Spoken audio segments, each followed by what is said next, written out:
Chapter 1. The barrage declares her a foolish supporting character. Warning. The protagonist is a scheming beauty who loves only herself. Further warning. For the author, the pleasure of training is found in the process of emotional shifts and status changes. Therefore, if you wish to see the main character and supporting characters immediately doting on the protagonist, please exit. This is not a sweet romance. Any negative reviews, due to initial mistreatment of the protagonist, will be met with disdain. One more warning. This narrative balances emotional and plot development equally, containing significant plot lines and foreshadowing, and is not purely a romantic tale. Additionally, who says training cannot involve the supporting character? In the underground of the immortal capital, a vast black market is shrouded in dim light, appearing utterly absurd against the solemn backdrop of the surrounding temples. Ladies and gentlemen, thank you for your patience. The usual goods have been auctioned off, and now we present tonight's grand finale. The next item up for bid is a meticulously trained, exquisite flower slave from the 100 Charms Pavilion. On the elevated platform, the auctioneer struck the copper gong with his wooden mallet, instantly capturing the attention of all present. A beautifully crafted cage, adorned with black velvet, slowly ascended, hanging in midair. With a sudden flourish, the auctioneer pulled away the velvet cloth. Inside the cage stood a girl, clad in a tattered, gossamer white robe, her snowy skin and raven hair accentuating her delicate form as she curled her bare feet, drawing attention to the golden bells adorning her ankles. Gold chains encircled her neck, wrists, and ankles, their ends secured to the cage floor. She lifted her face, her long black hair cascading like a waterfall, revealing a visage that was breathtaking, akin to a celestial being mistakenly descended to the mortal realm. A moment of stunned silence enveloped the crowd before it erupted into deafening gasps and exclamations. The auctioneer's voice rose in excitement, starting bid 3,000 top-grade spirit stones. Within the cage, Xue Qing gazed at the swirling characters only she could perceive in the void. Here it comes. The iconic scene. Flower slave supporting character Xue Qing makes her entrance. Why didn't anyone tell me the supporting character was this beautiful? No wonder she was handpicked by the 100 Charms Pavilion. Oh no, although the supporting character is foolish, she is undeniably lovely. This slave outfit, with its torn appearance, is simply exquisite. What did you put in my water? I feel so warm. Don't lick her. She's merely a decorative waste, her spirit root destroyed, unable to cultivate, only knowing how to cling to men just a plaything. Xue Qing's eyelashes fluttered slightly as she forcefully suppressed the tumultuous waves within her heart. These strange things, known as barrages, had appeared moments earlier. They claimed she was the Canon Fodder supporting character in this narrative, destined to be acquired by a disciple named Xiao Ji from the Celestial Sect, who would take her back to become an inner disciple. For individuals would pay her special attention, but not out of kindness. It was merely a coincidence that the seal of the fallen god in the Wrung Sea was loosening, and due to her unique fate, she would be taken to the Celestial Sect as a secret tool to reinforce the formation. Her fate in the story was grim as a foil to the independent heroine, Xue Qing. She was portrayed as unambitious, only entangled with the 4 senior brothers of the Tianshu Pavilion, clinging to their support. Once the formation was solidified, she would be of no further use and would perish during a mission, becoming a discarded pawn, overlooked by all. Roar outside the cage. 3 crimson-eyed feral wolves were chained by their necks, drooling as they scratched at the cage floor with their sharp claws, interrupting Xue Qing's thoughts. The auctioneer gently shook the silver bell, causing the 3 monstrous beasts to frenzy, violently colliding against the iron cage. The tremendous force sent the exquisite prison cage into a wild tremor, causing Xue Qing's body to sway along with it. The chains clanked loudly, and a look of terror flickered across her face.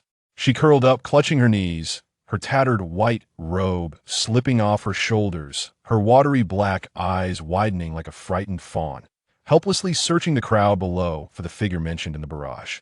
This pitiful demeanor instantly ignited the sadistic and possessive desires of certain onlookers. Buyers adorned with golden, sick-awing masks raised their voices in bidding, their greedy gazes roaming over her through the iron bars. In a corner, a tall man clad in dark golden cloud-patterned attire continuously raised the stakes. The barrage surged. Here he comes. One of the male leads, Xiao Ji, has appeared. I feel sorry for the second female lead. She thought she had found a savior, but in reality, she is destined to become a pawn for the main characters. What kind of saint is this? The second female lead being bought as a tool by the main characters is certainly better than being treated as a plaything. Indeed, being a tool in the Celestial Sect is the best outcome for her. If she hadn't been so ungrateful and clear about her position, she wouldn't have met such a tragic end. The bidding continued to escalate, ultimately settling at 50,000 superior spirit stones. Sold. The auctioneer's gavel fell heavily. The tall man in the corner stepped out of the shadows, his golden cicada mask glimmering with a cold light. Xue Qing instinctively recoiled as he approached. From this day forth, you belong to me, his voice echoed through the mask. In full view of the crowd, she was taken away from the Golden Cicada Association. With a flourish of his wide sleeves, the surroundings twisted like reflections on water, and when she opened her eyes again, she found herself in a guest house room. His fingertips shimmered with a faint light, and an invisible barrier enveloped the entire room, shielding them from prying eyes. Xiao Ji seated himself at the table, the golden cicada mask dissipating into ethereal light. Beneath the mask was an exceedingly handsome face, with sharp brows and bright eyes, a high nose bridge, and a jawline as sharp as a drawn blade. His demeanor was as steady as a mountain, exuding an air of reliability. Xue Qing lowered her gaze to her toes, recalling the barrage's remarks. If the barrage spoke the truth, the man before her was Xiao Ji, an inner disciple of the Celestial Sect. The sect's master and elders often secluded themselves, leaving the management primarily to the master's daughter, Ren Xingyi, and the 4 chief overseers. Xiao Ji was the head of the 4 chief overseers of the Tianshu Pavilion, responsible for the sect's punishments and iron laws. Your name, Xiao Ji said, his fingers tracing the rim of the teacup as he scrutinized Xue Qing before him.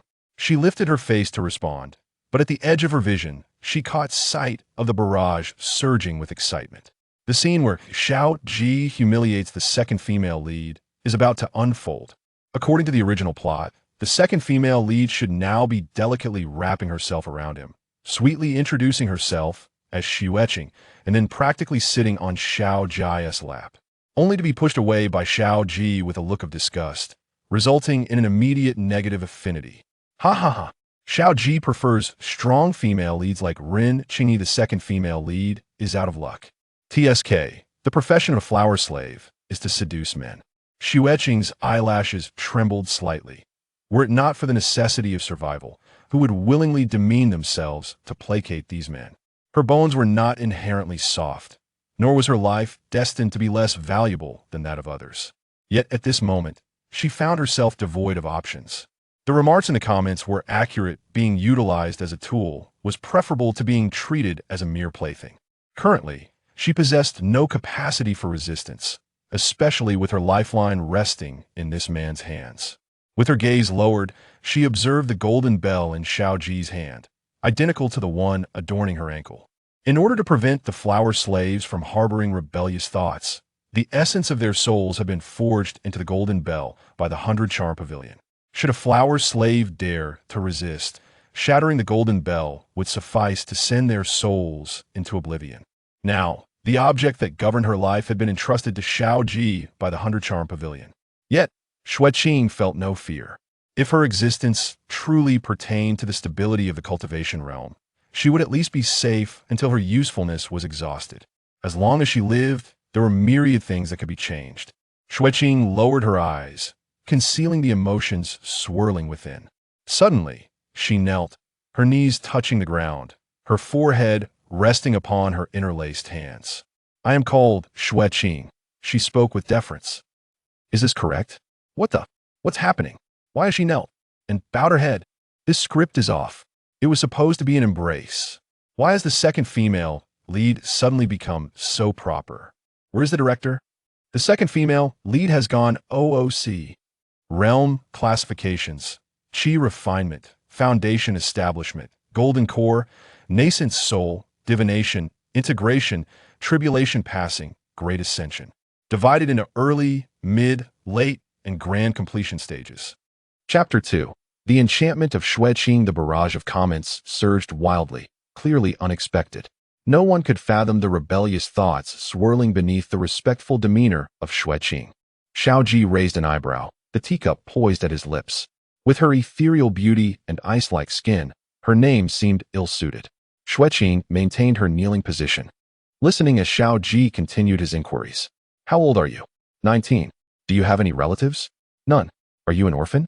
Xue Qing tightened her grip on her clothing, observing the flurry of responses flooding in. To be fair, the second female lead's background is quite tragic, neglected by her father and unloved by her mother. She toiled like a beast at home, and at the age of 7, was sold to a wealthy household for 20 taels of silver to serve as a menial maid.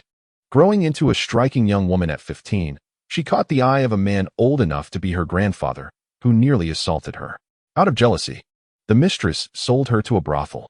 In the brothel, she refused to entertain clients and endured daily beatings, until a passing cultivator purchased her, thinking she might escape her plight, only for that cultivator to sell her to the nine-tailed scorpion of the Jinchai society. Such experiences would surely turn her into a formidable antagonist in another narrative. Upstairs, you're overthinking it. Courtesans are often drugged to ruin their spiritual roots.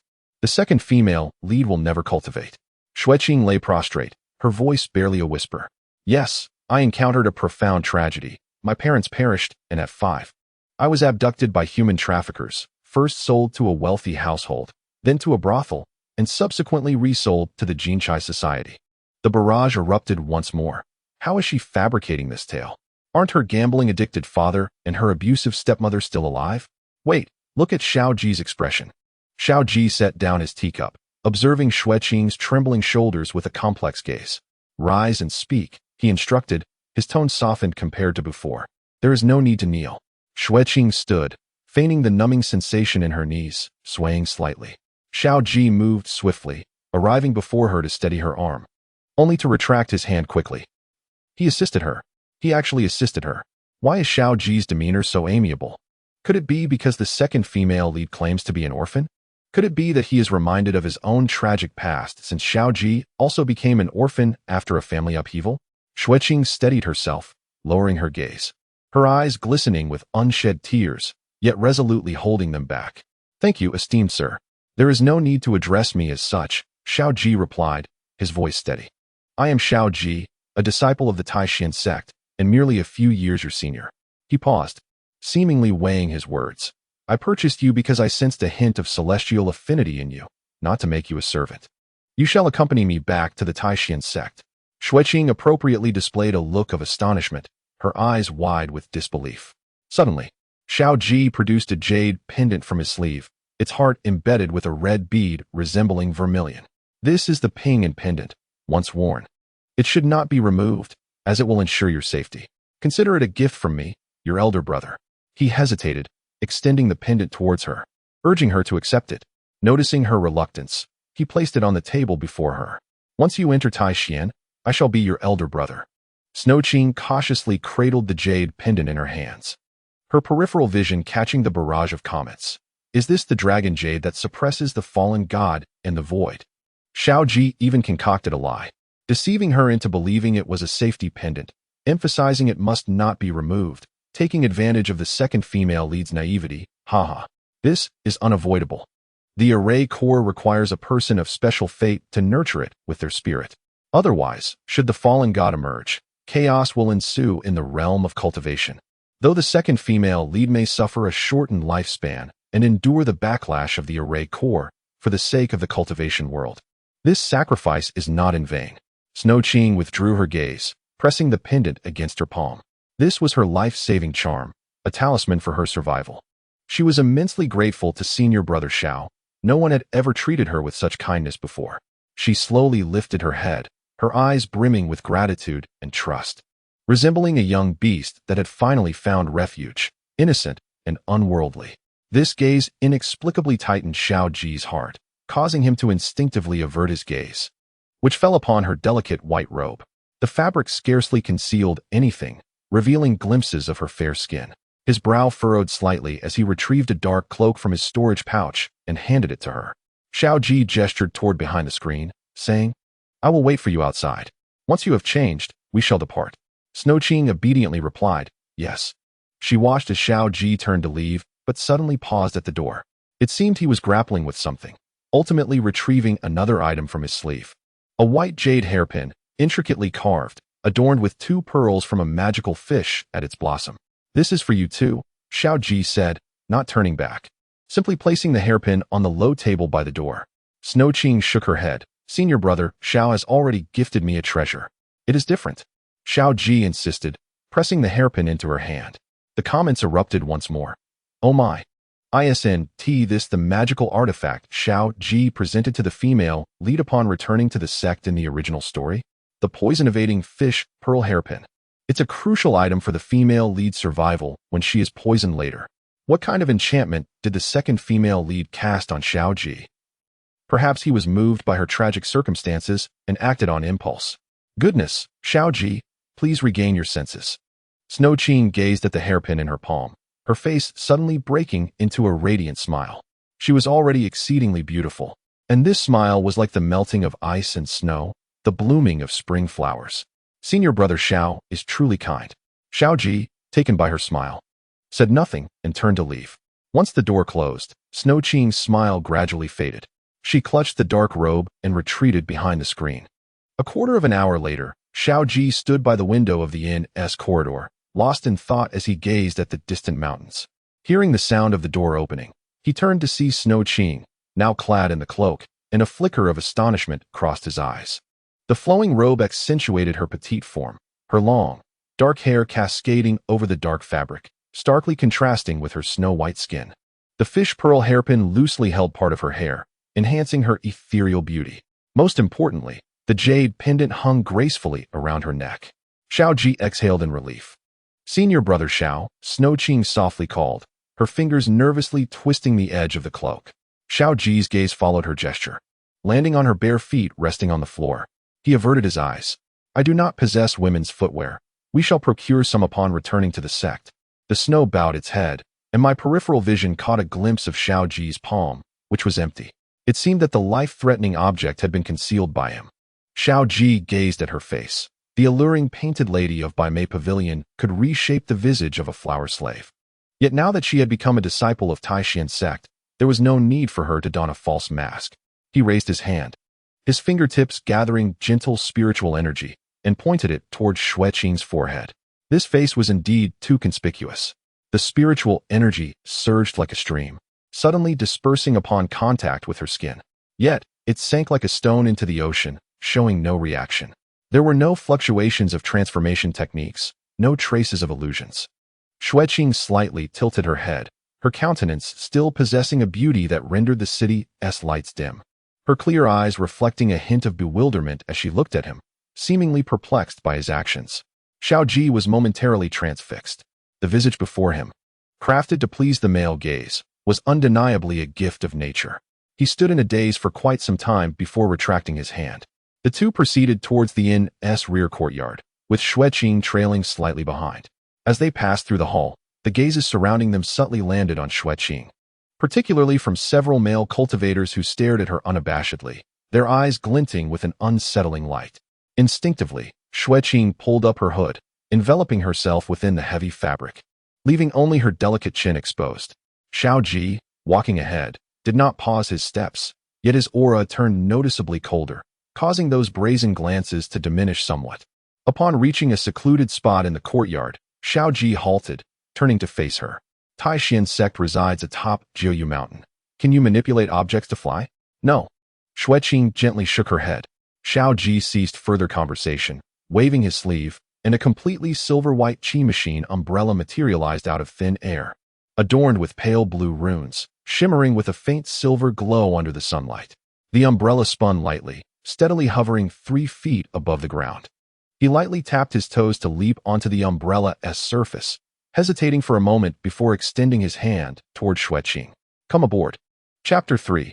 The Great Female Protagonist. Ren Qingyi. Xue Qing cautiously placed her hand within his palm.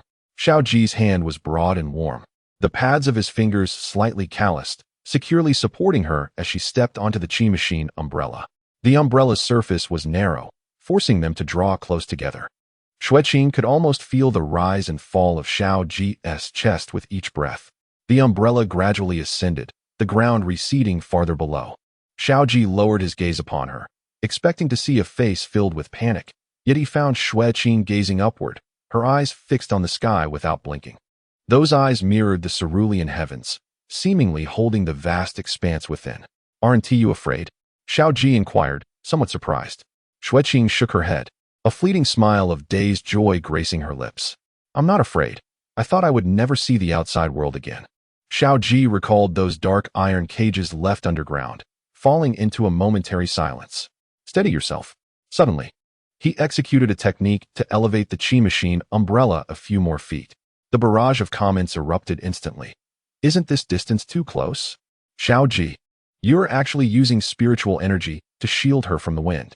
In the original text, this scene clearly had them flying by the collar. "Okay, where's the director? What is going on with this plot?" The wind howled, and the mountains and rivers swiftly retreated beneath them. Xue Qing discreetly tightened her grip on Xiaoji's sleeve, relishing an unprecedented sense of freedom. She once believed she would never escape the dark, sunless prison. Yet now she soars high above, riding the thousand mechanisms umbrella. Below lies the Azure River. Xiaoji suddenly spoke, pointing to a winding jade ribbon beneath them, indicating that beyond it lay the boundaries of the immortal capital. Xue Qing followed his gaze, and in the distance, atop the mountain peaks shrouded in mist, the ethereal palaces were faintly visible, radiant with dazzling light. She was about to depart from this place and embark on a new life. It was also the very location foreshadowed in the barrage as the harbinger of her tragic fate. But it mattered not. As long as she lived, everything would change. Her destiny would not merely be that of a mere pawn in a story. Xue Qing lowered her eyelids, concealing the unusual glimmer in her eyes. And when she raised her gaze once more, her expression transformed into one of innocent wonder. How beautiful! The thousand mechanisms umbrella pierced through the clouds, the gates of the Celestial Sect drawing ever nearer. Suddenly, Xue Qing felt the jade pendant at her neck warm slightly, as if resonating with something. The Celestial Sect was approaching, and as the umbrella passed through an invisible barrier, ripples spread like water, revealing a breathtaking scene before her. Celestial energy wafted in the air, and the exquisite palaces were nestled among the verdant mountains. They had arrived at the gates of the Celestial Sect. Xiaoji landed gracefully, folding the umbrella with fluidity. He took the lead, and Xue Qing hurried to follow, her bare feet meeting the rocky ground of the sect, the tiny pebbles digging painfully into her soles. She walked silently behind Xiaoji, deliberately slowing her pace. Suddenly, he turned back, his gaze landing on her injured feet. Without uttering a word, he formed a gesture, and a gentle azure light enveloped Xue Qing's feet. She wiggled her toes, the pain dissipating, warmth spreading through her soles as the wounds healed. The barrage floated by. Xiaoji is surprisingly considerate. In the original story, he never looked back. Is it just me, or is there a hint of romance here? You upstairs are clearly starving. Everything looks appetizing. The two continued onward, passing numerous disciples clad in the Celestial Sect's ceremonial robes. Upon seeing Xiaoji, they immediately halted, bowing respectfully, addressing him as Senior Brother Xiao or Sect Master Xiao. Xue Qing noticed their reverence towards him. After their greetings, they hurried away, yet not without sneaking glances at her from a distance. She could distinctly hear their hushed whispers. "That's the golden bell from the 100-charm pavilion behind Senior Brother Xiao. I recognize that pattern." "Huh? How does the junior recognize such a thing?" "Go away, I didn't say anything." "What? Sect Master Xiao is actually bringing a flower servant back to the sect?" Xue Qing bowed her head, feeling countless gazes slicing through her like blades. Some were curious, others inquisitive, and a few openly disdainful. Instinctively, she tugged at the hem of her cloak to conceal the golden bell, her steps becoming lighter. As they traversed through the majestic halls, Xiaoji led her to a grand hall before them. Above the entrance hung the words Tian Shu Pavilion, written in bold strokes, exuding a faint aura of spirituality. Xue Qing stood beside Xiaoji in the center of the hall, removing her hat. This was Tian Shu Pavilion. Just then, a bone-chilling gust of cold swept through the air. A thin, gossamer shard of ice sliced through the air with a piercing shriek, grazing Xue Qing's cheek before embedding itself deeply into the pillar behind her. Xue Qing merely felt a chill on the side of her face as she reached out to touch it. Her fingertips came away stained with vivid crimson droplets. She stood frozen, still reeling from this sudden assault. The barrage of comments erupted instantaneously. The female lead, Qingyi, has made her entrance. Warning for a battlefield. In the original text, the second female lead was so frightened she dove into Xiao Ji's arms. Is the female lead feeling jealous? She must be. In the original text, Xiao Ji used a dragon pearl hairpin to appease Ren Qingyi. Now that hairpin has been given to the second female lead, this is bound to be entertaining. Outside the hall, the sound of fluttering garments drew her attention as Xue Qing remained rooted in place, raising her eyes. A figure clad in white descended from the sky, her robes billowing as she wielded a dark, icy essence that shimmered with a chilling glow. The woman alighted gracefully 3 paces opposite Xiao Ji, her toes barely touching the ground, stirring a flurry of frost around her. An aura of frigid energy enveloped her, revealing a strikingly beautiful yet commanding presence. Such a pure ice spirit root. Ren Qingyi surveyed Xue Qing from her lofty position, her gaze imbued with scrutiny and unmasked disdain. As her eyes fell upon the fish-scale hairpin nestled in Xue Qing's hair and the faint azure glow lingering at her feet, her expression abruptly turned frosty. Qingyi, what are you doing? Xiao Ji's voice carried a hint of exasperation. Ren Qingyi's lips curled into a sardonic smile. I heard that you returned from your journey with a rather unremarkable trinket. Xue Qing feigned trepidation, lowering her head, yet discreetly appraised the original text's female lead. Just as the comments had indicated, her brows resembled distant mountains shrouded in mist, and her eyes sparkled like cold stars plunging into a deep abyss. Embodying the proud demeanor of a celestial beauty, she suppressed the emotions simmering beneath her surface. This injury she bore today would eventually be repaid in kind. The female lead's aura is fully unleashed. The second female lead looks utterly dazed. The second female lead should cry. She should leap into Xiao Ji's arms to provoke jealousy in the female lead. The Xiao Qing faction is thriving. They look perfect together. I stand as a banner for Xiao Qing. Xiao Ji, observing Ren Qingyi's displeasure, resolved to drag Xie Wujiao into the fray. Maintaining his composure, he explained. Wujiao predicted that a fated one would appear today, and as fortune would have it, I encountered her. And Ren Qingyi directed her dark, icy essence menacingly at Xue Qing. You intend to admit this flower servant into the Taishan sect? Indeed, Ren Qingyi scoffed. Though the Taishan sect ranks as merely a second-tier sect among the celestial families, we still possess our dignity. Allowing a flower servant to join would only invite ridicule. Her gaze sharpened. What do you plan to have her do? Sweep the floors? Or tend to the alchemy room? Judging by her delicate appearance, she would likely struggle even to carry a bucket of water. Inner sect disciple. Xiao Ji dropped a bombshell revelation. Ren Qingyi frowned. Are you out of your mind? The positions within the inner sect are immensely precious. You would bestow one upon a mere plaything? After her retort, she finally cast a proper glance at Xue Qing. The temperature within the hall plummeted, causing Xue Qing to shiver involuntarily. Ren Qingyi's tone turned icy as she inquired, what is your cultivation level? Xue Qing lowered her eyelashes. Mid-stage qi refinement. Ren Qingyi raised an eyebrow, intrigued. Oh, what spells do you know? Xue Qing pressed her lips together and softly replied, I have not practiced any legitimate techniques. Then demonstrate a few for me to see what you are capable of. Ren Qingyi's tone was imbued with an unyielding authority that brooked no dissent. Xue Qing hesitated for a fleeting moment before slowly raising her hand. Her jade-like fingers traced an arc in the air, from which glimmering lights spilled forth, coalescing into delicate, translucent petals. The petals twirled gracefully in the air, dissipating into glistening droplets upon touching the ground.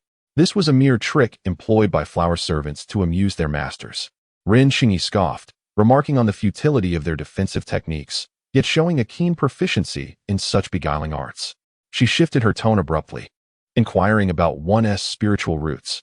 Xue Qing's voice dwindled to a whisper, revealing that the medicinal Buddha of the 100-charm pavilion had administered a potion that had ruined her roots, rendering her incapable of forming a core in this lifetime.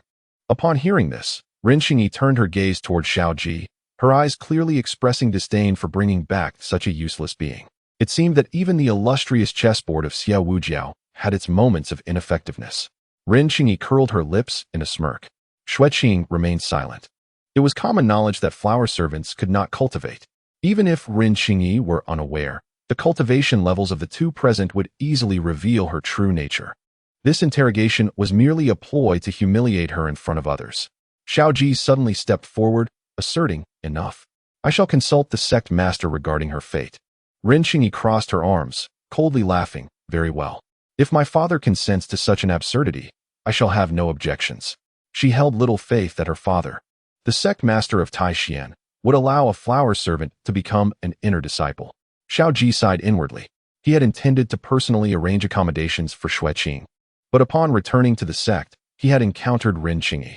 Now, witnessing her lingering anger, his own mood soured. He called out to the outer hall, "Bring someone in." A female disciple clad in light green robes hurried in and respectfully bowed. "What orders do you have, Elder Xiao?" "Take her to select a courtyard among the inner disciples' residences," he instructed, glancing at Xue Qing. After a brief pause, he added, "Choose one closer to the quarters of our 4 elders." The female disciple showed a hint of surprise and cast several disapproving glances at Xue Qing, yet still complied. "Understood." Xue Qing lowered her head and followed the disciple out of the grand hall. Once she departed, only Xiao Ji and Ren Qingyi remained. Xiao Ji instinctively reached into his sleeve, only to abruptly remember that the exquisite clam pearl hairpin he had intended for Ren Qingyi now adorned Xue Qing's hair. His hand halted mid-motion, and he hesitated, words caught in his throat. Ren Qingyi, observing his demeanor, assumed he was about to plead for Xue Qing. Elder Xiao need not say more. As long as she behaves herself, I shall not make things difficult for her, she declared, turning on her heel and sweeping out. Xiao Ji watched her retreating figure with a heavy sigh. He was addressed as Elder Xiao, yet it was clear that Qingyi was irked. However, the sect master had instructed him not to divulge anything to her. Yet, this was not the time to dwell on such matters. He steadied himself and hastily made his way to the cave dwelling where the sect master was in seclusion, preparing to report the situation. Meanwhile, Xue Qing followed the female disciple through the numerous halls, acutely aware of the disdainful glances directed at her. As if she could compare to senior sister Qingyi, the disciple muttered under her breath, just loud enough for Xue Qing to overhear. Xue Qing trailed silently behind, perplexed by the unkindness. She has only just entered the Taishan sect and is unfamiliar with these individuals. Why then do many harbor inexplicable hostility towards her? Being a flower servant is not her desire, and she has not competed with anyone. Upon arriving at a courtyard built against the mountains, the female disciple halted her steps. A sly smile suddenly appeared on her face as she pointed towards a tranquil courtyard ahead. "There, your dwelling awaits. Remember, the room with the orchids at the entrance is yours." The most crucial aspect of being a flower servant is to discern the subtleties of others. The malice barely concealed by the female disciple was evident to Xue Qing. "Isn't the room on the left occupied by one of the male leads, Suyi?" The sect disciples fear him, so the 2-person room is occupied solely by him. In this period of the original story, the ferocious beast within Suyi is in a rampaging phase. Oh no, the female lead's admirers are trying to lead the second female lead to Su Ye's room. Su Yi is notoriously reclusive and violent. Misfortune befalls anyone who approaches. "Run, second female lead. He might kill you." With a contemplative expression, Xue Qing discreetly reached for the jade pendant at her neck and walked towards the direction indicated by the female disciple. Upon closer inspection, she discovered that there were 2 adjacent rooms in the courtyard, each with potted orchids at their entrances. When she turned to look back, the female disciple had already vanished without a trace. Standing between the 2 rooms, Xue Qing stepped towards the left door, creaking open just a crack. A violent aura surged forth. Before she could discern the interior, a bony hand seized her throat, thrusting her against the door. Xue Qing struggled to breathe, meeting the gaze of a face partially obscured by a mask, revealing only a finely sculpted chin. Beneath the mask, strange crimson-golden patterns receded like a tide. The man's voice was hoarse, as if suppressing immense pain. "Who permitted you to approach here?" The barrage of comments escalated. "It's over. The second female lead is doomed." Suyi becomes unrecognizable when he loses control. In the original story, the second female lead faints and is thrown out, suffering great embarrassment. Xue Qing's feet left the ground, her complexion gradually turning pale. She could sense that this man would indeed kill her. Elsewhere, Xiao Ji stood outside the cave dwelling of the sect leader in seclusion. He raised his hand to cast a spell, and a transmission talisman transformed into a beam of light, vanishing into the stone door. "Sect leader, I have brought the person back to the sect, and the flower servant has donned the dragon jade." After a moment of silence within the cave, the sect leader's deep voice resonated. "I have sensed the formation's spiritual energy stabilizing. You have done well." Xiao Ji felt a sense of relief. This was reassuring. Thanks to the guidance of the heavenly mechanism mirror, He had found such a compatible individual. The sect leader's voice carried a hint of nostalgia. Though the four great sects publicly disapprove of using living souls to nourish the formation's core, believing it to contravene the natural order, we both understand the implicit guidance behind it. This matter must be executed flawlessly. Only the four heads of the Tianshu Pavilion are to be informed. No detail must be leaked. Understood, Master. Xiao Ji replied solemnly. The Wuwang Sea's formation was destabilizing, causing miasma to leak, pushing the creatures along the shore into dire straits, leading them to migrate year after year. The four great sects, aside from erecting barriers to prevent beings from approaching, have no other recourse. Given the imminent crisis, this course of action is indeed regrettable. A sigh echoed within the cave. Indeed, for the sake of the world, one must act out of necessity. Does that flower slave remain obedient? The figure of Xue Qing kneeling before him flashed in Xiao Ji's mind. She appeared compliant. The sect leader responded with a sound of approval, indicating satisfaction. Xiao Ji suddenly inquired whether she would be influenced after donning the dragon jade.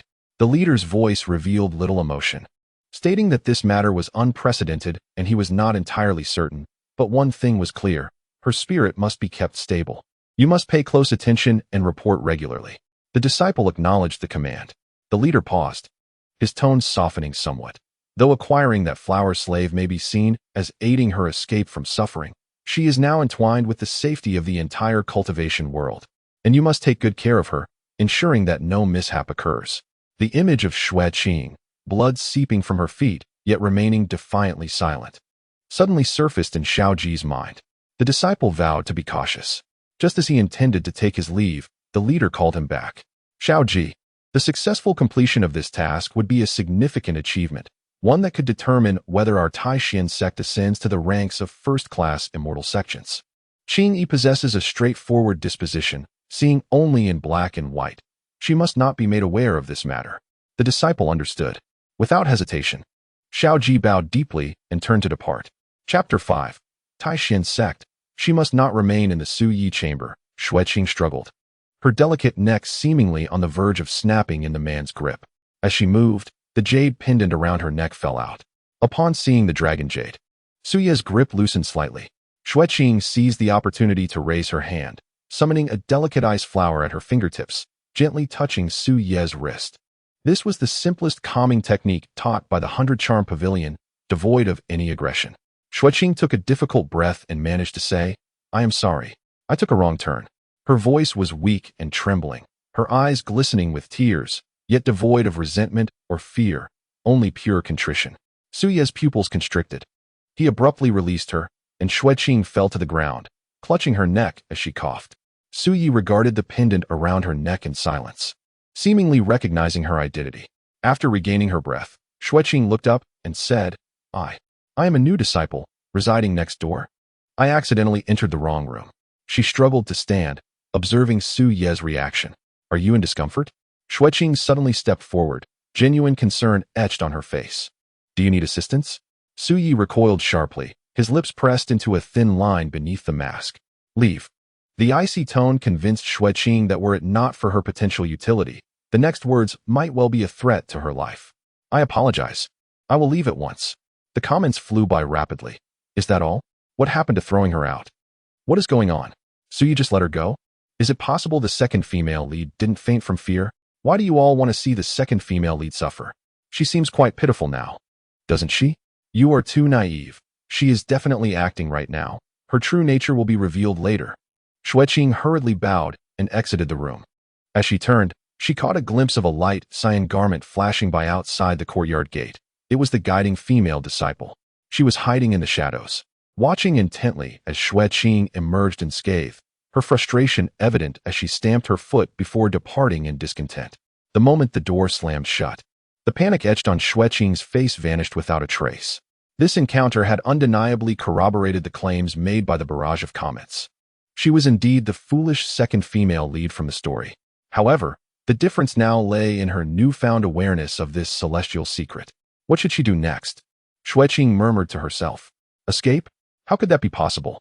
She bore a heavy responsibility, and even if she fled to the ends of the earth, the Taishan sect would undoubtedly bring her back. Moreover, Leaving this place would leave her a destitute and ruined woman devoid of any spiritual roots, at a loss for survival. Her experiences at the 100 Charms Pavilion had imparted upon her a grim understanding of the merciless nature of the cultivation world, where a beautiful woman without power would inevitably meet a tragic fate. In contrast, the Taishan sect was, after all, the most favorable refuge. As she journeyed to the Taishan sect, she had contemplated the absurdity of the comments suggesting she would develop feelings for her 4 senior brothers and vie with the female lead, Ren Qingyi, out of jealousy. She understood all too well that a woman branded as a flower slave would forever remain a mere plaything in the eyes of men. Even though the 100 Charms Pavilion had preserved her innocence for the sake of a better price, the world had already deemed her sullied. The flattery and obsequiousness were not motivated by a desire to compete for men. Rather, they stemmed from a primal fear, the fear that a woman incapable of cultivation would be cast out of the sect, the fear of losing her soul sanctuary. As a discarded waste with shattered spiritual roots, what else could she do but cling to the leg of a powerful benefactor? After all, the comments had indicated that at the Taishan sect, apart from those 4, everyone else harbored extreme disdain for her, due to Ren Qingyi's attitude. She was far from naive enough to believe that a lowly flower slave could attract the attention of those exceptional talents. Xue Qing caressed the pendant around her neck, her thoughts growing increasingly lucid. Now that she had discerned the trajectory of her future, she would no longer beg like a submissive creature as she had in the original story, at least during the period of nurturing the dragon jade essence. She could remain at the Taishan sect in peace, free from the need to scuttle about in sycophantic flattery. Yet the pressing question remained. How could she extricate herself unscathed once the nurturing concluded?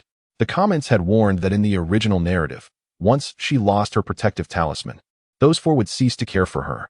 Without their protection, her situation would become dire, and her anxious entanglement with the male leads would only backfire, inciting not only their disdain, but also the ire of Ren Qingyi. Xue Qing recalled Ren Qingyi's icy visage.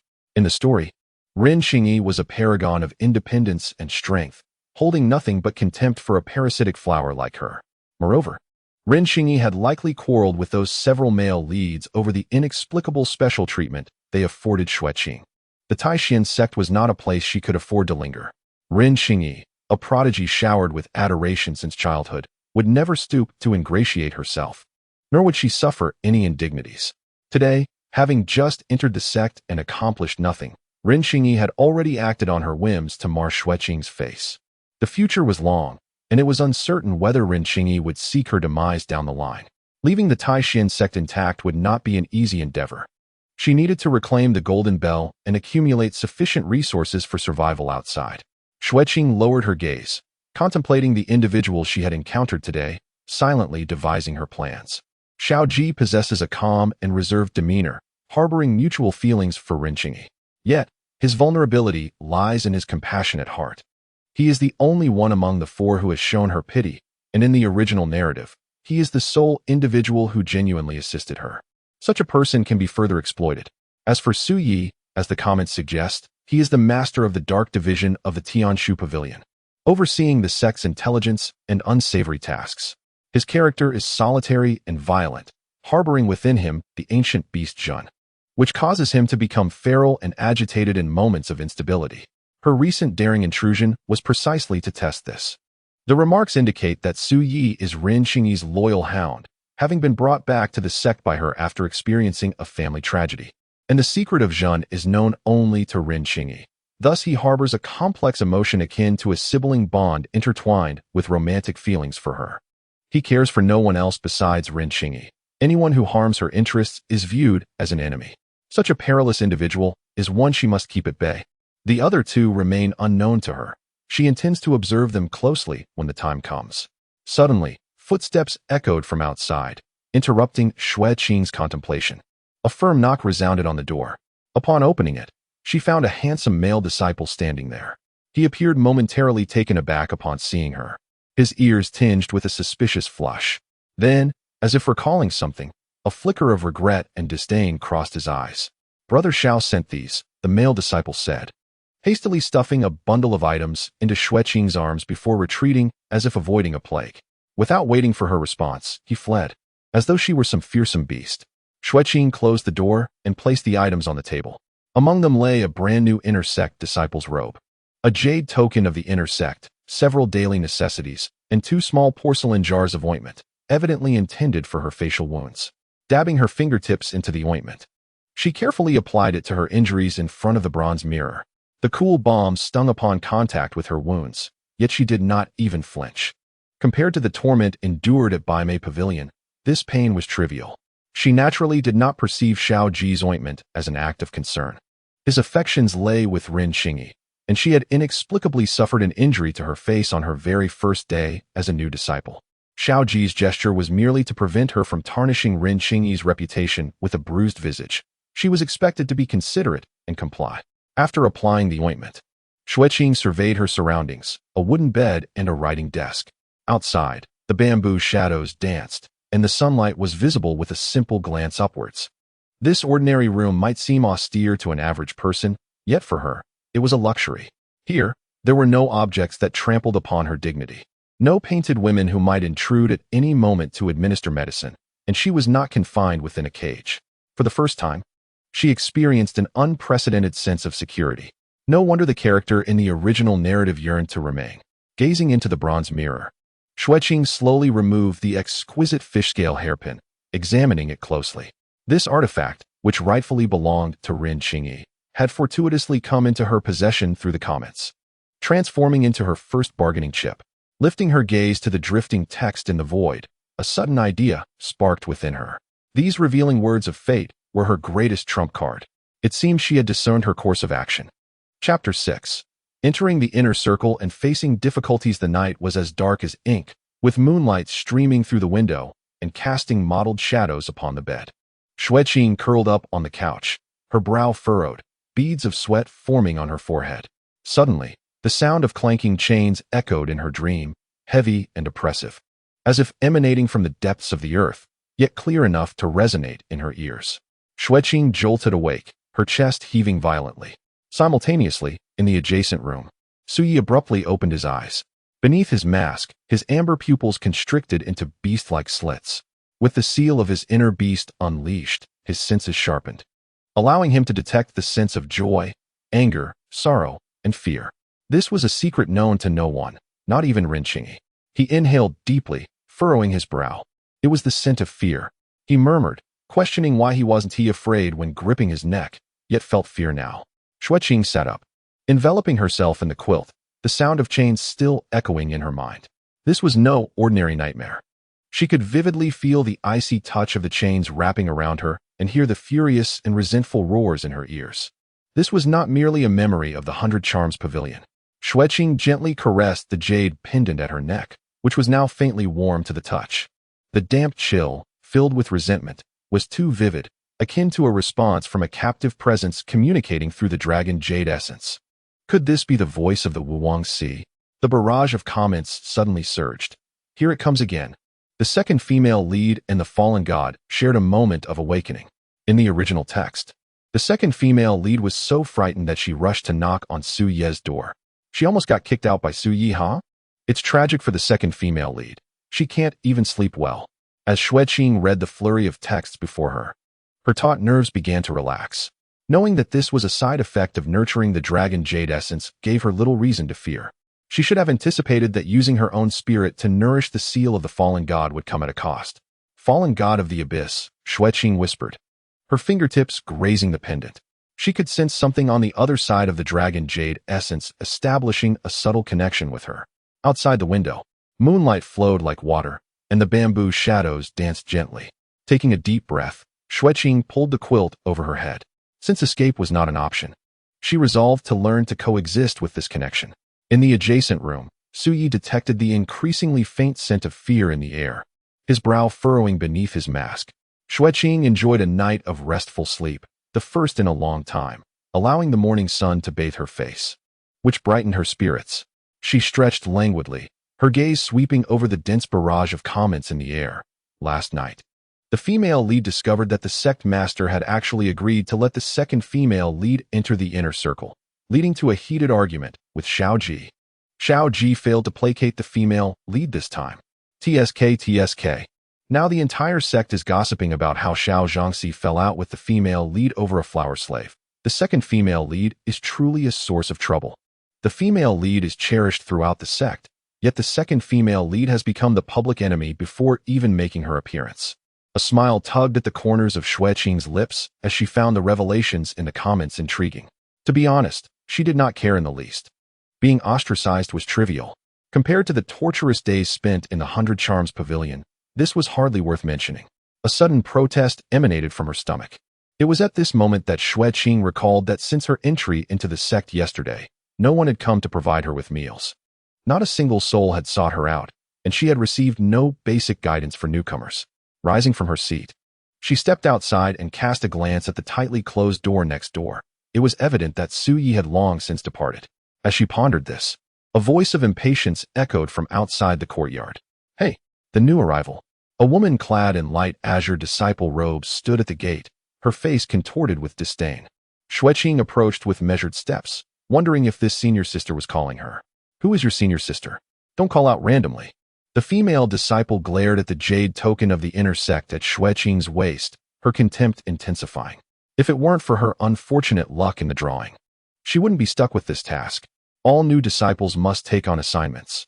"Follow me," the female disciple declared, turning on her heel without a care for whether Xue Qing could keep up. Trailing behind, Xue Qing innocently inquired, "As an inner sect disciple now, when may I seek a master?" The female disciple scrutinized her from top to bottom and, after a pause, scoffed, "The sect leader and the elders are currently in seclusion. All inner sect disciples attend classes guided by senior brothers and sisters." She deliberately muttered this within earshot of Xue Qing, clearly mocking her aspirations to seek a master. Xue Qing touched her empty stomach and said, "I have yet to eat since yesterday. Could I first fill my belly before attending to my duties?" The female disciple rolled her eyes. "Meals in the sect require spirit stones or sect points. Do you have any spirit stones in your pocket?" Xue Qing shook her head. "Then that settles it." The disciple laughed derisively. "Once you complete your tasks, you will naturally earn contribution points. Hurry along. There are tasks awaiting over there." Suddenly, a barrage of comments flashed across the screen. I recall that in the original story, the female disciple allowed the second female lead to eat first. Inner sect disciples can indeed receive one free meal daily at the dining hall. This female disciple is deliberately withholding information. Xue Qing withdrew her gaze. Remaining composed, it appeared that due to the events of yesterday, the entire sect now bore animosity towards her. Soon enough, the two arrived at a secluded mountain path on the back mountain. The female disciple gestured casually. "Harvest 20 stalks of Qingling grass, 10 stalks of Yujian vine, and 30 stalks of Qiyan flowers. Be nimble, they must be returned before sunset. If you damage even one, points will be deducted from your account." With that, she tossed a basket at Xue Qing and briskly walked away, disappearing in the blink of an eye. Xue Qing regarded the retreating figure. This female disciple seemed intent on avoiding her questions, deliberately providing no answers, hoping to see her struggle with distinguishing the spirit herbs and locating them, ultimately failing the task and bringing shame upon herself. Her admission into the inner sect was facilitated by Shao Ji and approved by the sect leader. Why did this disciple not direct her temper towards them? Xue Qing gazed at the steep mountain path ahead. The road was rugged and arduous, evidently chosen to present her with the most challenging task of herb gathering. Given her current cultivation, completing the harvest of 60 spirit herbs within a few hours was nothing short of a fantastical endeavor. The barrage of comments resumed. "I remember that in the book, it was Yi Jiao Jiao who managed the spirit herbs at the Pill Pavilion. This young lady must have quite the foul temper." Indeed, these spirit herbs are urgently needed. The second female lead faced punishment from Yi Jiao Jiao for failing her task. The second female lead, feeling aggrieved, sought solace from Shao Ji, who was busy comforting Ren Qingyi, and paid her no mind. Alas, it seems the second female lead is destined for misfortune. Xue Qing calmly rolled up her sleeves and tightened her pant legs, stepping onto the rugged mountain path. "The Qingling grass thrives in the shade. I must head north," she murmured softly as she made her way toward the northern cliff. After a few steps, she spotted a vibrant Qingling grass swaying gently in the wind amidst the rocky crevices. With great care, Xue Qing brushed aside the weeds, plucked it, and placed it into her basket, continuing deeper into the mountain.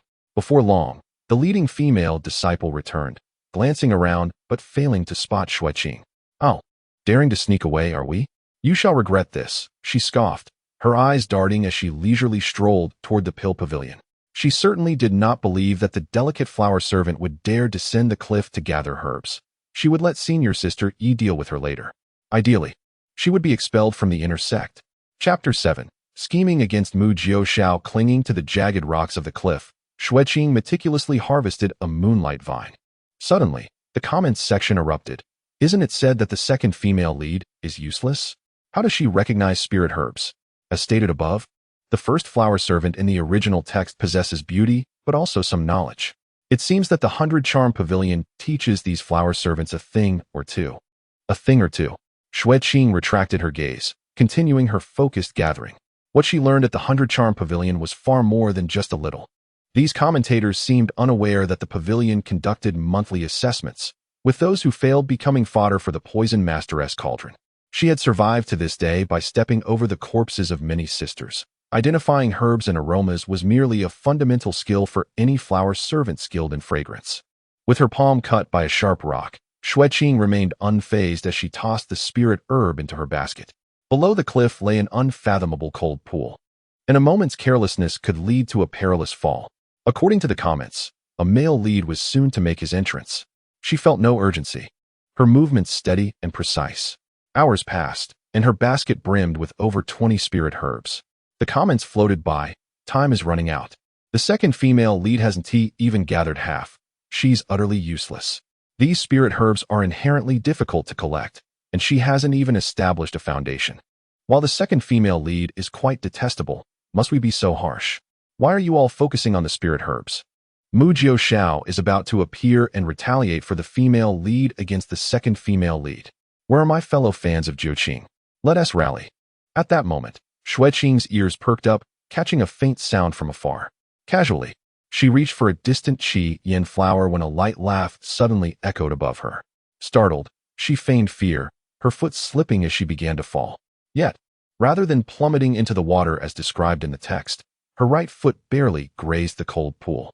The icy water instantly soaked her shoes and socks, sending a chill straight to her bones. Steadying herself on a protruding rock by the cold pool, she looked up toward the source of the sound. Perched on a branch that jutted from the cliff was a young man clad in a red robe with golden trim, holding a silver fan. His peach blossom eyes sparkled with amusement as he gazed down at her. It is indeed Mu Jiuxiao, the head of the Financial and Resource Allocation Department of the Tianshu Pavilion. This individual bears 12 gleaming Qian Kuan coins at his waist. His gaze frivolous yet misleadingly affectionate. As the comments suggest, he is an exquisitely handsome and wealthy dandy. Xue Qing gazed at him for a moment, her attention drawn to his eyes. These are the famed golden pupils that can discern the value of all things, yet are said to be devoid of love. Perhaps due to Xue Qing's overly indifferent reaction, Mu Jiuxiao's playful intent to startle diminished. There was no crying or fussing. How dull. Xue Qing remained silent, her damp shoes and socks squelching as she began to climb upward, embodying a figure that had suffered silently, unwilling to voice her grievances. The comments erupted. Oh? Why doesn't the second female lead call for help? Isn't this the part where she asks Mu Jiuxiao to pull her up, only for him to deliberately let go and send her into the water? How cruel of Mu Jiuxiao. Even after she fell into the water, he still toys with her. What do you know? Brother Mu is merely avenging the female lead. Besides, didn't he later compensate her with spiritual stones? Observing Xue Qing's silent struggle, Mu Jiuxiao leaned against a branch, toying with a silver fan in his hand. His red attire, adorned with golden threads, shimmered in the water's reflection, his tone frivolous. This sister seems unfamiliar. I, who am most tender-hearted, would gladly serve as your human ladder if you call me good brother. Xue Qing remained mute, her fingers gripping the rock crevices as she laboriously ascended. A glimmer of amusement flickered in Mu Jiuxiao's eyes as he flicked his fan, intentionally dislodging a fragment of stone. The rock grazed Xue Qing's sleeve before plunging into the icy depths, sending up a chilling splash.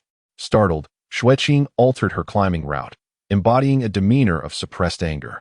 Mu Jiuxiao raised an eyebrow and suddenly leaped down from the tree, landing lightly on a rock above her. Quite the stubborn temper you have.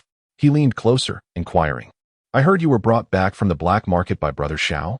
Xue Qing recoiled from him, her body tilting backward, suspended in midair as she gazed precariously down. Suddenly, a warm hand grasped her wrist just in time. Mu Jiuxiao steadied her, ensuring they landed safely on the cliff. Once Xue Qing regained her footing, she hastily stepped back, lowering her head to avoid him. Noticing her avoidance, Mu Jiuxiao lightly propped his fan against her chin. Be careful in the future. Such a beautiful face would be a pity to mar. His intent was jest, yet upon truly perceiving Xue Qing's beauty, a fleeting shock sparkled in his eyes. He had seen many a painted visage, yet never one so naturally exquisite. Your facade is indeed captivating. I wonder what your true appearance is. As Mu Jiuxiao's fingers neared her cheek, Xue Qing instinctively turned her head away. She took a step back, her gratitude lacking sincerity, murmuring a perfunctory thanks for your assistance, brother. With that, she turned and hurried away, unburdening her basket to inspect the spiritual herbs, a look of frustration crossing her face. Mu Jiuxiao stood there, momentarily dazed. He had always held a high regard for his charm, yet this was the first time he had been so thoroughly disregarded by a woman, especially after he had just rescued her. Intrigued, Mu Jiuxiao quickened his pace to catch up, declaring, I am Mu Jiuxiao. What is your name? Xue Qing. Mu Jiuxiao glanced at her basket, his tone feigning tenderness yet remaining nonchalant. Ah, your cultivation is quite impressive. Who could be so cruel as to send you here to gather herbs? Xue Qing pursed her lips in silence, quickening her pace. Have you collected enough, junior sister? Mu Jiuxiao relentlessly followed her. We were originally short 36 plants. Suddenly, Xue Qing halted and turned, her eyes ablaze with anger. Thanks to you. We are now short by 39. Xue Qing, with her exquisite beauty and melodious voice, appeared less fearsome in her anger. Rather, her wrath lent her an even more vivid allure. Mu Jiuxiao was taken aback, then burst into laughter. The sight of this flower made in a fit of rage was far more vibrant than her previous morose demeanor. Taking a deep breath, Xue Qing implored, Could you please stop following me, Brother Mu? I am in a hurry to report back, and with the insufficient spirit herbs, I shall be late and miss out on earning points, leading to yet another day of hunger. Mu Jiuxiao's pupils flickered slightly. You haven't eaten all day? Xue Qing remained silent, but her stomach betrayed her with a rumble. Her face flushed red with embarrassment and indignation, and she turned to flee. Mu Jiuxiao watched her retreating figure, and in a sudden motion, he swept her into his arms. As she took a few steps, he effortlessly lifted her into the air. Let go of me. Xue Qing struggled, but he brought her soaring back to the cliff's edge. Do not move. Mu Jiuxiao commanded, holding her suspended in midair, his eyes shimmering with golden light. He swiftly flicked his silver fan, which transformed into a streak of light darting through the foliage, snapping branches as it went. Moments later, the fan returned to Mu Jiuxiao's hand, now adorned with an array of neatly arranged spirit herbs. As he gently set Xue Qing down, she immediately pushed him away. What are you doing? Mu Jiuxiao deposited the herbs into her basket. 39 each of Qingling grass, Yujian vine, and Shiyan flower, compensating for the 2 plants you lost. How does that sound? Xue Qing stared in disbelief at her overflowing basket, astonished. This expression revealed a rare foolishness to Mu Jiuxiao. Coming to her senses, Xue Qing selected the excess herbs and returned them to Mu Jiuxiao. I only need 2. The remaining 37 can be considered alone. With that, she turned and sprinted away, but paused after a few steps to softly say, Thank you. I will definitely repay you. She then hurried off. Mu Jiuxiao stood still, glancing down at the herbs in his hand, and suddenly noticed a petite ice flower among them. He raised an eyebrow. This flower maid was indeed different from his expectations. Chapter 8. This flower maid, not merely a decorative figure. Xue Qing jogged towards the pill pavilion. The timid expression she had worn earlier now vanished. She had meticulously calculated the time, arriving precisely at the last moment of the task deadline. Although she was unfamiliar with the location of the pill pavilion, the barrage of messages had made it abundantly clear. Xue Qing looked up, and the chat exploded. Wow, why is Mu Jiuxiao actively helping the second female lead? Isn't he here to support Renqingyi? It's all the second female lead's fault for not following the script. What does this have to do with the second female lead? She hasn't provoked anyone. Wake up, you fools. If it weren't for the second female lead, could the female protagonist have argued with Xiao Ji? Wow, stop arguing for a second. Look at how Mu Jiuxiao is trailing behind the second female lead. Mo Jiuxiao followed closely behind her. Xue Qing pondered silently, her steps unceasing. At this moment, outside the pill chamber, a long queue had formed, consisting of disciples waiting to exchange spirit herbs for points. Yi Jiao Jiao, adorned in a delicate gown of pale yellow, stood at the counter, her ledger making sharp sounds as she struck it. Where are the Qingling herbs? The moonview vines? The crimson flame flowers? The alchemy room has urged us several times. Why is there no sign of them? Her voice rose in frustration. Who is responsible for this? Where are they? The guide, a female disciple, spoke with a hint of malice. Sister Yi, isn't it the new inner disciple in charge of this? How could such a vital task be entrusted to a novice? Enraged, Yi Jiao retorted, enough. Where is she? The guiding disciple feigned surprise. Sister Yi, you may not know, but I specifically checked over by the cliff earlier, and there wasn't a soul in sight. I thought she had gone to relieve herself, but if she is still absent, could it be that she has slacked off and gone to play? Yi Jiao's cheeks flushed with anger. This is outrageous. Such negligence. If she is tired, she should have communicated that. This is a serious matter. I will inform Brother Xiao immediately and ensure she is severely punished. Just as she was about to unleash her fury, the crowd began to stir. Before Yi Jiao could reprimand them, a breathtakingly beautiful newcomer rushed in, breathless, cradling a woven basket. Excuse me, please make way. Sweat beaded on her brow, and her disheveled hair could not conceal her stunning visage. Yi Jiao was momentarily entranced, forgetting her rebuke. She had never encountered such an exquisite woman before. Regaining her composure, Yi Jiao realized this was the newly admitted flower servant. A pang of envy surged within her. Humph, how annoyingly attractive. The guiding disciple had not anticipated that Xue Qing could indeed find the pill chamber. She scrutinized the tightly covered basket with a sneer, thinking she must have gathered very few herbs. Otherwise, why would she arrive so late? Stepping forward, she seized the opportunity to confront Xue Qing. Why are you so late? Do you have any idea how anxious the alchemy room has been waiting? Xue Qing displayed an apologetic expression. I'm sorry, you guided me, but didn't tell me where the pill chamber was. I lost time searching. Yi Jiao, hearing this, cast a skeptical glare at the female disciple. The disciple, caught off guard by Xue Qing's directness, blushed fiercely. You're talking nonsense. She swiftly turned to Yi Jiao. Sister Yi, she is lazy and did not gather the spirit herbs, and now she is pretending. The alchemy room is anxiously waiting for her to deliver, and she must bear the consequences. Considering the urgency from the alchemy room, Yi Jiao glared at Xue Qing. Although you are a new disciple, I will not let this matter slide. You will face punishment. Seizing the moment, the female disciple fanned the flames of discord. Perhaps she should never be allowed to gather spirit herbs again. Look at her, she can hardly carry anything. The surrounding disciples began to murmur among themselves.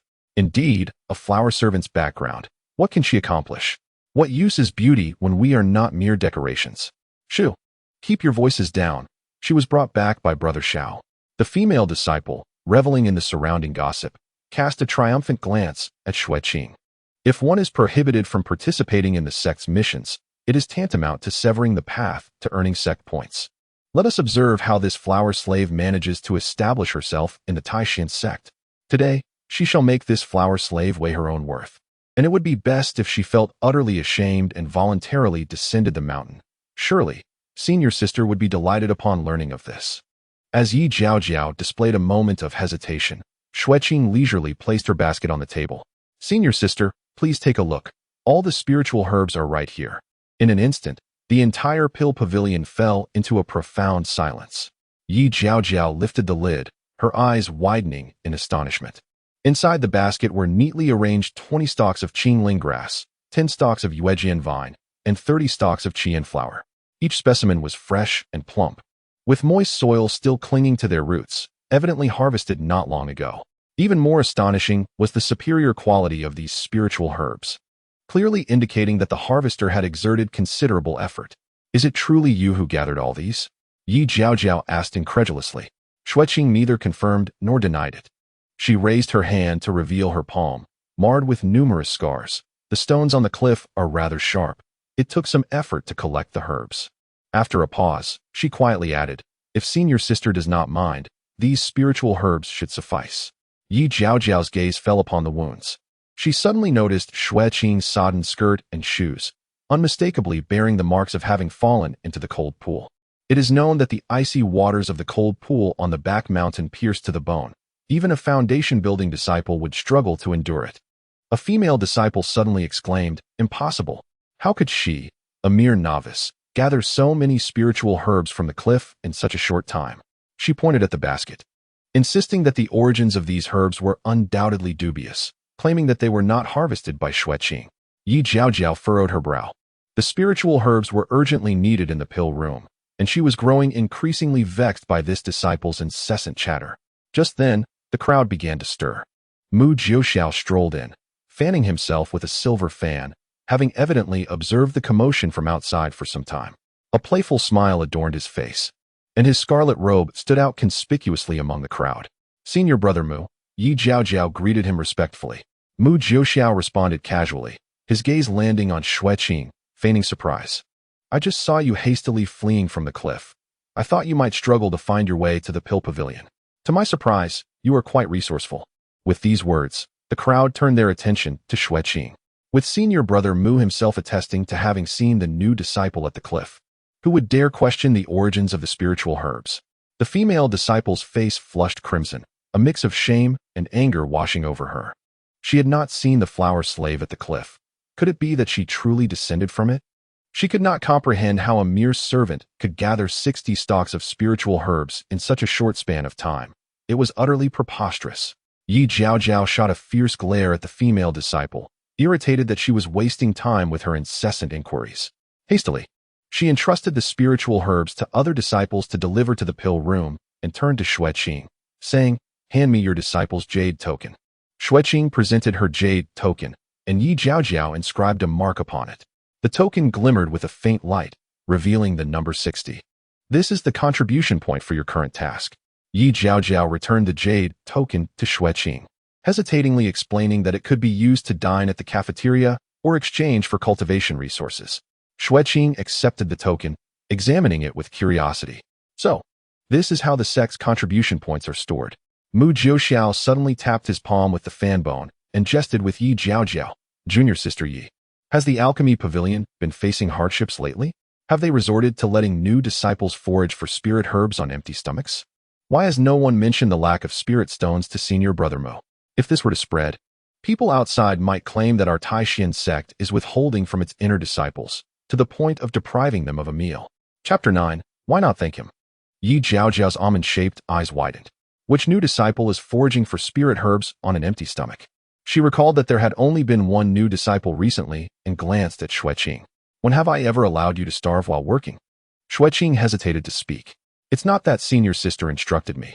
It's just that I find myself financially constrained, lacking both spirit stones and contribution points. Nonsense. Yi Jiaojiao interjected. Inner disciples can obtain a meal from the dining hall every day without needing spirit stones or contribution points. Upon hearing this, Xue Qing looked bewilderedly at the female disciple, but she said that food from the dining hall requires spirit stones and contribution points, and if you don't work, you'll go hungry. Yi Jiaojiao immediately glared at the female disciple. Did you say that? The female disciple, feeling furious at Xue Qing for speaking out, stammered her explanation. I've been consuming the Pigadan and completely forgot about this. Seeing the female disciple's evasive demeanor, Yi Jiaojiao suddenly grasped the underlying issue. The Yi family held a respectable position in this region, and although she had been pampered since childhood, she was neither naive nor foolish. Today, the female disciple exhibited odd behavior, first leading a new disciple to do hard labor, then deliberately concealing sect regulations, and finally whispering in her ear. It seemed she had been used as a pawn today. Everyone in the sect knew that Yi Jiaojiao harbored feelings for Xie Wuzhou, the master of Tianshu Pavilion. Yet Xie Wuzhou appeared to have a special inclination only towards Ren Qingyi. Yi Jiaojiao, who was accustomed to being spoiled and did not need to cater to Ren Qingyi's moods like other disciples, found herself at odds with Ren Qingyi's haughty demeanor. Yi Jiaojiao narrowed her eyes. This female disciple was evidently a lackey of Ren Qingyi, and today she was clearly attempting to use her to deal with Xue Qing. Hoping to gain favor in front of Ren Qingyi, a fire ignited within Yi Jiaojiao. She despised being manipulated, especially by Ren Qingyi's people. The female disciple felt her scalp tingle under Yi Jiaojiao's gaze, only to hear her say, "Since your memory is so poor, you should refrain from foraging for spirit herbs for now and spend some time refreshing your mind. The alchemy pavilion will not be accepting your spirit herbs for the foreseeable future." The female disciple appeared as if struck by lightning. Senior sister Yi. Xue Qing was enjoying the spectacle when suddenly, Yi Jiaojiao tossed a brocade pouch into her empty basket. Curious, she opened the pouch to find several medium-grade spirit stones inside. She looked up in astonishment, only to see Yi Jiaojiao coldly huff. Today, I was negligent and allowed you to suffer. These spirit stones are compensation for you. Having said this, Yi Jiaojiao felt a bit awkward and turned to the lining up disciples. What are you all doing lingering outside? Hurry and come in to submit your spirit herbs. With that, she flicked her sleeves and entered the alchemy pavilion, not sparing a glance at the female disciple. The other disciples fell silent, not daring to utter a word, and obediently lined up to enter the pavilion. The female disciple stood frozen in place, her face as pale as a sheet. As a disciple of the alchemy pavilion, the contribution points earned from foraging spirit herbs were her primary source of cultivation resources. Now that Yi Jiaojiao had declared she would not accept her spirit herbs, how would she manage for the month ahead? As her anger intensified, she cast a fierce glare at Xue Qing. It was all this wretched woman's fault. Having gathered enough spiritual herbs, why was she still so deliberately concealing her basket? Clearly, she intended to harm her. Xue Qing met her resentful gaze with an innocuous smile. The female disciple trembled with rage, yet dared not unleash her fury in front of Mu Jiaoxiao, and could only storm away in frustration. Mu Jiaoxiao stood by, fanning himself, patiently awaiting Xue Qing's expression of gratitude. To his surprise, Xue Qing merely stowed away her pouch and departed with her empty basket, not even casting a glance in his direction.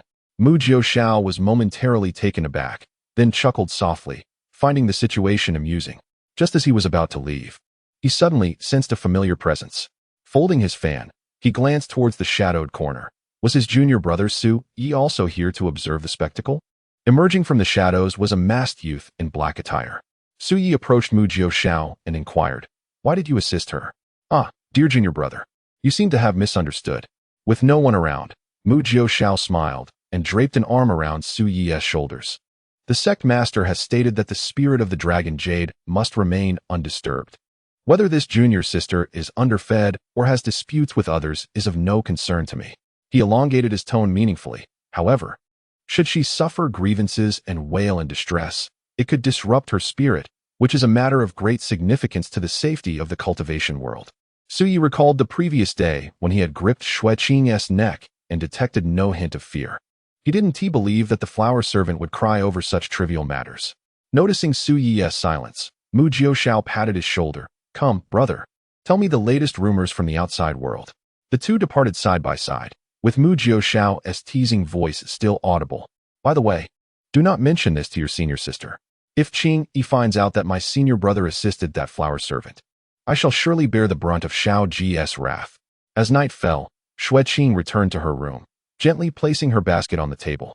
She extracted the pouch given by Yi Jiaojiao and poured out the spiritual stones, meticulously counting them under the candlelight. 10 mid-grade spiritual stones, she murmured to herself. Although Xue Qing had never personally purchased items outside, she had often overheard the cultivators discussing prices in the past. 10 mid-grade spiritual stones could hardly buy even a decent magical artifact. She traced calculations on the table with her fingers. A residence in a remote small town would cost at least 10,000 mid-grade spiritual stones.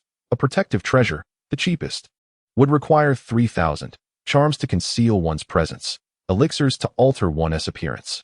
After much deliberation, she concluded that, as someone unable to cultivate, she would need to accumulate at least 100,000 mid-grade spiritual stones to establish herself in the outside world. Staring at this figure for a long while, she suddenly chuckled softly. It truly seemed like an endless journey. Yet, Xue Qing did not feel disheartened. She carefully stowed away the spiritual stones. This clear goal provided her with a sense of reassurance. As she did not yet possess a storage bag, she planned to acquire one once her contribution points were sufficient. She calculated further, taking out several freshly gathered spiritual herbs from her basket and skillfully arranging them.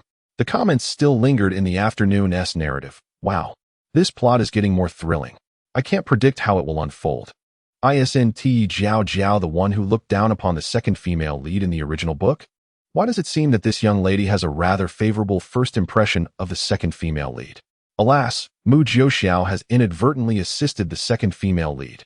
Given her character, she is bound to become attached. Poor Mu Jiaoxiao, destined to be ensnared like a stubborn adhesive." The previous commenter is utterly mistaken. If he were to become entangled with the second female lead, he would not have left the scene at all. Xue Qing's hands were in constant motion. Mu Jiaoxiao, burdened with the golden eye, faces a perilous fate. Once he becomes emotionally invested, his heart is destined to weave golden threads and meet its demise. The sole remedy lies in eliminating the object of his affections. His biological mother, who bestowed the golden eye upon him, was compelled to slay his father for this very reason. Mu Jiuxiao, unwilling to follow the same tragic path and commit the heinous act of slaughtering his beloved, deliberately lingers amidst the flowers, frequenting establishments of pleasure and leaving a trail of affection in his wake. Such apparent romanticism serves as a means of evading the specter of murder. Those who appear most tender-hearted are often the most callous. Yet, according to the comments, it seems that Mu Jiuxiao ultimately developed some semblance of affection for Rinqing. Xue Qing pondered deeply. How might one best utilize Mu Jiuxiao? As she contemplated, the dragon jade pendant around her neck suddenly radiated an astonishing heat. Xue Qing tightened her grip on the pendant as a searing pain surged through her limbs. Chapter 10. To utilize her, one must pay a price. The night breeze was cool as Xiao Ji emerged from the Tianshu pavilion, displaying a hint of weariness upon his brow. Recently, the affairs of the sect had become increasingly complex. Rin Xingyi and he were embroiled in a cold war, and the disciples within the sect were abuzz with discussions regarding Xue Qing, leaving him utterly overwhelmed. As he made his way to his quarters, he paused near Xue Qing's courtyard. Instinctively, he glanced towards her abode. Despite the deepening night, a light still flickered within. Recalling the sect leader's directive to keep a close watch on Xue Qing, Xiao Ji hesitated briefly before deciding to investigate discreetly. He sought to ascertain why the flower servant still had her light aglow at such a late hour and whether she was behaving as he had previously suspected. With a swift motion, Xiao Ji leaped silently onto the rooftop. He gently parted the tiles to create a narrow opening. Inside the room, Xue Qing suddenly gripped the dragon jade pendant around her neck, her knuckles turning white. A piercing pain spread through her body, compelling her to grasp the edge of the table in a desperate attempt to remain upright. The comments had mentioned that during the last 3 days of each month, she would suffer backlash from nourishing the dragon jade pendant, enduring hours of torment before it would relent. Today marked the 3rd day of the month's end. The training she received at the 100 Charms Pavilion had bestowed upon her an endurance surpassing that of ordinary individuals, yet the current agony far exceeded the norm, and still, she remained impassive. An unusual burning sensation radiated from her back, and she instinctively reached to remove her clothing to investigate. Just then, she heard a faint clicking sound from above. The comments erupted in a frenzy. Is the second female lead being punished by the formation? I recall now. In the original story, she thought she was ill and, in a panic, sought out Xiao Ji the next day, only to coincidentally encounter Yi Jiaojiao reporting her grievances. Xiao Ji was utterly exasperated and did not believe her at all. Wait, what is happening above? Is Xiao Ji on the roof? No way. Seriously? The head of the punishment division is actually spying? This is intense. Xue Qing's pupils constricted. After a moment of contemplation, she discreetly loosened her grip on the pendant and staggered toward the bronze mirror, altering her usual expressionless demeanor to one of pained murmurs. It hurts so much. How could this be? On the rooftop, Xiao Ji's pupils dilated in shock. What is this? Within the confines of the room, Xue Qing turned her back toward Xiao Ji, slowly shedding half of her garments. Under the flickering candlelight, her fair back revealed intricate purple patterns resembling a spider's web, visibly spreading at an alarming rate. Startled by the peculiar sight on her back, Xue Qing's legs buckled, and she collapsed onto the floor. She curled up in a corner, her shoulders trembling uncontrollably. Stifled, fragmented sobs escaped her throat, accompanied by thoughts of pain and the haunting question of whether she was on the brink of death. Tears streamed silently down her cheeks as she buried her face in the crook of her arm, lamenting, "Mother, the people here despise me. Mother, I wish to return home." The oppressive sound of her weeping was akin to a blunt knife, gradually slicing through Xiao Ji's heart. He witnessed Xue Qing's frail form crumple to the ground. Her delicate body curled into a fragile ball, seemingly shattering at the slightest touch. Xiao Ji averted his gaze awkwardly, turning away from the rooftop, his mind consumed with images of her scarred hands, the encroaching purple patterns on her back, and her suppressed cries. A heaviness settled in his chest, as if something had gripped him tightly. The act of nourishing the dragon jade with his spirit had resulted in such a severe backlash. It was understandable. Xue Qing's cultivation was weak, and without protective treasures, what could she use to defend against the encroaching forces of the Wu Wangxi array, aside from her unique fate? Recalling the red patterns that had spread across him while resisting his inner demons, Xiao Ji felt a pang of sympathy for Xue Qing. This woman, outwardly gentle yet inwardly resilient, dared not disturb others even while enduring such torment. He closed his eyes briefly, the echo of her words, "The people here despise me," resonating in his ears. With a determined stride, he made his way toward the alchemy pavilion. Inside, Xue Qing listened to the receding footsteps, gradually lifting her head. She wiped away the traces of tears on her face, the pain and grievance dissipating from her features. Thinking of the person next door, Su Yi, she continued to weep softly in her room, yet no tears fell. In the adjacent room, the meditating Su Yi furrowed his brow tighter with each disturbance. Suddenly, he opened his eyes, their pupils glinting coldly in the dark. A slight twitch of his nose revealed he could detect no trace of sorrow. "A mere act," he scoffed, a cold sneer escaping his lips. No wonder his senior sister detested this person. Such theatrics surely concealed ulterior motives. Raising his hand, Su Yi constructed a soundproof barrier, completely isolating the feigned cries before returning to his meditation. Meanwhile, Xue Qing was meticulously performing her act, writhing in apparent agony, prolonging her charade as long as the pain lasted. Approximately half an hour later, there came a gentle knock at the door. Xue Qing froze momentarily, her face instantly adopting a look of panic. With great effort, she shuffled to the door and cautiously opened it. As anticipated, the space outside was empty, save for a jade-green medicinal vial quietly resting on the windowsill. In confusion, she picked up the vial, glancing around with an expression full of trepidation and hesitation. Ultimately, she offered a respectful bow to the empty air before carefully cradling the vial back into her room and shutting the door. Not far away, Xiao Ji, concealed in the shadows of a tree, observed the entire scene unfold. Witnessing her acceptance of the medicinal pill, the tension in his shoulders finally eased as he turned and slipped away quietly. Inside, Xue Qing toyed with the jade-green vial. She opened it and poured out a lustrous pill, bringing it to her nose to inhale its fragrance, and suddenly, a smile graced her lips. The rich aroma of the medicine was intoxicating, brimming with spiritual energy. It must be a valuable treasure. The barrage of comments surged suddenly. "Look, I told you the second female lead is not simple. She has finally revealed her true self. Wow, the second female lead's acting is truly worthy of an Oscar. Isn't this the premium clear heart jade dew pill? This elixir must be quite expensive. Ordinary inner disciples can't afford it. Only the 4 from the Celestial Pivot Pavilion and the female lead can. Mom, I'm scared. What on earth is the second female lead doing with that potion? The premium clear heart jade dew pill?" Xue Qing retracted her gaze, softly uttering the name of the elixir, her actions surprisingly generous. Today, seeing her suffer, Xiao Ji must surely expect that her requests will yield twice the results with half the effort in a few days. Since they intend to utilize her, these individuals must pay a price. Chapter 11.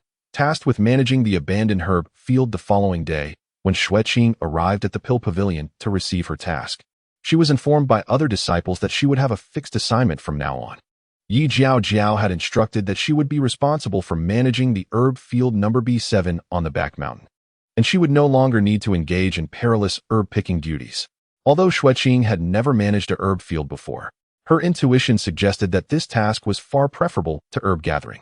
The disciple who conveyed this information spoke while surrounded by envious expressions from her peers. Upon arriving at the designated herb field, Xue Qing soon understood what the disciple meant by tranquility.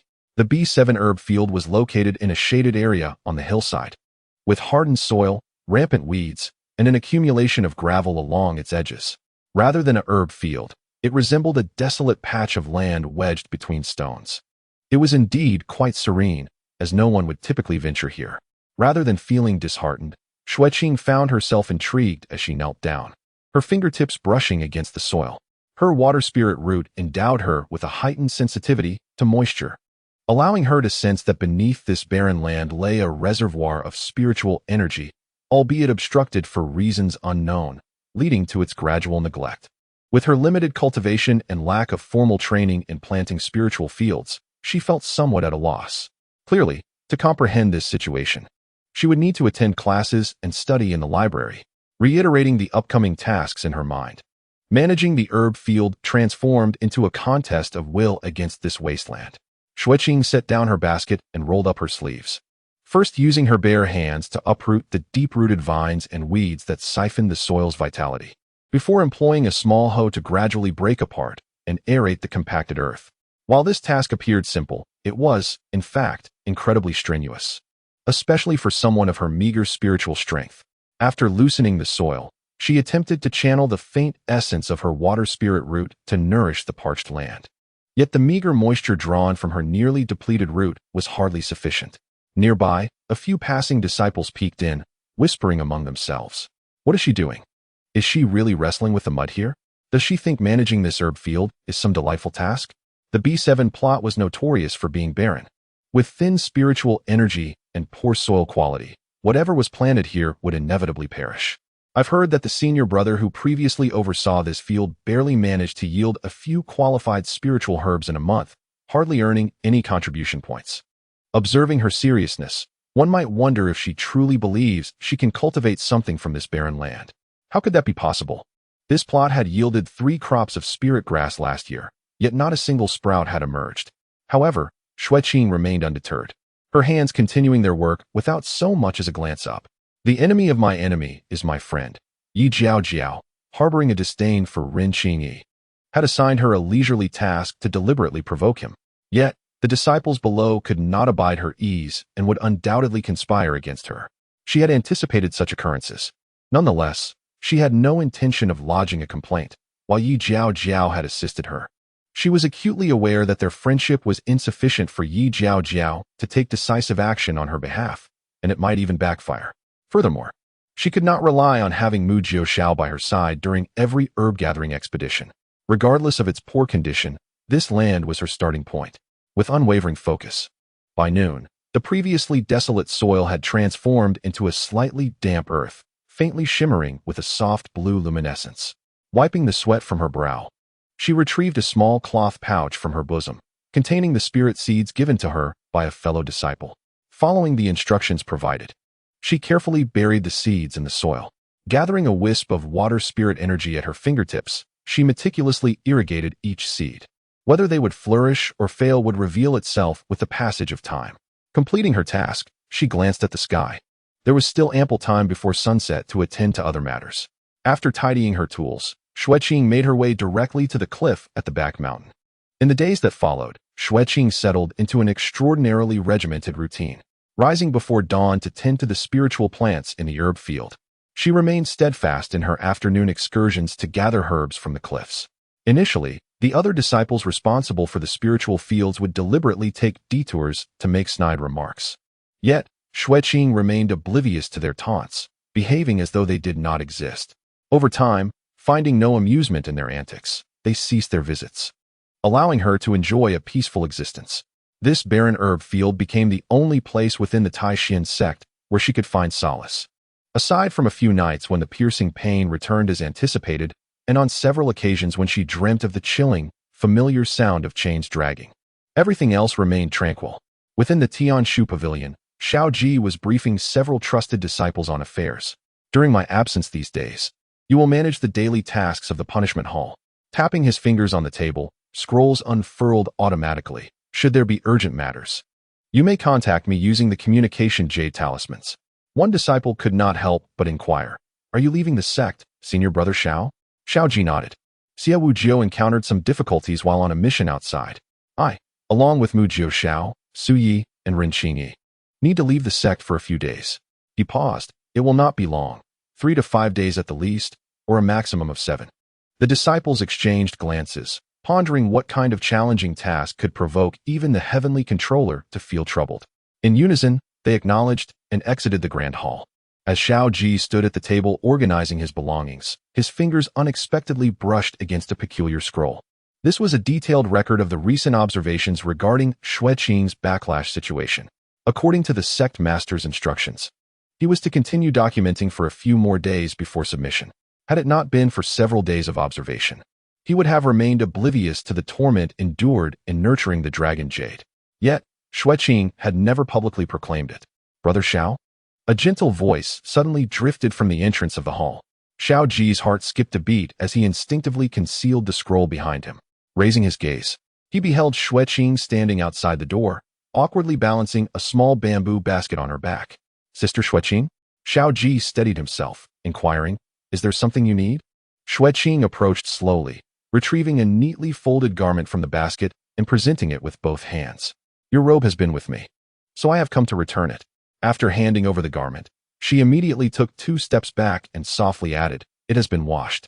Upon receiving it, Xiao Ji recognized it as the dark cloak he had given her the other day. The fabric was impeccably clean, imbued with a faint, pleasant fragrance. Xiao Ji found the scent familiar, reminiscent of the aroma she carried when he had brought her back to the sect. "You need not make a special trip for such trivial matters in the future," he said, understanding. "Next time, just leave it in my courtyard." However, Xue Qing gently shook her head, a hint of caution flickering in her eyes. "It is no trouble at all. It merely entails a bit of extra walking." Her overtly cautious expression made Xiao Ji suddenly comprehend her apprehensions. Was she concerned about being seen entering and exiting his residence, inadvertently inviting gossip? This realization stirred an unusual sensation within him. Rarely did he interact with women. Accustomed to Ren Qingyi's independent demeanor, he had never considered the opinions of others. The meticulous consideration displayed by Xue Qing seemed a necessity born of circumstance. "By the way," Xiao Ji asked impulsively, "how has your health been of late?" Xue Qing lifted her gaze, a flicker of surprise crossing her features before she replied meekly, "Thank you for your concern, brother. I am in good health." Her fingers lightly brushed the jade pendant at her neck. "Even if I were to encounter difficulties, I have the safety talisman you gave me. It will surely protect me." Xiao Ji's heart quivered. The pure trust reflected in Xue Qing's eyes felt like a blunt knife, slowly cutting into his conscience. He hastily averted his gaze, unable to meet her eyes.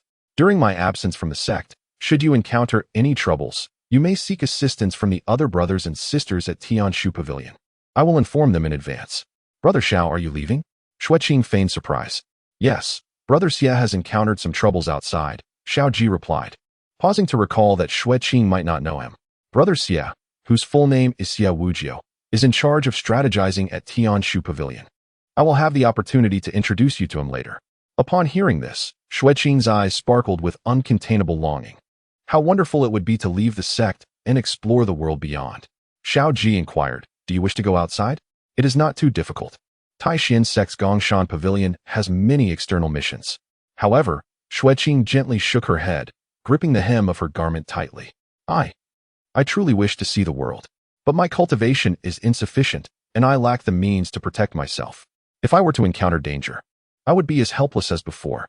She paused, raising her gaze to Xiao Ji with sincerity in her eyes. "My life was saved by Brother Xiao. I cannot bring trouble upon you." Instinctively, Xiao Ji replied, "It is of no concern. You may team up with other disciples." The moment the words left his lips, he regretted them. In light of Xue Qing's predicament within the sect, who would be inclined to accompany her? Indeed, as Xiao Ji's words faded, Xue Qing's delicate countenance drained of color, her eyelashes falling like curtains. A sense of regret stirred within Xiao Ji, leaving him at a loss for words. Suddenly, Xue Qing withdrew a finely crafted sachet from her bosom. Adorned with intricate bamboo embroidery, its stitches meticulously sewn, evidently crafted with great care. Not only did Senior Brother Xiao lend me his cloak, but he also brought me into the inner sanctum, sparing me from a life of wandering. Moreover, he entrusted the senior brothers and sisters of Tianshu Pavilion to look after me. In this world, apart from my parents, no one has treated me so kindly." She spoke softly, her voice tinged with a hint of embarrassment. "I truly do not know how to express my gratitude to Senior Brother Xiao." She gently held the sachet, explaining, "This is a herbal sachet I made with my own hands. I cannot draw talismans or refine elixirs, but I have learned a bit about the art of fragrance. It contains dozens of spirit herbs, though they may not be valuable. Wearing it can help focus the mind and ward off insects." Xiao Ji's gaze fell upon the sachet. Recalling how he had observed her late into the night, diligently arranging those herbs at her desk. So, she had been toiling away to create this sachet? Each night, while the lamp burns late, you are engaged in this? He inquired. Xue Qing lowered her head, her fingers unconsciously caressing the edge of the sachet. "I wanted to do something for Senior Brother Xiao. I noticed your wrist guard was worn, and I initially intended to exchange contribution points for a new one." Her voice dwindled. "But good wrist guards are too expensive." At this juncture, she abruptly pressed the sachet into Xiao Ji's hand. "Take this, Senior Brother. Consider it a means for me to see the world beyond. Xiao Ji gazed down at the sachet in his palm, then at Xue Qing's hands, which bore the marks of countless tiny scars.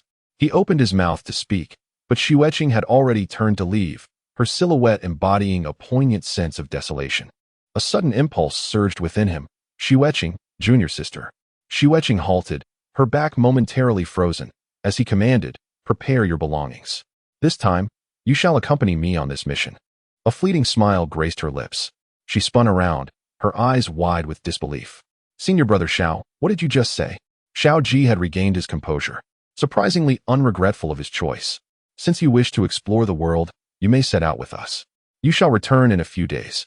He mused to himself, ensuring that Long Yusue would remain safeguarded, making this decision to keep a watchful eye on Xue Qing.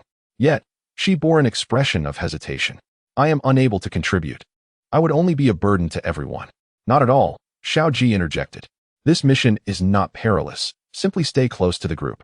Xue Qing's eyes sparkled with burgeoning joy, and she nodded vigorously, as though fearing he might retract his offer. I shall prepare at once. As she turned, her steps were light, almost as if she might leap, yet she restrained herself, wary of appearing too exuberant. Xiao Ji observed her buoyant figure, sensing that the weight upon his chest had notably lifted. The comments erupted in a flurry. Oh my goodness! Did you see the smile on the second female lead's face just now? Is she pulling this stunt to persuade Xiao Ji to take her along? Xiao Ji actually took the initiative to invite the second female lead on a mission. Am I dreaming?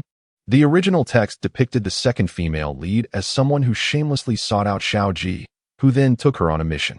The cunning second female lead is bound to face her comeuppance. In the narrative, she accompanied the main characters on a mission and nearly met her demise, becoming a burden. Those who claim she is pitiable will soon be proven wrong. Xue Qing returned to her residence and swiftly retrieved the travel bag she had prepared long ago. To her surprise, persuading Xiao Ji to take her on a mission was even more effortless than anticipated. Upon her return to the Tianshu Pavilion, Xiao Ji awaited her outside the hall. Xue Qing hurried towards him from a distance, clutching a small bundle. She had donned a simple yet elegant dress, adorned only with a shell hairpin, exuding a refreshing and unblemished appearance. Senior brother Xiao, she exclaimed breathlessly, stopping before him, her eyes brimming with uncontainable joy. Xiao Ji nodded, his gaze lingering momentarily on her light attire. Without exchanging many words, they proceeded, one after the other, down the stone steps towards the mountain gate. Xue Qing lagged a step behind, yet her eyes could not resist wandering around. This was her first departure from the main peak since joining the sect, and even the wildflowers by the roadside appeared strikingly novel. At the mountain gate, Ren Qingyi and the others had been waiting for quite some time. Mu Jiuxiao, casually leaning against a stone lion, fanned himself with a silver fan while yawning. Upon spotting Xue Qing following Xiao Ji, he immediately straightened up, a glint of amusement flickering in his eyes. Su Yi, as usual, stood in the shadows, his mask concealing any emotion, seemingly out of place among the surroundings. Ren Qingyi approached with a stern expression, bypassing Xiao Ji to question Xue Qing directly. What are you doing here? Before Xue Qing could respond, Xiao Ji positioned himself protectively in front of her. Qingyi, junior sister Xue Qing will be accompanying us on this mission. Have you lost your mind? Ren Qingyi retorted with discontent. You intend to bring her along for a mission? Xiao Ji's brow furrowed deeply. Junior sister Xue Qing is a disciple of the Taishan sect. Why should she be excluded from sect missions? What can she possibly do? Ren Qingyi scoffed. A useless person who can't even reach the foundation establishment stage will only hinder us. Xiao Ji's frown deepened further. Every year, the Taishan sect sends Qi refinement disciples on training missions, all led by senior brothers and sisters. When you first ventured out, were you not also at the Qi refinement stage? Ren Qingyi's expression darkened in an instant. Xiao Ji, are you comparing me to her? Xiao Ji felt a twinge of headache from Ren Qingyi's aggressive demeanor. Catching a glimpse of Xue Qing's anxious expression, he wished to avoid further entanglement in this discussion and decisively stated, all right, if you are concerned about her being a liability, I will take responsibility for her on this journey. Ren Qingyi regarded him coldly. Xiao Ji had repeatedly displeased her in his efforts to protect this flower slave. A departure from his usual demeanor. Most absurdly, their father had allowed this flower slave to tarnish the sect. Ren Qingyi suddenly smiled, as if a thought had struck her. The smile sent a chill down Xue Qing's spine. Very well, she said, casting a pointed glance at Xue Qing. a smirk playing on her lips. Since senior brother Xiao is so insistent, I have no objections. She turned and strode towards the mountain path. The icy brilliance of her Xian Bing reflecting blinding rays in the sunlight. I only hope that certain individuals do not find themselves weeping and wishing to return halfway. Mu Jiuxiao quickly followed, leaning closer to Xue Qing as he whispered with a smile. Junior sister Xue Qing, do take care of yourself. Xue Qing cautiously trailed behind Xiao Ji, her head bowed low, a visage of trepidation adorning her countenance. In the final moments, Su Yi passed by, and in that fleeting instant, Xue Qing caught a glimpse of the cold gaze behind his mask, as if he were peering through to a lifeless corpse. Chapter 13. Su Ye's secret schemes. Xue Qing accompanied Xiao Ji on the Qinji umbrella, trailing closely behind Ren Qingyi, who led the way. She clutched the hem of Xiao Ji's garment, maintaining a half-arm's distance between them, enveloped in silence. The barrage of comments had already erupted. Has Xiao Ji been cursed? Is he provoking the heroine for the sake of the second female lead? TSK, why does the second female lead feign weakness? She's cunning beyond measure, deliberately sowing discord. Isn't she? Just wait. We'll see her disgrace in the subsequent plot. Xiao Ji, you're doomed. Just wait for the scene of chasing after the wife to become a funeral pyre, huh? With a thunderous sound from the heavens. I declare Pei Xuandu is about to make an entrance. Accepting the shattered Shaoqing faction, my Xuangu faction is the true match of strong men and women. The Prince of Xianjing is simply a disgrace. Xue Qing remained indifferent, the group weaving through the clouds. Time trickled by, and half a day had passed. The sun now perched high at noon. The collective energy of the group began to wane, and they eventually descended into a tranquil clearing in the woods to rest and regroup. Ren Qingyi sought out a smooth, large stone and was the first to sit cross-legged and meditate. Out of the corner of her eye, she caught sight of Xue Qing, who was leaning against a tree with a weary expression, her lips curling into a smirk. After half a day of following them like this, did she still dare to tag along? Such audacity. Mu Jiuxiao approached, shaking his silver fan, as usual. Qingyi, would you like to have some spirit dew? Ren Qingyi accepted the jade vial, yet her gaze remained fixed on Xue Qing in the distance. One by one, the others closed their eyes to rest, and the forest fell into silence. After a moment's hesitation, Xue Qing slowly moved to Xiao Ji's side. Senior brother Xiao, she whispered, her voice barely audible. How long will we rest? May I go fetch some food? Upon hearing her words, Xiao Ji suddenly remembered she had yet to establish her foundation. Practitioners in the Qi refinement stage still required sustenance, unlike those who consumed the spirit-gathering pills. He replied, we will depart in half an hour. You may go, but do not wander too far. Xue Qing calculated the time and deemed it sufficient. She hurriedly expressed her gratitude and turned to venture deeper into the forest. Xiao Ji discerned that her direction led towards a small stream, believing there to be no significant threats nearby, and thus refrained from further comments. He discreetly sent a wisp of divine consciousness to envelop the area around the stream, just in case. This subtle action did not escape Ren Qingyi's notice. She snorted coldly, and the jade vial in her hand instantly frosted over. When Xiao Ji met her piercing gaze, a sense of helplessness washed over him. Ever since Xue Qing joined the Taishan sect, Qingyi had frequently been at odds with him. The matter of nurturing the dragon jade essence must not be disclosed, especially not to Qingyi. He truly did not know how to alleviate her resentment. Qingyi was intolerant of any grievances, angered that he had brought a flower servant back to the sect, believing it tarnished the reputation of Taishan. She was determined to expel Xue Qing from the mountain gate. Yet, this was crucial for the safety of the grand formation, making it utterly impossible. Moreover, how innocent was Xue Qing in this matter? Xiao Ji wished to avoid any further conflict with Qingyi at this moment, so he chose to continue resting, hoping her temper would dissipate soon. Meanwhile, Xue Qing arrived alone at the stream's edge and began to unload her belongings. She approached a tree with a trunk as thick as her arm, broke off a branch, and then, retrieving her small knife, settled on a relatively dry stone by the stream to carve it meticulously. Sunlight filtered through the gaps in the leaves, casting dappled shadows upon her. Suddenly, her fingers halted. In the reflection of the stream, a masked figure stood quietly not far behind her. It was Shai. The comments exploded. Huh? Shai has arrived. I knew he wouldn't stand idly by. Here he comes. Is the loyal dog brother personally stepping in to deal with the second female lead? Hurry up. This scene isn't in the original book. The plot has deviated so much I barely recognize it, but I love it. To be fair, The second female lead hasn't done much, has she? The comments are so malicious, even if she schemed. It was Xiao Ji who invited her to participate in the task. Those virtuous commenters can roll out. Xue Qing continued to carve the branch with an impassive demeanor, stealing glances at the water's surface. In the reflection, Shai's figure had already vanished, but a wisp of black mist was quietly seeping into her shadow. The branch was soon sharpened into a pointed spear, while Xue Qing feigned ignorance.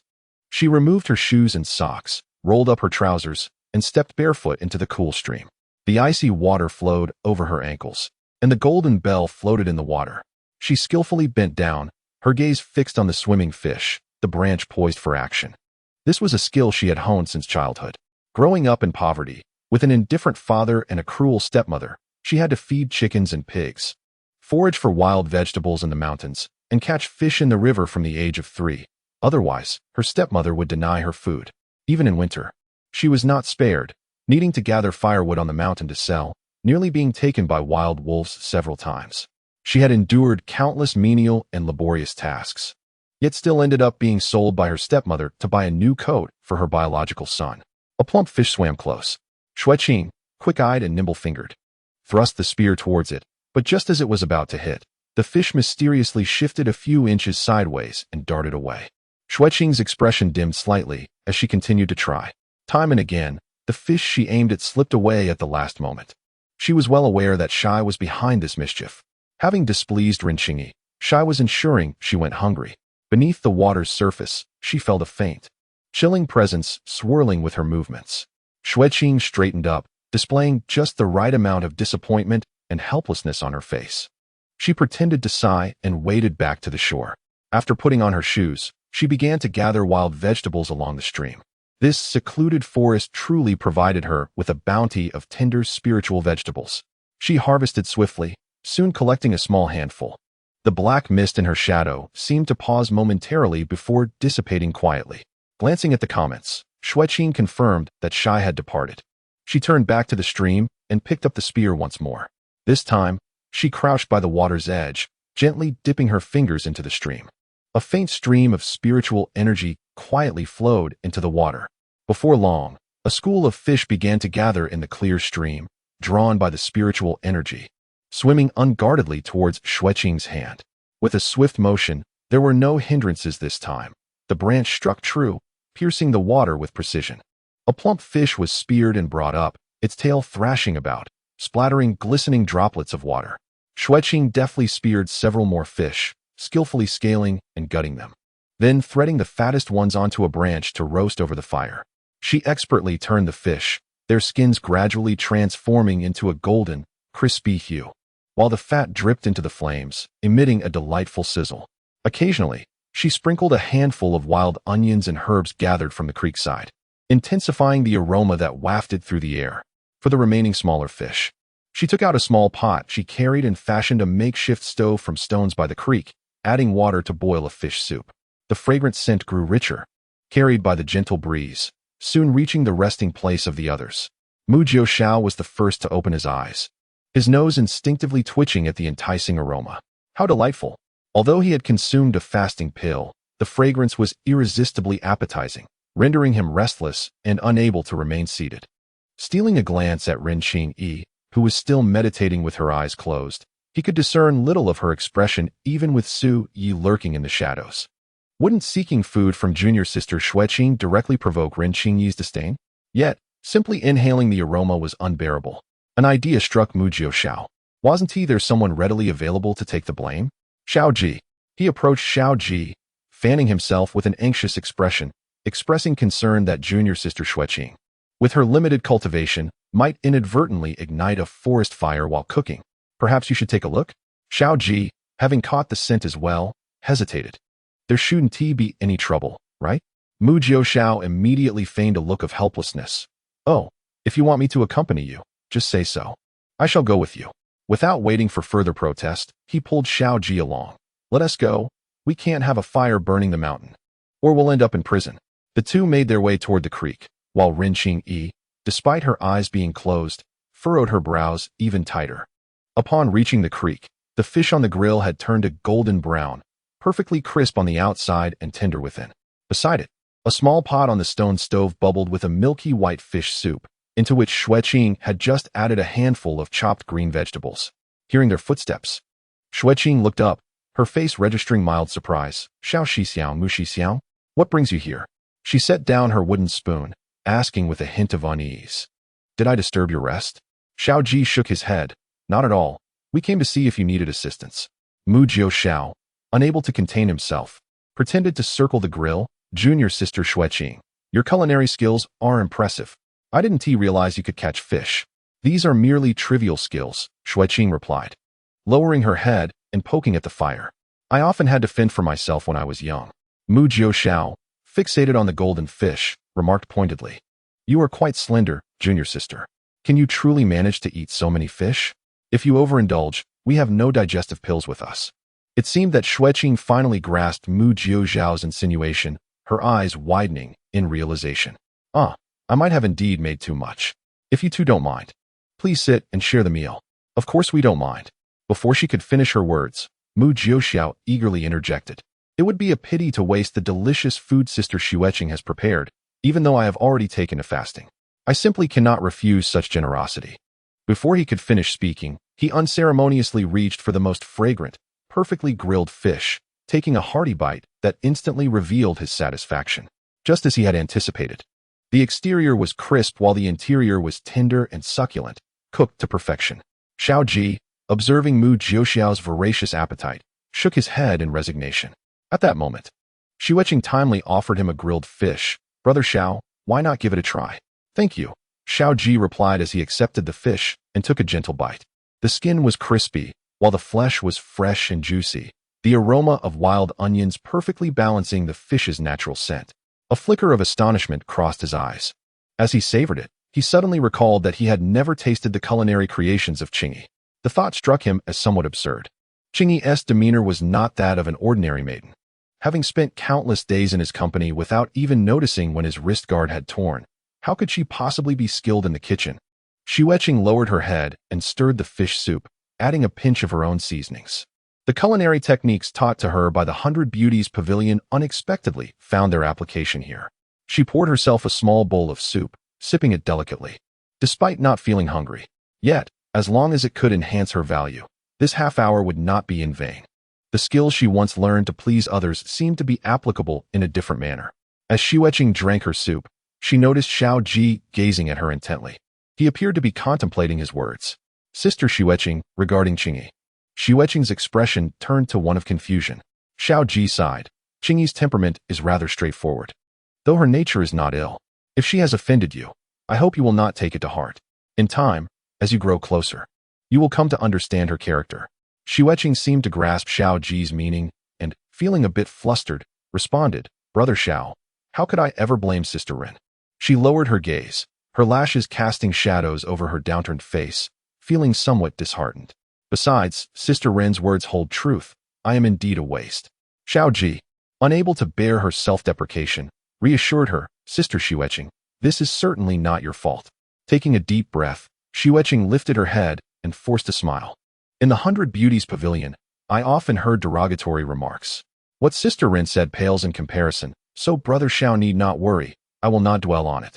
Though her words were meant to comfort, they struck Xiao Ji as even more painful. He found it difficult to imagine how much suffering Xue Qing had endured. Meanwhile, Mu Jiuxiao, having overheard their lively conversation, finished his grilled fish and decided to lighten the mood with a jest. How could Sister Xue Qing's remarkable culinary skills be deemed wasteful? Moreover, her face alone is worth a fortune. He gazed longingly at the bubbling fish soup. Sister, shall I taste that delightful broth? Xue Qing immediately understood his intent.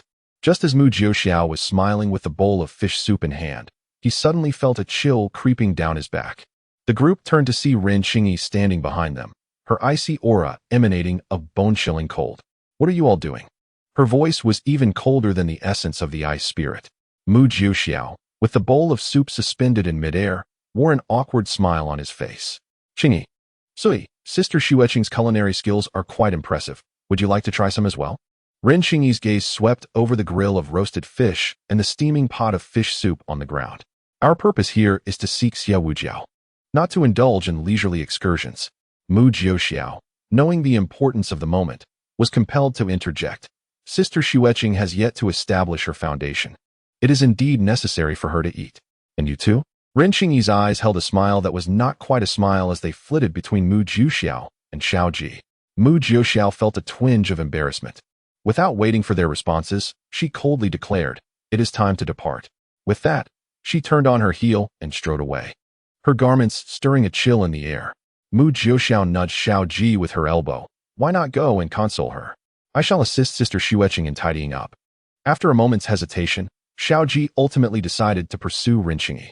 The stream side was left with only Mu Jiuxiao and Xue Qing. As Xue Qing bent down to clean up the remnants, Mu Jiuxiao stopped her with a casual flick of his ornate silver fan. The items were magically organized by his spiritual energy. "Thank you," Xue Qing murmured softly. "I am the one who has caused you trouble." Mu Jiuxiao waved his fan and smiled meaningfully. "This matter does not concern you. It is merely a quarrel between lovers, with innocent bystanders suffering the consequences." Xue Qing feigned surprise, her eyes widening. "Lovers?" Seizing the opportunity, Mu Jiuxiao scrutinized her expression, only to find pure astonishment reflected in her eyes, devoid of any hint of sorrow or jealousy. He thoughtfully closed his fan and suddenly adopted a serious demeanor. "Sister Xue Qing, although I do not comprehend why Xiao Ji is so insistent on bringing you along, it would be prudent for you not to entertain any inappropriate feelings towards him. Otherwise, you shall be the one to suffer in the end." "Inappropriate feelings?" Xue Qing appeared utterly bewildered. Mu Jiuxiao observed her for a while, confirming her genuine lack of understanding, before he sighed in relief.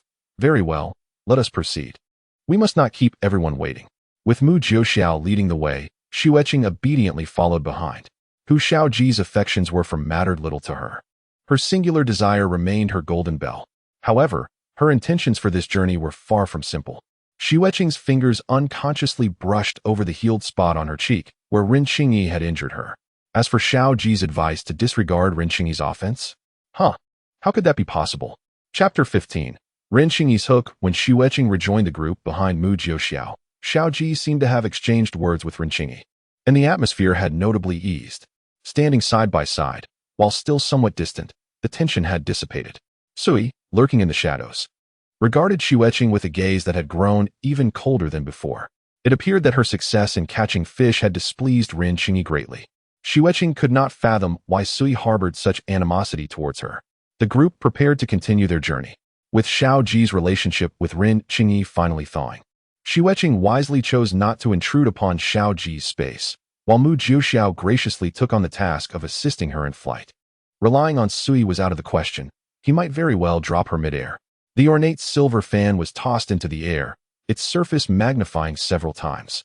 Mu Jiuxiao, a master of courting the winds, was far more considerate and gentle than Xiao Ji, thoughtfully erecting a barrier of spiritual energy to shield Xue Qing from the biting cold winds above. Xue Qing expressed her heartfelt gratitude. "Thank you, Senior Mu." "There's no need for such courtesy," Mu Jiuxiao replied, his tone playfully irreverent. "Next time, why not conjure a flying boat and take the junior sister on a scenic excursion? Wouldn't that be delightful?" Ahead, Xiao Ji and Ren Qingyi flew side by side. Their camaraderie noticeably improved. Xue Qing stood quietly behind Mu Jiuxiao, shielded by a protective barrier, making their journey considerably more comfortable. It would have been even better if Mu Jiuxiao refrained from uttering such frivolous remarks. Xue Qing remained vigilant in her thoughts. Despite Mu Jiuxiao's charming demeanor, he possessed a shrewd mind. She needed to be cautious at all times to avoid falling into his traps. After several hours of flight, Ren Qingyi suddenly raised her hand to signal a halt. "We have taken a wrong turn," she said, frowning as she surveyed the surroundings. The mist gradually enveloped the forest, deviating from the path set by Xiao Wujiu. Xiao Ji also sensed something amiss. "Indeed, we have strayed off course." Upon landing, they found themselves in an unfamiliar mountainous area with a complex terrain, making it difficult to ascertain their direction. Xue Qing stood aside, her gaze inadvertently drawn to a nearby low hill. Suddenly, the barrage of comments erupted. "Here it comes. High energy alert ahead. Pei Xuandu is about to make an appearance." The second female lead was almost killed by Pei Xuandu when she was sent to explore that hill. My heart rejoices as a member of the Xinqing faction. This is where the female lead first encounters Pei Xuandu. The second female lead is acting unpredictably now. She wouldn't dare to explore that hill, would she? Xue Qing calmly listened to the others as they deliberated their strategy. Before long, Xiao Ji and the others reached a decision. In accordance with the original narrative, they opted to split into 4 groups, each exploring a different direction and to communicate any discoveries immediately. Suddenly, Xue Qing timidly pointed towards the eastern route. Could we possibly avoid this path? I have a bad feeling about it. Ren Qingyi frowned in annoyance. We have scanned this area with our spiritual senses. What danger could there be? If you are afraid and unwilling to explore, just say so instead of being superstitious. That's not it, Xue Qing hurriedly explained. It's not that I don't want to explore, it's just that the sight of that path unsettles me. It feels perilous. Ren Qingyi interrupted her with evident derision. Junior sister Xue, we are cultivators, not simple villagers. We rely on our spiritual senses, not mere feelings. She scoffed. Besides, how could I not sense any issue with that path? If that's the case, I shall choose this route and see what dangers lie ahead. Her sarcasm was too blatant. Leaving Xue Qing silenced, her head bowed, too timid to argue further. Xiao Ji and Mu Jiuxiao also thought Xue Qing was being overly timid. To avoid wasting time, Xiao Ji began assigning routes. Since that S settled, Qingyi will take the east, I will head north, Sui will go south, and Mu Jiuxiao and junior sister Xue shall venture west. As soon as he finished speaking, Sui unexpectedly interjected, I wish to accompany senior sister. Xiao Ji frowned. That's not acceptable. Junior sister Xue's cultivation is still shallow. She cannot act alone. Sui insisted on traveling with Ren Qingyi, noting that when the flower slave expressed fear, he had sensed no trace of apprehension. She is lying again. Her fear is always feigned. That flower slave warned that the eastern path is fraught with danger. It cannot be taken lightly. Due to Sui's unwavering determination, the atmosphere became suddenly tense. Xiao Ji understood that, given Sui's temperament, even if he opposed her, she would still secretly follow Ren Qingyi. As he grappled with this dilemma, Xue Qing took the initiative to speak. It's all right, I can scout ahead by myself. She raised the communication talisman in her hand, asserting, I can run swiftly. If danger arises, I will notify everyone. No, Xiao Ji resolutely refused. The matter concerning the dragon jade essence was of utmost importance. He could not allow Xue Qing to encounter even the slightest mishap. Yet Xue Qing appeared resolute in her intent to dissolve the stalemate, stepping back 2 paces. Really, it's fine. I will return safely. With that, she turned and ran towards the direction of the low hill to the west. Seeing her boldness, Xiao Ji and Mu Jiuxiao instinctively moved to chase after her, only to be halted by Ren Qingyi with her icy demeanor. She was genuinely vexed by the overly anxious attitudes of these 2 regarding that flower servant. Xiao Ji. Ren Qingyi's eyes flashed with anger. Did you not earlier proclaim that Xue Qing is a disciple of Taixin sect? Since when do disciples of Taixin require protection merely to scout a path? Her voice was as frigid as ice. If one lacked even this capability and perished here, it would be a consequence of their own making. Xiao Ji found himself at a loss for words. He could not divulge the secret of the dragon jade essence. Mu Jiuxiao, standing nearby, desperately signaled to Sui, implying that he was being inconsiderate of the larger picture, but Sui remained unmoved. He believed that the flower servant harbored secrets and did not trust she would come to harm. In the span of this delay, Xue Qing's figure had vanished into the mist. Ultimately, Xiao Ji suppressed his concerns and conceded, very well, let us set off. Report any discoveries immediately. Ren Qingyi huffed coldly, no longer casting a glance at him as she strode towards the road to the east. Sui silently followed in her wake. Xiao Ji and Mu Jiuxiao wasted no time, each disappearing from the scene. At that moment, Xue Qing was nimbly traversing the dense forest of the low hill. The timid expression on her face had long since vanished, replaced by a hint of excitement. In the original narrative, the eastern path was assigned to Mu Jiuxiao, leading deep into the shadowy bone pool, where a century-old Yin Jiao lay dormant at the bottom. Had it not been for Mu Jiuxiao carrying the demon-subduing copper coin, no one else would have returned unscathed. As she had anticipated, Ren Qingyi's pride was apparent. With just a few feigned words of weakness, Ren Qingyi had taken the bait. The day Ren Qingyi had scarred her face was followed by repeated verbal humiliations. Xue Qing was no saint. She could not simply let bygones be bygones. This time, she would consider it a means of collecting a small interest first. At this juncture, the barrage of comments surged wildly. It's over. The female protagonist is headed to the bone pool. In the original story, it should have been Mu Jiuxiao who went there. The second female lead just ran faster than a rabbit yet pretended to be terrified? Hilarious. She's truly cunning. Wait. Why is the second female lead still following the original plot up the low hill? Isn't she about to encounter Pei Xuandu, who possesses the 9 turns harmony goo? The second female lead inadvertently intrudes into the forbidden area, disturbing Pei Xuandu while he cleanses the goo poison, and is struck down by his sword. TSK.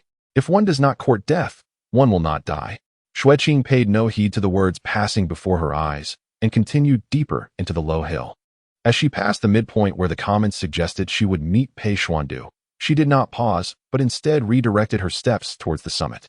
Chapter 16. The fortuitous encounter of Xue Qing cautiously navigated through the dense fog, the brittle twigs beneath her feet emitting faint cracking sounds. The incessant barrage of comments regarding Pei Xuandu drowned her in information about this individual. Pei Xuandu was the young master of the esteemed Yunqiong Imperial Palace, the foremost among the 4 great sects of the immortal capital.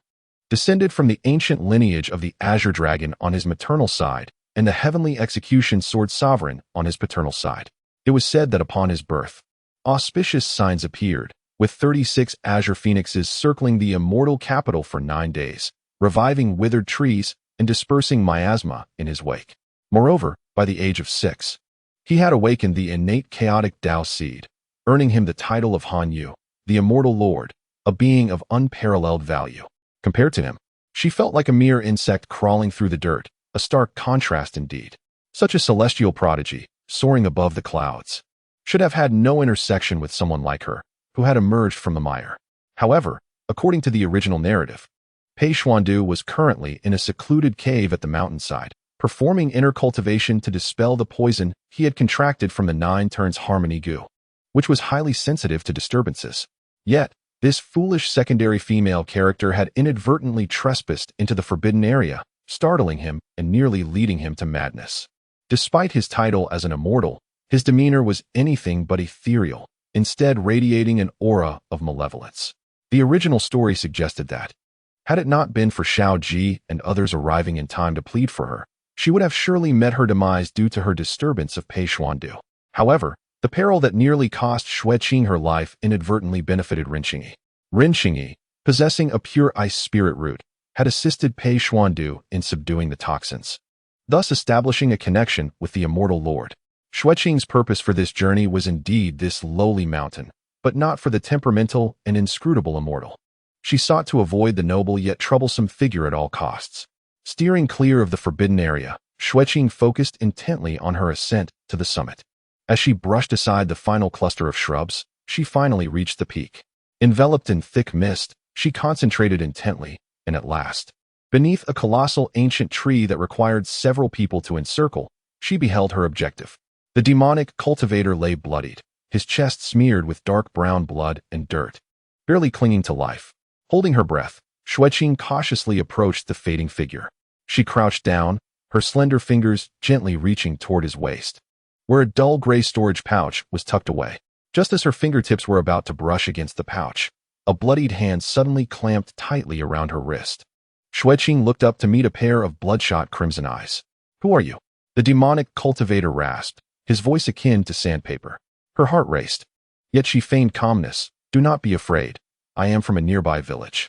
I came to gather herbs and saw you were injured." As she spoke, her other hand discreetly moved toward the concealed talisman at her waist. "Nonsense." The demonic cultivator sneered, his severe injuries doing little to hinder his perceptiveness. "In this desolate wilderness, where would a village be? You must be tired of living." He tightened his grip. "Speak. Who sent you?" Before he could finish, Xue Qing swiftly drew the talisman and struck it against the demonic cultivator's chest. A flash of blue light erupted, transforming the talisman into a wave of spiritual energy. Boom. The expression of disbelief flickered in the demon cultivator's eyes as a spiritual talisman blasted a gaping wound in his chest. He, already at the end of his tether, succumbed to his injuries on the spot, the strength in his hands dissipating. Xue Qing took 2 steps back, exhaling a sigh of relief only after confirming that the demon cultivator had completely breathed his last. Fortunately, she had exchanged contribution points at her sect for this life-saving talisman. Otherwise, she would have met her demise here today. Reaching for the storage bag at his waist, she carefully retrieved it. Inside, The contents were sparse, scattered pills and talismans, along with a meager collection of 320 mid-grade spirit stones, indicating that this demon cultivator was not a significant figure. However, the most striking item was a crystal of pure ice blue, emanating a chilling aura. It was the Xianming cold crystal. Xue Qing delicately extracted the crystal. It was said that this item was a manifestation of ancient ice essence, capable of enhancing the grade of ice, attribute magical treasures upon absorption. This was precisely the opportunity that Rin Xingyi had encountered in the original narrative, a rare material capable of elevating the grade of the Xianbing Pe. According to the commentary, every 3 Xianming cold crystals absorbed would elevate the Xianbing Pe by 1 tier, dramatically increasing its power. Regrettably, such treasures are elusive, and it was uncertain from where this demon cultivator had acquired it. Examining the crystal closely under the faint sunlight, she noticed wisps of icy mist swirling within.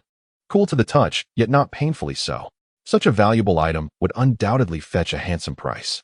She wondered if it could suffice for her to purchase a decent residence. Xue Qing carefully stowed the storage bag in her bosom, planning to procure her own storage bag upon her return to transfer the items safely. Keeping this storage bag was perilously dangerous. She needed to act discreetly as Xiao Ji and the others were watching closely. The commentary had erupted in chaotic discussions. Wait, shouldn't the female lead obtain the Xianming cold crystal later? Did the second female lead snatch the opportunity from her? The Xianming cold crystal. It's an exceptional material for enhancing the quality of the Xianbing Pe. The female lead was just 1 crystal short of a tier upgrade. How will the plot progress without this? Rest assured, it's all for the sake of the storyline. The Xianming cold crystal will return to the female lead soon. Isn't anyone concerned about Pei Xuandu? How will the female lead encounter him now? Pei Xuandu, I'm on the verge of succumbing to the poison. Where is everyone? Xue Qing feigned ignorance, rising to descend the mountain. The mist had thickened since her arrival, obscuring the view and making it difficult to discern her direction. As she followed the path she had taken, she increasingly sensed that something was amiss. Perplexed, she glanced around, realizing she seemed to have lost her way. Observing the commentary, it was evident that others were equally bewildered, unsure of the current situation. She halted her steps, deciding against further reckless wandering, and opted to use a communication talisman to contact Xiao Ji and the others. Just as Xue Qing was about to retrieve the communication talisman from her bosom, she suddenly caught a faint whiff of a herbal scent. It was the 7 stars dewgrass. This spirit herb was renowned for its efficacy in stabilizing the soul and was a rare material for concocting high-tier elixirs, sure to command a good price in the market. Following the fragrance, she discovered a pristine white spirit herb nestled in a crevice of the cliff, its leaves glistening with dew-like spiritual liquid. After cautiously surveying her surroundings and confirming the absence of guarding beasts or evident traps, she leaned forward and carefully harvested the spirit herb, another addition to her savings. Xue Qing had just secured the spirit grass when her foot slipped on the moss-covered rock beneath her. With a startled exclamation, she plummeted into the fog. In a moment of desperation, she swiftly unfastened her hair tie, which inexplicably elongated like a living entity, wrapping around a protruding branch on the cliff. The momentum of her fall abruptly halted, leaving Xue Qing suspended in midair. Peering down, she discerned an open space below, shrouded in thick mist that rendered it seemingly bottomless. With a sigh of relief, she controlled the hair tie to gently lower herself. Upon touching the ground, the tie, having ensnared the branch, swiftly retracted with a soft sound, reverting to a mere strip of fabric. This small spell, known as the binding silk, was originally a trick practiced by the flower slaves of the 100 Charms Pavilion, intended to amuse their patrons, but had now transformed into a life-saving skill. Reattaching her hair tie, Xue Qing surveyed her surroundings and realized she was in an unfamiliar location. Suddenly, an unprecedented and intoxicating fragrance wafted into her nostrils. As a connoisseur of perfumery, she could identify over 300 types of spices with her eyes closed. Yet she had never encountered such an enchanting aroma. Following the scent, she could not contain her curiosity and approached, only to discover she had entered a cavern. Instinctively sensing danger, she quickly dismissed her exploratory intentions and turned to leave. Chapter 17. A sword through the heart. Taking a step, she made no sound. Yet the fragrance intensified dramatically. Xue Qing transitioned from walking to running, hastily pulling a communication talisman from her bosom. Just as she was about to ignite it, a faint rustling sound reached her ears. Before she could react, A wave of searing heat enveloped her. The talisman slipped from her fingers and floated to the ground, while a scorching hand clamped over her mouth. Her back pressed against the chest of a stranger, and even through the fabric, she could feel an abnormal warmth radiating from him. Struggling fiercely, she had already deduced the identity of her captor, Pei Xuandu. It seemed this intoxicating scent emanated from him. How could she have unwittingly stumbled upon the cave where he was meditating? With great effort, Xue Qing turned her head slightly, catching a glimpse of the man's profile. The immortal lord appeared to be in a troubling state, exuding a dangerous, beast-like agitation, far from the demeanor of one who had subdued his emotional poison. She yearned to escape, yet Pei Xuandu lifted her effortlessly. "Do not move." His voice was a terrifying rasp, "or I shall kill you this instant." Frozen in his embrace, Xue Qing could distinctly sense the chaotic spiritual energy within him raging uncontrollably. His superior aura leaked outwards, forming invisible shackles around her, rendering her motionless. Pei Xuandu carried her deep into the cavern, where he roughly cast her onto the ground. Terrified, she instinctively recoiled, only to see him standing at the cave's entrance, gesturing with one hand to create a barrier that sealed the cave from the outside world. An immortal, a lord. Panic seized Xue Qing as she realized what was about to unfold. "Please stay calm. I can help you find an antidote," she implored, fully aware that she was deceiving him. She was not like Ren Qingyi, capable of suppressing Pei Xuandu's internal poison. All she desired was to flee. Pei Xuandu's eyes flickered with a moment of clarity, but it was swiftly engulfed by desire. Before she could rise and flee, Pei Xuandu had already leaned down, his fervent lips silencing her every utterance. Her protests quickly transformed into shattered sobs. Pei Xuandu's roughness bordered on cruelty, and Xue Qing felt her vision darken from the pain. All the teachings from the 100-charm pavilion forgotten in an instant. Within the confines of the barrier, an absurd spectacle was unfolding. Xue Qing's consciousness gradually blurred, with only a chilling sensation at her heart remaining. Something surged into her body, coursing rapidly through her meridians, settling and condensing at her dantian. Time became an enigma. And eventually, Xue Qing regained her awareness amidst excruciating agony. Her entire being felt as if it had been crushed and reassembled. Even her fingertips were immobile. Strangely, an unfamiliar power now resided within her, feminine, profound, yet curiously harmonious with her essence. Trembling, Xue Qing extended her hand, and a thread of pure spiritual energy emanated from her fingertips, coalescing into a diminutive water serpent in midair. Surrounding the water serpent, she beheld phenomena invisible to her in ordinary circumstances. The spiritual energy gathered around her palm, forming the water serpent, which then radiated outward in a cyclical dance. Was this the trajectory of spiritual energy's flow? In terror, she glanced at the still slumbering Pei Xuandu, the apparent source of this power. Trembling, she retracted her hand, and the water serpent, along with the orderly flowing spiritual energy, dissipated into the air in an instant. According to the texts, Pei Xuandu, disturbed from his meditative retreat by her, would seek her life. Given the nature of this celestial lord, if he were to awaken and discover their predicament, she dared not contemplate the consequences. A chill gripped her neck, and her head felt as though it no longer resided upon her shoulders. This misfortune weighed heavily upon her. Yet it was fear that overshadowed her feelings of hatred and humiliation. The very first act upon Pei Xuandu's awakening would surely be her demise. She had no desire to perish. Having barely escaped from the 100-charm pavilion, her life felt far from fulfilled. Gritting her teeth against the agony coursing through her, Xue Qing scanned her surroundings and spotted a long sword, glinting coldly on the ground. She staggered over, picking up the sword that was heavier than her own arm, its tip trembling due to her quaking hands. The icy sensation offered her a modicum of clarity. The lives of those from the golden branches and jade leaves of the celestial capital paled in comparison to her own. With both hands gripping the sword, she aimed it at Pei Xuandu's unguarded chest. Summoning all her strength, she thrust it downward with fervor. The slumbering celestial lord emitted a muffled groan of pain, his brow furrowing.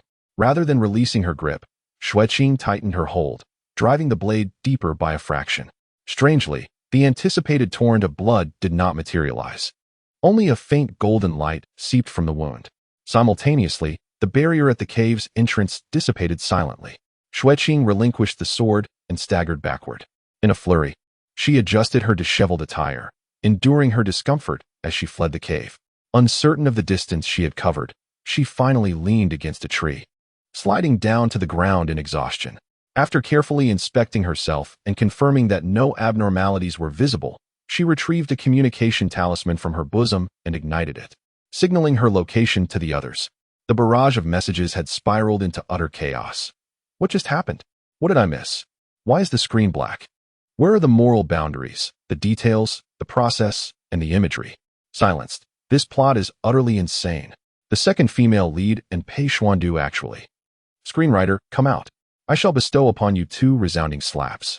How could the second female lead stab Pei Xuandu? This storyline is completely unraveling. Is Han Yuxianjun truly lost like this? I refuse to believe it. A member of the Tian Tai Xianqing faction. Enough. I am beginning to feel pity for the second female lead. What has the beautiful maiden done to deserve this? Xue Qing, indifferent to the barrage of comments, buried her face in her knees to alleviate her discomfort. Before long, footsteps echoed from a distance. A dazzling red figure pierced through the mist and landed before her. Mu Jiuxiao visibly sighed in relief upon seeing Xue Qing safe and sound. Junior sister Xue Qing, we have been searching for you. Let us hurry. Everyone is waiting for you. Xue Qing rose and followed behind him, her legs weak as she ambled slowly. Only then did Mu Jiuxiao notice her unusual state. His gaze swept over her swollen eyes and her peculiar gait, furrowing his brow. What has happened? Xue Qing averted his gaze. The fog is too thick. I stumbled and fell. Mu Jiuxiao scrutinized her bruised and swollen lips, pondering how she could have sustained such an injury from a fall. It seemed more akin to a bite from a man. However, he prudently refrained from probing further. Surely no man would emerge from these desolate mountains to assault junior sister Xue Qing? He produced a vial of elixir from his sleeve and handed it to her. Take this first. Xue Qing accepted it, and after consuming the elixir, the discomfort within her body indeed subsided considerably. She followed closely behind Mu Jiuxiao, departing from this place of turmoil. Chapter 18. Xiao Jiu saves the day upon returning to the foot of the low mountain with Mu Jiuxiao, Xiao Ji, Rin Qing-yi, and Su Yi had already arrived, gathered and engaged in conversation. Rin Qing-yi appeared far from well. Her garments bore several tears, stained with darkened blood, and her complexion was unnaturally pale. Beside her, Su Yi had a deep wound on his shoulder, slowly healing on its own. Yet the aura beneath his mask remained chillingly fierce. Both of them exuded a chaotic spiritual energy, clearly indicating they had endured a fierce battle. Xiao Ji breathed a sigh of relief upon seeing Xue Qing return safely with Mu Jiuxiao. However, before he could step forward to speak, Rin Qing-yi's expression suddenly turned icy as she raised her hand, launching a shard of ice towards Xue Qing. How dare you return? Xue Qing's pupils constricted. Strangely, the ice shard, which she would typically have no chance of evading, appeared to move in slow motion before her eyes. The trajectory of the swirling spiritual energy became vividly clear.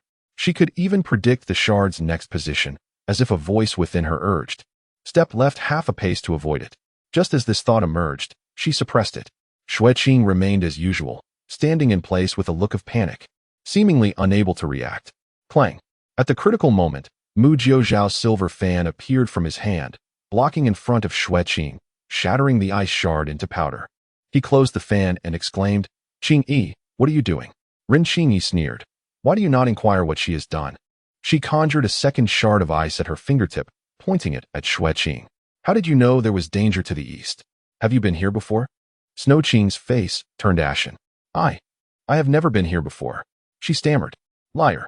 Rin Qing-yi interjected sharply. "Then how do you know there is danger to the east? You clearly know that a century-old shadow serpent is hidden there, yet you choose not to reveal it to us. Had it not been for my possession of the sect's treasured artifact, the heavenly mechanism mirror, which dispelled the illusion, both I and Sui would likely have perished today within the serpent's belly. Can you still claim that it was unintentional? Was it indeed resolved by the heavenly mechanism mirror?" Snow Qing suppressed her regret, trembling all over. "I truly know nothing of this century-old shadow serpent." Xiao Ji furrowed his brow, positioning himself protectively in front of Snow Qing. "Qing, you are being overly impulsive. We have yet to ascertain the facts. How can you act with such haste? My sect has never had a rule of punishing disciples without clear evidence." Mu Jiuxiao chimed in, attempting to diffuse the tension. "Dear cousin, please calm your anger. Snow Qing is merely at the qi refinement stage. How could she withstand your full force? We are all sisters of the same sect. Let us converse amicably. Rin Qini took a deep breath, retracting her second icy spike. Very well. I shall seek clarity today to avoid any stain on my reputation as one who bullies fellow disciples. Xue Qing, why did you know of the danger to the east at that time? If you cannot provide a satisfactory explanation, do not blame me for cleansing the ranks. Xue Qing felt all eyes upon her, frozen in fear, her eyelids reddening as she trembled, unable to articulate a coherent response. I did not. Indeed, she feared that Rin Qini would resort to reason and spare her from harm. If Rin Qini merely continued to harass her without genuine malice. Given the long-standing camaraderie among Rin Qini and the others, Xiao Ji and the rest would not jeopardize their relationship with her for Xue Qing, at most offering a few half-hearted words of support. In such a scenario, she would find herself at a disadvantage. Only if Rin Qini sought her life would Xiao Ji and the others truly stand by her side. When rules favor one speaks of rules. When personal relationships are advantageous, one speaks of them. When all circumstances are unfavorable, one drags everyone down together, muddling the situation. After all, Xiao Ji and the others valued her life even more than she did. I truly did not, Xue Qing repeated softly, trembling all over. As expected, Rin Qini's patience wore thin at the sight of her. Convinced of Xue Qing's guilt, her eyes flickered with murderous intent. Feigning innocence. You must be a spy sent by some demonic sect. Today, I shall eliminate you, this source of calamity. The Xianbing essence surged with chilling light, and an ice dragon roared forth from it, lunging directly at Xue Qing. Should this blow land, it would be sufficient to claim half her life. Qini, halt. You mustn't. Xiao Ji and Mu Jiuxiao both intervened simultaneously. The thousand-mechanism umbrella unfurled instantly, shielding the front, while the silver fan transformed into a streak of golden light, slicing toward the ice dragon. However, fueled by rage, Rin Qini's strike was formidable, and with the three disciples evenly matched in power. Coupled with Xiao Ji and Mu Jiuxiao's hurried and disadvantageous positioning, they barely managed to shatter the body of the ice dragon. Yet, the fearsome dragon head broke through their defenses and charged towards Xue Qing with unrelenting force. Standing rooted in place, Xue Qing closed her eyes, seemingly resigned to her fate as she awaited death. Just as the ice dragon was about to reach her, a figure clad in moonlight swept past like a flowing cloud. Xue Qing felt a tightening around her waist as a gentle force lifted her from the spot, placing her into a fragrant embrace. Feigning shock, she opened her eyes wide, only to behold a strikingly handsome face before her. A figure approached, exuding an aura as gentle as jade, clad in a flowing moon-white robe that danced elegantly in the wind. The tear mole beneath his eye stood out conspicuously, adding an air of charm. With one hand, he cradled her suspended in the air, lowering his gaze to meet the delicate features of Xue Qing, a glimmer of astonishment flickering in his eyes. It was Xue Wujiu. Xue Qing knew her gamble had paid off. She had prepared herself the moment the comments declared Xue Wujiu's arrival. As he gracefully descended with Xue Qing in his arms, the moon-white sleeves fell like wisps of cloud. Upon seeing Xue Qing unharmed, both Xiao Ji and Mu Jiuxiao breathed sighs of relief. Although Rin Qini wore a displeased expression, she refrained from further remarks.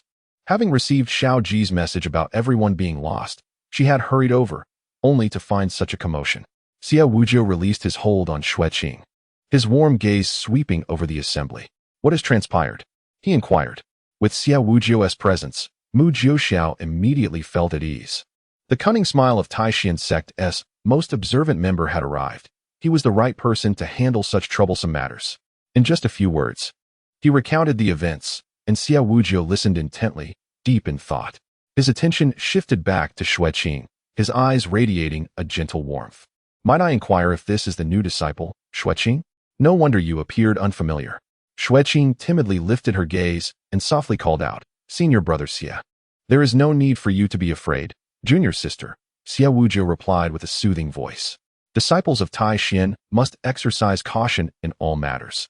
When Xingyi questioned how you sensed danger from the east, it was out of concern, not an intention to make things difficult. If you truly perceive something, do not hesitate to share. Now that you are part of Tai Xian, we are all comrades, bound to support one another without concealment. As he spoke, Xue Wujiu gently patted her shoulder. His fingertips were warm, yet Xue Qing keenly sensed a subtle probing of spiritual energy quietly entering her body. Xue Wujiu was assessing her cultivation. In the past, her meager skills would have rendered her oblivious, but now, she distinctly felt that energy coursing through her meridians.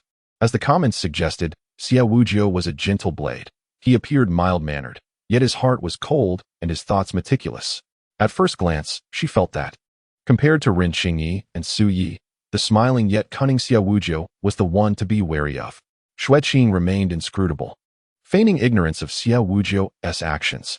She pretended to be distressed, saying, "I have never been here before. However, I seem to possess a heightened sensitivity to danger. Unlike ordinary people, earlier, I sensed a chill emanating from the east. Hence then, why did you not clarify sooner?" Ren Qingyi shot back. Xue Qing's voice dropped lower. "I feared that no one would believe me." "Ah, I see," Xue Wujiu responded, realization dawning upon him. Ancient texts indeed recorded that certain humans retained a beast-like sense of danger. "Junior sister Xue Qing, this ability of yours will serve as a valuable asset during our trials." Ren Qingyi scoffed, still half-convinced, yet unwilling to openly contradict Xue Wujiu. She regarded Xue Qing's demure demeanor with growing irritation, finding her pretentious display utterly distasteful, not knowing for whom she was performing. At that moment, Xiao Ji tactfully diverted the conversation. "The day is waning. Xue Wujiu, please lead the way and explain what has occurred." Xue Wujiu nodded. "Very well, let us walk and talk." The group had no objections, promptly producing their magical artifacts in preparation for the journey. Though Ren Qingyi felt a twinge of displeasure in her heart. She always discerned priorities when it came to serious matters and chose not to dwell on it further. As Xue Wujiu turned to leave, he cast a meaningful glance at the perpetually silent Sui, having already noted Sui's extraordinary vigilance towards Xue Qing. Was a frail flower slave truly worthy of such caution from Sui? A faint smile played at the corners of Xue Wujiu's lips. To evoke such wariness from Sui likely concealed a secret unknown to him. How intriguing, what could it be? Chapter 19. The omen of great misfortune throughout the journey. Xue Wujiu recounted the sequence of events with clarity. A few days prior, while attending to business, he happened upon a mundane village named Dongxi. Seizing the opportunity, he undertook a minor task for the Taishan sect, delivering essential items to the villagers. In the realm of cultivation, it was not uncommon for mortals to request assistance from nearby sects, making this a rather ordinary affair. Yet, Xue Wujiu sensed something amiss. The villagers of Dongxi appeared rushed, some exhibiting signs of distress. During the day, several households had their doors tightly shut, though muffled sounds of banging and strange wails emanated from within. When he inquired further, the villagers merely attributed it to someone being possessed and refused to elaborate. Finding this peculiar, Xue Wujiu feigned departure, opting instead to remain hidden and observe. As night fell, he witnessed the entire village, lanterns in hand, following the village chief up the mountain. They set up the items he had provided at a makeshift altar and, after a brief moment of worship, hurriedly departed. Concealing himself nearby, Xue Wujiu waited, and after approximately half an hour, a figure approached the altar from the shadows. This entity moved with remarkable speed. Its aura obscure and somewhat peculiar, and most astonishingly, its cultivation level was indiscernible. When Xue Wujiu attempted to probe it with his spiritual sense, the being detected him, swiftly seizing the offerings and vanishing in an instant, too rapid for him to pursue. His curiosity deepened, and he returned to the village under the cover of darkness, seeking the tightly shut doors from earlier. To his astonishment, he discovered that these households had been secured with heavy iron chains, imprisoning individuals who appeared maddened and unable to speak. Due to pressing matters at hand, Xue Wujiu refrained from acting impulsively and temporarily left the village, intending to return once he had completed his urgent tasks. Upon sharing his findings with Mu Jiuxiao, she interrupted with a flick of her silver fan. "Is that it? I expected something grand, yet you rushed here without even partaking in the festivities. In my view, it's likely just a beast causing trouble on the mountain. Dispatch a few disciples to handle it." Xiao Ji turned to Xue Wujiu. "But what does your myriad chessboard reveal about this particular omen?" "Oh, Xiao Ji understands me well," Xue Wujiu chuckled lightly. "After leaving the village, feeling perplexed, I employed the myriad chess to deduce the situation, only to find the omen foretelling misfortune." He concentrated his spiritual energy, tracing the characters of the omen in the air. From the stream's source lurks a shadow of deceit. In the mountains, souls are bound in gloom. To break this dire predicament, 5 elements must converge in a cycle, with the guiding ice of the abyss. and thunder to shatter the gates of evil. With the golden wind as our ally, only then can we glimpse the innocent truth. Upon reviewing the omen, Xiao Ji's expression sharpened. These symbols correspond to the elemental attributes of our 5 spirits. Could it be that they align perfectly? Mu Jiuxiao snapped his silver fan shut, a glimmer of interest dancing in his eyes. Qingyi possesses the ice spirit root, Xiao Ji the thunder spirit root, Xie Wujiao the yin-yang spirit root, and Sui the wind spirit root, while I am endowed with the gold spirit root. How intriguing indeed. Xie Wujiao nodded in agreement. This is precisely why I summoned you all. I wish to explore further and uncover the mysteries concealed within this quaint Dongxi village. He cast a meaningful glance at Ren Qingyi, understanding that the divination indicated the key to breaking the impasse lay in ice. Perhaps Qingyi's ice soul would prove pivotal in this endeavor. Upon hearing Xie Wujiao's words, the group grew noticeably serious. Xiao Ji was the first to speak. Where shall we head to now? The back mountain of Dongxi village, Xie Wujiao replied, his gaze drifting toward the distant silhouette of the mountains. I ventured there earlier today, and it appears there will be a ritual tonight. Allow me to guide you. Very well, Xiao Ji acquiesced, eager to encounter whatever they might find that night. The others could be decided upon later. Mu Jiuxiao lightly tapped the palm of his hand with the fan's handle. Xie Wujiao's omniscient chessboard had always been remarkably accurate. Given that it had already foretold a dire omen, it was evident they needed to be on high alert. Ren Qingyi let out a cold snort, suddenly directing her gaze toward Xue Qing, her words laden with implication. The divination's predictions are not always entirely trustworthy. The atmosphere instantly grew tense. Xie Wujiao shot her a puzzled glance, but noticing Xiao Ji's discomfort, he refrained from pressing further. Xiao Ji cleared his throat, hastily shifting the conversation.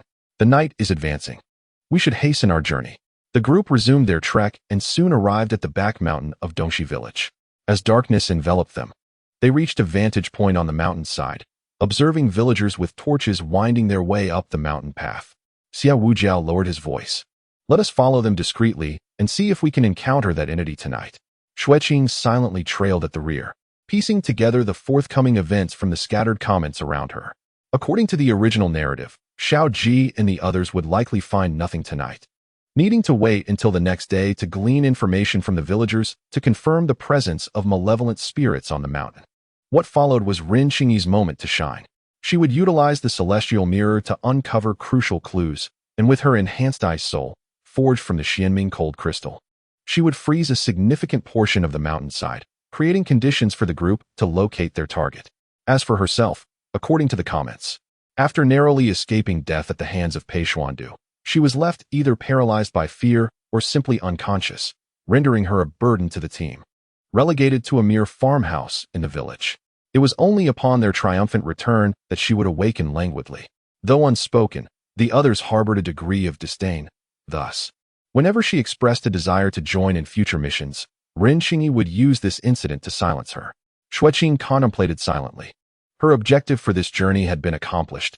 Henceforth, she would remain a dutiful follower, minimizing her presence. Let the 5 of them confront the demons and monsters of Dongxi village. As a mere qi refinement cultivator, she need not involve herself. As long as she did not add chaos or hinder their progress, she would have been of great assistance. Xue Qing caressed the Xianming cold crystal nestled in her bosom. This treasure, originally destined for Ren Qingyi, now rested in her hands. What impact might this have on the unfolding events? As the snow began to fall, Xue Qing suddenly felt a tightness around her waist, and her body was abruptly lifted into the air by Mu Jiuxiao, who leaped onto a lush tree. He raised a finger to his lips, signaling her to be quiet.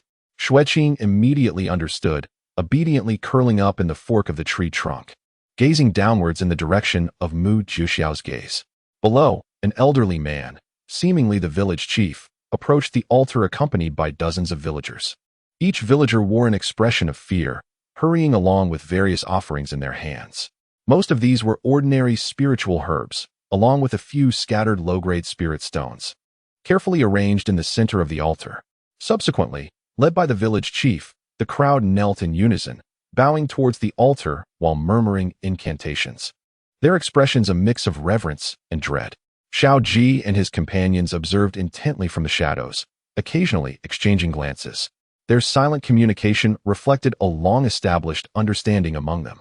Xue Qing, unable to discern the situation, discreetly glanced at the barrage of comments, hoping to glean some useful insights. The Xue Qing party stands tall under the blue sky. Xue Wujiu's gaze at the female lead is so gentle. The female lead and Su Yi are such a perfect match. Those who can't ship the loyal dog are in trouble. The Ice Mountain team excels. The female lead and Xiao Ji are the official pairing. I don't care. Xue Qing. Fans, please give me a thumbs up. These five are so in sync. Friendship is the best ship. None of the comments proved useful. After the villagers completed their offerings, their faces still marked by anxiety, they hurriedly retraced their steps, soon vanishing into the depths of the forest. Ren Xingyi furrowed her brow, about to pursue them for further inquiry, but Xiao Ji raised a hand to stop her. He exchanged a knowing glance with Su Yi, who, understanding the cue, stealthily followed, moving with the silence of a phantom, not even disturbing the birds perched on the branches. Xue Qing watched as Su Ye's figure faded from view. Without the dragon jade, which served as a talisman for survival, Su Yi could easily eliminate her without a sound. After waiting atop the tree for about half an hour, Mu Jiuxiao had already replaced the grass stem he had been chewing 3 times. Yet the offerings on the altar remained untouched, and the shadow that Xue Wujiu had mentioned still did not appear. The group exchanged glances and, in mutual understanding, leaped down from the treetops to depart. At the foot of the mountain, Su Yi was already waiting for them. He succinctly reported, the villagers returned home to rest, with no abnormalities observed. 3 men were imprisoned in chains within the village, all mere mortals. Xiao Ji nodded. We also found no trace of that shadow. It seems it is either on guard or has sensed our presence. Mu Jiuxiao waved his silver fan. That entity is indeed astute. If it had set up traps near the altar, it would likely have startled the snake in the grass. Yet, since it has yet to show itself, we cannot remain idle and wait. Xue Wujiu pondered for a moment. Everyone has been traveling all day and must be weary. Night has fallen. So it would be wise to find an inn to rest and discuss further tomorrow. Ren Xingyi agreed, but then shifted the subject. Very well. I happen to have something I wish to consult with you about. The group made their way to a nearby town's inn, securing several rooms. As they ascended the stairs, Xue Wujiu casually inquired, what does Qingyi wish to ask? It appears that Ren Xingyi, unperturbed by the surrounding snow, boldly inquires, I wish to ask how your myriad chessboard deduced that Xue Qing is the destined one of the Celestial sect. Why was I completely unaware of this matter? Xue Wujiu paused on the stairs, his gaze sweeping over the crowd. Noticing Mu Jiuxiao stifling a laugh and Xiao Ji's frantic gestures, he understood the situation. Xiao Ji had failed to pacify Ren Xingyi, and thus sought to use his myriad chessboard as a shield. Indeed, this was the case. Xue Wujiu maintained his composure, promising to elaborate later. Just as Xiao Ji was about to breathe a sigh of relief, he observed Xue Wujiu halt beside him suddenly. He gently inhaled, Zihi, cool and delicate, Ling Ai. Then he turned his attention to the scent pouch at Xiao Ji's waist, realizing why there had been no mosquitoes near him in the mountains. It was due to the pest repellent pouch he wore. When did you become knowledgeable in pharmacology? I did not expect such skill from you. Xiao Ji was momentarily taken aback, recalling that he had indeed felt no disturbances from insects earlier. Xue Qing had given him the pouch, and he had casually hung it at his waist, not realizing it would prove effective. As he pondered how to respond, he noticed Ren Xingyi's intense gaze fixed on the pouch, her expression darkening. Xiao Ji's countenance shifted, and he suddenly recognized that his actions seemed to have displeased her. Xue Wujiu observed the subtle tension between the two with a knowing smile before taking his leave. Mu Jiuxiao, sensing the atmosphere, cleared his throat and ushered Shai back to their room. Xiao Ji stood awkwardly in place, attempting to formulate an explanation but at a loss for words, while Ren Xingyi simply scoffed and turned to leave. Witnessing this, Xue Qing silently retreated to her room, distancing herself from the unfolding discord. As she closed her door, she caught the faint sounds of their altercation lingering at the staircase. Xue Qing lowered her gaze and smiled softly, surprised by the unexpected utility of the small pouch. She approached the desk, taking a seat and reflecting on the events encountered earlier on the low mountain. Rising, she moved behind the screen and slowly removed her garments. The copper mirror reflected her alabaster skin, marred by ambiguous red marks and lingering fingerprints. Had she not been thoroughly wrapped, these traces would have surely been exposed to the world. After donning her clothes again and performing a simple wash, she lay down on the bed. In the moment her eyes closed, the image of Pei Xuandu, pierced by her sword, surged into her mind. At that time, she had focused solely on fleeing. but the delayed unease now crept into her heart. It was not guilt that plagued her, but rather a concern for the esteemed figure of the immortal sect, who bore the hopes of the three realms. Should he truly perish, what tumult would ensue? Would the Yunxiong Imperial Palace conduct a thorough investigation? And would it ultimately lead back to her? Instinctively, she tightened her grip on the dragon jade, its soothing warmth slightly calming her thoughts. With this talisman for protection, even if the Yunxiong Imperial Palace were to trace her, they surely would not eradicate her entirely, right? Once she returned to the Taishan sect, she would secretly offer him some paper money, Xue Qing mused, just hoping he would not return as a vengeful spirit to haunt her. Furthermore, he had been the one to take liberties with her. Dying by her hand could be seen as just retribution. This peculiar thought oddly dispelled her anxiety. Rather than worrying about Pei Xuandu coming back to seek vengeance, his death instead brought her a sense of peace. Xue Qing, enveloped in an inexplicable sense of tranquility, curled up beneath the covers and gradually succumbed to slumber. It was unclear how long she had been asleep when she was once again entranced by the enchanting fragrance reminiscent of that day outside the cave. Simultaneously, a sudden jolt of hardness beneath her startled her awake. She opened her eyes with a start and found herself lying on the cold stone floor of an unfamiliar room. The surroundings were shrouded in darkness. As she propped herself up and looked up, she was met with a silhouette looming above her in the blackness. A man sat poised in a chair, his inky hair cascading down to his waist. Although his features were obscured, the penetrating gaze emanating from him pierced through her very bones. "You are awake," the man intoned, his voice cool and tinged with a condescending indifference. Xue Qing shivered slightly. "Who are you?" The man in the chair let out a light chuckle, and the candlelight flared unexpectedly. At last, she was able to discern his face. It was one sculpted with the finesse of frost-kissed jade, with eyes that seemed to contain the essence of ancient ice. A silver mark adorned his forehead, swirling like a celestial seal, radiating a faint luminescence. The man before her was none other than Pei Xuandu, who was supposed to have perished. He rested his chin on one hand, his expression devoid of emotion, his cold eyes locking onto hers. "You cannot even recognize the one you have slain?" His voice was melodious, and his beauty was striking. Yet, at that moment, all Xue Qing felt was a chilling dread. Pei Xuandu was alive. Her worst fear had materialized. How could this be? Had she not plunged her sword into his heart? The comments erupted like wildfire. "Ah, Pei Xuandu truly did not die. We are saved. Pei Xuandu is the top male lead. How could he possibly perish? You are all too naive. Forget about the second female lead. Look at the female protagonist. She has not even seen you yet. I prefer pure pairings. Since Pei Xuandu has been with the second female lead, can he still be with the protagonist? Woe is me. As a loyal fan of Pei Xuandu, you all are dreaming. In the original text, he never showed any interest in the protagonist, let alone the second female lead. His heart is solely devoted to cultivation." Pei Xuandu appeared to see through her thoughts, a smirk gracing his lips as if pondering why that sword had failed to take his life. Xue Qing dared not speak. Watching as he rose from the chair and approached her with deliberate steps, a palpable pressure accompanying his advance. He raised his hand, and the silver mark on his forehead transformed into a long sword that fell into his grasp. "Do you truly believe," he sneered down at her, "that with your meager abilities, you could possibly slay me, especially using my own life instrument?" Xue Qing's mind buzzed, and instinctively, she sprang to her feet and dashed towards the door. Just a few steps in, she sensed a violent fluctuation of energy behind her. She instinctively dodged, realizing too late that the ground where she had stood was pierced by a blade of energy, shards of stone grazing her cheek. Not daring to linger, she continued her flight, but before she could take 2 more steps, a sudden constriction around her waist halted her. A silver light, like a chain, ensnared her, yanking her back with great force. As the world spun chaotically, snow fell heavily to the ground. Before she could rise, the cold tip of a sword pressed against her chin, compelling her to look up. Pei Xuandu loomed above her, his gaze once filled with mockery, now replaced by a piercing chill. The ability to predict the trajectory of an attack, the innate Tao seed within you, truly resides in your being. Chapter 21. The Shared Calamity. She possesses a golden ticket to escape death. Xue Qing's pupils constricted, her heartbeat nearly ceasing. The innate Tao seed? Is it referring to the power that resides within her? The icy depths of her eyes turned frigid. "Speak. Who sent you? What is your connection to Yi Qianli?"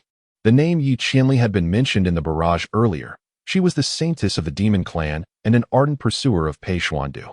In the original tale, the 9 transformations of Hecatome Worm that afflicted Pei Xuandu was indeed orchestrated by her. Inherently suspicious, Pei Xuandu clearly did not believe the events in the cave were mere coincidence. He suspected she was a pawn sent by the demon clan. Xue Qing's face drained of color, the sensation of the sword tip against her throat sending chills throughout her body. Pei Xuandu was no benevolent figure. He repaid every slight with interest, never adhering to any sense of reason. Moreover, she carried a part of him within her. Today, no matter what she said, she would find it impossible to escape death. At this moment, the barrage had erupted into chaos. Oh my, the second female lead is in danger. I knew the plot wouldn't collapse. It was waiting for this moment. Pei Xuandu's aura. Although the second female lead is in dire straits. Why does this scene seem oddly satisfying? So thrilling. But will Xiao Ji and the others come to save the second female lead? She won't bite the dust, right? Huh? Second female lead, you need to run. Don't log off so soon. Suppressing her fear, Xue Qing stammered, I do not know Yi Qianli. As she spoke, she discreetly searched her sleeve for the communication talisman, hoping to signal Xiao Ji for help. However, her fingers met emptiness. Where was the talisman? Pei Xuandu let out a derisive laugh, his slender fingers pinching a talisman, her communication talisman. Looking for this, with a flick of his fingertip. The talisman was reduced to ashes, unrepentant even when faced with death. The sword's light illuminated Xue Qing's pale face, and she clearly saw a flicker of disdain in Pei Xuandu's eyes. He detested others attempting to play tricks in his presence. She knew her fate was sealed. As Pei Xuandu's wrist moved slightly, seemingly preparing to strike, Xue Qing shut her eyes, her voice trembling. Do not kill me. In the instant the sword's edge grazed her neck, a sudden chill enveloped her throat. The anticipated searing pain did not arrive. Instead, she heard a soft thud. Xue Qing opened her eyes in astonishment, discovering an identical line of blood appearing on Pei Xuandu's neck. Pei Xuandu paused, his fingers brushing over his wound. A flicker of surprise crossing his gaze. Intriguing. With a cold chuckle, he let his bloodied fingertip trace, raising his hand to unleash another surge of spiritual power towards Xue Qing's shoulder. Xue Qing let out a muffled groan as her shoulder was pierced, blood seeping forth. Simultaneously, a gash inexplicably tore open on Pei Xuandu's left shoulder, staining his white attire with crimson. His expression darkened as he attempted several more times. Each instance he inflicted a wound upon Xue Qing. A matching mark appeared upon his own body. Pei Xuandu finally ceased his actions, gazing at Xue Qing without making another move. Instead, Xue Qing felt an increasing sense of dread. She understood that Pei Xuandu would not relent so easily. Indeed, as this thought crossed her mind, he reached out and grasped her throat, lifting her entirely off the ground, her feet dangling in the air. Amidst the suffocation, she heard his icy voice. The 9-turn hecatome, Gu has forcibly severed my Dao seed, transforming it into the dual channels of yin and yang. You have certainly taken advantage, becoming my shared calamity. His fingers tightened. Having taken what you should not have, you must return it. Xue Qing struggled against his grip, gasping for breath, her vision darkening. She was unaware of how he intended to reclaim it, but it surely would not be through gentle means.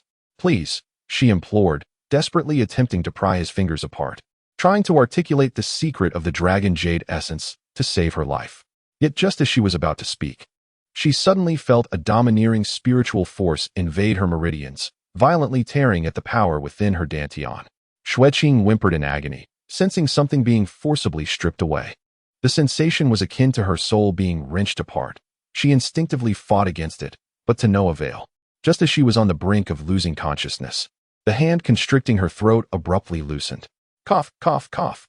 Xue Qing collapsed to the ground, gasping for air and coughing violently.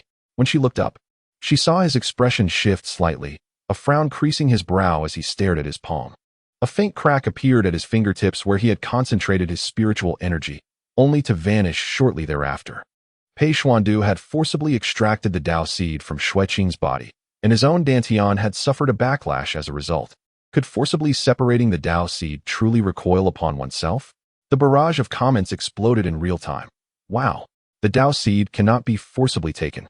The second female lead is now untouchable, akin to possessing a life-saving talisman. Ha. Pei Xuandu awakens to find his Dao seed taken and has been stabbed. Now he cannot reclaim it. The sky has truly fallen. This is hilarious. Pei Xuandu is going mad, yet he can do nothing about the second female lead. The plot has become thrilling. It's not that your mother doesn't take care for you, but who told you to bully the second female lead first? The wheel of fortune turns. As Xue Qing regained her composure, she felt a measure of relief upon reading the comments, realizing her life was temporarily spared. Contemplating how to respond next, she noticed Pei Xuandu had approached her. He raised his hand, and a gentle white light swept over her, healing the wounds on her body at a visible pace, even relieving her of pain. Xue Qing met his gaze, and Pei Xuandu scrutinized her from his elevated position. Your spiritual roots have been completely destroyed. The demon clan cannot afford to dispatch such a waste. His tone returned to its icy indifference. Why were you present in the cave during the day? Xue Qing lowered her voice. I am a disciple of the Celestial Sect, out in the world with my senior brothers and sisters for training. The 5 of us inadvertently lost our way. I was sent to scout that low hill and inadvertently disturbed the immortal lord. Pei Xuandu's gaze shifted downward, landing on the golden bell revealed at her ankle. You are a flower slave? Xue Qing looked down. Yes. She anticipated that Pei Xuandu would display a look of disdain, for in the eyes of the immortal sect, flower slaves were the most despicable beings. Yet, this exalted figure of the immortal realm, sullied by a flower slave, must surely yearn to eliminate her post-haste. Yet Pei Xuandu merely remarked, how could the Celestial sect accept a flower slave as a disciple? Xue Qing recounted Xiao Ji's reasoning once more, and upon hearing it, Pei Xuandu's skepticism was evident, yet he remained indifferent to the truth of the matter. His gaze lingered upon her countenance, as if contemplating how to address this predicament. Chapter 22. The spiritual root can be remodeled. After a moment, Pei Xuandu spoke slowly. You have pierced me with your sword. Yet considering you are not sent by the demonic clan, and that I indeed employed you to dispel the curse first, I shall not hold this against you. Xue Qing kept her head bowed. This celestial lord truly lived up to the rumors of being unreasonable. It was clear that he had wronged her first. Yet he spoke as though he were bestowing a favor. Had it not been for the realization that she was neither to be killed nor touched, Pei Xuandu's temperament would likely have led him to reduce her to ashes by now. I present you with 2 choices, Pei Xuandu declared, hands clasped behind his back. Firstly, you shall keep the secret of the Dao seed, and when I discover the means to reclaim it, you shall return it, and I will grant you your freedom. And the second option? Xue Qing inquired cautiously. Pei Xuandu's lips curled into a menacing smile. The second is far simpler. I shall take you back to the Cloud Dome Palace and confine you. You will remain imprisoned until I find a method of resolution, at which point I will restore your freedom. He leaned closer. What say you? Xue Qing pressed her lips together. This was no choice. It was a blatant threat. She steadied herself, stating, I choose the first option. Weighing the 2 evils, it was better to acquiesce than to be imprisoned in the Cloud Dome Palace, devoid of light. Moreover, she had no leverage to negotiate terms with Pei Xuandu. However, Pei Xuandu suddenly shifted his tone. But you possess little power. How can you ensure your own safety? I have no desire for you to be harmed, or to inexplicably lose your life. Upon a moment's reflection, Xue Qing's eyes brimmed with tears. She began to sob. Celestial Lord, I was merely sent to the mountain to explore, yet I was captured by you to alleviate the poison. The Dao seed is not something I desire. She raised her tear-streaked face. Though I am a flower slave, I am still innocent. Having lost my purity, I am now utterly lost. Why must you torment me? My spiritual root has been destroyed. Even establishing a foundation is a challenge. If you require me to suffer no harm in the future, I would have to hide away, which is no different from being confined by you. It would be better. Xue Qing feigned resignation. It would be better if you took me with you. With your protection, at least I would not need to worry about food and safety in the heavenly palace. While her face wept like a pear flower in the rain, her heart was secretly calculating. She was gambling, wagering that Pei Xuandu's second option was merely a bluff. He did not genuinely wish to take her away. As expected, Pei Xuandu furrowed his brow the moment her tears began to fall. Due to their fateful connection, he could distinctly sense the tumult of Xue Qing's emotions. A sudden wave of overwhelming grievance surged within him, scorching and unsettling his heart. Silence, Pei Xuandu commanded, his head throbbing from her weeping. Xue Qing trembled in fear, yet her tears flowed even more fiercely. If you continue to cry, I shall render you mute, Pei Xuandu threatened. Yet witnessing her red-rimmed eyes and quivering lips only exacerbated his annoyance. He did not want to admit that her visage was, indeed, quite pleasing to behold. He irritably tossed a storage bag before Xue Qing, containing life-saving items and communication talismans, asserting that contact should only be made when absolutely necessary. Holding the storage bag, Xue Qing realized her initial goal had been achieved. She tentatively inquired, "I possess limited knowledge. Is there a method in this world to restore one's spiritual roots? If I could regain my roots and diligently cultivate, perhaps I could ensure my own safety and spare you any trouble." Pei Xuandu regarded her with a half-smile. To reshape one's spiritual roots? Are you aware of the immense costs such a defiance of heaven entails? He scoffed, stating that even disregarding the rarity of the celestial treasures required, the 7 days of body tempering at the ice and fire spring and the 9 tribulations of thunder would obliterate you in less than a moment. Yet, Xue Qing's eyes brightened, so there truly was a method for restoration. As she reveled in this newfound hope, Pei Xuandu had already turned to leave. "I am departing," he announced, just as she wished to ask where this place was and how to reunite with her fellow disciples. She heard him call back without looking. "Should you require anything in the future, feel free to speak candidly. There is no need for pretense before me." He paused, glancing back with an impish smile. "Remember, there is a resonance among those of the same path. I can easily discern your location. Should you dare to flee, I shall shatter your kneecaps." At that moment, as the door closed, the surrounding scenery shattered and collapsed like a broken mirror. Xue Qing opened her eyes to find herself still lying in the inn's bed. Everything that had transpired was merely an illusion crafted by Pei Xuandu. Sitting up, her heart racing, she retrieved the storage bag from beside her pillow, opening it to inspect its contents. Inside, neatly arranged, were several spirit talismans, a few bottles of elixirs, and several small defensive artifacts. Although the quantity was modest, each item radiated the unique spiritual light of superior quality. At the bottom lay a jade slip. Warm to the touch, a communication slip to contact Pei Xuandu. Clenching the jade slip, her mind echoed with Pei Xuandu's words. The 7 days of body tempering at the ice and fire spring, the 9 tribulations of thunder. Was there truly hope for the restoration of her spiritual roots? The following morning, when Xiao Ji and his companions descended the stairs, Xue Qing was already waiting below. She sat with a teacup, lost in thought, dark circles faintly visible beneath her eyes. "Junior sister Xue, you rise quite early. Were you unable to sleep due to the demons of Dongxi village?" Mu Jiuxiao approached with a silver fan, smiling. Xue Qing returned the smile. Having tossed and turned the previous night, her mind consumed with thoughts of restoring her spiritual roots, barely managing to close her eyes. She feared the notion of being reduced to ashes.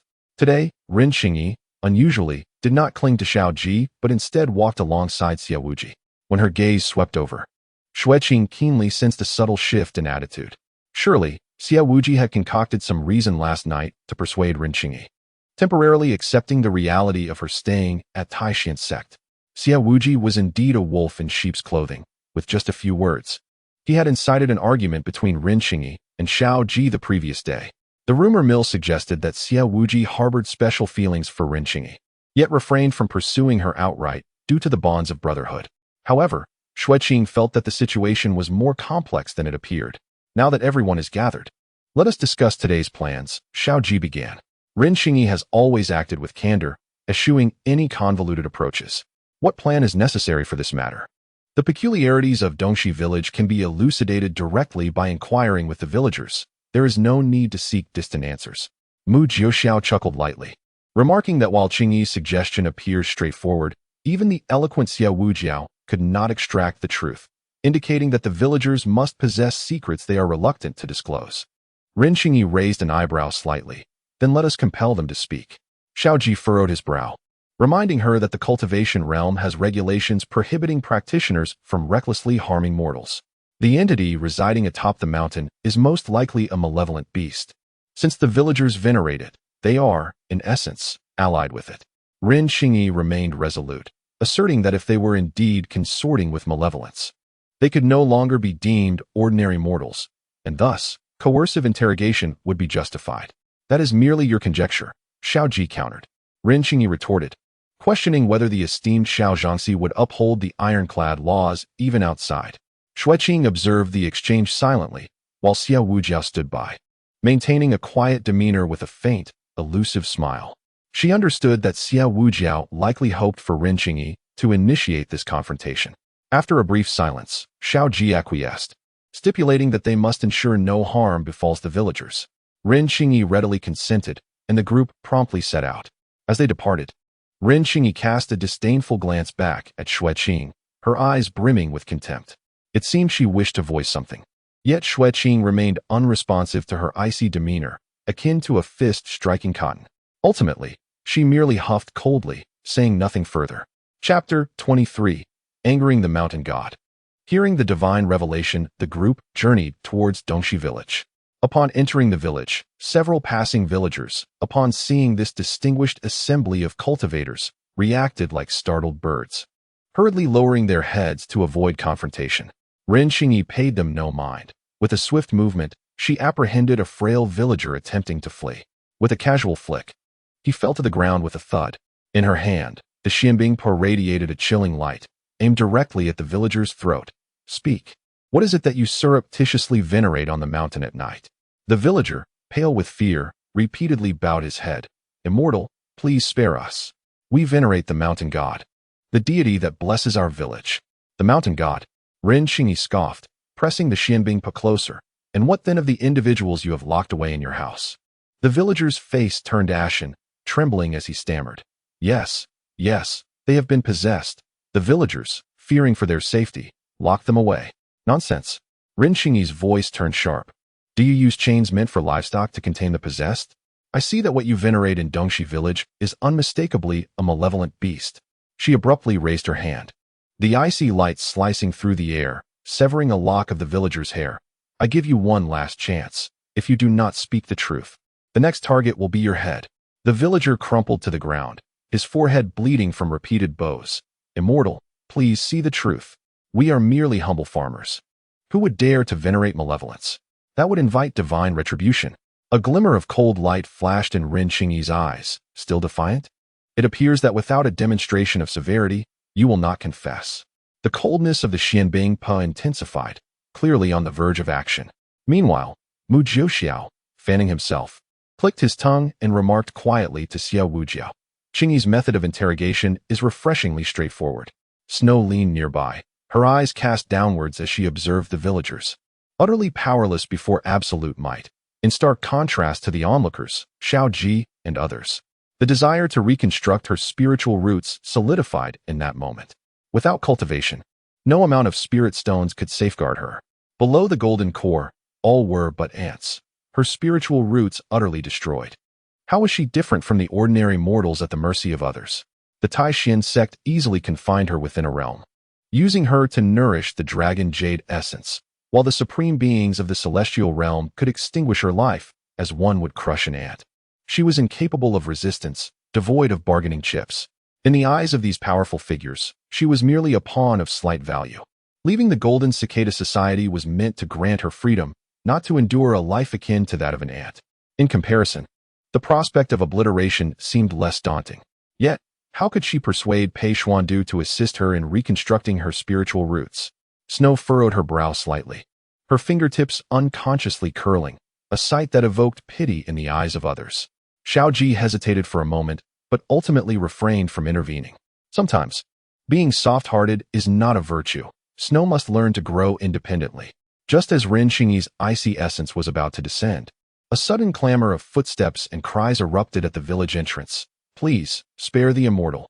An elderly man, hair and beard white as snow, leaned upon a cane, accompanied by a throng of villagers who stumbled forward, kneeling en masse before Ren Qingyi. They repeatedly bowed their heads, pleading, "We implore you, noble immortal, to show mercy. We, Dongxi village, harbor no ulterior motives. We truly venerate the mountain god."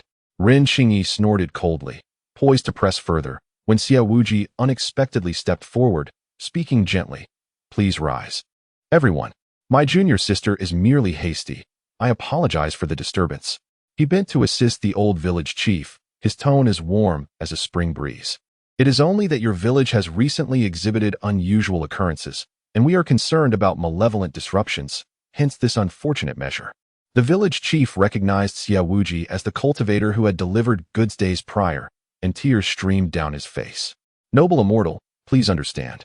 We are left with no choice." Xiao Ji interjected.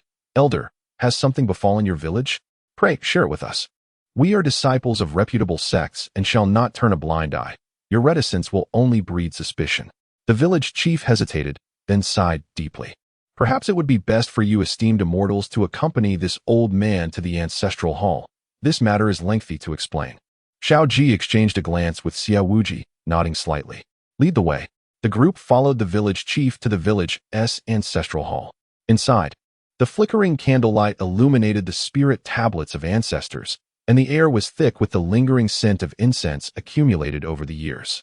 Villagers crowded at the entrance, peering in with unmistakable trepidation. The village chief exchanged glances with several elders, finally exhaling a heavy sigh. Esteemed immortals, this is not a matter we intended to conceal. It is simply that speaking of it would tarnish our village's honor. Xiao Ji fixed his gaze upon him. What has transpired? Speak freely. The old village chief sighed heavily. His murky eyes fixed upon the depths of the ancestral hall, seemingly resolved. Alas, our Dongxi village has likely offended the mountain god, provoking the wrath of the divine. The old village chief began to narrate. The story must commence from a month prior. In the village, Lu Eru, a robust and skilled hunter, ventured alone into the mountains for a hunt, but did not return as darkness enveloped the land.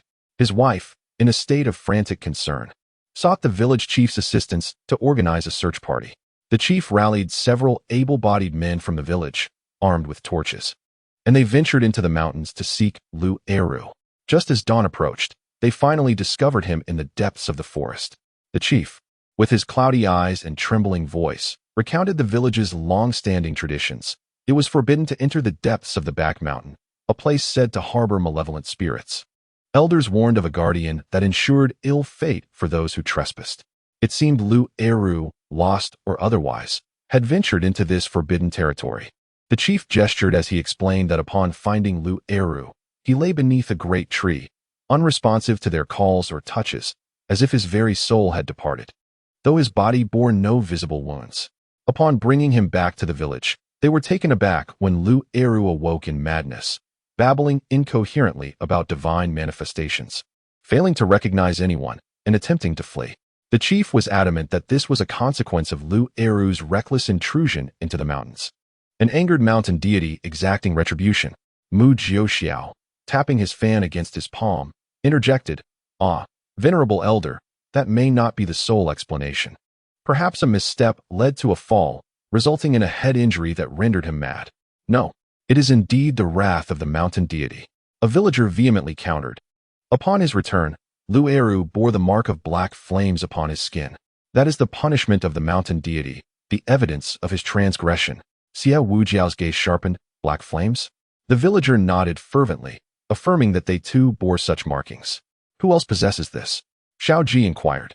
The chief, with a pained expression, closed his eyes and replied, "The 5 men who went to find Lu Eru returned mad as well. They claimed to have heard the call of the divine, refusing to eat or drink, raving and attempting to flee into the mountains. In desperation, we had to restrain them with chains." Suddenly, Su Yi, who had remained silent, spoke up. "You only restrained 3. What of the others?" The air in the ancestral hall became thick with tension.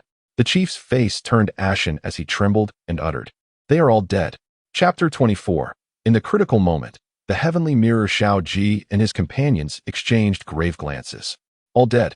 The chief continued to shake as he recounted. After those 6 men went mad, the next day, the man from the Wang family vanished. His wife, fearing he would escape, locked him inside. When she returned that evening, all that remained was his skin, clinging to the bed like dried meat, the room reeking of a foul stench, causing her to faint on the spot. A collective gasp filled the ancestral hall as villagers lowered their heads, some women already weeping. Mu Jiuxiao stroked his chin thoughtfully. Only a skin left behind. It sounds as if his essence was drained. Indeed, another elder exclaimed excitedly, not long after. The same fate befell the man from the Li family. The chief sighed. The villagers are terrified, convinced that the mountain deity is furious, punishing us for our trespasses into the forbidden depths, threatening the entire village. We had no recourse but to seek the mercy of the mountain deity. We gathered some items and, with a touch of audacity, sought alms from the nearby Celestial Sect, receiving some spiritual herbs and stones that the celestial elders deemed beneath their notice. In a secluded area behind the mountain, We constructed a rudimentary altar. With utmost sincerity, our entire village offered our tributes, imploring the mountain deity to quell his wrath. To our astonishment, our offerings proved effective, and no further deaths occurred. However, this respite was short-lived. The village head's countenance darkened with bitterness, as mere days of tranquility passed before another villager met the same grim fate. It dawned upon us that our offerings could not cease. We would have to present them every 7 or 8 days to safeguard the lives of the remaining 3 and, by extension, the entire village. Upon hearing this, the villagers fell into deep contemplation. Mu Jiuxiao, fanning himself with a silver fan, pondered aloud. Must we sacrifice lives every few days? It sounds akin to some malevolent spirit. Ren Qingyi frowned, rebuking them. You are utterly ignorant. What wrath of the mountain deity? Had you reported to the sect sooner instead of concealing the matter, 2 lives would not have been lost needlessly. The villagers, chastened by her admonition, lowered their heads in silence. Xiao Ji raised a hand to signal Ren Qingyi to temper her impatience and turned to the village head. Do you still possess the bodies? We may uncover some clues. Heavenly Elder, we dared not keep such sinister remnants, the village head replied, shaking his head vigorously. They were burned and buried the same day. A failure to achieve results while creating further complications, Ren Qingyi remarked bluntly. At that moment, Xie Wujiu interjected, breaking the stalemate. No matter. Do you have the celestial mechanism mirror, Qingyi? If malevolent forces are indeed at play, it could lead us to vital clues. The mention of the mirror caused a subtle shift in the expressions of Xiao Ji and Mu Jiuxiao. Ren Qingyi shot a glance at Xue Qing, a faint smile gracing her lips. The mirror is indeed with me, but alas, it cannot be used. Cannot be used? Xie Wujiu's confusion was evident. The celestial mechanism mirror requires 7 days of spiritual energy to recover before it can be employed again. Have you perhaps utilized it in recent days? Ren Qingyi hinted. If not for the use of the mirror, both I and Shai would have likely ended up as mere sustenance for that century-old serpent. I almost forgot about this. Now we are at a loss. The original narrative relied on this to locate the foul puppet. What shall we do? The celestial mechanism mirror is crucial to the plot. It's all the fault of the second female lead for uttering those words. Otherwise, the female protagonist would not have strayed from the narrative to the eastern path. Now the storyline is in disarray, and we cannot locate the foul puppet, with the second female lead bearing the brunt. Is anyone upstairs mistaken? Clearly, it was the female protagonist's refusal to heed advice, as the second female lead advised against proceeding. The term foul puppet echoed in Xue Qing's mind. It seemed that the entity atop the mountain was indeed the so-called foul puppet. Yet the specifics repeatedly mentioned in the comments remained elusive. It appeared that Xiao Ji and the others were equally uninformed. She discreetly noted this information, since they were unaware. She dared not bring it up, lest misfortune befall her through her own words. Xie Wujiu's gaze traversed between Ren Qingyi and Xue Qing, and he quickly grasped the situation. After a moment of contemplation, he acknowledged that the absence of the celestial mechanism mirror would complicate matters, yet it was not without alternative solutions. He turned his gaze to Xiao Ji, likely knowing she had a plan in mind. Xiao Ji's expression remained calm as she inquired of the village head. Elder, was the village peaceful last night? The village head paused, then eagerly nodded.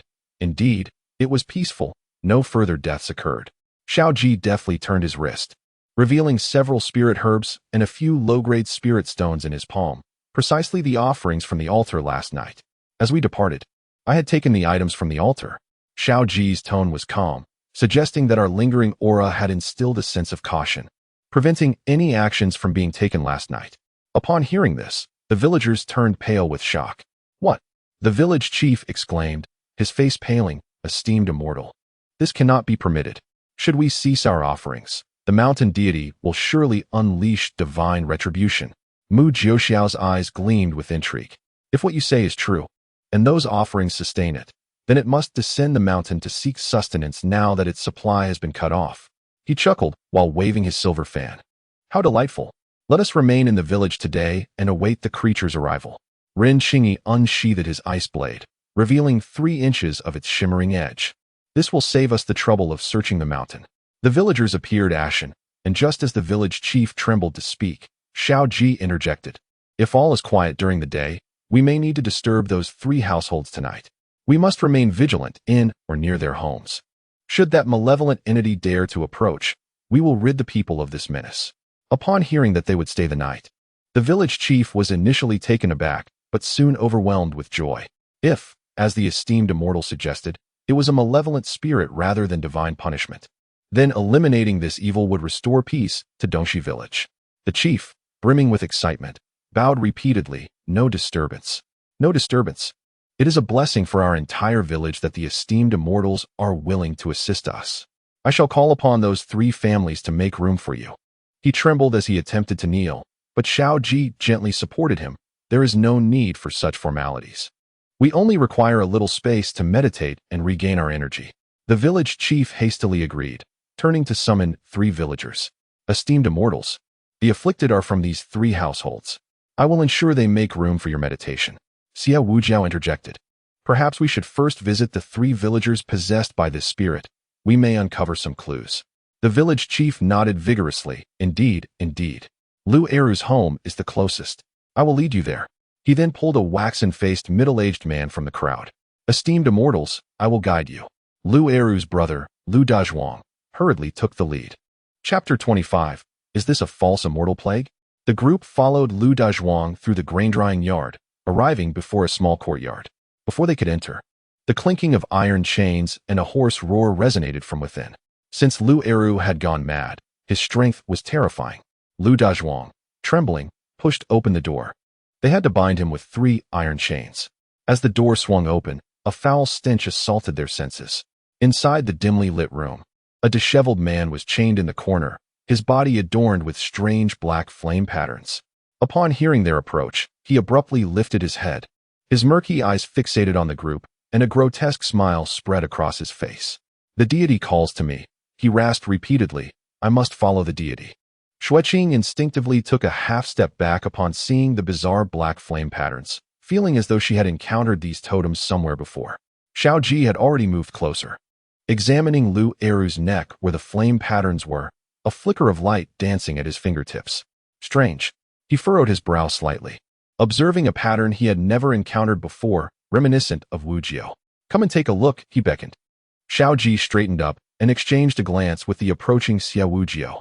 Xia walked over to scrutinize the fiery markings on Lu Eru's body, his fingertips glowing faintly with spiritual light.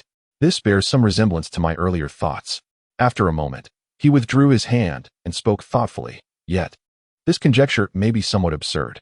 Xiao Ji replied in a deep tone. Indeed, it is absurd. What are you 2 playing at? Mu Jiuxiao inquired, fanning himself with an air of mystery. Xiao Ji turned his gaze towards the deranged Lu Eru and slowly remarked, Wu Jiao and I suspect that what they have contracted might be the false immortal plague. At the mention of the false immortal plague, Mu Jiuxiao's fanning abruptly halted, and even the usually silent Su Yi furrowed his brow imperceptibly. Ren Qing Yi immediately countered, her tone resolute. That is absolutely impossible. For a mortal to contract the false immortal plague, they must come into contact with the miasma, which only manifests near the fallen god's ruins in the Wrung Sea. How could they be contaminated? Mu Jiuxiao nodded in agreement. Qing Yi is correct. The miasma is a byproduct of the fallen god's ruins, which remain sealed within the Wrung Sea. The 4 great sects reinforce the surrounding seals every year. It is exceedingly unlikely for an ordinary person to encounter the miasma unless they are in close proximity to the Wrung Sea. He surveyed the humble farmhouse. Noting its distance from the Wrung Sea, this place is a staggering 80,000 miles away. It is simply too far. Though the villagers exhibited symptoms somewhat akin to the false immortal plague, the origins must certainly differ. Otherwise, it simply does not make sense. After finishing his statement, Mu Jiuxiao approached Lu Eru, placing his palm upon the latter's forehead, his pupils suddenly turning to gold. After a brief moment, he withdrew his hand, shaking his head with a more solemn expression. Strange. I intended to see what Lu Eru encountered on the mountain, yet his memories are shrouded in a gray haze. This situation is rather unusual. Xue Qing stood aside, paying no mind to their discussion. Her gaze was firmly fixed on the bizarre black flames etched upon Lu Eru's body. Suddenly, the dragon jade crystal around her neck emitted an unexpected warmth, pressing against her skin and causing her heart to skip a beat. Instinctively, she grasped it. Almost as she clasped the crystal, the previously dazed Lu Eru suddenly thrashed about, the iron chains clanking loudly. His crimson eyes fixated on Xue Qing as he hoarsely shouted, Deity! Deity! Startled by this sudden turn of events, Xue Qing stumbled backward, tripping over the threshold and falling. Su Yi, standing closest, coldly observed, slightly shifting his stance, showing no intention of assisting. Just as Xue Qing was about to hit the ground, a figure, swift as a flowing cloud, caught her around the waist. It was Xue Wujiao. "Xue Qing, are you all right?" he asked gently, guiding her away from the frenzied Lu Eru. Xue Qing regained her balance, quickly stepping back to create distance between them. "Thank you. Senior brother, I am fine." She glanced at Lu Eru, who, despite being restrained by chains, continued to yell at her, uttering nonsensical words about deities and followers. His eyes filled with madness. Xue Qing's heart raced, subconsciously inching closer behind Xue Wujiao. This scene elicited subtle expressions from Xiao Ji and the others, save for Ren Qingyi, who remained unaffected. Snow leaned against the presence of the dragon jade essence. Could this matter truly be related to the Wuwangxi?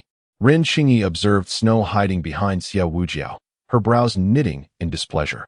Indeed, she was nothing but a useless vine, a mortal shackled by iron chains, deserving of such undue fuss. Her gaze fell upon Xiao Ji and the others, who were fixated on Snow, further aggravating her irritation. Withdrawing her gaze, Ren Qingyi coldly stated that since no findings had emerged, they should not waste time here and should proceed to the other two households. Having spoken, she turned on her heel, the Xianbing Hua at her waist swaying slightly, clearly indicating her foul mood. At that moment, the comments surged wildly. "Ha! The heroine's jealousy has been unleashed. Dear heroine, do not misunderstand. They are not concerned about the second female lead, but rather the dragon jade essence and the seal. The second female lead must be feeling smug, thinking she is the center of attention, yet the true darling is eternally our heroine. How could the male leads possibly favor the second female lead? She is of no use, so fear not, dear heroine." Seeing Ren Qingyi depart, Xiao Ji and the others had no choice but to follow, signaling the village chief to continue leading the way. The situations at the next two households were largely similar. They searched through the remaining homes, yet unearthed no clues. The two unfortunate villagers, without exception, were as dazed as Lu Eru, mumbling incoherently about following deities, utterly unresponsive to the outside world. Snow had initially feared they might suddenly turn violent like Lu Eru, but perhaps due to the dragon jade essence no longer radiating heat. Neither exhibited any unusual behavior. Mu Jiuxiao stood beside Xue Wujiao, concealing his mouth with a fan as he chuckled softly.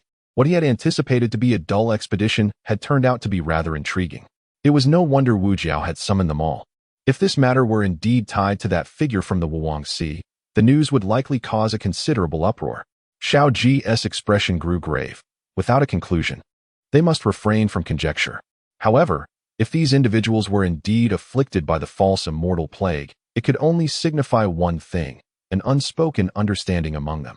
This would imply that the seal of the Wuwangxi had become even more precarious. They all instinctively glanced toward Snow. Ren Qingyi's heart sank. Had the seal of the Wuwangxi weakened significantly? Her complexion shifted. How could this be possible? If the loosening of the seal meant that the miasma was no longer confined to the vicinity of the Wuwangxi, did that not suggest the potential for corruption to emerge throughout the cultivation realm? The more she contemplated, the more alarmed she became. Yet she noticed that although Xiao Ji and the others appeared serious, they were far more composed than she. Ren Qingyi furrowed her brow. Were they not concerned? The four great immortal sects had sought methods to fortify the seal for years without success. If what they feared were true, should the formation continue to weaken, the cultivation world would likely descend into chaos. Yet, Xiao Ji and the others were indeed unperturbed. Ren Qingyi was unaware, but they knew that a method to reinforce the formation was already at hand, and that solution was right beside them. Chapter 26. Snow and Sui. As a pair, Mu Jiuxiao waved his fan, attempting to lighten the mood. "Qingyi, do not fret, at this moment. We are not even certain if these individuals are connected to the false immortal plague. Even if they were, the affairs of the Wuwangxi are not ours to worry about. Should the heavens fall, the four great sects will stand firm." Ren Qingyi frowned. How can cultivators be so self-centered, neglecting the lives of the common people? If this matter is indeed related to the loosening of the formation at Wuwangxi, once resolved, we must journey to Xianjing to report to the four great sects. Xiao Ji glanced at the villagers surrounding the courtyard and addressed the village elder. "Old man, let everyone disperse. If we linger here, That entity may sense something amiss and hesitate to reveal itself. He reassured them, "Do not worry. With us here, the villagers will be safe." Upon hearing this, the village elder promptly urged the villagers to disperse. Most complied obediently, yet a number of the younger men remained outside, peering curiously. It was then that they noticed the local young men gathering nearby to steal glances at Xue Qing. Although Ren Qingyi possessed an ethereal grace and striking beauty, her icy demeanor exuded a chill that deterred many. In stark contrast, Xue Qing's beauty was disarmingly gentle and aligned with masculine preferences, evoking a natural desire for closeness and affection. Observing the entranced gazes of the young men, Ren Qingyi let out a cold snort, finding their behavior quite embarrassing. Mu Jiuxiao, fanning himself behind her, chuckled knowingly. "Ah, the desire for beauty is a universal sentiment." Xiao Ji seized the moment to steer the conversation back on course. "For now, let us set aside whether these three families have contracted the false immortal plague. Tonight, we must keep watch for that entity descending the mountain. We shall know the truth then. With 3 households, we 6 shall form pairs." He paused briefly, casting a glance at Xiao Wujiao. "I will pair with Wujiao." Xiao Ji's decision to group himself with Xiao Wujiao stemmed from personal motives. He wished to avoid leaving Ren Qingyi alone with Xiao Wujiao. Knowing her close bond with sister Shai would naturally align them together. As for Xue Qing, entrusting her to the seemingly astute Mu Jiuxiao seemed a prudent choice. Upon hearing Xiao Ji's proposal, Xiao Wujiao's brow twitched slightly, yet his smile remained undiminished, showing no immediate inclination to object. Unexpectedly, Ren Qingyi interjected, "No." Her gaze swept over Xiao Wujiao. "I will team up with Wujiao." Her eyes then turned to Shai and Xue Qing, a smirk gracing her lips. "I believe it would be better for Xiao Ji and Mu Jiuxiao to team up, while Shai and Xue Qing pair together." This arrangement elicited varied expressions from those present. Mu Jiuxiao, fanning himself, raised an eyebrow at Xiao Ji, his eyes sparkling with mischief. Xiao Wujiao glanced at the frowning Xiao Ji and spoke carefully, "Very well. Qingyi enjoys tranquility, and I wish to utilize the stillness of the night for a game of myriad chess, requiring peace." Upon hearing this, Xiao Ji pondered briefly. "All right. Then Qingyi and Wujiao shall remain in this household, and we will take our leave. Should anything arise, contact us promptly." Mu Jiuxiao leaned toward Ren Qingyi, feigning disappointment. "Why did you not choose me, Qingyi? It truly saddens me." This earned him a roll of her eyes. With the teams assigned, Xue Qing followed Xiao Ji and the others out. Just before stepping out, she glanced back at Ren Qingyi, who was watching her with a bemused smile.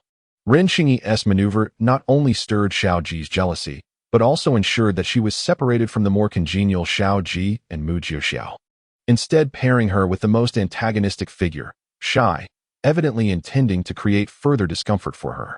Xue Qing retracted her gaze, unbothered. Aware of Shai's disdain for her, she resolved to remain unobtrusive. With Su Ye's temperament, he would not likely seek trouble with her at this critical moment without cause. As the 4 of them traversed the village path, Xiao Ji came to a halt in front of a particular house. "We shall guard this place. Su Yi, I entrust you with the safety of Sister Xue Qing." He emphasized the word safety, evidently reminding Su Yi. Xiao Ji was well aware of Su Yi's disposition and his unwavering loyalty to Ren Qingyi. Although the sect leader had commanded the 4 of them to watch over Xue Qing, in Su Ye's heart, Ren Qingyi's preferences held paramount importance. Currently, Qingyi harbored a strong aversion towards Xue Qing, and Su Yi would not protect her. At best, he might intervene when Xue Qing's life was in dire peril. Out of consideration for the Longyu Sui, feigning ignorance of their veiled insinuations, Xue Qing obediently bid farewell to Xiao Ji and Mu Jiuxiao. As soon as their figures vanished from sight, Su Yi strode forward without a backward glance. His tall frame moved swiftly, having previously slowed his pace to accommodate Xiao Ji and Mu Jiuxiao's care for Xue Qing. Now, however, he seemed unencumbered, clearly indifferent to whether Xue Qing could keep up. Yet Xue Qing was not upset. She leisurely followed behind. Remembering the way to Lu Eru's house, she felt confident in her ability to navigate the path. With this thought, she decided to slow her pace entirely, her curious gaze exploring the village's scenery. Having lived for over a decade, such freedom of movement was a rarity for her, and she cherished this leisurely opportunity, finding newfound interest in everything around her. As she passed a household, she noticed a large yellow dog tied up in the yard. The dog, upon sensing a stranger's approach, stood alert and barked softly toward Xue Qing. Intrigued, She paused to observe the dog for a moment longer. Having walked a distance ahead, Xue noticed the absence of footsteps behind him and instinctively turned back, only to see Xue Qing squatting by the door, playfully engaging with the dog.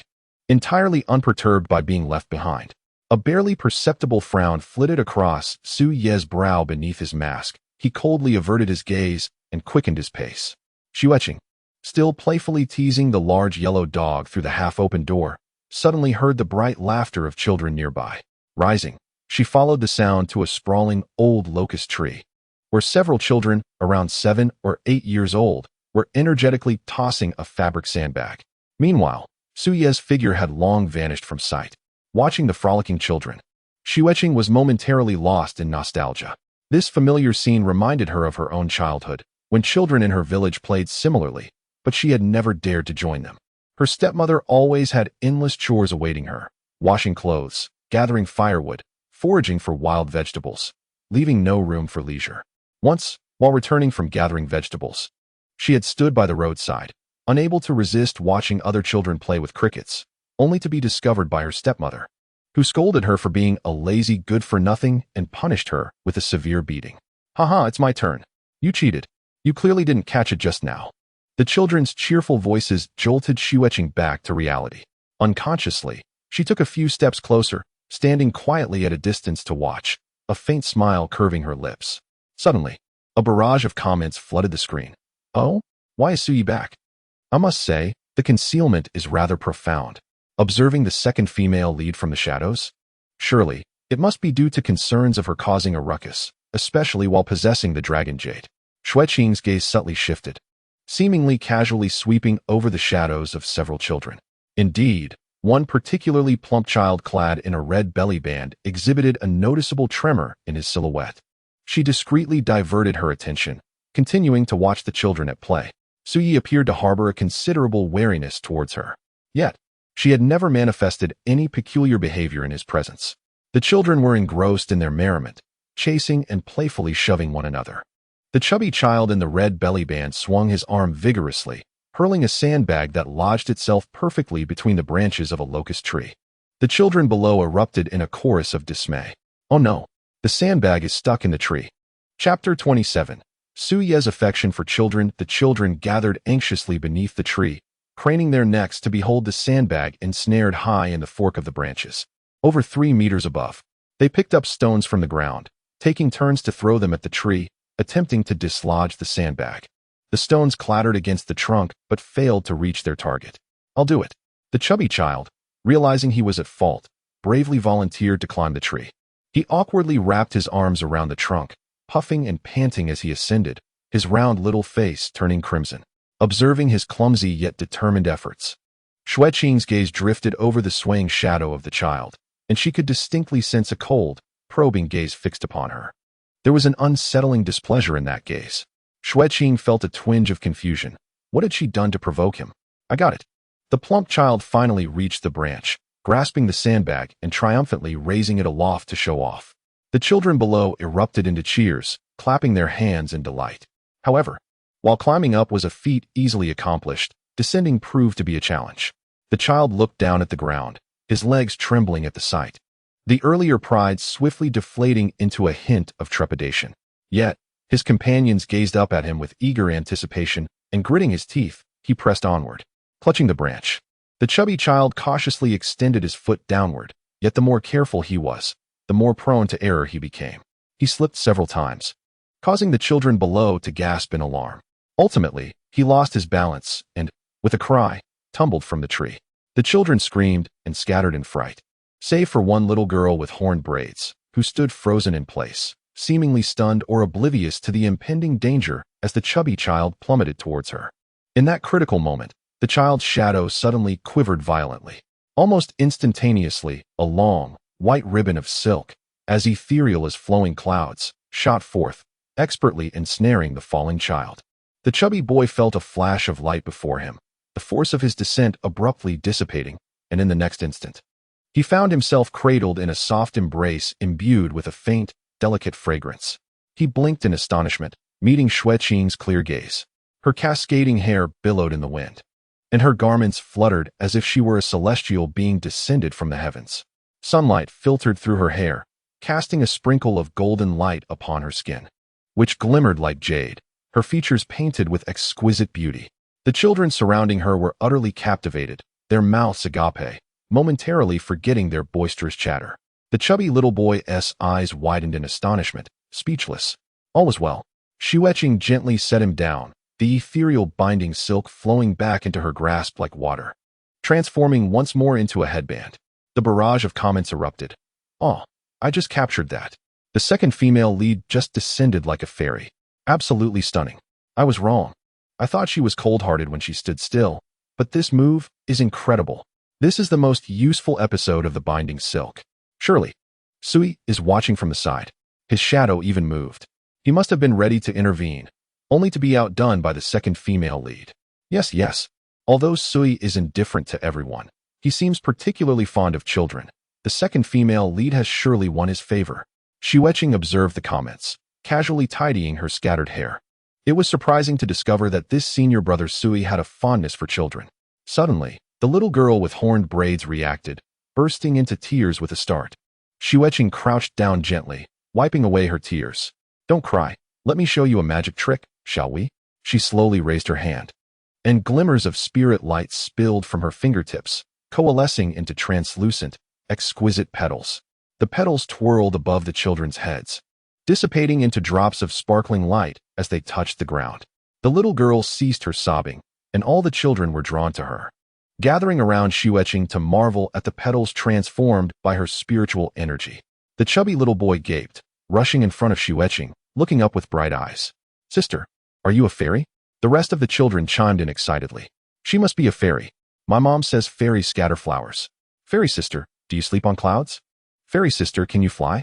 Listening to their innocent queries, Xue Qing smiled, about to respond, when she suddenly felt a gaze upon her from behind. Turning, she beheld Xue standing at a distance, his lips pressed into a straight line beneath his mask. Upon noticing her glance, he turned and walked away. What a peculiar person. As the sun dipped below the horizon, the creaking gate of Lu Eru's courtyard swung open, and Xue Qing entered, cradling a collection of plump fruits.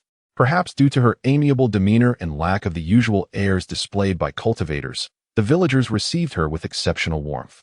After meandering outside for a brief while, she found herself engaged in casual conversations with various aunties and elders, leaving with her arms filled with an assortment of fruits.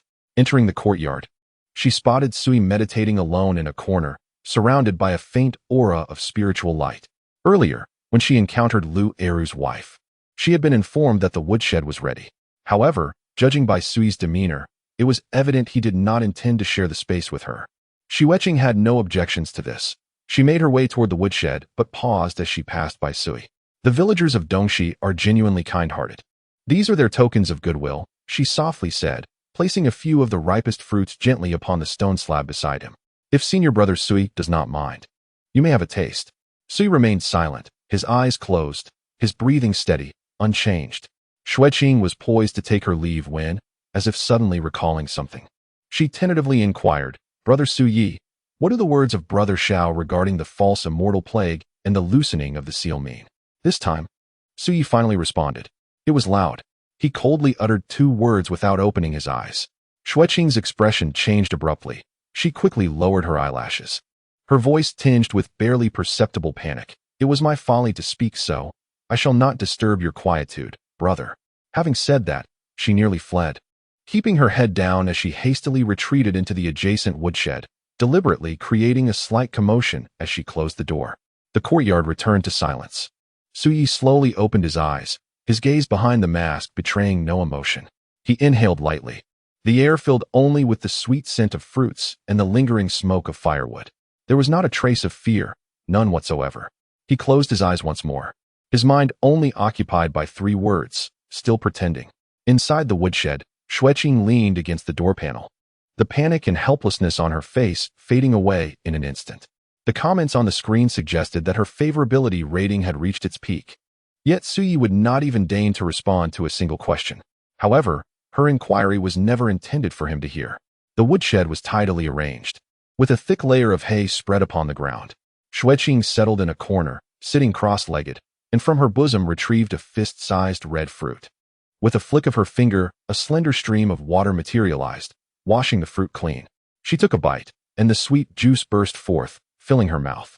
The barrage of comments on the screen was abuzz with discussions about the false immortal plague and the wrung Sea, elucidating her confusion. Her question was, of course, directed at these comments.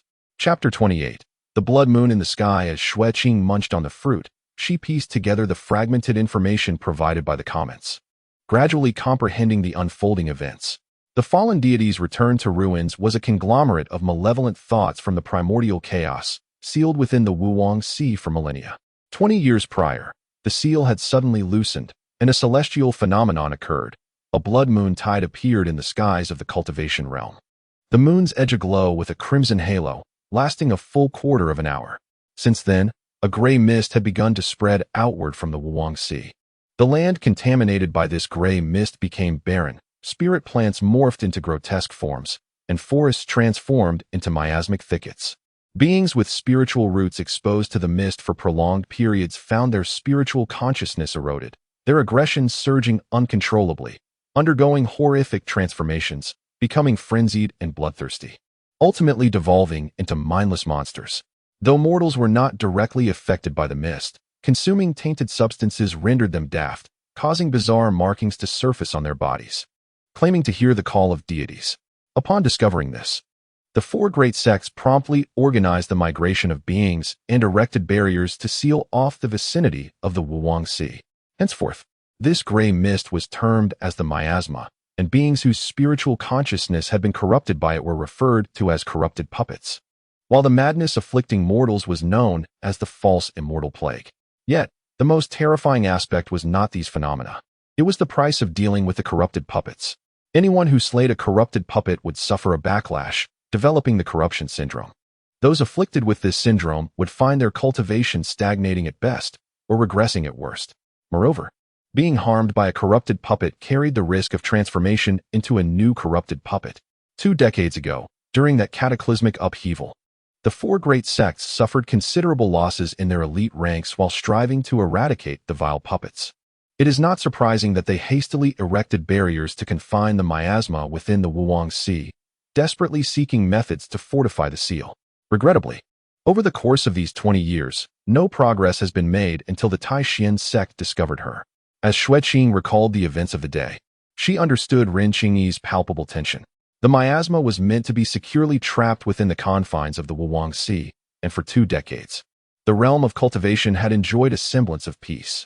Yet now, in Dongxi village, situated a staggering 80,000 miles from the wrung Sea, there appeared mortals afflicted with the false immortal plague. Were she Ren Qingyi, she too would be gripped by apprehension. After glancing through the barrage of comments, Xue Qing's brow furrowed slightly.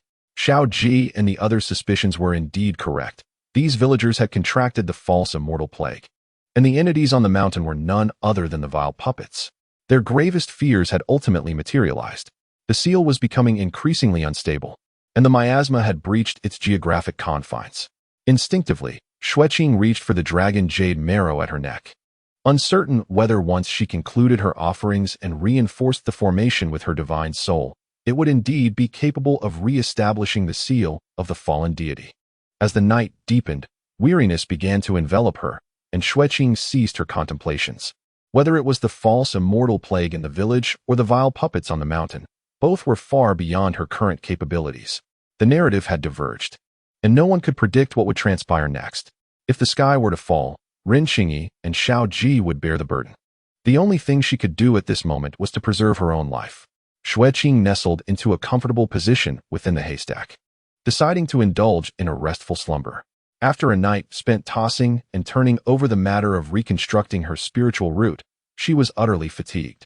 As the moon ascended to its zenith, the only sounds in the storeroom were the rhythmic breaths of slumber.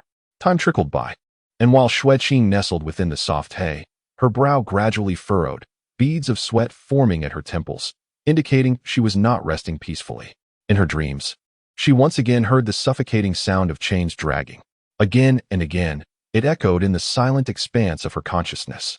A frigid sense of confinement spread from her ankles, carrying an icy chill that jolted her awake. Xue Qing abruptly opened her eyes, sitting up, her heart pounding like a drum.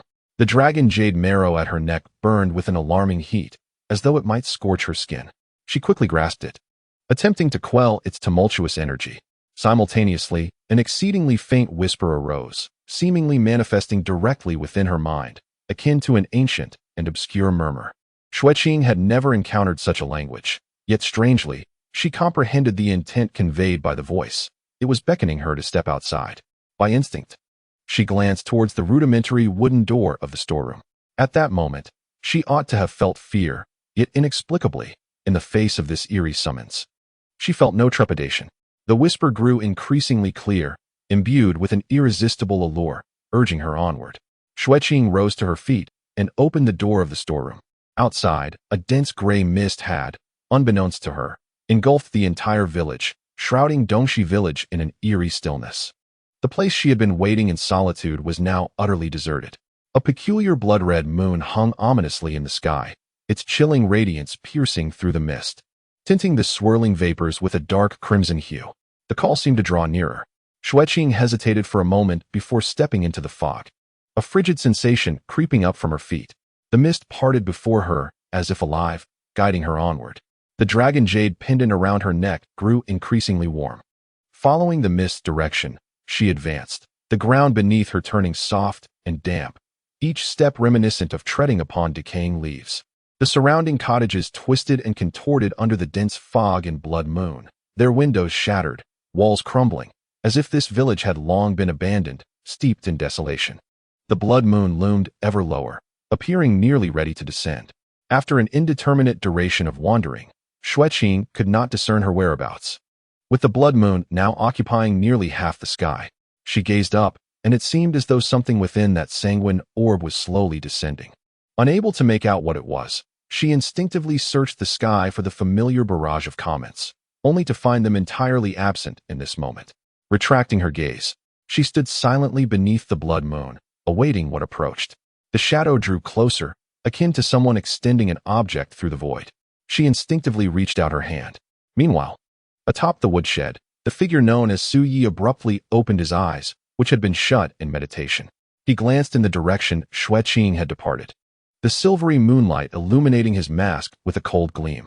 Confusion flickered in his eyes, yet there was no intention of pursuit. What could she possibly be doing at this late hour? He averted his gaze, reclining back onto the rooftop, retrieving a half-eaten fruit from his pocket and biting into it with a crunch. In another courtyard, Ren Xingyi and Xia Wujiao stood beneath the silvery moonlight that cascaded like liquid mercury. Xia Wujiao stared intently at the ever-shifting chessboard of myriad manifestations before him, his fingertips lightly tapping, a glimmer of intrigue surfacing in his eyes. As the ice melted, the divination changed. His fingers halted momentarily, a smile curving at the corners of his lips. The opportunity to break the stalemate in Dongxi village lay not in ice, but in water. The flower slave's spiritual root was indeed water. The world is truly marvelous, he mused with a light chuckle, just as he prepared to continue his calculations. The pieces beneath his fingers suddenly began to tremble violently, their light flashing erratically, and the entire board was instantly engulfed in chaos. Xia Wujiao's smile faded, his brow furrowing slightly, unable to deduce what unforeseen event had occurred to so disturb the heavenly secrets. Just as he was about to concentrate his spiritual energy anew, attempting to place another piece, a monstrous howl reverberated from afar. Almost simultaneously, Ren Xingyi flew out from the woodshed, hovering in midair, her gaze fixed on the source of the sound, wielding her Xianbing essence. Something has happened, she declared coldly. The two exchanged glances, and Xia Wujiao waved his hand, dispersing the gathered spiritual energy of the chessboard, and together they hastened toward the source of the commotion. Chapter 29. The Ghost Seal. Xue Qing stood rooted in place, her gaze fixed upon the square black object in her hand. This item was entirely obsidian, its surface adorned with intricate patterns, with indentations etched on all four sides. Warm to the touch. Ghost Seal. The words emerged unbidden in her mind. This object is called the Ghost Seal? Just then, an inhuman howl suddenly erupted in her ears. Xue Qing lifted her head, and the scene before her transformed dramatically. The eerie blood moon and the swirling gray mist had vanished, replaced by the gentle radiance of the moonlight. To her astonishment, she found herself standing at the entrance of the eastern hillside of Dongxi village. The roar she heard emanated from the mountain above. A colossal, distorted shadow surged down the slope, heading directly towards her. The shadow moved with astonishing speed, reaching her in the blink of an eye. Instinctively, Xue Qing took a step back, her inner spiritual energy stirring as she prepared to utilize her binding silk to evade it. Just as the shadow was about to reach her, another figure appeared even faster, wrapping around her waist and whisking her away from the spot. Xue Qing felt a sudden tightening at her waist, and in a whirl of motion, she found herself several meters away, a refreshing breath of air enveloping her. "Stop dawdling, you're courting death." The familiar cold voice snapped her from her daze. She looked up to meet the eyes of the figure behind a mask, which now conveyed a hint of impatience. The comments flooded in. What just happened? Why did it go black? Right off the bat, the loyal disciple saved the second female lead. She must be emotionally overwhelmed, haha. Why is she out running around in the middle of the night? It's utterly nonsensical. Oh my, look, isn't that a corrupted puppet? It's coming down the mountain. Xue Qing turned her gaze to the ground, where she had been standing moments ago, and was horrified to see a grotesque monster materializing before her. Its bones protruded grotesquely, its body adorned with black markings, and its eyes were a pure blackish purple, hissing threateningly at her and the figure of Shai. Simultaneously, the sound of rushing air filled the atmosphere as Xiao Ji, Xiao Wujiu, Mu Jiu Xiao, and Ren Qingyi arrived almost simultaneously. Upon seeing the creature, Xiao Ji's expression changed drastically. Indeed, it was a corrupted puppet. The puppet seemed to sense the formidable foes surrounding it, and a flicker of wariness crossed its once malevolent gaze. It ceased its attack and turned to flee into the depths of the dark forest. After it, Xiao Ji commanded in a deep voice, leading the pursuit. Xiao Wujiu and Mu Jiuxiao followed closely behind. Ren Qingyi immediately soared into the air to join them, but after covering some distance, she abruptly glanced back, her cold gaze sweeping over Shai, who still held Xue Qing's waist. The dissatisfaction in her eyes was palpable. Without further hesitation, she accelerated in pursuit of the vanishing puppet. Xue Qing could distinctly feel Shai's arm stiffen momentarily. Soon after, she saw him pull something from his pocket and place it in her hand, his arm releasing her instantly, his tone as devoid of warmth as ever. "Return and hide. Do not come out." No sooner had he spoken than he transformed into a fleeting shadow, racing towards the direction Ren Qingyi had taken without a backward glance. Caught off guard, Xue Qing was abruptly set down from midair, quickly regaining her balance upon landing. She opened her palm to reveal the small jade talisman Shai had given her, clearly a protective charm. Raising her gaze to the night sky, where Shai had vanished, she tucked the talisman into her bosom and turned towards Lu Eru's house. After taking a couple of steps, she suddenly halted, gazing up at the luminous moon above, then glancing down at her empty right hand. Was everything that had just transpired merely an illusion? As this thought first crossed her mind, Xue Qing suddenly felt a slight heaviness in the palm of her right hand, as if something had materialized out of thin air. She opened her hand, revealing a square-shaped black ghost seal, quietly resting in her palm. Xue Qing raised the seal before her eyes for a closer inspection. With a mere thought, the seal vanished into thin air, and with another thought, it reappeared instantly. So it was, Xue Qing mused, as a smile subtly curled at the corners of her mouth. Realizing she could control it with her mind, concerned that someone might be watching, Xue Qing cautiously surveyed her surroundings, ensuring no one was paying attention before swiftly concealing the seal and returning to the woodshed of Lu Eru's home. Upon closing the door, she retrieved the black object once more, examining it closely in the dim light filtering through the window. The ghost seal felt warm in her hand, its surface patterns seemingly coming to life, subtly shifting in the shadows. Yet, Xue Qing sensed something was amiss. From the adjacent room, Lu Eru's muffled sobs and murmurs faintly reached her ears. At that moment, a delicate stream of gray vapor, akin to a slithering serpent, pierced through the earthen wall and slowly seeped into the ghost seal resting in her palm. Xue Qing's pupils constricted. She could feel that as the gray vapor melded with the seal, it grew slightly warmer, even emitting a faint pulsation reminiscent of a heartbeat. It felt as though she was grasping not a lifeless object, but a beating heart. After a moment of contemplation, Xue Qing secured the ghost seal and approached the adjoining room. She gently rapped on the door. Soon, it creaked open just enough to reveal the terrified and haggard face of Lu Eru's wife. Immortal master? Is something amiss outside?" Her voice trembled. "There are malevolent beings descending," But you will be safe inside, Xue Qing reassured her softly, pausing before adding, I wish to see Lu Eru, if it is convenient. Of course, of course. Lu Eru's wife hurriedly opened the door wide. Please come in, immortal master, as long as you do not mind. Fidgeting with her hands.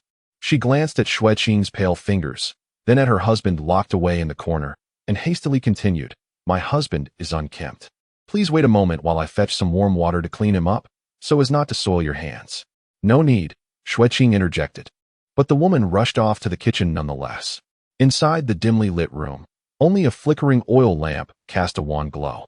Lu Eru was chained in the corner by 3 thick iron chains, his prolonged madness and confinement rendering him gaunt.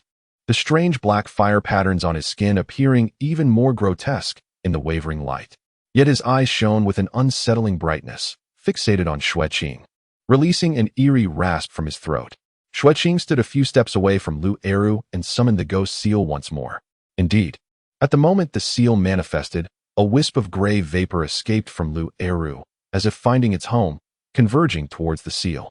She leaned in closer to observe, and noticed that with each fraction of gray mist absorbed, the madness in Lu Eru's eyes diminished slightly. Could it be that the ghost seal truly has the capacity to absorb malevolent energies? Xue Qing felt a surge of unease, her gaze locked onto that gray thread. This pace was far too slow. At this rate, she wondered how long it would take to see any effect.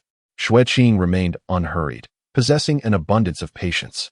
Midway through her watch, Lu Eru's wife entered with a pitcher of water, prompting Xue Qing to discreetly conceal her intentions. Once the woman departed, she resumed her intense scrutiny of the wispy gray mist and Lu Eru's expression. The barrage of comments finally erupted with delayed realization. What on earth is that object in the hands of the second female lead? Did I miss some earth-shattering plot while it was blacked out? Wait, could that gray line be absorbing something? No way. Can the item in the second female lead's hand actually purify miasma? Stop spreading nonsense. That is miasma. How could it possibly be absorbed? While others are toiling away in pursuit, she is here stealthily gathering equipment. How amusing. If that item can truly purify miasma, it would be extraordinary. Where did this treasure come from? It wasn't even mentioned in the original text. Xue Qing disregarded the clamorous comments, remaining focused on observing the transformation of the ghostly seal. This continued for approximately an hour until Lu Eru finally calmed down, the madness in his eyes subsiding significantly. Xue Qing continued her absorption, though a tempest of thoughts surged within her. If this treasure could indeed purify miasma, its worth would be incalculable.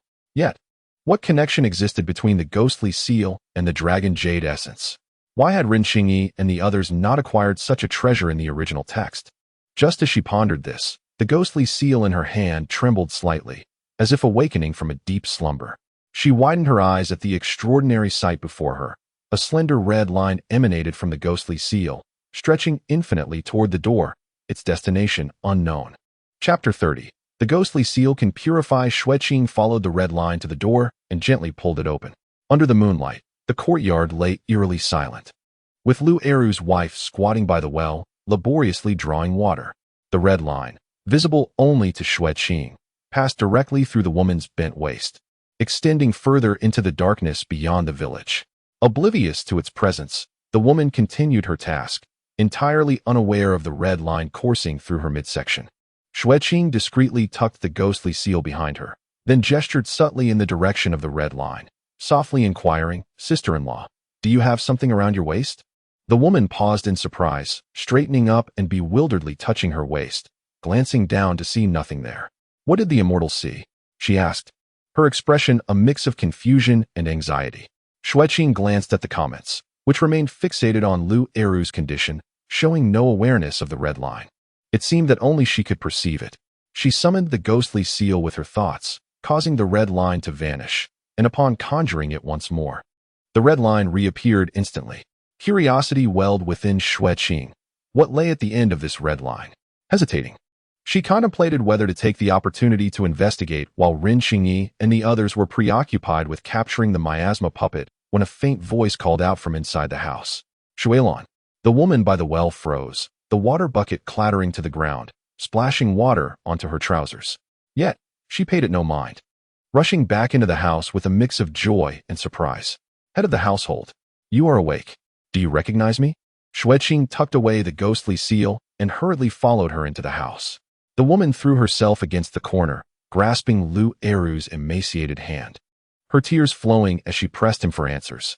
In Lu Eru's murky eyes, a flicker of lucidity seemed to return as he stared blankly at his wife. The comments erupted in a flurry. What? Lu Eru has regained consciousness. This scene was never in the original text. The second female lead must have truly benefited from that dark substance she used. Quick, ask him where he found food on the mountain. That place is the lair of the vile puppets. The main characters can't locate it without the heavenly mirror. But the second female lead likely has no idea what the fake celestial pestilence is, so she probably won't know to ask such questions. This is so frustrating. This could be a monumental achievement. Don't worry. The second female lead will summon the main characters back. What good will that do? What if Lu Eru goes mad again by the time they return? Time waits for no one. Xue Qing's thoughts shifted as she approached the bedside, observing the half-conscious, half-dazed Lu Eru. Lu Eru, do you remember what you encountered on the mountain? Did you eat anything strange? Lu Eru's gaze was vacant, as if he were straining to recall, mumbling intermittently. Divine fruit, sweet, blackstone cliff, so fragrant. He repeated the terms blackstone cliff and fruit, his expression tinged with a mix of madness and longing. Xue Qing immediately turned to the woman beside her. Sister-in-law, do you know where the Blackstone Cliff is? Blackstone Cliff? The woman wiped her tears, a flicker of fear crossing her face. Yes, I know. It's located beneath the Eagle's Beak on the back mountain. You must head north and cross 2 ridges. That place is quite sinister. It is said that hunters who entered never returned. We dare not venture there when gathering firewood. As she spoke, she cast a worried glance at Xue Qing. Immortal, why do you ask about that place? It is not safe. Xue Qing had already devised a plan in her mind. She reassured her, sister-in-law, take care of Lu de Go. I shall return shortly. Exiting the courtyard, Xue Qing retrieved the protective jade talisman given to her by Su Yi, standing resolutely without any intention of notifying Ren Qingyi and the others. There were matters she needed to confirm first. After securing the talisman, she oriented herself according to the direction described by the woman, swiftly merging into the night. Half an hour later, atop the Black Mountain cliff behind Dongxi village, Xue Qing was cautiously descending from a gnarled tree, carefully maneuvering the binding silk. Upon reaching the ground, she swiftly retracted the silk and tidied her disheveled hair. The surrounding area was overgrown with wild grass, and Xue Qing, utilizing the moonlight, surveyed the desolate landscape. It was even more remote than the woman had described, strewn with stones and dense underbrush, showing little sign of human activity.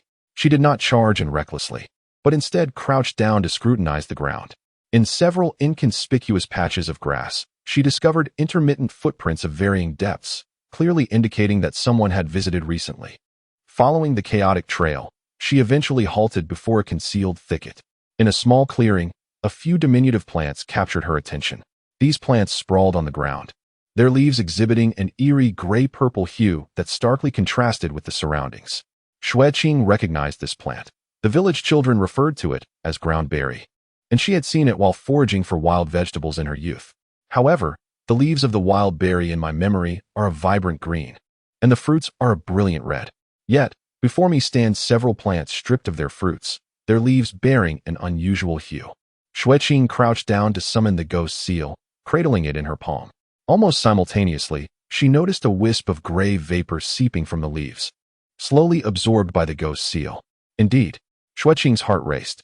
The ghost seal not only purifies the corrupt energies within the human body, but can also cleanse tainted plants. Does this imply that? Just as she pondered, a familiar low growl resonated from behind her. Xue Qing spun around abruptly to find the grotesque, skeletal figure of the corrupted puppet creeping from the underbrush, having stealthily approached without her notice.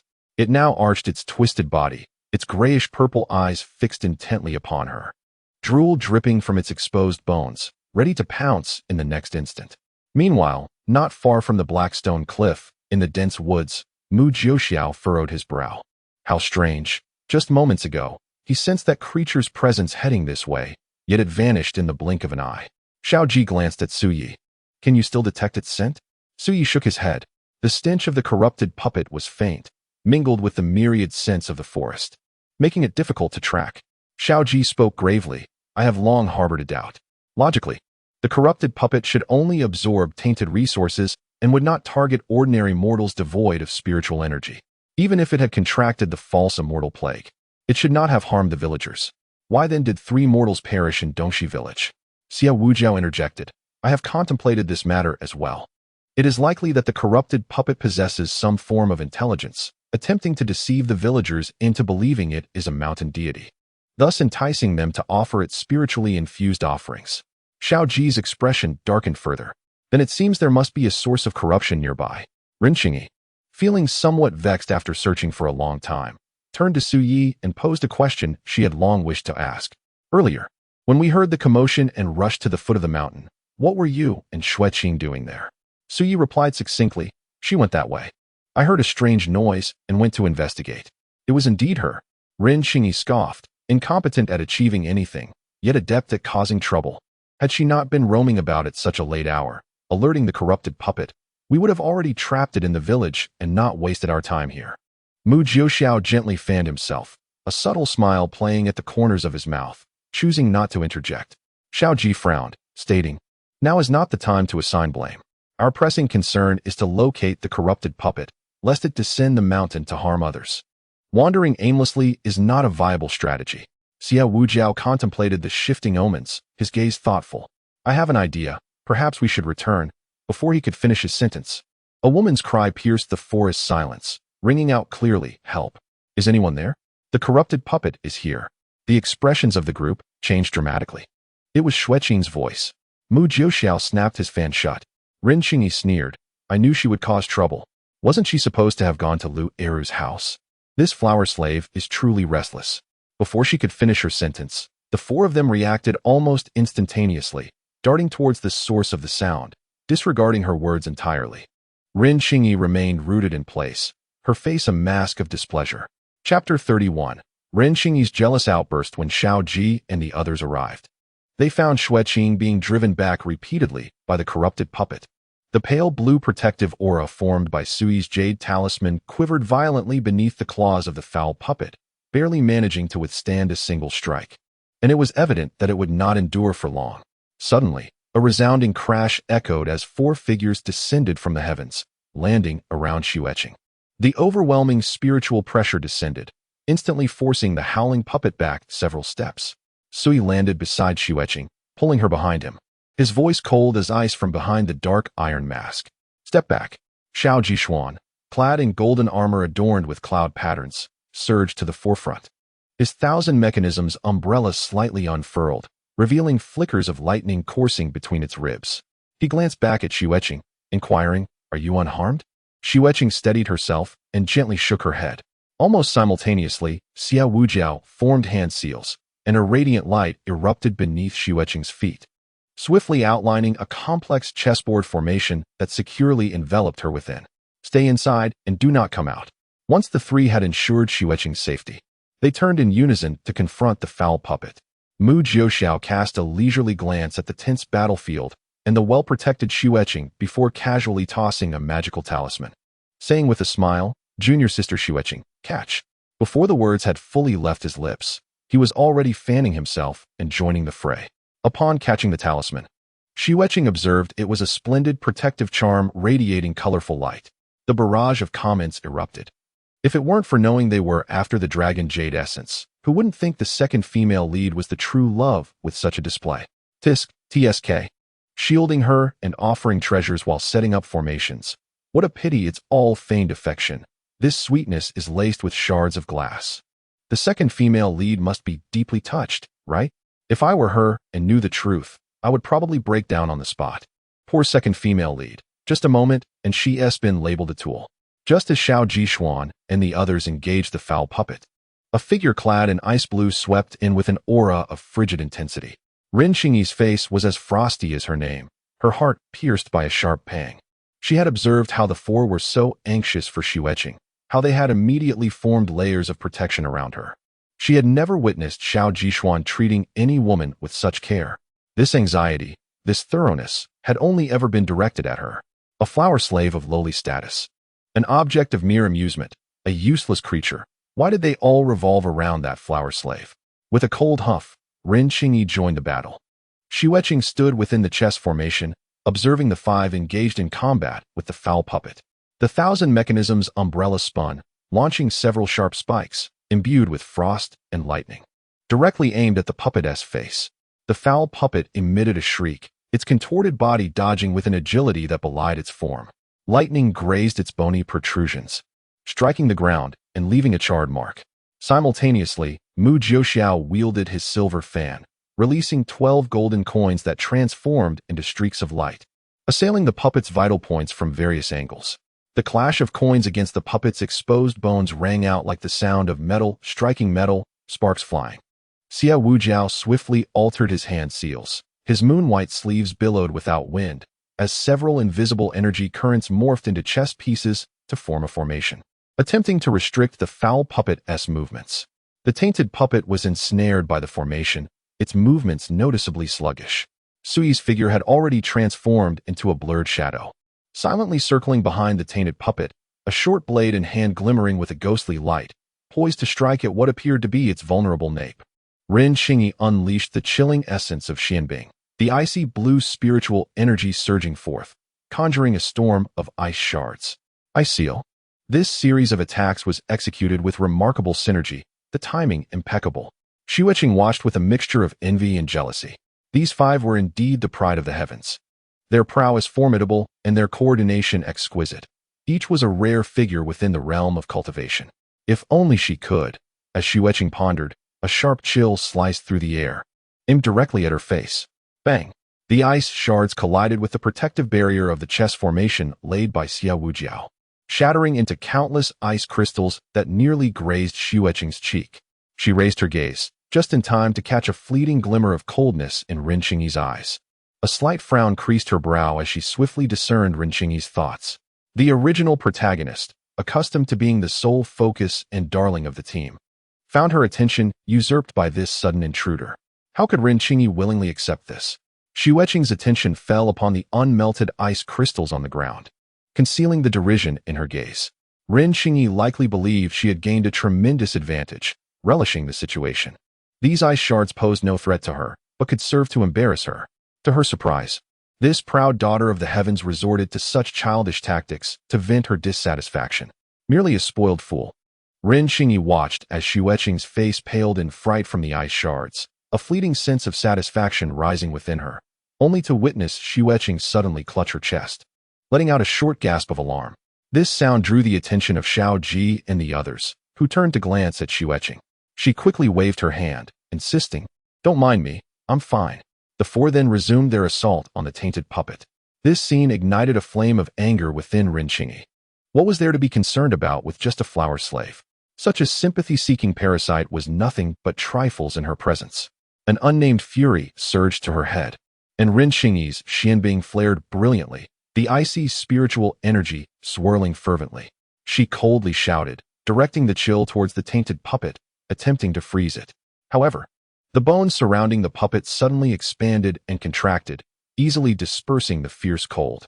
With her first attempt thwarted, Ren Qingyi inadvertently disrupted the coordinated assault of Shao Ji and the others, further fueling her ire.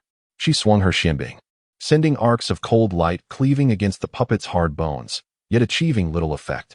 Xue Qing stood still, observing as Ren Qingyi's increasing intensity strayed from team coordination.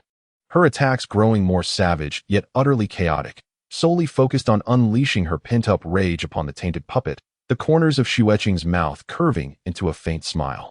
Such a gifted woman wasting her energy on jealousy, foolish. Qingyi, steady yourself. It is draining your spiritual energy. Shao Ji noticed Ren Qingyi's erratic behavior and solemnly warned her, continuing to unleash attacks with his Qianji umbrella, striving to divert the tainted puppet's attention. Ren Qingyi, oblivious to her surroundings, intensified her assault, her sole focus on swiftly vanquishing the foul puppet to prove her worth. In a series of powerful strikes, she unexpectedly inflicted damage upon the wretched creature, which seemed to invigorate her further, driving her to attack with reckless abandon. The foul puppet, increasingly agitated by her relentless onslaught, let out a furious roar and, despite the collective assault from the others, abruptly turned its head, evading Ren Qingyi's strikes. With a gaping maw lined with sharp teeth, it lunged ferociously at her. Engrossed in her attack, Ren Qingyi had neglected her defenses.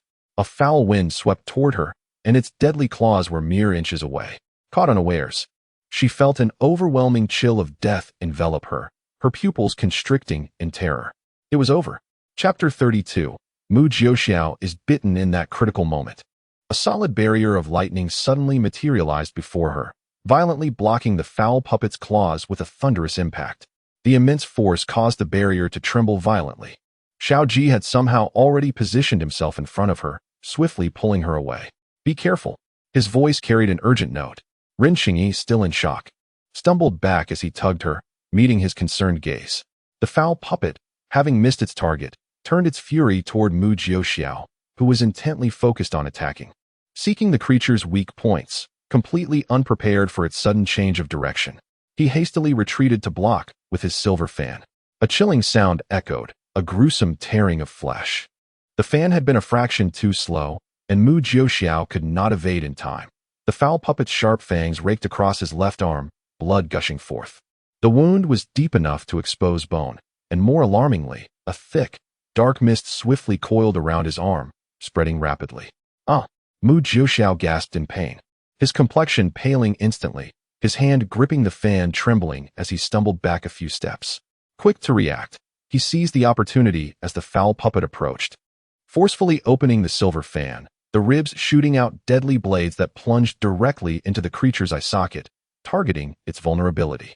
The foul puppet emitted a piercing scream. Staggering backward, the barrage of comments erupted instantaneously. Oh no, Mu Jiuxiao has been bitten. It's all over. He'll turn into a foul puppet. It's fine, it's fine.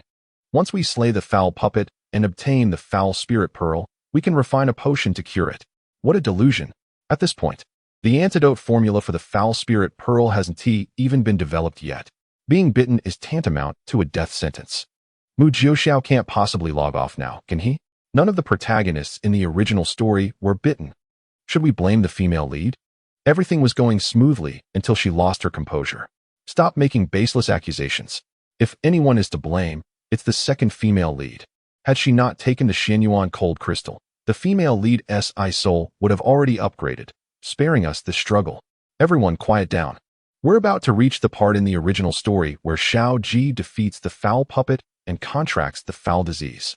Seeing that the foul puppet had been severely wounded by Mu Jiuxiao and was on its last legs, Xiao Ji felt the surge of power coalescing at the tip of his thousand mechanisms umbrella, emitting a crackling sound as a wave of destructive energy began to spread. Beast, meet your end, he growled, preparing to unleash a decisive blow to eradicate the foul puppet once and for all.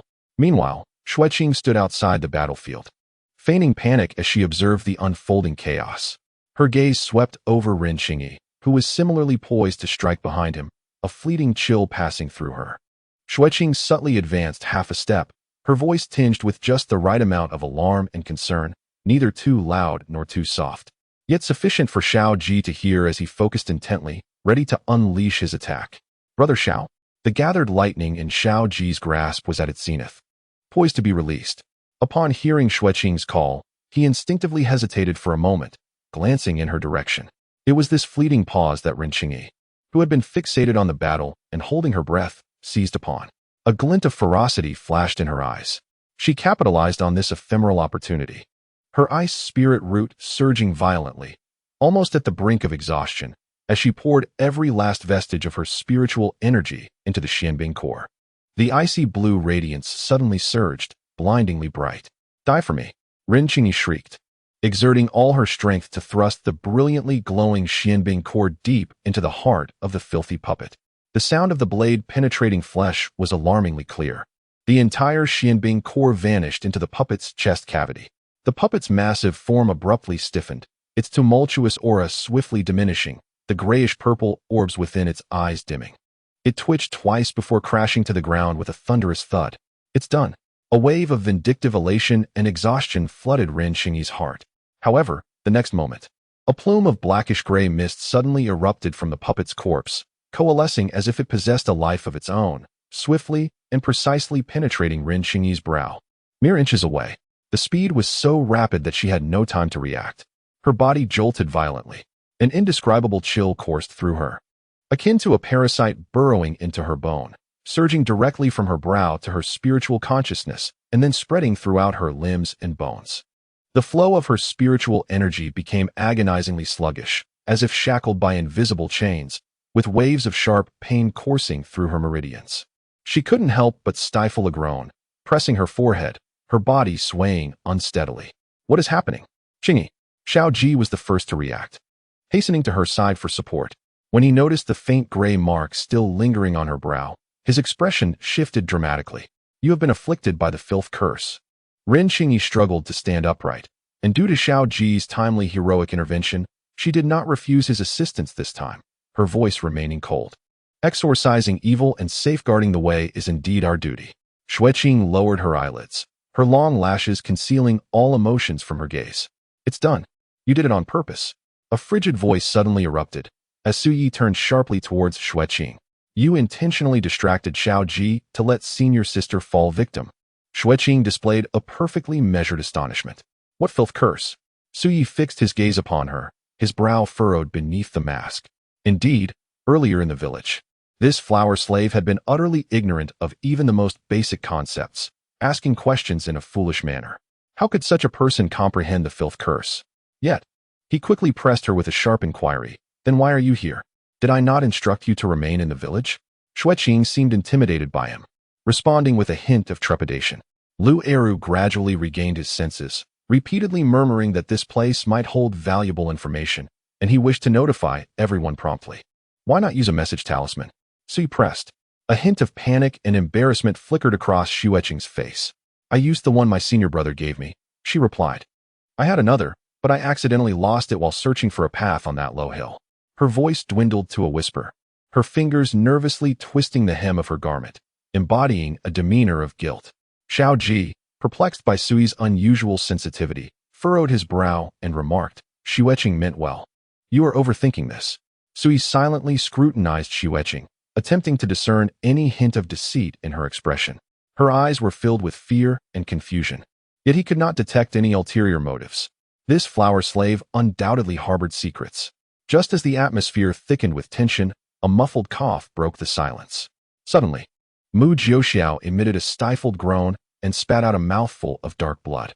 Only then did the crowd notice the purple-black veins spreading from the wound on his right arm, the blood vessels beneath his skin appearing as if stained with ink. A sight both alarming and grotesque. In their concern for Qingyi, they had overlooked that Mu Jiuxiao had been bitten by a foul puppet. "Jiuxiao." Xiao Ji's expression shifted dramatically. Xia Wujiao quickly stepped forward to assess the situation and stated somberly, "We cannot linger here. Yaowang Valley is nearby, and we must take Jiuxiao there for treatment at once." They were all acutely aware of the consequences of being bitten by a foul puppet.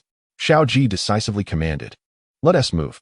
The urgency of the situation left no room for other considerations, and everyone prepared to set off. Sui no longer glanced at Xue Qing. Moving to protect Qingyi's side, Xia Wujiao dispersed the protective formation around Xue Qing and followed suit. Xue Qing quietly trailed behind, taking advantage of the moment when no one was watching to subtly retrieve the fallen foul spirit pearl into her sleeve. Up ahead, Xia Wujiao's pace momentarily faltered. He glanced back at Xue Qing's actions, an inscrutable glimmer passing through his eyes, yet he said nothing and swiftly returned to keep pace with the group. Chapter 33. Xue Qing desires to leave Tai Xuanzong. The entrance to Yaowang Valley was hidden within a mist-laden gorge, where a flowing spring cascaded at the valley's mouth, flanked by exotic flowers and plants, exuding an air of tranquility. When the group arrived, the day had brightened, yet they had no heart to appreciate the beauty surrounding them. Hastening their steps towards the mountain gate, Xiao Ji supported Qingyi, whose complexion had improved somewhat, while Mu Jiuxiao struggled to move forward with Xia Wujiao's assistance. The black mist from the wound on his left arm had ominously spread to his forearm, a truly distressing sight. Sui brought up the rear, occasionally casting a cold glance at Xue Qing, who trailed at the back. "Disciples of Yaowang Valley, this is Xiao Ji from Tai Xuanzong seeking an audience." Xiao Ji's voice echoed through the gorge. Shortly, several disciples clad in green robes from Yaowang Valley hurried out to meet them. Upon witnessing the group's disheveled appearance, particularly the black mist on Mu Jiuxiao's arm, the valley guards did not dare to delay and immediately inquired. "Disciples of Tai Xuanzong encountered an ambush while passing through. We request that you notify the responsible individuals in the valley Xiao Ji stated succinctly. Bitten by a foul puppet? The valley guards recognized the ominous black mist, their expressions shifting dramatically as they promptly led the group to a guest cottage within the valley. Please wait here. I will summon the master who specializes in this affliction. In the moments of waiting, Ren Qingyi was assisted by Xiao Ji to sit down. The obstruction of her spiritual energy left her feeling exceedingly weak and increasingly agitated. Mu Jiuxiao leaned back in his chair, cold sweat trickling down his forehead, gritting his teeth to suppress any sounds of pain. Xue Qing stood in the corner, her steps cautiously moving toward Ren Qingyi and Mu Jiuxiao's direction.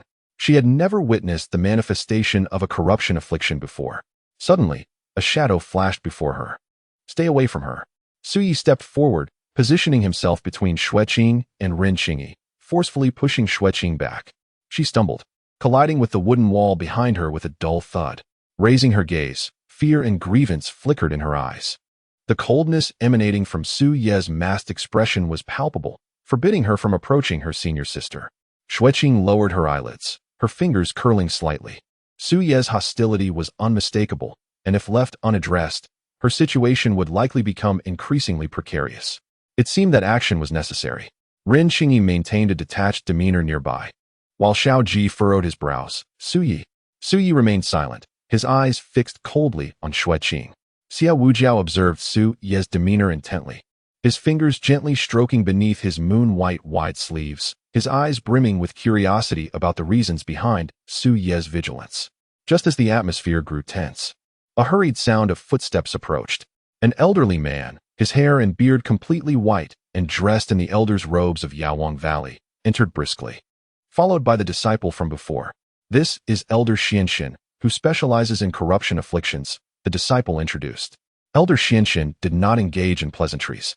He merely scanned the gray mark on Ren Qingyi's brow, nodded slightly, and then focused on Mu Jiuxiao's arm, which was entwined with dark energy, his expression immediately turning serious. He stepped forward to examine Mu Jiuxiao's wound closely, checking his pulse and lifting his eyelids. As the examination deepened, the elder's brow furrowed tighter. After a while, he released his hold and let out a heavy sigh. How is it? Xiao Ji immediately inquired. Elder Xianxin shook his head, his gaze toward Mu Jiuxiao, tinged with regret. This wound is caused by the teeth of a corruption puppet. The poison has already infiltrated the bones and blood vessels. A heaviness descended upon Xiao Ji's heart. Elder Xianxin sighed again. The poison of the corruption puppet is incurable. I can only prescribe some herbal decoction to slow the spread of the toxicity, but... He shook his head, the unspoken words hanging in the air. An incurable ailment, merely delaying the inevitable, was akin to awaiting death. The cottage fell into a profound silence. Mu Jiuxiao's complexion grew even paler, despair flashing in his eyes. Ren Qingyi forced herself to stand. Elder, is there truly no other way?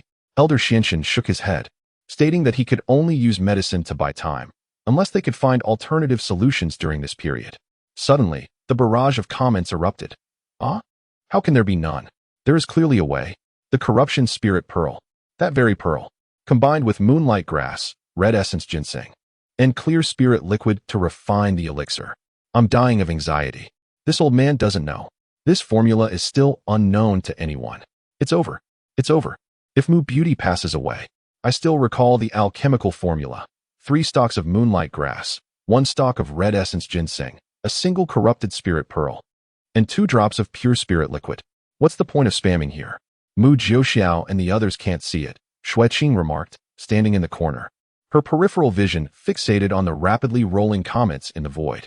Upon seeing the names of those crucial herbs, she discreetly committed the alchemical formula flashing through the comments to memory. Elder Xianxin turned to the assembly and suddenly inquired, where did you encounter the corrupted puppet? Could it be that you ventured near the Wuwang Sea? Xiao Ji responded gravely, it is not the Wuwang Sea. This matter is rather lengthy, and the elder might not believe us. We encountered the corrupted puppet in a place called Dongxi Village, where several mortals have fallen victim to the false immortal plague. He paused. We suspect that the rear mountain of Dongxi Village may be the breeding ground for the miasma. Upon hearing this, Elder Xuanxin's expression transformed into one of surprise, which quickly turned into a long sigh. I see. I naturally believe you. The crowd was taken aback. Elder Xianxin's demeanor grew serious. To be candid, in recent days, We have also discovered traces of miasma within the Medicine King Valley. What? Xiao Ji and the others displayed astonishment. The Medicine King Valley is a sanctuary, abundant in spiritual energy. How could miasma arise here? Recently, several medicinal fields in the Medicine King Valley underwent sudden mutations, and upon investigation, we found that miasma was seeping from underground. Elder Xianxian spoke with a heavy tone. Fortunately, it was discovered in time. The contaminated fields have been isolated with barriers, preventing a catastrophe. This matter has been urgently reported to the 4 great sects. The group exchanged glances, their hearts filled with disbelief. Miasma had already spread to this extent? Xiao Ji steadied himself. Due to the sudden nature of the incident, we have yet to thoroughly investigate the source of the miasma in Dongxi Village's rear mountain. Elder, please first stabilize Jiuxiao's condition. That is only proper. Elder Xianxian nodded. Please follow me. He guided them to a quiet chamber, sparsely furnished with only a wooden couch and a square table. I will prepare some items and arrange for my disciples to assist shortly, Elder Xianxian instructed before hurriedly departing. Xia Wujiao helped Mu Jiuxiao sit on the couch, while Xiao Ji, Su Yi, and Ren Qingyi entered the room. However, Xue Qing halted at the doorway, refraining from entering. With her head bowed, her fingers anxiously twisted together, as if bearing an immense burden. Xue Qing? Xiao Ji noticed her unusual demeanor and stopped in his tracks. Why aren't you coming in? Suddenly lifting her head, Xue Qing bit her lip as though she had made a monumental decision. Brother Xiao, I wish to leave the Taishan sect. The atmosphere in the room shifted dramatically. Xiao Ji was taken aback, questioning why she would say such a thing. I possess inferior talent. I should not remain in the Taishan sect. Xue Qing's voice trembled. My spiritual root has been destroyed, and I can no longer cultivate. Being with everyone will only be a burden. Who said that? Xiao Ji furrowed his brow. You are just, no? Xue Qing interrupted, raising her hand to wipe the corner of her eye. Brother Su Yi is correct. I should not have recklessly ascended the mountain. Perhaps Sister Qingyi and Brother Mu would not have been injured. She looked at Su Yi, her eyes filled with fear and helplessness. Su Yi stood beside Ren Qingyi, his gaze cold behind the mask, offering neither defense nor rebuttal. Ren Qingyi gazed at Xue Qing's distressing demeanor, her disdain deepening. Xia Wujiao stood beside Mu Jiuxiao, his gaze shifting between Xue Qing and Su Yi, a flicker of understanding passing through his eyes. The barrage of comments began flooding the screen. What on earth is happening? Why is the second female lead suddenly leaving? It must be because of Su Yi. He claimed on the mountain that the second female lead intended to harm the protagonist, and now he is treating her like a thief, pushing her away. She must be fed up by now. Do you really believe the second female lead is leaving? This is undoubtedly a tactic of feigned retreat. Besides, Su Yi isn't wrong. Who knows if her calling out Xiao Ji was deliberate? The second female lead is truly pitiful. Utterly unaware of the vile condition she suffers from, and yet being wrongfully accused of malice. As a mere bystander, I can hardly bear it. This is nothing short of workplace bullying. By the way, why does Su Yi always target the second female lead? She hasn't provoked him, has she? Quite strange. Xiao Ji observed Xue Qing's helplessness and glanced at the indifferent Su Yi, realizing that she was compelled to consider leaving due to Su Yi's pressure. Su Yi's concern for Qingyi was understandable, yet his behavior this time was indeed unreasonable. Xue Qing lacked the ability to defend herself. Had she not bravely ventured up the mountain to deliver the message, they would likely still be wandering aimlessly like headless flies. She had nearly lost her life and had already endured enough suffering. How could Su Yi impose further blame upon her? Moreover, the vile condition was not beyond remedy. With proper care, it could be alleviated. Such meticulousness seemed excessively harsh. Furthermore, having interacted with Xue Qing, he found her to possess a straightforward heart, and he could not believe she harbored ill intentions. Xiao Ji stepped in front of Xue Qing, blocking Su Yi's line of sight. Junior sister Xue Qing, this matter is not your fault. Your brave effort in delivering the message has been incredibly helpful to us. He turned to Su Yi, his tone growing grave. Su Yi, your actions today have crossed the line. Apologize to junior sister Xue Qing. Upon hearing this, the reactions in the room varied.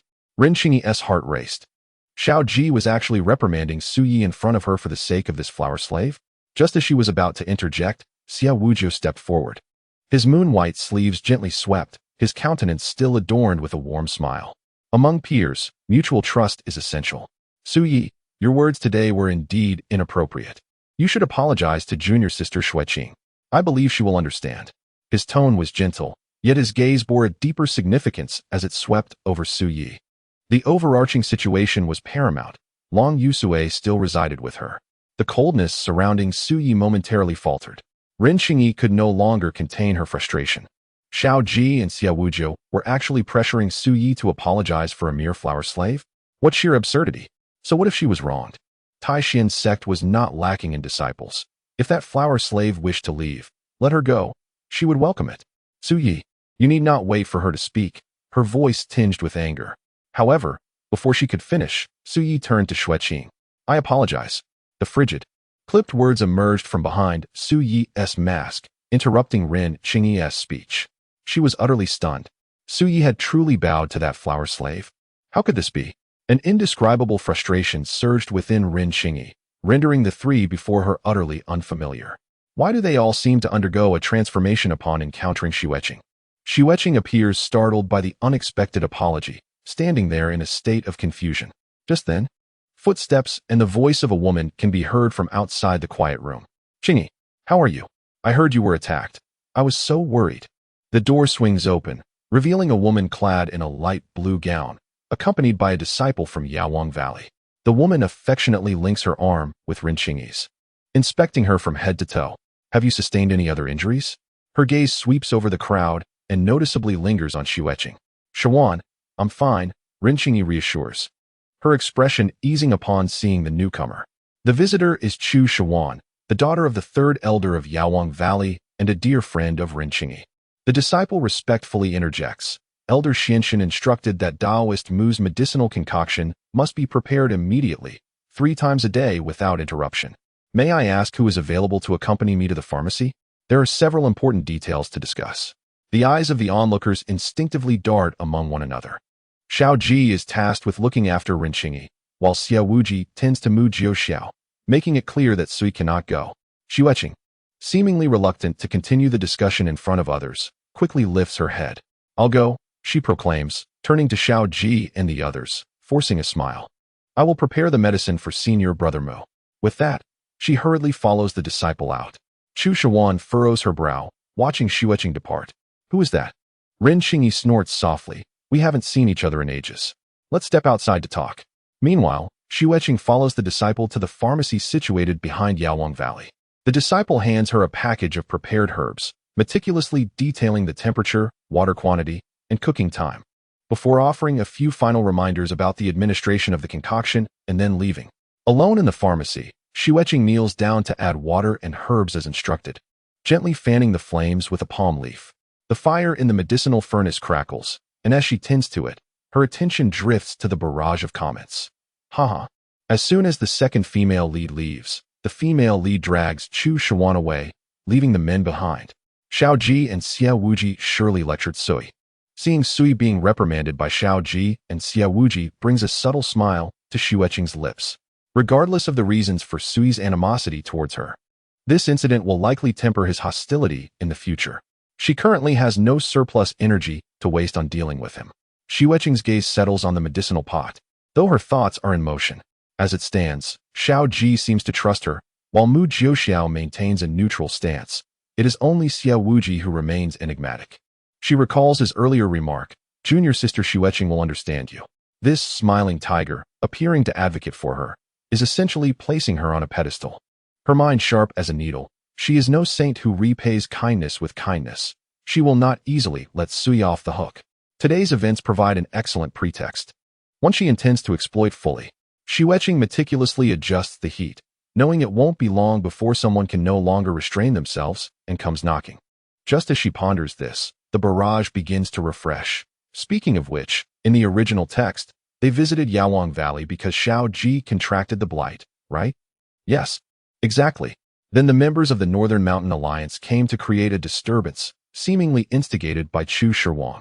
My heart aches for the young master of the Northern Mountain Alliance, who has passed away at such a tender age, and his childhood companion is equally unfortunate, as the Medicine King's Valley has also been implicated. Forget about the Northern Mountain Alliance. Pei Xuandu is about to make his entrance. My heroine will finally encounter Pei Xuandu. I missed the last encounter, but this time, the initial meeting is finally upon us. Hurrah! Xue Qing paused with her fan. surprised to find that Pei Xuandu was also at the Medicine King's Valley. Chapter 35. Persuasion for Xue Qing to stay after watching the comments. Xue Qing pieced together the original storyline concerning the Medicine King's Valley. It turned out that in the original narrative, none of Ren Qingyi's group were harmed by the foul puppets. Only Xiao Ji had killed a foul puppet and contracted the foul disease. Therefore, they were not as frantic as they appeared now, and even took the time to investigate the source of the miasma behind Dongxi village. Subsequently, the group intended to report the matter to the immortal capital, but while passing the Medicine King's Valley, Ren Qingyi insisted that Xiao Ji undergo a physical examination, prompting their visit. They were greeted by Chu Shirwang, the daughter of the third elder of the Medicine King's Valley and a close friend of Ren Qingyi. In the narrative, upon hearing about the foul puppets and miasma appearing in Dongxi village, Chu Shirwang also mentioned that their medicinal fields had been contaminated. They had not lingered long when the members of the Northern Mountain Alliance stormed in, furious. They brought with them their nearly lifeless young master, Feng Qinyu, claiming that after taking the elixirs sold by the Medicine King's Valley, his condition had not improved but had instead become critical. They accused the Medicine King's Valley of selling poisonous elixirs and disregarding human life. Accompanying them was Feng Qinyu's fiancée, Yunji, the daughter of the 100 Flower Valley's lord. These two, having grown up together, shared a deep bond, and Yunji naturally followed to demand an explanation. The disciples of the Medicine King's Valley were at a loss as to how to handle the situation and sought the counsel of the elders. Upon investigation, the elders were astonished to discover that Feng Qinyu had indeed succumbed to foul poison, on the brink of transforming into a foul puppet.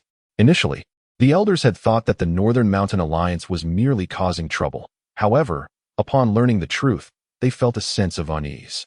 After all, their medicinal fields had indeed been contaminated by the miasma. Although those fields had long been sealed, and it was impossible for any elixirs to be refined and reach the market, the entire situation seemed suspicious. Upon realizing that Feng Qinyu was on the verge of becoming a foul puppet, the Northern Mountain Alliance and Yunji were both alarmed and enraged, demanding that the Medicine King's Valley must heal him. Yet, the Medicine King's Valley was utterly helpless against the foul poison, as both parties remained at an impasse. Chu Shirwang interjected, questioning whether Feng Qinyu had ventured near the Wuwang Sea and contracted the foul poison himself, now seeking to extort the Medicine King's Valley. This statement ignited the fury of the Northern Mountain Alliance. The members of the Northern Mountain Alliance, along with the already anxious Yunji, erupted in anger, leading to a physical confrontation with the people of the Medicine King's Valley. The scene became chaotic, even drawing the attention of Pei Xuandu, who was engaged in a confidential discussion with the Lord of the Medicine King's Valley at the time. As the conflict unfolded on the territory of the Medicine King's Valley, the Northern Mountain Alliance and Yunji found themselves at a disadvantage and ultimately left with Feng Qinyu. However, the enmity between them was irrevocably established. In the original text, upon encountering Pei Xuandu, Ren Qingyi and the others promptly reported the matter of the miasma, thus sparing themselves the journey to the immortal capital. It was only after they returned to Taishan sect from Yaowang Valley that they learned of the subsequent events. The Beishan Alliance held a funeral for the young master, Feng Qinyu. Shortly thereafter, the Beishan Alliance allied with Baiwa Valley, gathering forces to assault Yaowang Valley. The fierce battle plunged the skies into darkness, resulting in heavy casualties on all sides. Consequently, Yaowang Valley suffered a grievous blow. Its strength diminished significantly. More alarmingly, this internal strife led to a drastic reduction in the supply of elixirs within the cultivation realm, with far-reaching ramifications. After sorting through this information, Xue Qing finally understood why the barrage of comments attributed everything to Chu Shirwan. The chaos ignited by a single indiscretion indeed qualifies as a calamity of words. Yet, the true trouble caused by Chu Shirwan was not merely this. Rather, the entire incident originated from her actions. Before the miasma was discovered in Yaowang Valley, had she not accidentally lost a spirit herb during her delivery and subsequently plucked another from the medicinal fields to cover her mistake? How could the young master of Beishan Alliance, Feng Qinyu, have been unfortunate enough to mistakenly consume a tainted elixir and fall victim to the miasma? However, this truth seemed to have been buried amidst the chaos of the battle, becoming a muddled affair that no one sought to investigate further. This presented an exquisite opportunity for Xue Qing, who unconsciously caressed the smooth, warm miasma pearl hidden within her sleeve. It appeared she had found a means to persuade Pei Xuandu to assist her in reconstructing her spiritual roots.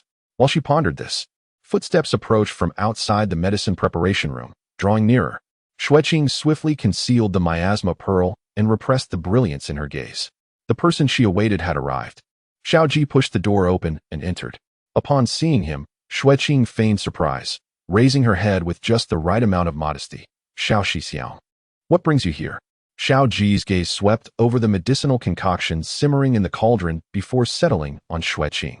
The young girl, slender and delicate, appeared particularly petite beside the cauldron.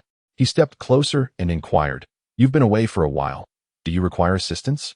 Xue Qing gently shook her head, asserting, "No. I can manage these minor tasks." Xiao Ji regarded her thoughtfully. "Do you still stand by what you said earlier in the quiet chamber?" Xue Qing paused in her stirring, lowering her gaze in silence. Remaining at Taishan Sect would at least provide her a stable existence, sparing her from further turmoil and mistreatment. Xiao Ji's voice softened. "Do you truly wish to abandon this?" Silence enveloped them amidst the fragrant herbs. Xiao Ji sighed. "Why must you leave?" Xue Qing averted her eyes, speaking softly. "I simply do not know what to do. I ultimately feel out of place at Taishan Sect, and I do not wish to burden anyone." Her voice dwindled further. "The only person I cannot bear to part from is you, Xiao Xixiao." Xiaoji was taken aback. "Why?" Xue Qing raised her hand, her fingertips gently brushing the warm dragon jade pendant at her neck. "You have gifted me treasures and have cared for me in countless ways. I hold your kindness deeply in my heart." Her tone was gentle. "Moreover, you spent a considerable sum to rescue me from the Jinchuan Society. I can never repay such gratitude in this lifetime." She lifted her moist eyes to meet Xiao Ji's gaze. "Should I leave Taishan Sect, I will strive to earn spirit stones to repay you in full. I shall never be ungrateful." Listening to her words, Xiao Ji felt his heart soften. He shook his head, stating, "I do not require any repayment from you. If there is a debt to be settled regarding the spirit stones, I am not the one you owe." Xue Qing, perplexed, inquired, "Then who is?" Xiao Ji, observing her bewildered expression, allowed a faint smile to grace his lips before quickly concealing it. "The spirit stones you purchased were acquired by Jiu Xiao."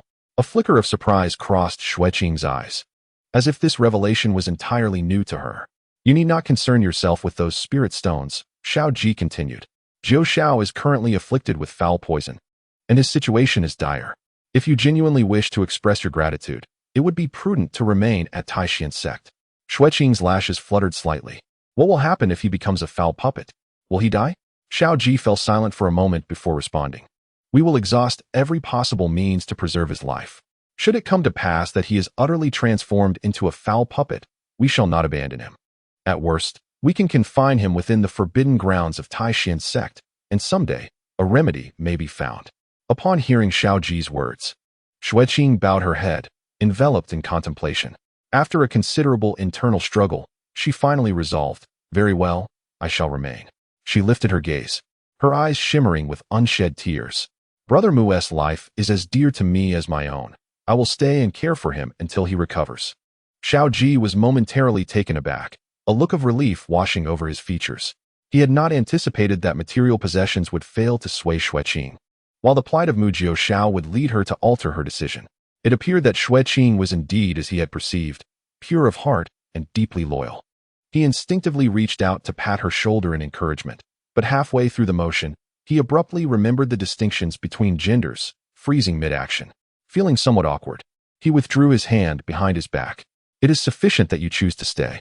As Xiao Ji turned to leave, he paused at the doorway, suddenly struck by an insight. He turned back, his gaze fixed upon Xue Qing. "Have you faced any exclusion within the sect?" Upon hearing this, Xue Qing seemed startled, as though he had touched upon a hidden concern, yet she denied it, saying, "No." Her transparent attempt to conceal the truth only served to reinforce Xiao Ji's suspicions. After a moment of contemplation, he retrieved an item from his storage ring and placed it on the nearby medicine cabinet. "This is the disciple token of Tianshu Pavilion. With this token, you may traverse the Taishan Sect freely, be it the library, the alchemy room, or the treasure vault, unimpeded by anyone." He regarded Xue Qing earnestly. "You need not worry about Suyi any longer. I assure you he will no longer trouble you." With that, Xiao Ji made no further delay and strode away. Xue Qing quietly watched his figure fade from view before she approached the medicine cabinet. She picked up the still warm black iron token. The token felt cold to the touch, inscribed with the characters Tian Shu on one side, while the reverse bore the cloud-patterned emblem of Celestial Sect. A subtle smile curved her lips as she tucked the token close to her heart. Chapter 36. Xue Qing seeks trouble. The flames beneath the medicinal cauldron gradually extinguished as Xue Qing carefully poured the medicinal liquid into a celadon bowl, making her way towards the tranquil room. Upon reaching the entrance, she unexpectedly encountered Ren Qingyi and Xue Qing. The two seemed to have just returned from outside, with Xue Qing affectionately linking her arm through Ren Qingyi's, engaged in cheerful conversation. Upon seeing Xue Qing, Xue Qing's voice faltered, her gaze shifting to the young woman before her. The curiosity she once held dissipated, replaced by a hint of disdain, as if she had heard something unsavory. "Oh, is this not Xue Qing?" extending her tone, glancing sideways at Ren Qingyi. "Qingyi, is this the special junior sister you mentioned?" Ren Qingyi's expression remained aloof, her silence profound as she focused her attention on the medicinal bowl in Xue Qing's hands. Xue Qing halted her steps, lowering her head with modesty, her fingers tightening around the bowl. She appeared oblivious to the malice emanating from the two. "Qingyi," Xue Qing's smile grew more pronounced, revealing an undisguised contempt. "I just heard some amusing tales from Qingyi. So, you are a flower servant who emerged from the Jinshan society? Look at how you bow and scrape. You truly resemble one trained in such a place." With a delicate scoff, she raised a hand to conceal the corners of her mouth. "Qingyi, how does your Celestial sect accept such individuals? Aren't you concerned about tarnishing the sect's reputation?" Ren Qingyi furrowed her brow, remaining unresponsive. Although Xue Wujiao had explained that acquiring Xue Qing was for the sake of the sect's fortunes, her reluctance to dwell on it did not imply that she bore no grudge. Naturally, she would not defend this flower servant. Furthermore, the notion of fortune held little credibility for her. Throughout her life, Ren Qingyi believed in only three things: her father's sword, the fate of her sect, and her own icy resolve. It seemed ludicrous to her that the prosperity of the sect could hinge on an individual of dubious origins, one who merely bowed and scraped. She doubted that with her talents, she could not lead Celestial sect to greatness through diligent cultivation. Moreover, this flower servant had a knack for beguiling hearts, and thus, she would eventually ensure Xue Qing's expulsion from the Celestial sect. "I have heard that Taoist Mu and Qingyi were injured. It seems you are somewhat involved?" Xue Qing stepped forward, her tone aggressive. "Some individuals are born disasters. They bring unrest wherever they go," Ren Qingyi observed from the side, her demeanor akin to that of a spectator at a performance. Xue Qing grasped the lip of the bowl, lifting her head to address Xue Qing. "Taoist, you jest. Senior brother Mu is still awaiting my medicine. Might you kindly step aside?" Meanwhile, deep within the esteemed and tranquil alchemical chamber of the Medicine King Valley, a dilemma unfolded. A white jade furnace emitted delicate wisps of azure smoke. The valley's master faced a snow-clad man before him, a troubled expression crossing his features. "Immortal Lord, the 9-petaled Lioli lotus you seek is unfortunately unavailable," he sighed. "To be candid, we once possessed one, nurtured with great care using cold jade. However, some days ago, that particular medicinal field fell victim to a miasma, and the lotus was utterly ruined." Seated in the main position was the man with flowing ink-black hair. Exuding an air of chilling detachment, it was Pei Xuandu. Upon hearing this, his fingers, resting on his knee, paused imperceptibly, and his eyes, resembling the depths of eternal ice, darkened with displeasure. The 9-petaled Lioli lotus held great significance for his Dao seed. Just as he was about to inquire further, a subtle yet distinct wave of irritation and distaste unexpectedly surged within him, not originating from his own sentiments. Pei Xuandu raised a hand, pressing his fingertips against his chest. Though faint, this emotional fluctuation carried a clear direction, prompting a sudden resonance within his Dao seed. The corners of Pei Xuandu's brows lifted lazily. It seemed that his other half of the Dao seed resided within the Medicine King Valley. "At this moment, my spirits are quite low." Meanwhile, in the tranquil chamber, Xue Qing shook Ren Qingyi's sleeve, saying, "Qingyi, look at her. I merely spoke some truths. Such a person, besides employing seductive tactics to entice men, what more can she do?" A gentle voice interrupted Xue Qing's scathing remarks. Xue Wujiao, appearing at the doorway of the quiet room, approached with a calm demeanor. His pale blue sleeve swayed softly with each step, and his face wore that impeccable, refined smile. "The medicinal brew is of utmost importance. Do not delay." Xue Wujiao reached Snow Qing's side, his gaze falling upon the bowl of medicine in her hands. Turning to Chu Shirwang, his smile remained unwavering. Qingyi has succumbed to a vile affliction and requires a serene environment for recovery. Perhaps, dear Taoist Chu, it would be best if you delayed your visit? Upon hearing such a direct dismissal, Chu Shirwang's expression momentarily stiffened, casting a reluctant glance at Xue Qing. With a huff, she fell silent. Ren Qingyi's gaze shifted to Xiao Wujiao, his brow furrowing ever so slightly. Once again, why does he persist in shielding this flower slave? Xiao Wujiao, seemingly oblivious to Ren Qingyi's displeasure, continued to smile at Xue Qing. Sister Snow, you may proceed. Xue Qing slightly bowed her head in acknowledgement and quickly passed by the group, holding the medicine bowl. As she brushed past Chu Shirwang, she cast her an enigmatic glance before redirecting her attention towards the quiet room. Chu Shirwang watched her retreating figure, pursing her lips in disdain. Ren Qingyi retracted his gaze and addressed Xiao Wujiao in a cold tone. Wujiao certainly knows how to cherish delicate blossoms. The smile on Xiao Wujiao's face waned slightly. He turned to Ren Qingyi, stating, when a fellow disciple is in distress, it is our duty to assist. Moreover, the current condition of Jiuxiao is of paramount importance. He paused, his gaze laden with meaning as it swept over Ren Qingyi and Chu Shirwang. Is it not?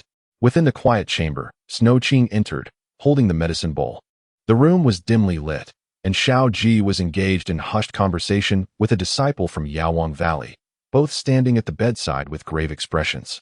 On the couch lay Mu Jiuxiao, his complexion ashen, with a hint of dark, noxious energy around his lips. The once playful and charming visage was now taut, devoid of color. The alarming purplish-black veins had spread from his arms to the side of his neck. Xue Qing extended the medicine bowl forward. The Yaowang disciple turned to accept the green porcelain bowl from her, his expression serious. Taoist Mu's condition is worse than anticipated. The noxious poison has infiltrated his heart veins, and it may spiral out of control at any moment. He glanced at Mu Jiuxiao's convulsing fingers. When the poison manifests, it recognizes no kin and knows only destruction.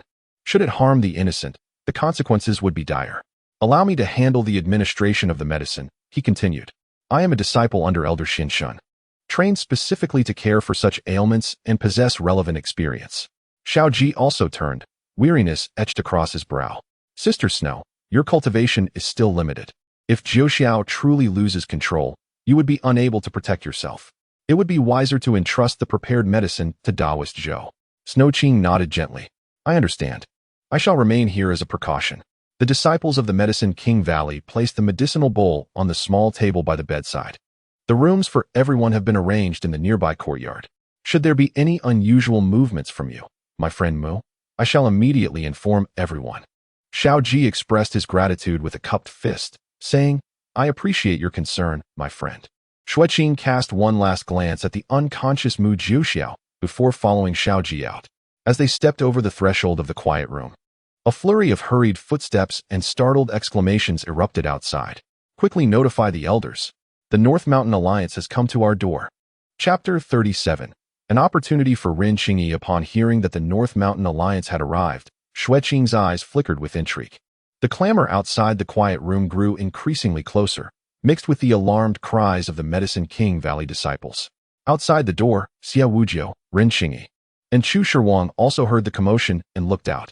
Suddenly, Sui appeared silently beside Ren Qingyi. What is happening? Chu Shirwang inquired, her face reflecting annoyance at the interruption. Xiao Ji, acting decisively, suggested, let us go take a look. The group ceased their chatter and swiftly moved towards the source of the uproar. Before they could approach, they sensed the tense atmosphere of confrontation ahead. At the entrance of the Medicine King Valley, several dozen cultivators clad in black garments adorned with silver patterns surrounded a few Medicine King Valley disciples, each bearing expressions of fury and aggression. Behind the crowd, several individuals carried a stretcher upon which lay a young man with a pallid complexion, fighting for breath.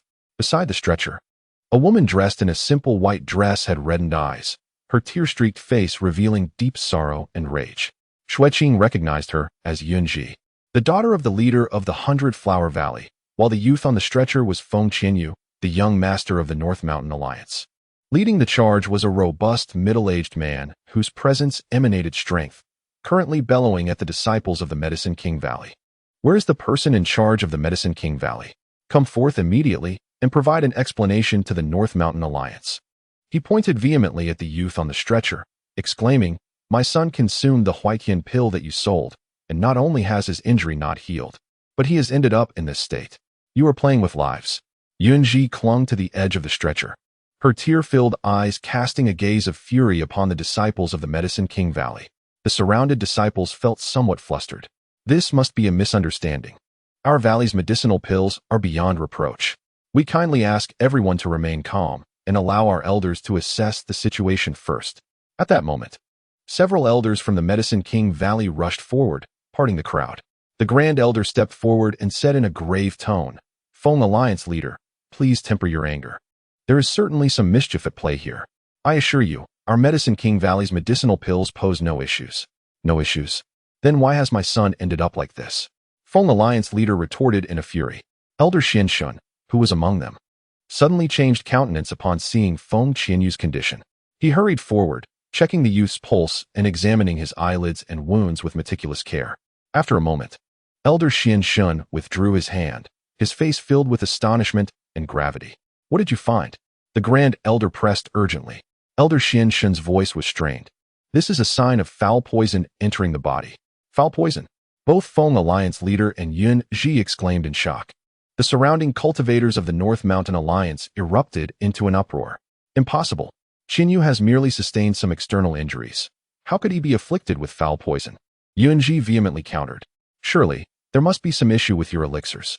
The leader of the alliance pointed accusingly at the members of the Medicine King Valley, asserting that his son was perfectly well before taking the medicine. The elders of the Medicine King Valley exchanged glances, their minds swirling with doubts. They were aware that an issue had arisen in their medicinal fields, yet those herbs had long been sealed away, ensuring they could not possibly have entered the market for refining elixirs.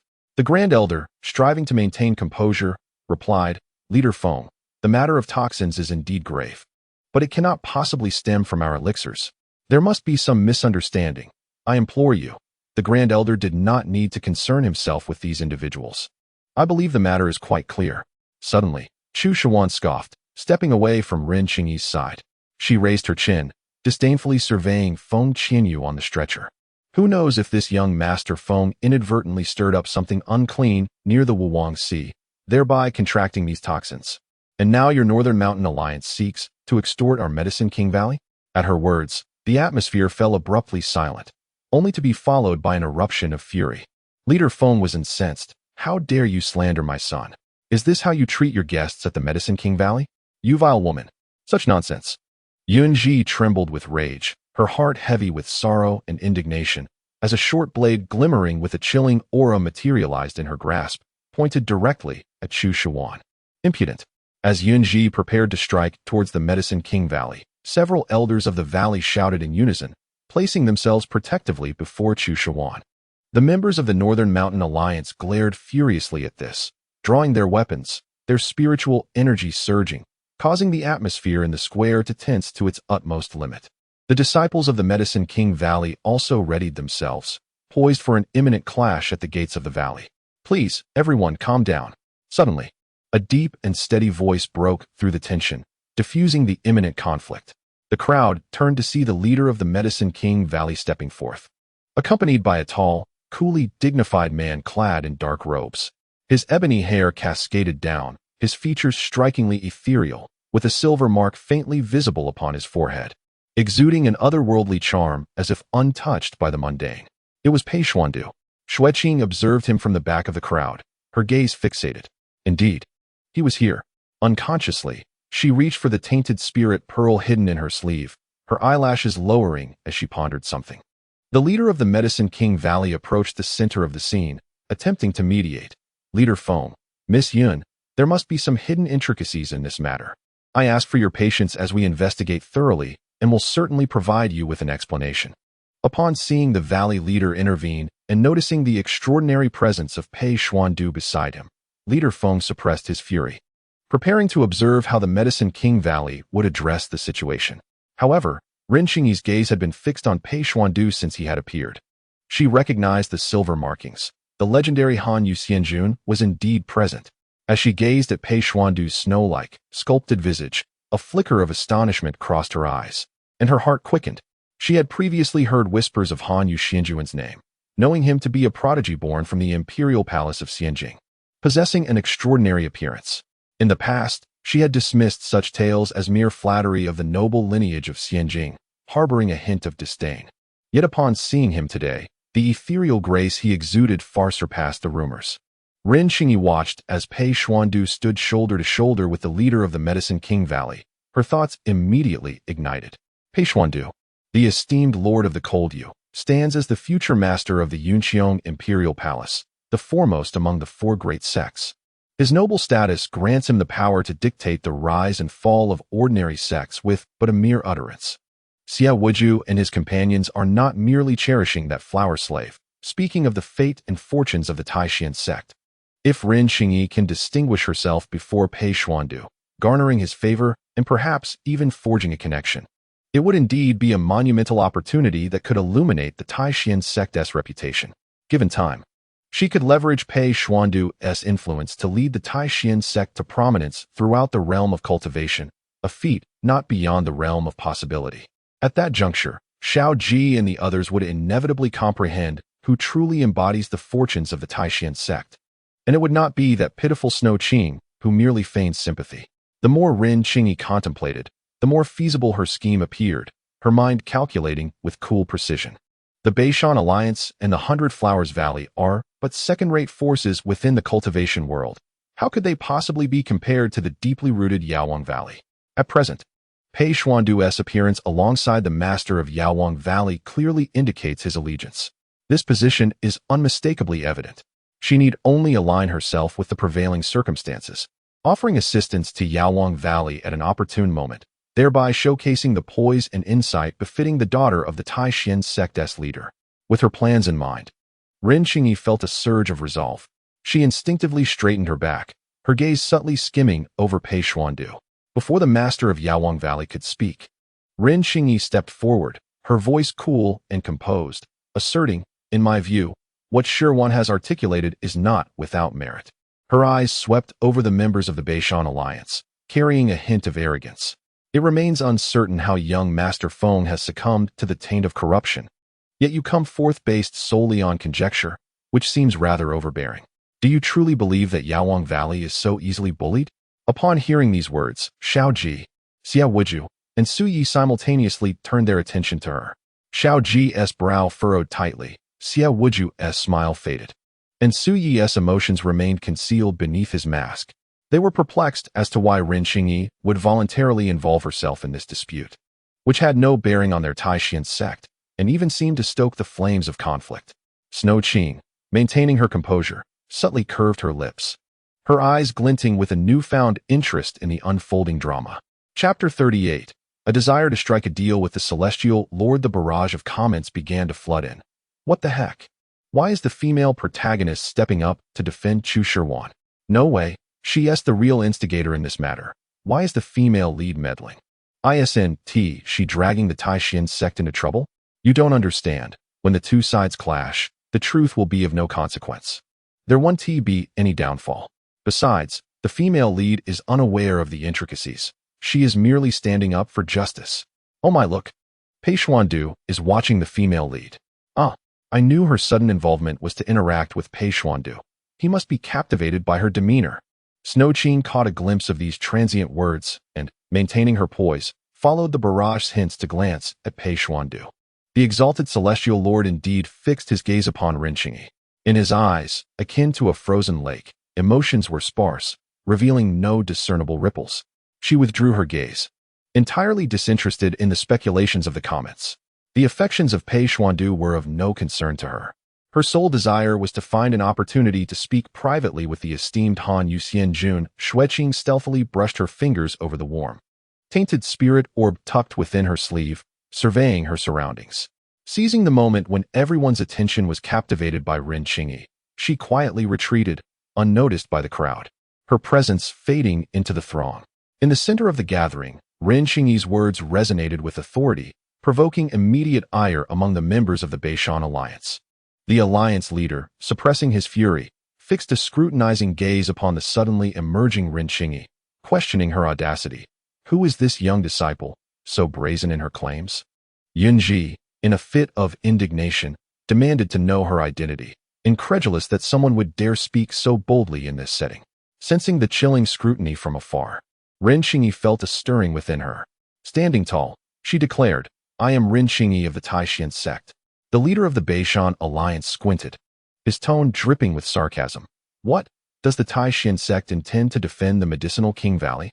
Xiao Ji and Xiao Wuji exchanged glances, a sense of foreboding washing over them. As expected, Ren Qingyi proclaimed with pride, "Indeed, we shall."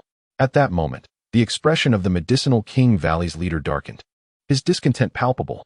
This junior from the Celestial Sect was recklessly adding fuel to the fire, seemingly relishing the chaos. He quickly stepped forward, addressing the alliance leader, "Everyone, please remain calm. There is still room for negotiation in this matter." Turning to the members of the Beishan alliance, he spoke earnestly, "Young Master Feng's affliction cannot be delayed. It would be prudent to transfer him to the valley for treatment, and we can deliberate on the remaining issues afterward." Before Feng and Yunji could respond, Chu Shiwang interjected with urgency, "Why must you be so courteous with them? The matter of the taint is dubious. The truth remains unclear. The Beishan alliance's accusations seem intended to instigate trouble. You cannot allow them into the valley. Otherwise, this situation will become irreconcilable." Observing this, Ren Qingyi stepped forward, aligning herself with Chu Shiwang, her gaze fixed on the alliance leader. "Indeed, the medicinal Qing Valley has served humanity for centuries. Would we tarnish our reputation? What is your intention in bringing a dying man here to cause a ruckus?" The words of Chu Shiwang and Ren Qingyi ignited the fury of the Beishan alliance members. Yunji, trembling with rage, exclaimed, "What audacity from the Celestial Sect! What impudence from the medicinal Qing Valley! You are utterly intolerable. Enough of this dialogue. Attack! Smash the medicinal Qing Valley. Avenge the young master." The disciples of the Beishan alliance, already seething with indignation, drew their swords in unison. Witnessing the sudden aggression from the Beishan alliance, the elders of the medicinal Qing Valley shouted in anger and immediately took action to defend themselves. Unbridled, the medicinal Qing Valley shall not tolerate your rampage. The disciples of the medicinal Qing Valley were compelled to engage in battle, and in an instant, spiritual energies surged, plunging the scene into chaos. Ren Qingyi, noticing Pei Xuandu still observing from the sidelines, felt a surge of determination. It appeared the moment for her intervention had arrived. Ignoring Xiao Ji's subtle attempts to dissuade her, Ren Qingyi leaped into the fray, the Xianbing crystal manifesting in her hand, exuding a chilling aura. Yet, just as she summoned her spiritual energy, a faint sting coursed through her chest, momentarily hindering her flow of power. She suddenly recalled that she had succumbed to the tainting affliction, rendering her unable to wield her spiritual energy. However, with so many eyes upon her, particularly under the gaze of Pei Xuandu, how could she retreat in the face of adversity? Gritting her teeth, Ren Qingyi suppressed her discomfort and wielded the Xianbing essence, launching an icy shard towards a cultivator from the Beishan alliance. The chilling air enveloped the surroundings, yet it was evident that her power was waning. A shadow silently appeared at her side, intercepting several of the attacks aimed at her. It was Shai, who stood resolutely before Ren Qingyi, silently shielding her from trouble, his expression obscured by his mask. Xiao Ji and Xiao Wujiao wore solemn expressions, unable to comprehend Ren Qingyi's actions. Pei Xuandu observed everything with a detached demeanor, his gaze briefly sweeping over Ren Qingyi before moving away. What a fool, reckless enough to be oblivious to her own condition, squandering her remarkable talent. He regarded the chaotic battle before him as if it were a poorly executed farce, his interest waning. Just as he was about to turn away, a jade slip at his waist emitted a faint glow. Pei Xuandu raised his hand, catching the slip in his palm. As his consciousness perused its contents, a flicker of intrigue surfaced in his otherwise disinterested eyes. After pocketing the slip, he chose not to glance back at the melee, his figure blending seamlessly with the air as he departed from the clamor. Moments later, in a secluded corner of the bamboo grove on the rear mountain of Yaowang Valley, Xue Qing stood still among the trees, her tainted spirit pearl slowly rotating in her hands, the foul energy within writhing like a living creature. The distant sounds of battle were faintly audible, yet she remained utterly unconcerned. "What business do you have, Your Excellency?" Hearing the voice, Xue Qing turned to find Pei Xuandu, standing 3 steps away, having appeared unbeknownst to her. The gentle breeze stirred his snow-white garments, and the silver patterns on his forehead shimmered with ethereal light, resembling a celestial being descended to the mortal realm. Your Excellency, Xue Qing inclined her body slightly. Pei Xuandu's gaze narrowed, his voice devoid of emotion. I am not someone to be summoned at will. If you cannot present a matter of interest to me, you should be aware of the consequences. Xue Qing lifted her head, meeting his gaze directly. I wish to propose a transaction with your Excellency. Pei Xuandu's eyes fell upon her face, his brows barely twitching. You possess quite the audacity, he remarked, a hint of amusement in his tone. Xue Qing began to speak slowly. The formation of the Wrung Sea is destabilizing, releasing a tide of miasma. The tainted puppets wreak havoc in the cultivation world, and the four great sects have struggled to find a solution. Surely, your Excellency must also be troubled by this matter. She retrieved the tainted spirit pearl from her sleeve and presented it with both hands. 3 moonlight grasses, 1 red essence ginseng, and 1 tainted spirit pearl, supplemented with 2 drops of pure spirit liquid, can concoct a remedy known as the purification pill, which enables the consumer to completely dispel the taint. Just as her words fell, the mountain wind ceased, and the bamboo leaves hung suspended in midair. An invisible pressure surged forth like a tidal wave, causing Xue Qing's fingers to tremble slightly as she held the tainted spirit pearl. The atmosphere crackled with tension as her words set off a storm of reactions. Pei Xuandu's voice, though soft, sent chills down Xue Qing's spine. Do you understand what you are proposing? Chapter 39. The recipe for reconstructing spiritual roots. Xue Qing met his cold, starlight gaze, fully aware of the implications.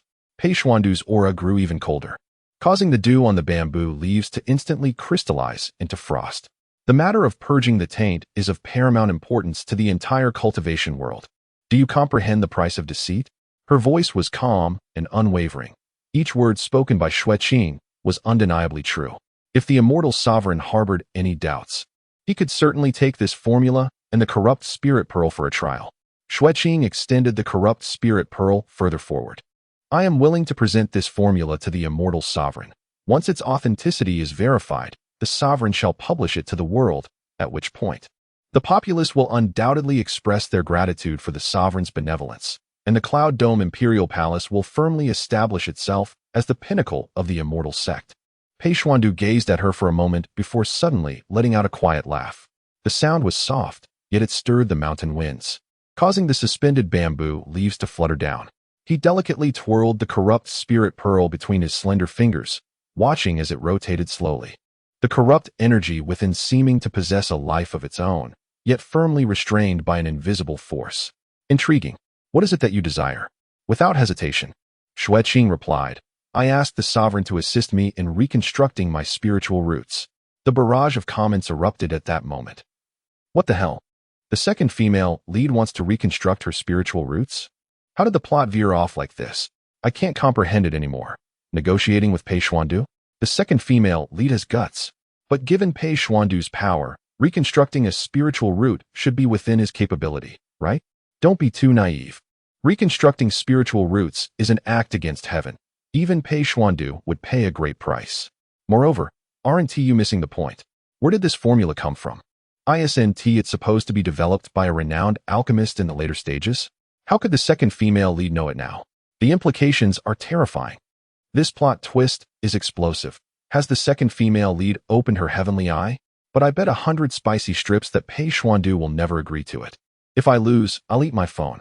Upon hearing this, Pei Xuandu paused in his actions. Is that all you seek? His tone was playful, as if he wished to discern the true intentions hidden beneath her calm facade. Such a significant formula could grant you unimaginable wealth and supreme power. Yet you only desire to reconstruct your spiritual roots? Xue Qing lowered her gaze, concealing the genuine emotions beneath. How could she not desire immense wealth and authority? However, even if granted, with her meager abilities, she would be unable to safeguard such treasures, only finding herself thrust into the eye of the storm.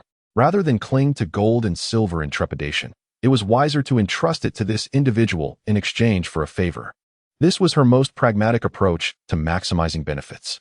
In a soft voice, Xue Qing spoke, I am but a humble person, without significant assets, unable to protect such astonishing secrets.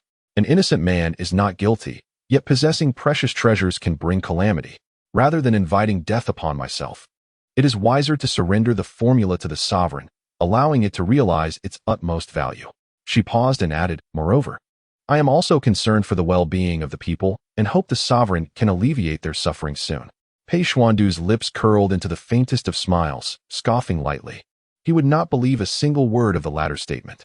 You possess a measure of self-awareness.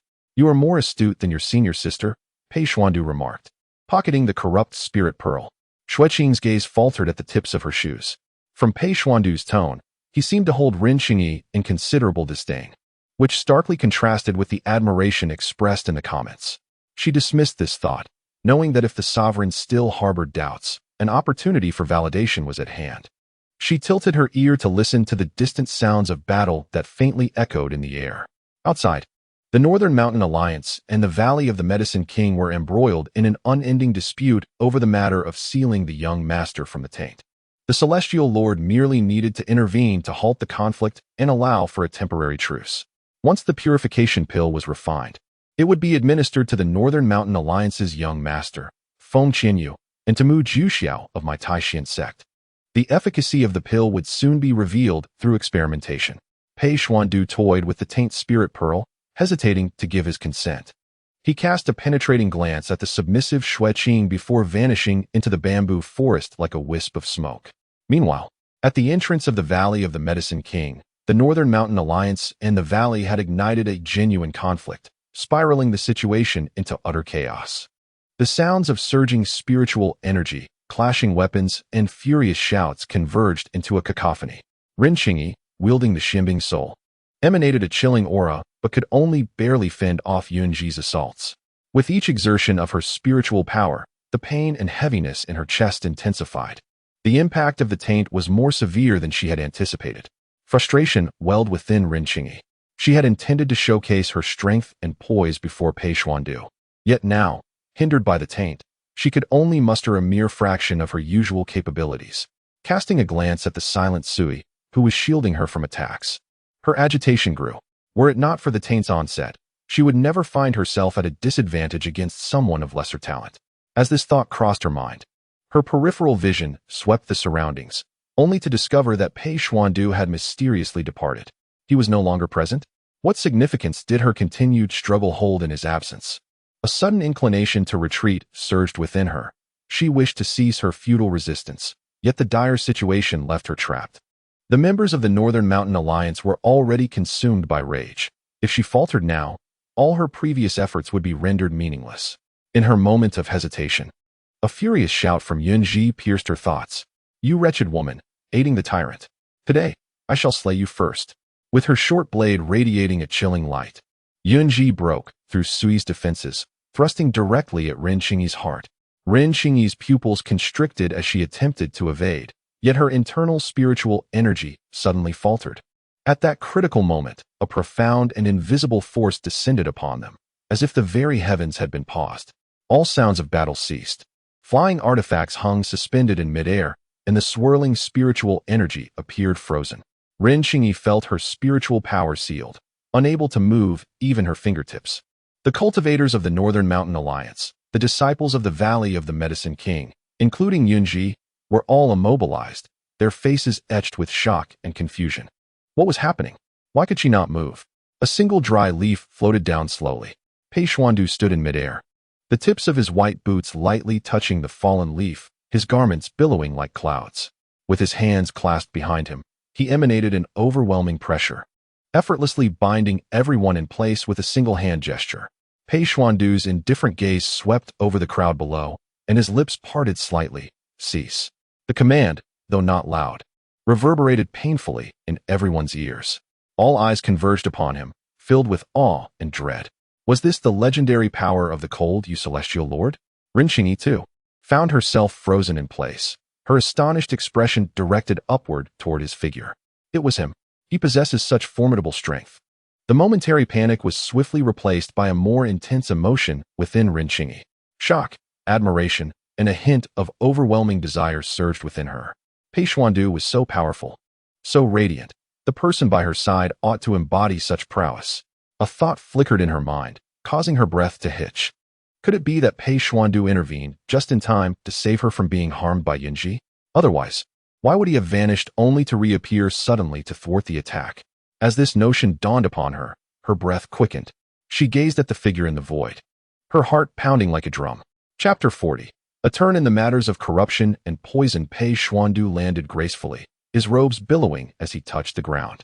The azure stone beneath his feet shimmered with ethereal light, dispelling the bloodstains in his wake. Standing with his hands clasped behind his back, he surveyed the chaotic battlefield. The people of the North Mountain Alliance awaited outside the valley. He then turned to the master of the Medicine King Valley, instructing him to lead the way to a pill chamber. The valley master hurriedly inquired, "What does the immortal monarch intend to do?" "Refine pills," Pei Xuandu replied, producing a jade slip from his sleeve. "Gather these materials within half a stick of incense and deliver them to the pill chamber." The valley master accepted the jade slip, his pupils constricting as he scanned its contents, silently tucking it away. Pei Xuandu waved his hand, lifting the restrictions, and the bewildered crowd regained their ability to move, many nearly collapsing from weakness. The onlookers, still shaken, felt as if they had been granted a reprieve from death. "I am in a good mood today and do not wish to see bloodshed," Pei Xuandu declared, his gaze sweeping across the crowd. "For the next 3 days, I shall refine pills, do not create a din." His tone was calm, yet laced with an unmistakable authority. "Otherwise, those who disrupt shall find their voices silenced." The crowd fell into a hushed silence. Satisfied, Pei Xuandu turned, signaling the valley master to lead the way. He cast a glance at the stretcher bearing Feng Qianyu, ordering a few individuals to carefully tend to him.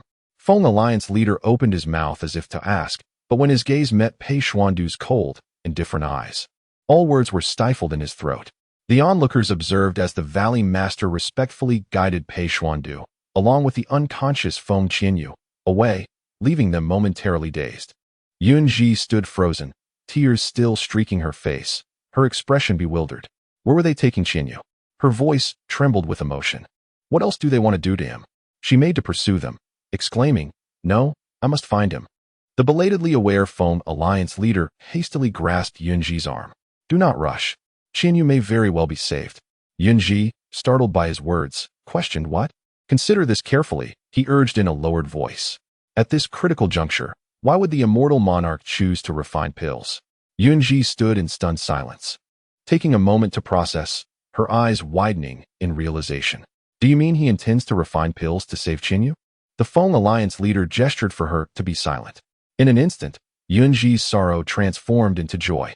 "The immortal monarch has permitted assistance for Qianyu. I cannot wait here any longer. I must care for him." Without a second thought, she activated her movement technique and hurried after them. The Feng Alliance leader watched her retreating figure without hindrance. He turned, casting a cold glare at the disciples of the Medicine King Valley, and issued a stern command to the remaining members of the North Mountain Alliance.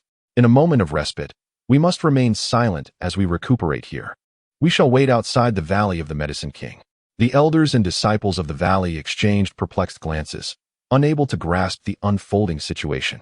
However, since the Northern Mountain Alliance refrained from taking action, they too felt disinclined to voice any objections, leaving a portion of their members to monitor the situation while the rest dispersed.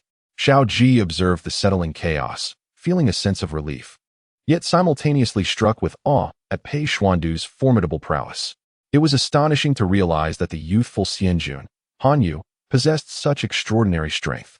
He approached Rinqingyi, who remained transfixed, gazing in the direction Pei Xuandu had departed. "Qingyi," Xiao Ji called softly. Rinqingyi snapped back to reality. "Your actions were exceedingly impulsive," he reproached gently. "You represent the Taishan sect. This matter is not our concern, and you should not have intervened. Although the Northern Mountain Alliance and the 100 Flower Valley are second-tier forces, they must not be underestimated. Your actions could jeopardize the Taishan sect." Rinqingyi felt a sense of defiance within her. Perhaps her actions had been rash, but the outcome vindicated her. Pei Xuandu had indeed noticed her. In comparison to offending 2 second-tier factions, leaving an impression on Xianjun Hanyu and befriending such noble figures from the immortal realm was an invaluable opportunity. What was a little risk in the face of such fortune? Xiao Ji was overly cautious. She refrained from explaining her deeper reasoning, only to catch the knowing gaze of Xiao Wuji, whose eyes seemed to see through her thoughts. Avoiding his scrutiny, she turned to see Chu Shirwang approaching. "I consider Shirwang as a sister. Anyone who bullies her is, in turn, bullying me. I cannot stand idly by." Upon hearing this, Chu Shirwang's face lit up with gratitude. "Qingyi, Xue Wuji held a smile at the corner of his lips, remaining silent. Enough, Xiao Ji interjected, recognizing the futility of further discussion. You are afflicted with the taint disease, and you just engaged in a scuffle. It is sheer folly. You must cease all concerns and immediately return to meditate and recuperate. You are not to involve yourself further. Feeling the discomfort of her inner spiritual energy, Ren Qingyi conceded, very well. It was for my sake that Qingyi exacerbated her taint disease, Chu Shirwang quickly added. I happen to have some excellent elixirs on hand. I shall have someone deliver them shortly. Xiao Ji clasped his hands in gratitude. I thank you, Taoist friend Chu. After Chu Shirwang departed, Xiao Ji and the others escorted Ren Qingyi to a quiet chamber. Did that Xianjun speak with hidden intentions? Xue Wuji mused as they walked slowly, deep in thought. Perhaps there is a glimmer of hope regarding the taint poison plaguing Jiu Shao. Xiao Ji nodded. I share your sentiments. It is likely that the Cloud Sky Imperial Palace has devised a method to counter the taint poison, since the Xianjun has mentioned refining elixirs for 3 days. We shall wait here for that duration. Fortunately, we arrived just in time with Jiu Shao. 3 days should suffice. Listening to their conversation, Ren Qingyi's thoughts drifted back to the imposing yet serene figure, her heart racing once more. Pei Xuandu possessed such celestial power that he could resolve the taint poison troubling the entire cultivation realm. Suddenly, Xiao Ji halted, scanning their surroundings. Where is Xue Qing? He inquired, noticing her absence.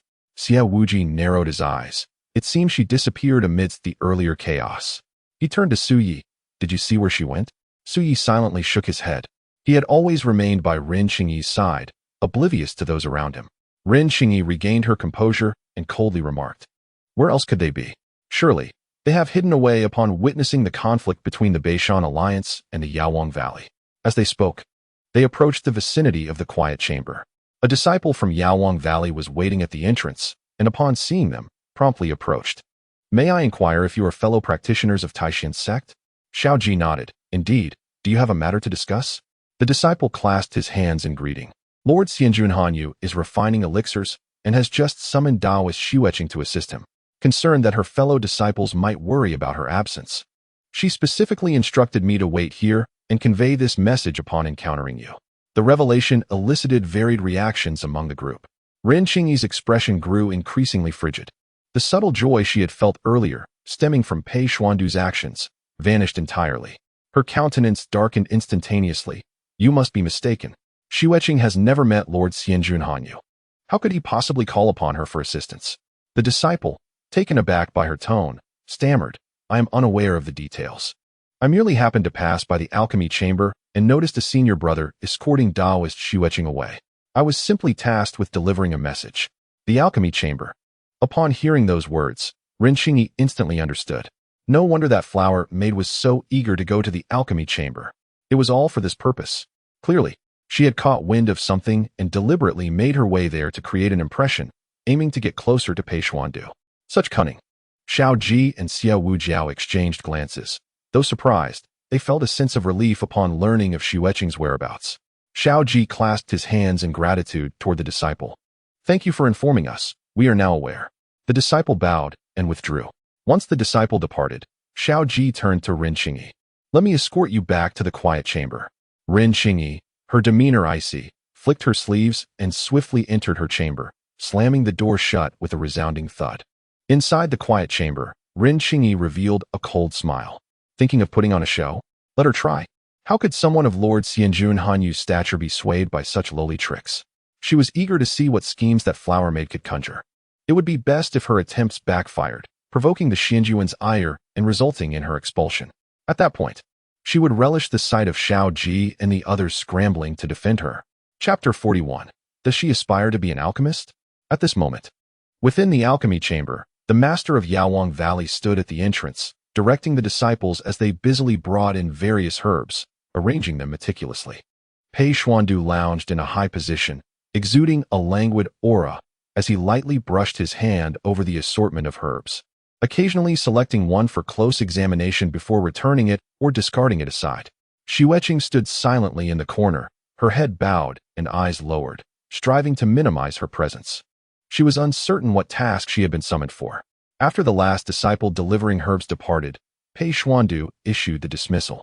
The valley master need not remain here, he said in a cold tone, You may attend to matters at the mountain gate. Though the valley master was curious about the elixirs this Xianjun was concocting, he dared not inquire further and respectfully clasped his hands before taking his leave. The door to the alchemical chamber was gently closed, leaving only Xue Qing and Pei Xuandu within. Pei Xuandu finally directed his gaze upon her. Aren't you supposed to assist? He tilted his head slightly, urging her to come closer. Xue Qing stepped forward cautiously, coming to a halt before him. Do you recognize these medicinal herbs? Pei Xuandu inquired. Xue Qing nodded slightly, affirming her knowledge. Pei Xuandu raised an eyebrow, prompting her to elaborate.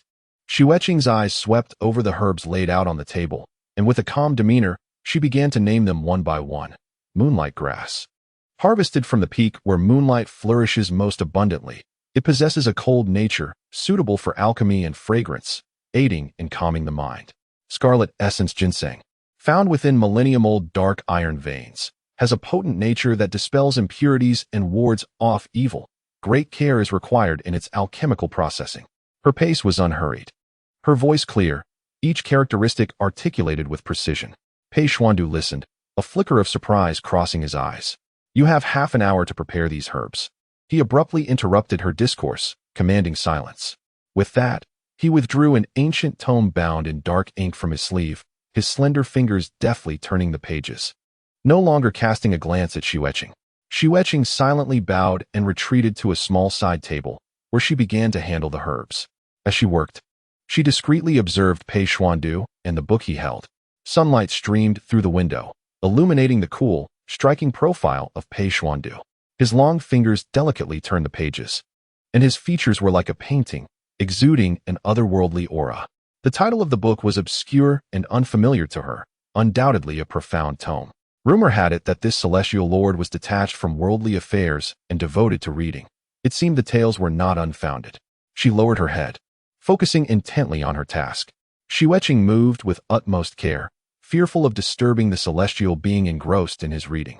Yet, the golden bell adorning her ankle jingled uncontrollably with her movements, producing faint sounds. Indeed, the celestial lord's brows visibly furrowed.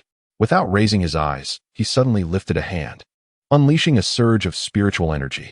Xue Qing's heart tightened, instinctively taking a half step back. However, the anticipated reprimand did not come. Instead, the energy flew straight toward her ankle.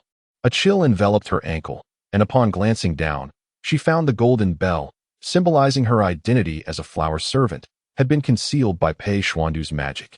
As she moved, the bell emitted no sound and was no longer visible. She looked up at Pei Xuandu, only to see him once again absorbed in his book, as if his earlier action had been a mere afterthought. With the absence of the bell's presence at her ankle, Xue Qing inexplicably felt a sense of relief and continued to quietly tend to the herbs. Half an hour later, she softly announced, "The herbs have been prepared." At last, Pei Xuandu set aside the tome, his gaze sweeping over the herbs with practiced ease. "Do you understand pharmacology?" Xue Qing shook her head slightly, admitting her lack of understanding, but mentioning her ability in fragrance blending. The techniques of blending fragrances and processing herbs bore some resemblance to alchemical practices. Thus she had applied them. Pei Xuandu's lips curved into a subtle smile, revealing a knowing expression. "I have heard that the flower servants of the 100 Charms Pavilion possess a fragrance technique known as the Rainbow Robe Art. Your ability to apply this art in the preparation of alchemical herbs indicates a certain cleverness." Xue Qing remained silent, her thoughts to herself. The immortal lord astonishingly possesses knowledge of the secret arts of the 100 Charms Pavilion, truly a person of vast experience. "Do you know why I summoned you?" Pei Xuandu suddenly inquired. Xue Qing shook her head. "How did you come by the formula?" At that moment, a blade of spiritual energy materialized around Xue Qing's neck, its icy aura pressing menacingly against her throat. "Reveal to me who stands behind you." Pei Xuandu's gaze was sharp, yet his tone remained languid. Xue Qing had never encountered someone so capricious. Just moments ago, he had praised her adeptness, and now he threatened her life. "I have no one backing me," she replied truthfully. "If I were under someone's orders, how could I offer the formula in exchange for the immortal lord's assistance in reconstructing my spiritual roots?" Pei Xuandu's tone remained casual. "Then from whence did the formula originate? Do not tell me it is your own creation." Feeling the chill at her neck, Xue Qing hesitated slightly. The formula was an accidental discovery on an ancient tablet. It was not personally devised. You are quite audacious to present an unverified formula in trade with me, Pei Xuandu scoffed. Where is this ancient tablet? I do not recall. Do not recall? The coldness around her neck intensified. Xue Qing sensed Pei Xuandu's displeasure with her response, yet she could not reveal the truth. In a soft voice, she ventured, I believe that as long as the formula is effective, the source is of little consequence to you. Pei Xuandu chuckled. I, of course, care not for the source. Merely curious as to why a flower slave would possess such secret knowledge. Perhaps it is fate, Xue Qing replied, meeting his gaze. The immortal lord's alchemy to save lives aligns with the heavenly path, and if I may assist you, it is indeed my fortune. Pei Xuandu paid her flattery no heed, and, with a gesture, the spiritual pressure around her neck dissipated. You are quite compassionate, concerned for the lives of others, he remarked with a scoff. Do you place great importance on the lives and deaths of others? Xue Qing remained silent for a moment. Life holds different values. Yet death is equal for all. I simply believe that if one can save a life, why not do so? And what of your own life? Pei Xuandu raised an eyebrow. Is it valuable or worthless? Xue Qing lowered her gaze slightly. My life was but a chance acquisition, not something of great worth. Pei Xuandu scrutinized her for a while before moving to a nearby table to observe the changes in the alchemical furnace, taking notes. With a shift in conversation, he stated, should the formula prove useless, I shall take your life. Xue Qing understood that Pei Xuandu would no longer pursue the source of the formula, and her heart secretly eased as she quietly retreated to sit at the table. Pei Xuandu approached the alchemical furnace, casting the moonlight herb into it, which instantly produced a wisp of azure smoke. He formed hand seals, channeling streams of spiritual energy into the furnace. As he worked, the flames within flickered, and the spiritual energy circulated, causing the herbs to gradually dissolve and emit a peculiar fragrance. Xue Qing meticulously recorded each change, documenting the color of the flames, the density of the smoke, and the subtle fluctuations in the furnace's temperature with utmost precision. Before long, she observed that Pei Xuandu's alchemical techniques were unlike those of ordinary practitioners.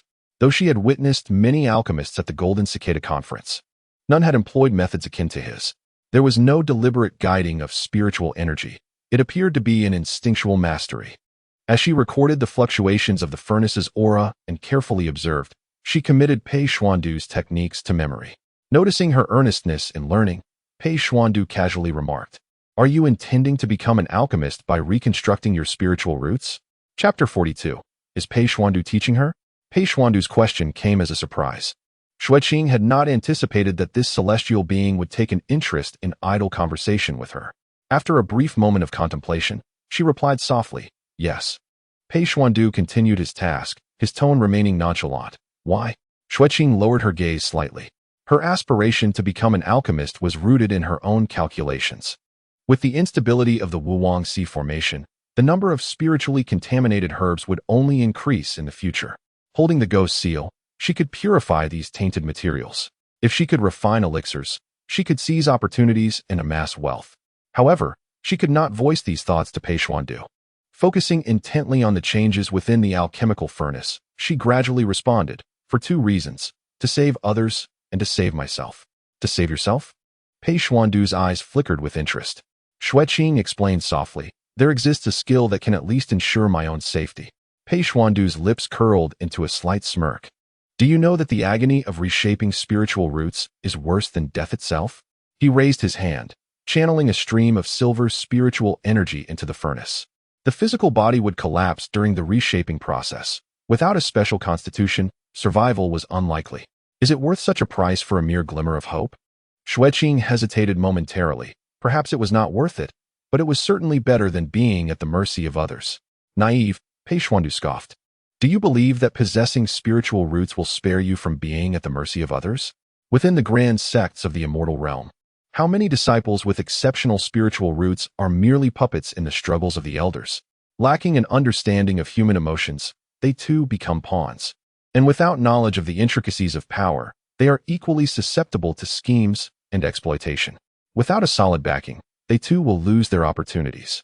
He turned his gaze towards Xue Qing, laced with mockery. What does having spiritual roots matter? It merely transforms you from a weed trampled upon to a slightly more valuable herb. The harsh law of the survival of the fittest in the immortal realm remains unchanged. regardless of the addition of another insignificant insect.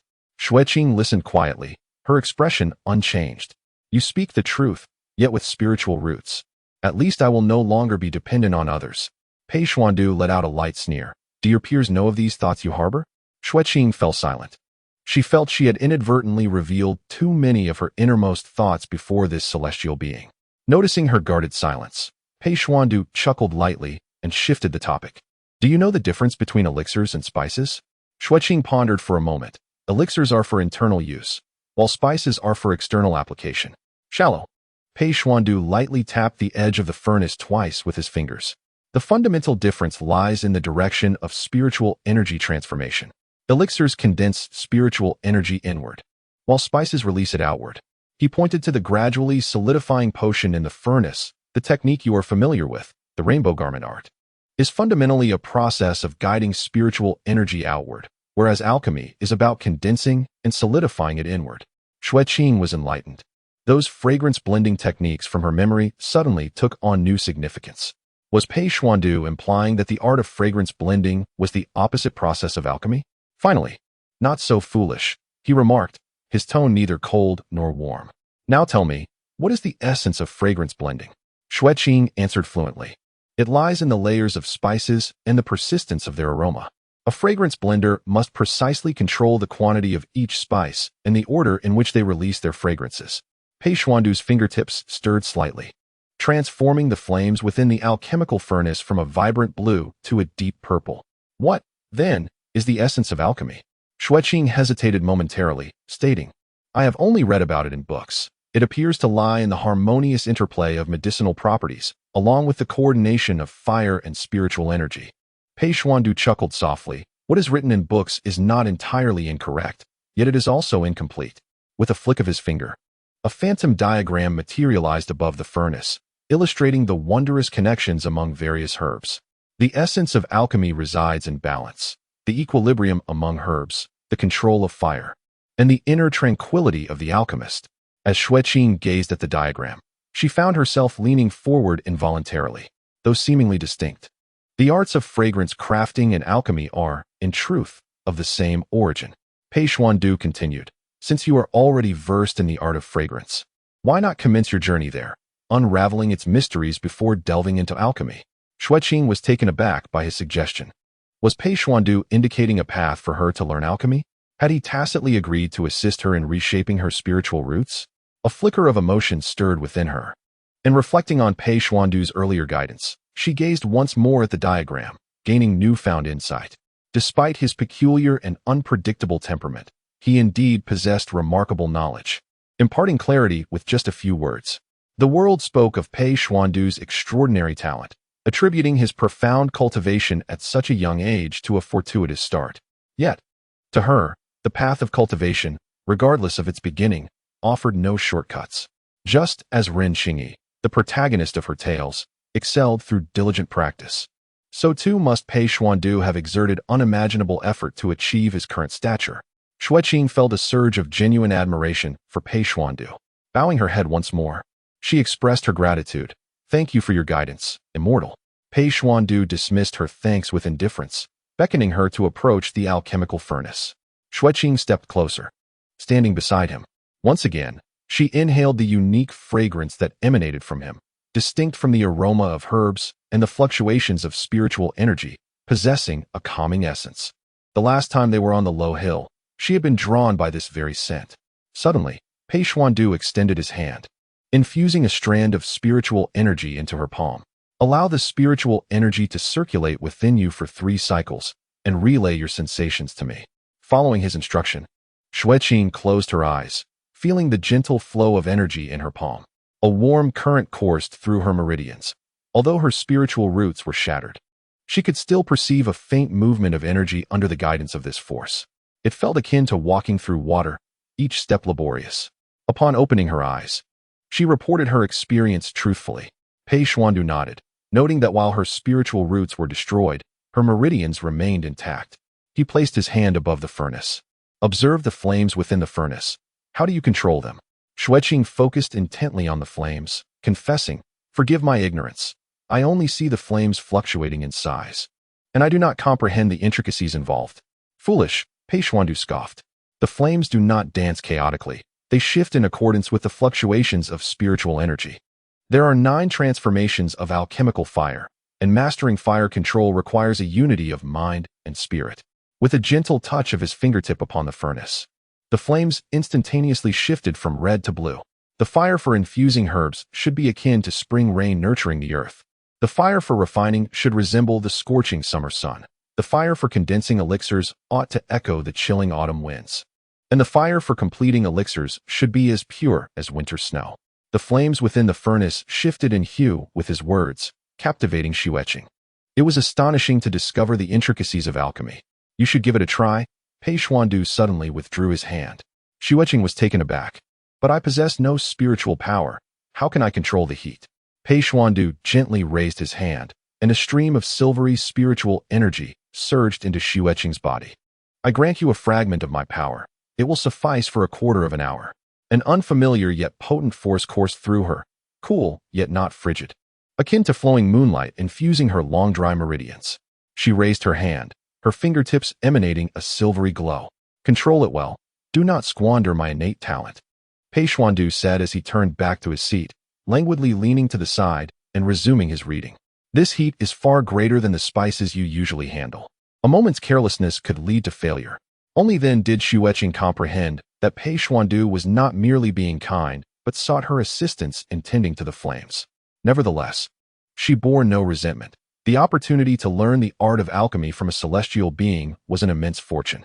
Taking a deep breath, Xue Qing closed her eyes, concentrating on feeling the flow of spiritual energy, attempting to guide it with her will to control the flames. Chapter 43. Some are moved, some are unaware. Moments later, the flames in the furnace suddenly leaped, only to become chaotic. "Focus," Pei Xuandu's voice was sharp. "Maintain tranquility in your dantian. The flow of spiritual energy must be steady. Like a stream merging with the sea, neither hurried nor slow." Xue Qing tried again. However, the flames within the furnace surged violently, nearly bursting forth from the mouth. Just as the flames threatened to spiral out of control, Pei Xuandu waved his hand, and the fire instantly calmed. "Foolish," Pei Xuandu remarked coldly. "Alchemy requires a serene heart. How can you control the fire with a restless mind?" Xue Qing displayed an apologetic expression. "I was not focused enough." "What were you thinking?" Pei Xuandu suddenly inquired. Xue Qing was momentarily speechless. "I wasn't thinking of anything." "Lying," Pei Xuandu scoffed. "The flames reflect your heart. When your mind is preoccupied, the fire will respond. Do not forget, I can also perceive the trajectory of your spiritual energy. Just now, you were contemplating how to leverage my abilities." Xue Qing's pupils contracted slightly. Indeed, she had been pondering how to persuade Pei Xuandu to impart his unique alchemical methods to her. Observing her silence, Pei Xuandu instead smiled. Having schemes is not a bad thing. However, in the realm of alchemy, one must possess a heart as clear as a mirror. He waved his sleeve from a distance, adjusting the furnace's flames, his aura as chilling as frost. "Try once more." Xue Qing steadied her mind and placed her hand beside the furnace again. With a heart as tranquil as still water, she focused on her dantian. Pei Xuandu's voice echoed in her ear. "Imagine the flames as a thread of life within you, harmonizing with your breath." Following his guidance, Xue Qing gradually adjusted her breathing to synchronize with the fluctuations of the flames. Time passed, and the flames within the furnace began to stabilize, gently dancing with her breath, no longer chaotic. Pei Xuandu let out a soft hum, marking the first instance of approval he had shown toward Xue Qing. Opening her eyes, she beheld the flames burning steadily in the furnace and breathed a sigh of relief. "Do not become complacent," Pei Xuandu doused her elation. "This is merely the introductory stage of alchemy, hardly even the surface." Xue Qing respectfully nodded. "Thank you, Celestial Lord, for your guidance." At that moment, the comments flooded in, laughing to death. Can anyone tell me how many times Pei Xuandu has called the second female lead foolish during this time? The sharp-tongued master and his charming disciple have indeed sparked quite the intrigue. If the female protagonist were to discover that Pei Xuandu personally guided the second female in alchemy, she would undoubtedly be consumed by jealousy. It seems Pei Xuandu exhibits a certain fondness towards the second female. Could it be that he harbors feelings for her? Though the second female is merely a decorative figure, her beauty is undeniable, and one cannot rule out the possibility of the Celestial Lord being smitten. The rumors are quite excessive. Pei Xuandu's instruction to the second female in alchemy is clearly intended to prevent her from becoming an encumbrance. It is rather disheartening to witness such baseless speculation. Xue Qing, catching a glimpse of the comments, was nonetheless wholly engrossed in mastering her control of the flames, leaving no room for distraction. As time progressed, she began to develop her own insights. Approaching the quarter-hour mark, she could adeptly manage the furnace's fire. A surge of ambition welled within her, urging her to attempt the gentle, nurturing flame Pei Xuandu had described. However, the moment she summoned her spiritual power, her silver energy unexpectedly surged, causing the flames within the furnace to erupt violently. Xue Qing hastily withdrew her hand, but it was too late. The force was already beyond her control, and the fire within the furnace expanded rapidly, threatening to burst forth. In that critical moment, Pei Xuandu released the scroll he was holding and instantly appeared beside her. He wrapped one arm around her waist, pulling her away from the furnace, while the other hand pressed down into the air, reaching toward the furnace. Impulsive, he murmured, his deep voice resonating in her ear. Silver's spiritual light flowed from his fingertips, enveloping the raging flames. In an instant, the tumultuous fire was forcibly subdued, returning to his command. Simultaneously, Xue Qing felt the borrowed spiritual energy rapidly withdraw from her body, returning to Pei Xuandu. Everything transpired so swiftly that she barely had time to retreat. When she regained her senses, she realized how close she was to Pei Xuandu. His hand remained on her waist, his posture suggesting an embrace. Their gazes locked. Pei Xuandu lowered his head, his eyes resting upon Xue Qing's fair cheek. Up close, her face was exquisite yet unpretentious, resembling a clear spring rather than the garish blooms of other women. Her eyes, crystal clear, seemed to conceal untold depths. His gaze traced her delicate features, and suddenly, his emotions became tumultuous, a sensation he had never experienced before. Xue Qing, as if awakening from a dream, quickly extricated herself from his grasp and took a few steps back, expressing her gratitude for the Celestial Lord's rescue. Pei Xuandu, allowing his hand to fall away, spoke with an even colder tone than usual. Clumsy. Leave now, there is no need to continue. Having grown accustomed to his unpredictable temperament, she acquiesced. Bowing respectfully, she turned and walked towards the door. Pei Xuandu remained in place, his gaze following her retreating figure until she vanished behind the door. He glanced down at his hand, still tinged with the sensation of having held her waist. Frowning, he dropped his hand, brushing off his sleeve as if to rid himself of any unwarranted emotions, then turned back to the furnace to resume his manipulation of the spiritual flames. The flames danced at his fingertips, flickering in brightness and dimness. As Xue Qing stepped out of the alchemy room, a cool breeze brushed against her face. She lifted her gaze towards the horizon, only to realize that dusk had enveloped the sky, and she had lingered in the alchemy chamber for an extended period. With measured steps, she made her way towards the quiet room, her mind still resonating with the teachings of Pei Xuandu regarding the art of alchemy. She acknowledged her own inadequacy. Her inability to regulate the flames had led to a moment of uncontrolled spiritual energy. Nevertheless, she found solace in the fact that today had not been devoid of gain. Pei Xuandu's insights were profoundly beneficial to her. There seemed to be a glimmer of warmth in Pei Xuandu's demeanor towards her, a fleeting thought that crossed Xue Qing's mind. For the first time, she felt that this immortal lord was more valuable alive than in death. As she pondered, Xue Qing was suddenly alerted by the sound of footsteps approaching. She raised her eyes to see Ren Qingyi and Chu Shirwang walking side by side, seemingly headed towards the alchemy room. The two stood in the center of the path, obstructing her way. "Senior sister," Xue Qing said, bowing her head respectfully. Ren Qingyi's countenance was stern. Upon noticing Xue Qing, her brow furrowed imperceptibly. She had meditated for several hours, yet had neither seen Xue Qing return to the quiet room nor heard of her being expelled from the alchemy chamber by the immortal Lord Hanyu. How could this flower servant have spent half a day with Pei Xuandu? What methods had she employed? Ren Qingyi scrutinized Xue Qing, her gaze lingering on the exquisitely delicate features of her face, and her disdain deepened within. "I have heard that Lord Pei summoned you to the alchemy room. What transpired there?" Ren Qingyi approached Xue Qing directly, her voice as frigid as ice. Xue Qing maintained a calm demeanor.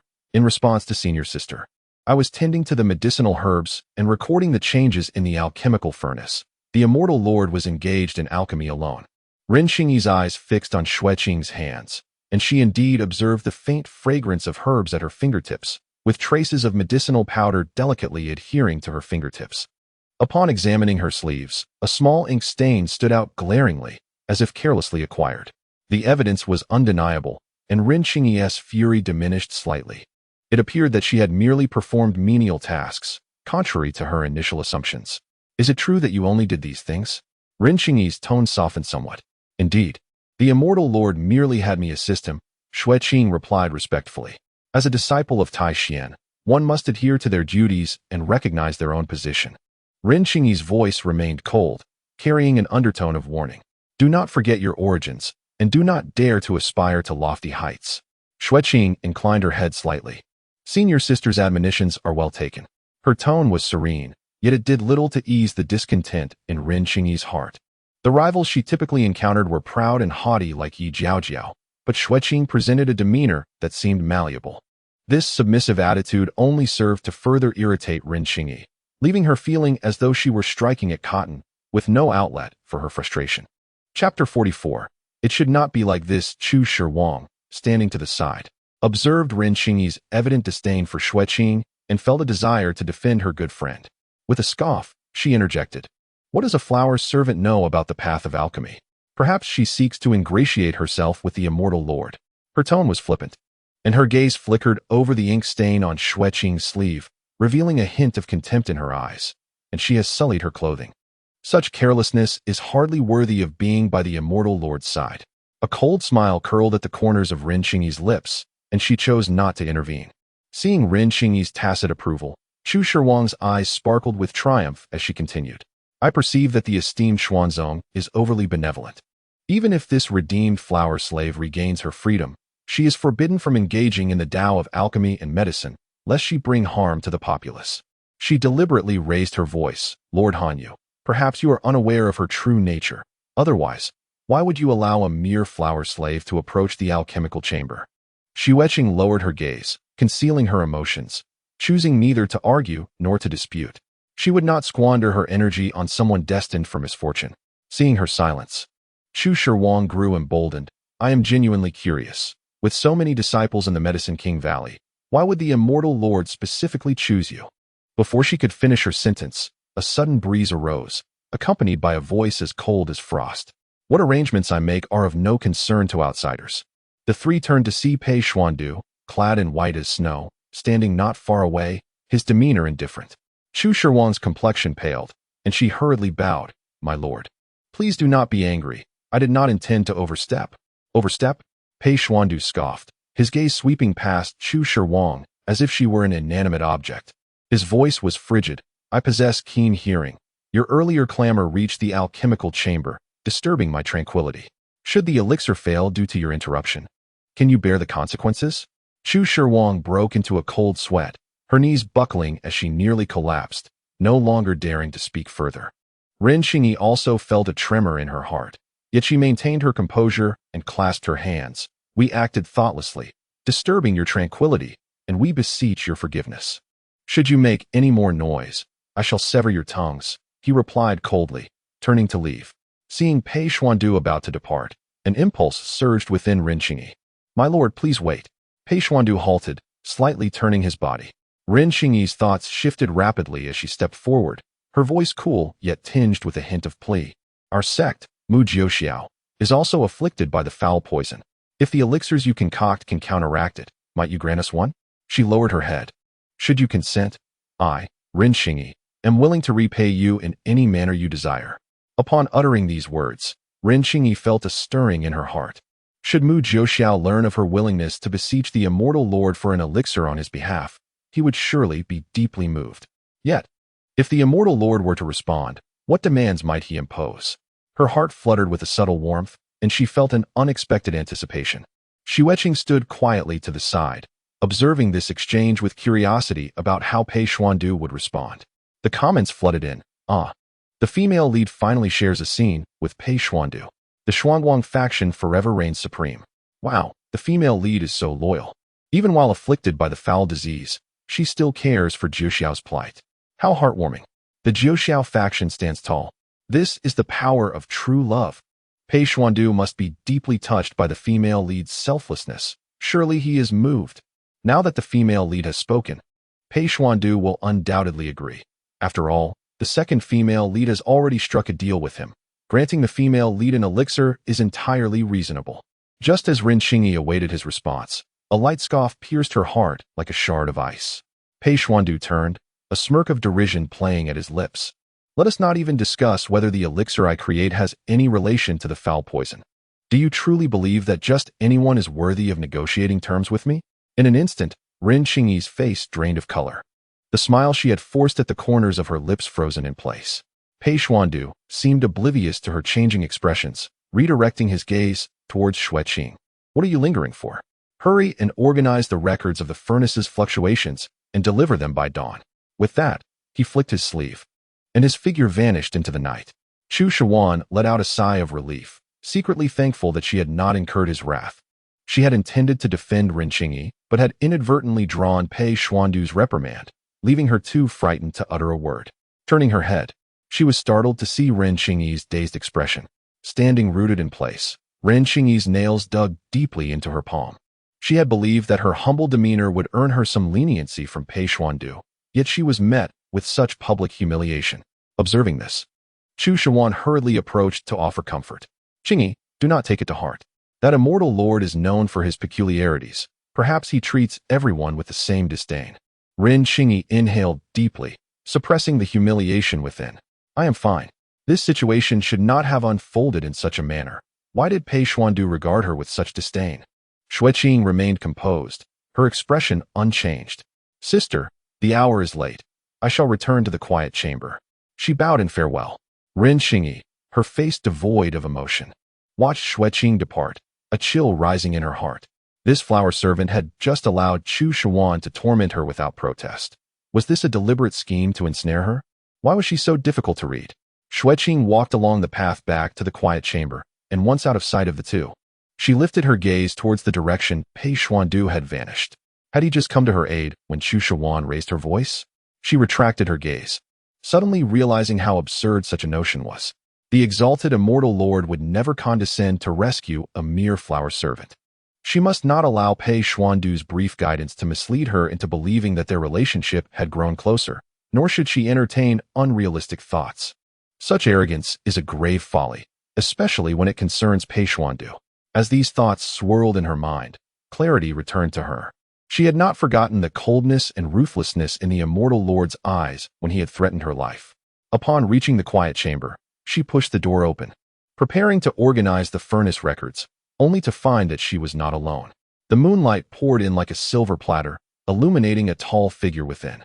The person stood with their back to the door, silent as a statue by the window. You've returned? Xie Wujiao spoke before she could utter a word, the tear mole beneath his eye particularly striking in the moonlight. Xue Qing was momentarily taken aback, then bowed her head in greeting. Senior brother Xie. Xie Wujiao's demeanor was gentle, a faint smile gracing his lips. Xiao Ji is worried that you might be troubled by the immortal lord, so he specifically asked me to check on you. Xue Qing's heart filled with skepticism. She had spent most of the day with Pei Xuandu. It was evident that Xie Wujiao was fishing for information. Yet, she was unsure of what he sought to uncover. Maintaining her composure, she replied, Thank you for your concern. Senior brother, the immortal lord merely asked me to assist with some tasks. There is nothing more. A glimmer of inquiry flickered in Xie Wujiao's eyes as he gestured for her to take a seat. What elixir did the immortal lord concoct today? Was it a remedy for purging toxins? Xue Qing thought to herself, as expected. However, she feigned ignorance, replying, Senior brother, the immortal lord did not specify what elixir he was refining.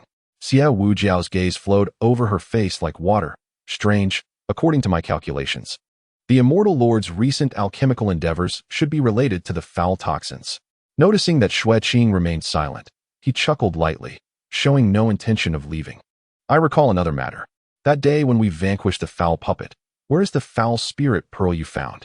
Chapter 45. Xie Wujiao's probe. Xue Qing feigned ignorance. Raising her eyes in confusion, what is the foul spirit pearl? Is it a gem that fell from the foul puppet? Xie Wujiao's deep-set eyes fixated on her. You truly do not know? The foul spirit pearl is a gem that materializes after a foul puppet is defeated. Xue Qing blinked, a hint of bewilderment in her gaze. Is that pearl truly significant? Unfortunately, it has already been taken by immortal Lord Hanyu today. Oh, Xiao Wujiao's interest piqued. Why would the immortal lord desire that pearl? I do not know. Perhaps for alchemy? She pretended to be oblivious. A fleeting sharpness flickered in Xiao Wujiao's eyes. Yet his tone remained gentle. Having acquired the foul spirit pearl sought after by the immortal lord and being favored for assistance, my dear junior sister truly possesses remarkable fortune. Xue Qing keenly sensed the probing nature of Xiao Wujiao's words, attributing it merely to coincidence. The candlelight flickered in the quiet room, and the two remained silent for a long while. Xiao Wujiao rose, his moon-white robe flowing softly in the light. Since my junior sister has no further matters, I shall take my leave with peace of mind. Xue Qing quickly stood to see him off. Thank you for your concern, senior brother. As they reached the door, Xiao Wujiao suddenly paused. I have encountered some perplexing issues of late. A hint of wariness flashed in Xue Qing's eyes, yet she softly replied, What is it? Do you require my assistance? My Wanshang chess game has encountered interference. Xiao Wujiao turned, his eyes seemingly able to peer into one's soul, while attempting to deduce something. I consistently fail to arrive at a conclusion. Xue Qing lowered her gaze slightly, concealing her alertness. I am not versed in celestial mechanics. I fear I cannot elucidate your doubts. Xiao Wujiao's lips curled into a slight smile, as moonlight streamed through the window, illuminating the tear mole beneath his eye. His gaze was clear yet unfathomable. He suddenly posed a question. Junior sister, do you believe there are rare treasures in this world that can disrupt the celestial order? The ghost seal. The thought of the ghost seal hidden close to her stirred tumultuous waves within Xue Qing. Could it be that Xiao Wujiao had discovered her secret? Her expression remained calm, though her fingertips grew slightly chilly within her sleeves. The world is vast and full of wonders. Perhaps there truly exists such a treasure as you describe. Indeed, Xiao Wujiao withdrew his gaze, shifting the conversation. Will the immortal lord continue alchemical practices tomorrow? Xue Qing nodded. The immortal lord has requested me to deliver records early tomorrow, but it shall not hinder senior brother Mu's medicine preparation. That is splendid. I appreciate your efforts, junior sister. Xiao Wujiao nodded slightly. Please, do not see me off. Just as Xue Qing was about to bid farewell, an inexplicable dizziness suddenly washed over her, causing her to sway forward. Xiao Wujiao reacted swiftly, catching her faltering form with steady hands. Be careful. His voice was gentle, his hands firmly supporting her shoulders. Xue Qing stepped back, regaining her balance. Strangely, after he helped her up, that inexplicable weakness receded like a tide. While her face showed no signs, her heart stirred with confusion and vigilance. Xiao Wujiao expressed concern. You seem overly fatigued today. You must rest more. Thank you for your concern, senior brother. Xue Qing responded, her heart filled with trepidation. Xiao Wuji's gaze inadvertently swept over her vacant ankles. Yet he refrained from revealing his thoughts. Very well, I shall take my leave. Do rest well. Watching Xiao Wuji depart, Xue Qing returned to the quiet room. Gently closing the door, her taut muscles gradually relaxing. This fox was perpetually probing her, and even a mere half-truth could be detected by him. Xue Qing rubbed her temples, pondering the peculiar weakness that had just overtaken her. The barrage of comments swiftly rolled in. Did Xiao Wuji just employ a trick to take the second female's hair? No. What would he want her hair for? Is the person above foolish? He must have taken it for divination. Xiao Wuji can accurately deduce a person through their personal belongings. He intends to deduce the second female upon returning to his sect. Ah, that makes sense. But why is Xiao Wuji so focused on her? He never paid her this much attention in the original story, did he? Who knows? Perhaps the second female is simply too peculiar. I too am curious about what Xiao Wuji could deduce. After perusing the comments, Xue Qing grasped the situation.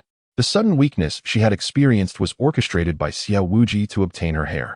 Unconsciously, she touched her own hairpin, a chill surging from her feet. Xiao Wuji's probing exceeded her expectations. Had he perceived something, or was it merely instinctual suspicion? Xue Qing approached the table and extracted a sheet of paper, diligently organizing the fluctuations in the alchemical furnace's heat.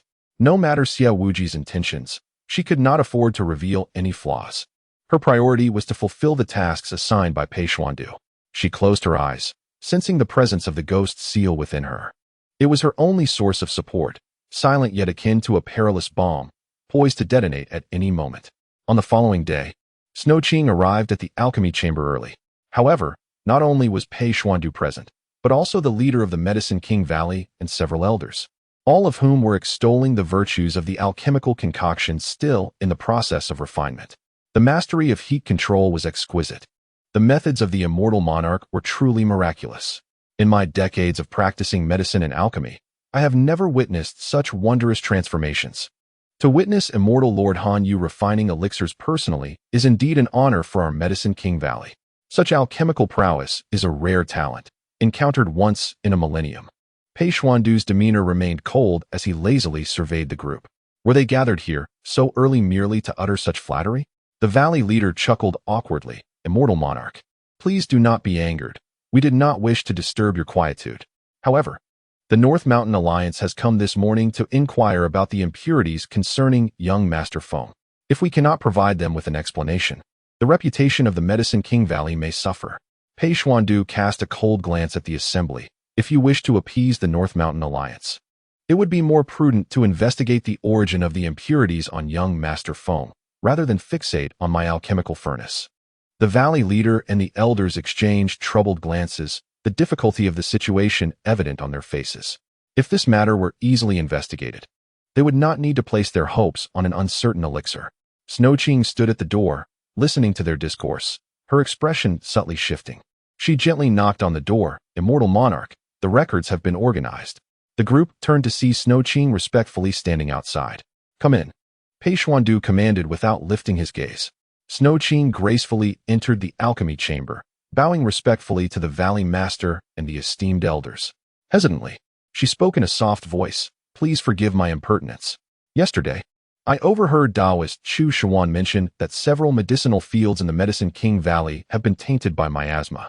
Is it possible that a disciple, unaware of this, has mistakenly used contaminated spiritual herbs for alchemy? Impossible. One elder immediately retorted. Those medicinal fields have yet to be harvested. How could anyone misuse them? Please do not be angry, Xue Qing responded gently. It is said that the initial signs of miasma are difficult to detect. Perhaps, although the fields have not been officially harvested, some disciples may have clandestinely gathered a small amount prior to the incident. If we could investigate who has privately foraged herbs recently, we might unravel this mystery. Upon finishing her words, she noticed a flicker of vigilance in the eyes of several elders. The valley master's gaze shifted, as if he had come to a realization. Sensing her words had taken effect, Xue Qing stepped aside, choosing silence as she awaited the seeds of suspicion to take root and flourish. After exchanging a few more pleasantries, the group observed Pei Xuandu's lack of enthusiasm and began to take their leave. Once outside, Xue Qing heard the valley master call to a few elders, instructing them to follow that young friend's line of inquiry and see if any disciples had improperly harvested from the restricted medicinal fields. The elders promptly departed, leaving only Xue Qing and Pei Xuandu in the alchemy chamber. Pei Xuandu regarded her with a half-smile. I never realized you possessed such a warm heart. Xue Qing lowered her gaze, replying, I merely spoke casually. She handed over the meticulously organized records requested by the immortal lord. Without even glancing at them, Pei Xuandu waved her to set them aside. Leave that there. Your presence is no longer required. Xue Qing was momentarily taken aback. She had assumed the records he requested for the night had some special significance, only to find he dismissed her without a second thought. If they were of no use, why had he urged her to deliver them so early? Concealing her surprise, she respectfully bowed. Then I shall take my leave. Pei Xuandu's demeanor remained cold, offering her not a single glance, as though the previous day's personal guidance had never transpired. Exiting the alchemy chamber, Xue Qing gazed up at the sky before making her way to the medicinal brewing room. Today, she was to fetch medicine for Mu Jiuxiao. Chapter 46. Are the medicine bodhisattva and elder Wenlian one and the same? As Xue Qing traversed halfway along her path, she spotted a young man clad in the attire of a Medicine King Valley disciple, carrying a medicinal box from another path. Recognizing him as the disciple responsible for the medicinal packages, she approached him. Greetings, fellow Taoist. I am here to collect the medicine. The young man looked up, recognizing Xue Qing, his expression betraying a hint of surprise. It's you? Just in time. The medicine is ready. I was about to deliver it. Thank you for your trouble, Xue Qing replied as she accepted the herbs he proffered. There's no need for formalities. You can call me Song Chuan. He clasped his hands, feeling somewhat bashful in the presence of such a beautiful woman. As it happens, I am also headed to the medicinal brewing room. Shall we go together? Xue Qing nodded in agreement, and the two walked side by side. Song Chuan stole a few glances at Xue Qing, unable to resist engaging in conversation. I hear you have been assisting immortal Lord Hanyu in the alchemy chamber these past few days? Xue Qing nodded, understanding that he, too, was here to gather information. What kind of elixir is the immortal Lord concocting? Song Chuan lowered his voice, excitement gleaming in his eyes. Word has spread that the immortal Lord has developed an elixir capable of counteracting miasma. Xue Qing gently shook her head. I merely record the proceedings. I am not privy to such knowledge. Song Chuan observed her unawareness and sighed. The Medicine King Valley has been troubled of late.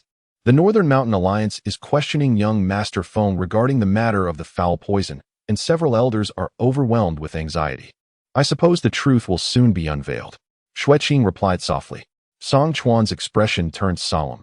To speak of it, since the Wuwang Sea's formation became unstable, the Medicine King Valley has devoted itself to developing pills to counteract the foul poison, yet they have yet to find the right method.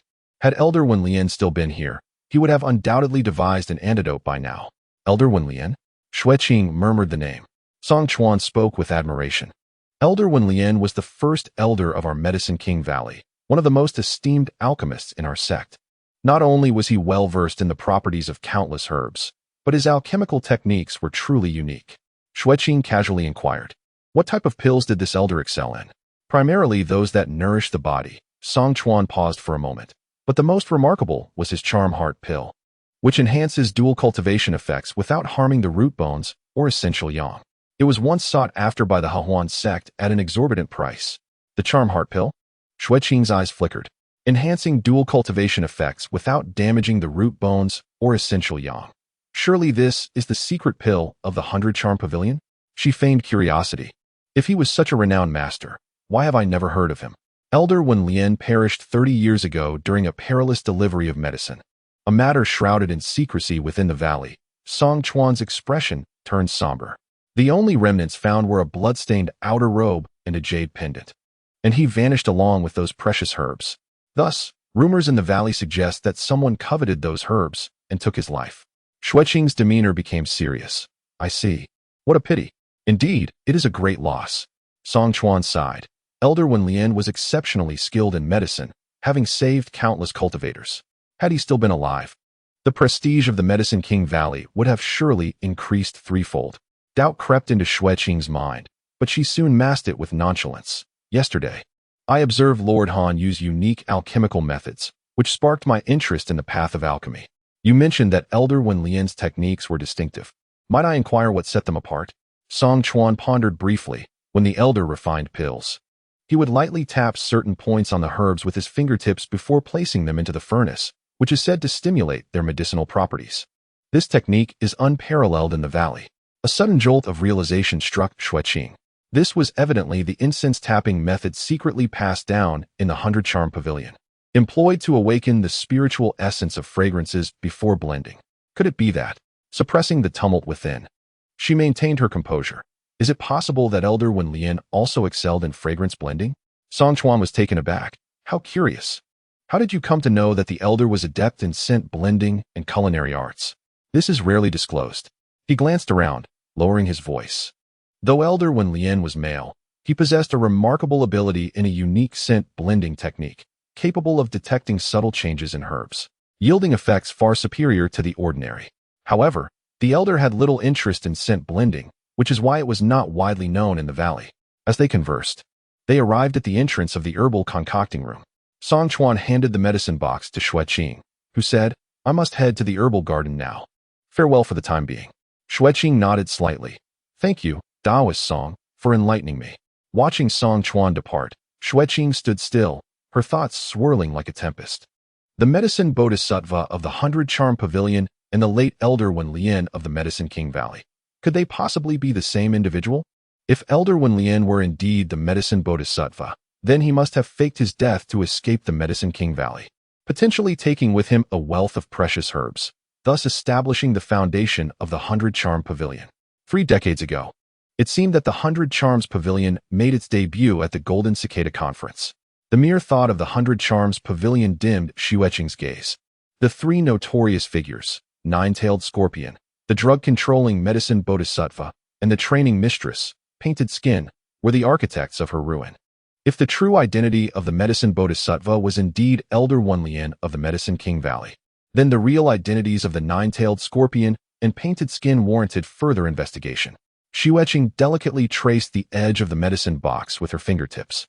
The seemingly unrelated Medicine King Valley and 100 Charms Pavilion were entangled in such a manner. If the Medicine King Valley were to discover that the medicine bodhisattva was Elder Wanlian, a spectacle would surely ensue. However, until this matter was substantiated, she would not act recklessly.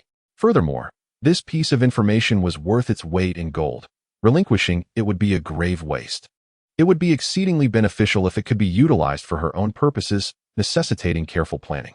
The concept of death and rebirth was intriguing. Xue Qing composed herself and pushed open the door to the medicine preparation room. Upon entering, she was greeted by a rich aroma of herbs, mingling with the sounds of an argument. "I do not trust your Medicine King Valley to prepare the medicine," exclaimed an irate woman's voice. "Who knows if it will lead to some bizarre poison? By the time the immortal Lord's elixir is ready, we might already be poisoned." In the courtyard, Yunji was in a fierce standoff with a disciple of the Medicine King Valley. She snatched the herbs from the disciple's hands, clutching them protectively to her chest, her eyes brimming with suspicion and mistrust. "You are being unreasonable to slander our Medicine King Valley without evidence," the disciple retorted, equally incensed. "If you do not trust us, why did you remain in the Medicine King Valley in the first place?" Yunji stepped forward defiantly. "Whether I stay or leave is my own business. What does it have to do with you? Besides, Qianyu's poisoning is clearly your Medicine King Valley's doing. Do not think you can escape responsibility." "Very well," the disciple scoffed, turning away in anger. "Since you do not require my assistance in preparing the medicine, then I suggest you resolve it on your own. I shall see if you can concoct a decent remedy." With that, the disciple stormed off, leaving Yunji standing alone. "Go then. Who would care for your preparation?" Yunji shouted at the departing figure. "It's just medicine preparation. What is so impressive about it?" Yunji retrieved a medicine furnace and found a spot to sit, her movements clearly betraying her annoyance. Observing this, Xue Qing also took a furnace and settled nearby, silently beginning to sort through Mu Jiuxiao's medicinal ingredients. After a while, Yunji, in her fluster, hastily added the herbs into the furnace, only to become anxious as she realized she had forgotten the steps and precautions the disciple had mentioned in the heat of their argument. Yet, how could she swallow her pride and ask that disciple for help again? Stealing glances at Xue Qing, Yunji noticed her delicate demeanor with lowered brows and eyes. Xue Qing's fingers danced over the herbs with elegance and precision. Her right hand adjusted the heat, while her left added auxiliary ingredients in a meticulous sequence, devoid of any semblance of panic. Captivated, Yunji observed Xue Qing's movements in fascination. This young woman was truly exquisite.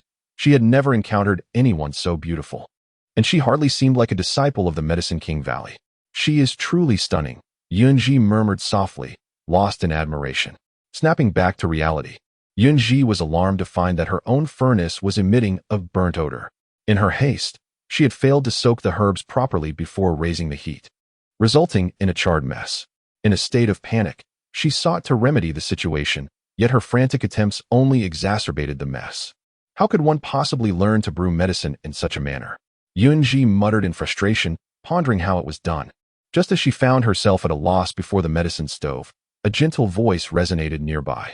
"Brewing medicine is not done this way." Yunji looked up to meet Xue Qing's smiling eyes, which fell upon the pot of medicine that had already burnt. "Do you need assistance?" Chapter 47. Yunji stands up for her a moment later. The two sat closely together. Yunji rested her chin on her hand, watching Xue Qing skillfully prepare the medicine for her. Curiosity piqued, she inquired, "Do you often engage in such tasks? You seem more adept than the disciples of the Medicine King Valley."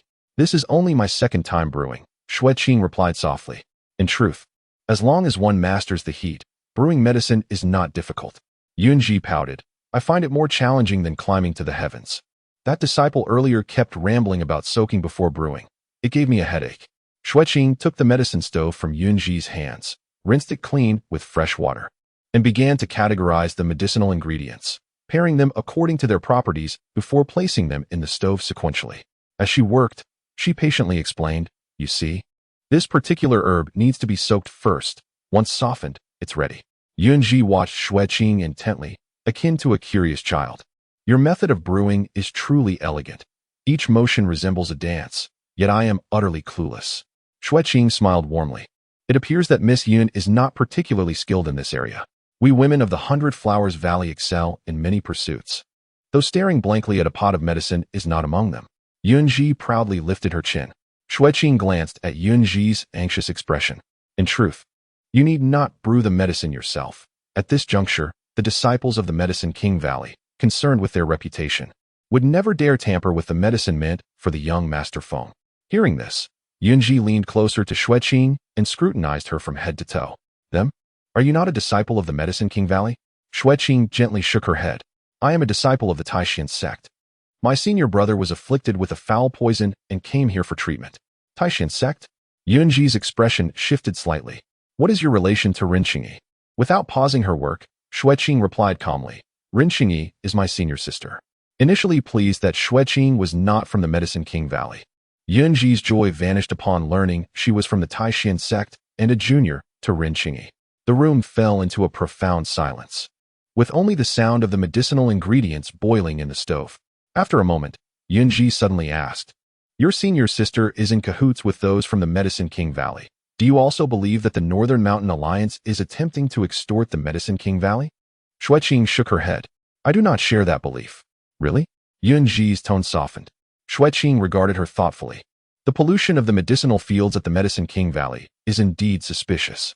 Furthermore, with the foul poison being untreatable, I perceive that the leader of the Feng Alliance, though perhaps harboring ulterior motives, would never risk his beloved son's life as a gamble.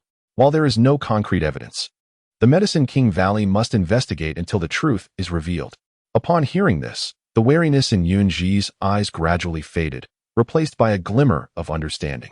They had endured much malicious speculation in recent days, and it was the first time someone had spoken such fair words.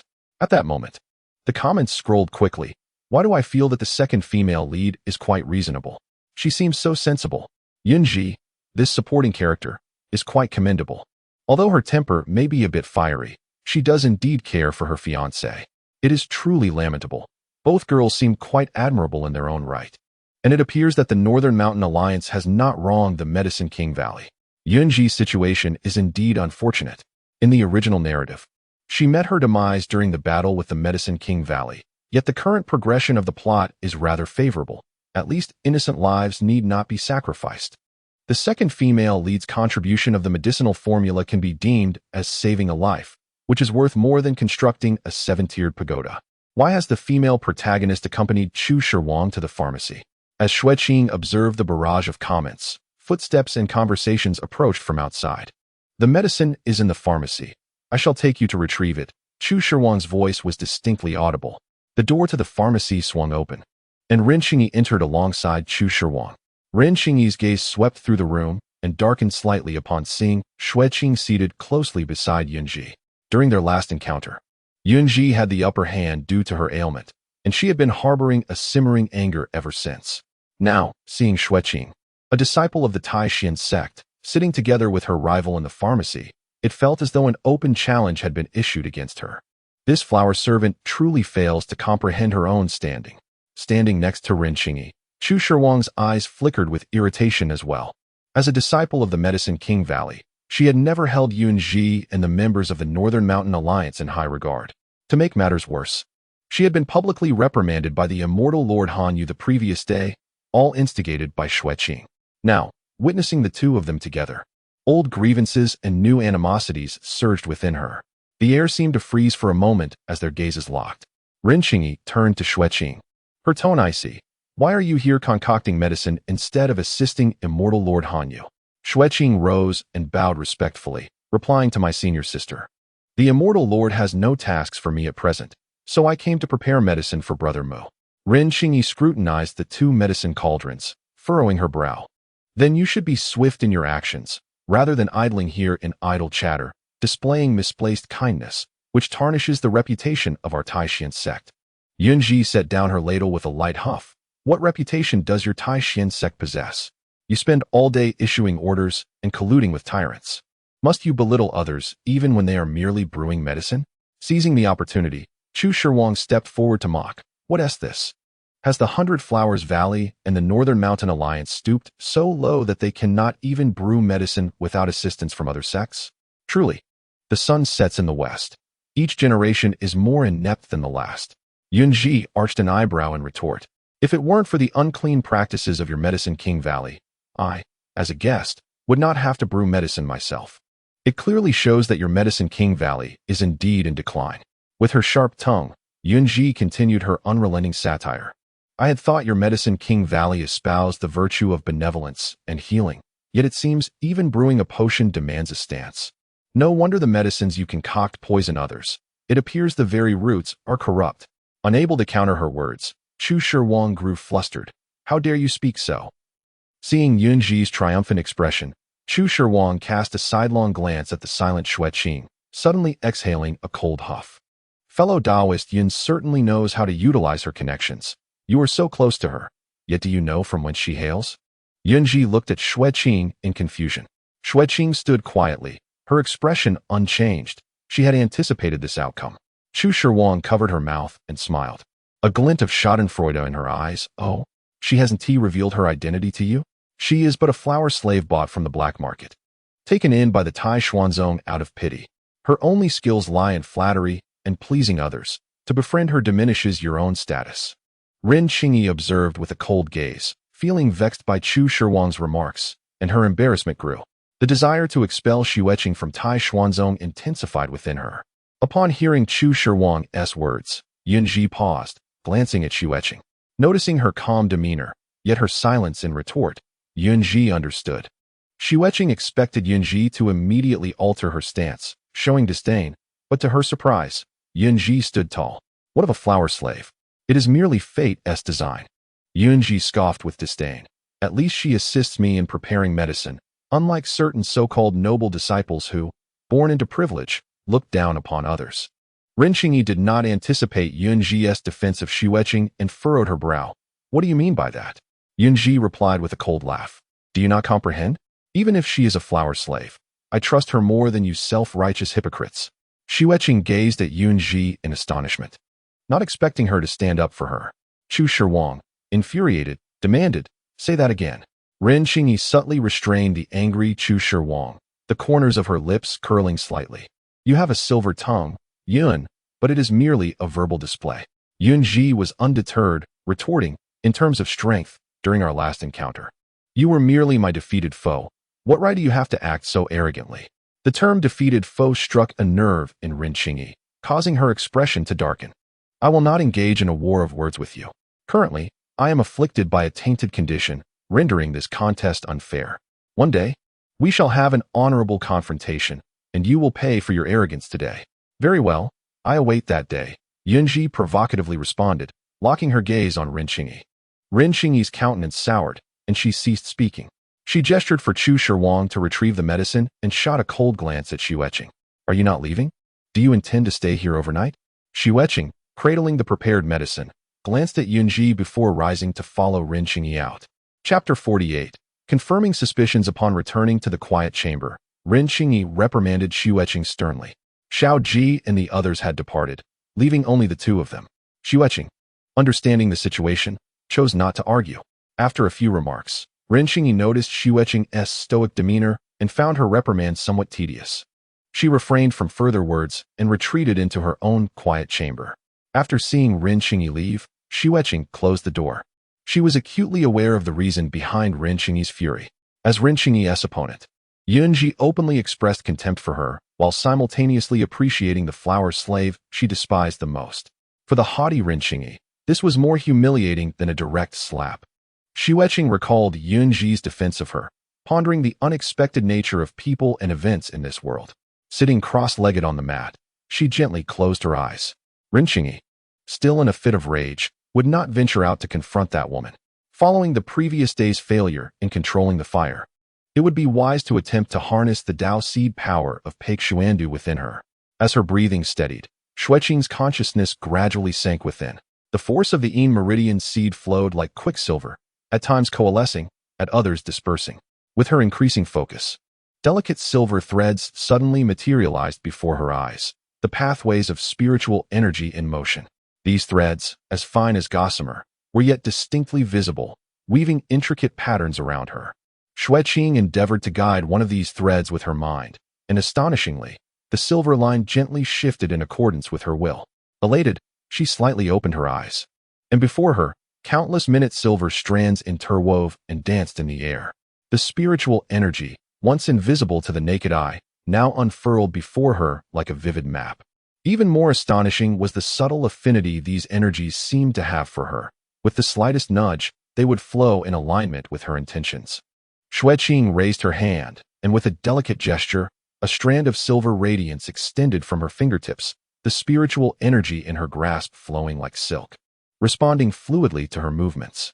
This was something she had never been able to achieve before. This was indeed the essence of Pei Xuandu's prowess. No wonder he could expertly control the flames during alchemy, Xue Qing marveled. Encouraged by this small triumph, she pressed on, attempting to guide more spiritual energy to form a simple vortex. However, as the energy began to coalesce, the void within her, a consequence of her lack of spiritual roots, resembled an abyss, consuming all her efforts. Coughing, Xue Qing clutched her chest. She had failed. Lacking spiritual roots was akin to a towering edifice built upon no foundation, ultimately unable to stand firm. At present, utilizing this power could only yield superficial results. To achieve any significant breakthrough, she must reconstruct her spiritual roots to truly embark upon the path of cultivation. Coming back to her senses, she gazed outside, only to realize that dusk had fallen. Unbeknownst to her, several hours had slipped away. As she pondered, a stifled cry of pain echoed from nearby. It was Mu Jiuzhao's voice, sounding as though the corruption had flared up again. Xue Qing pushed open the door and discovered that Xiao Ji and the others had yet to return. Ren Xingyi's quiet chamber was also eerily silent, seemingly engrossed in tending to the corruption affliction. After a moment's thought, she proceeded toward Mu Jiuzhao's chamber. Upon reaching the door, a disciple responsible for attending to Mu Jiuzhao emerged, and the room had returned to tranquility. "Friend, did Mu Shixiang have an episode just now?" Xue Qing inquired. The disciple nodded, weariness etched across his face. "Yes, the corruption is deepening. His episodes are becoming more frequent, and the periods of lost reason are lengthening. I just used my techniques to stabilize him. Thank you for taking care of Mu Shixiang," Xue Qing expressed softly. The disciple, taken aback by the beauty of her gratitude, blushed instantly, replying that it was merely his duty and no thanks were necessary. Xue Qing raised her gaze toward Mu Jiuzhao's door, her eyes brimming with concern.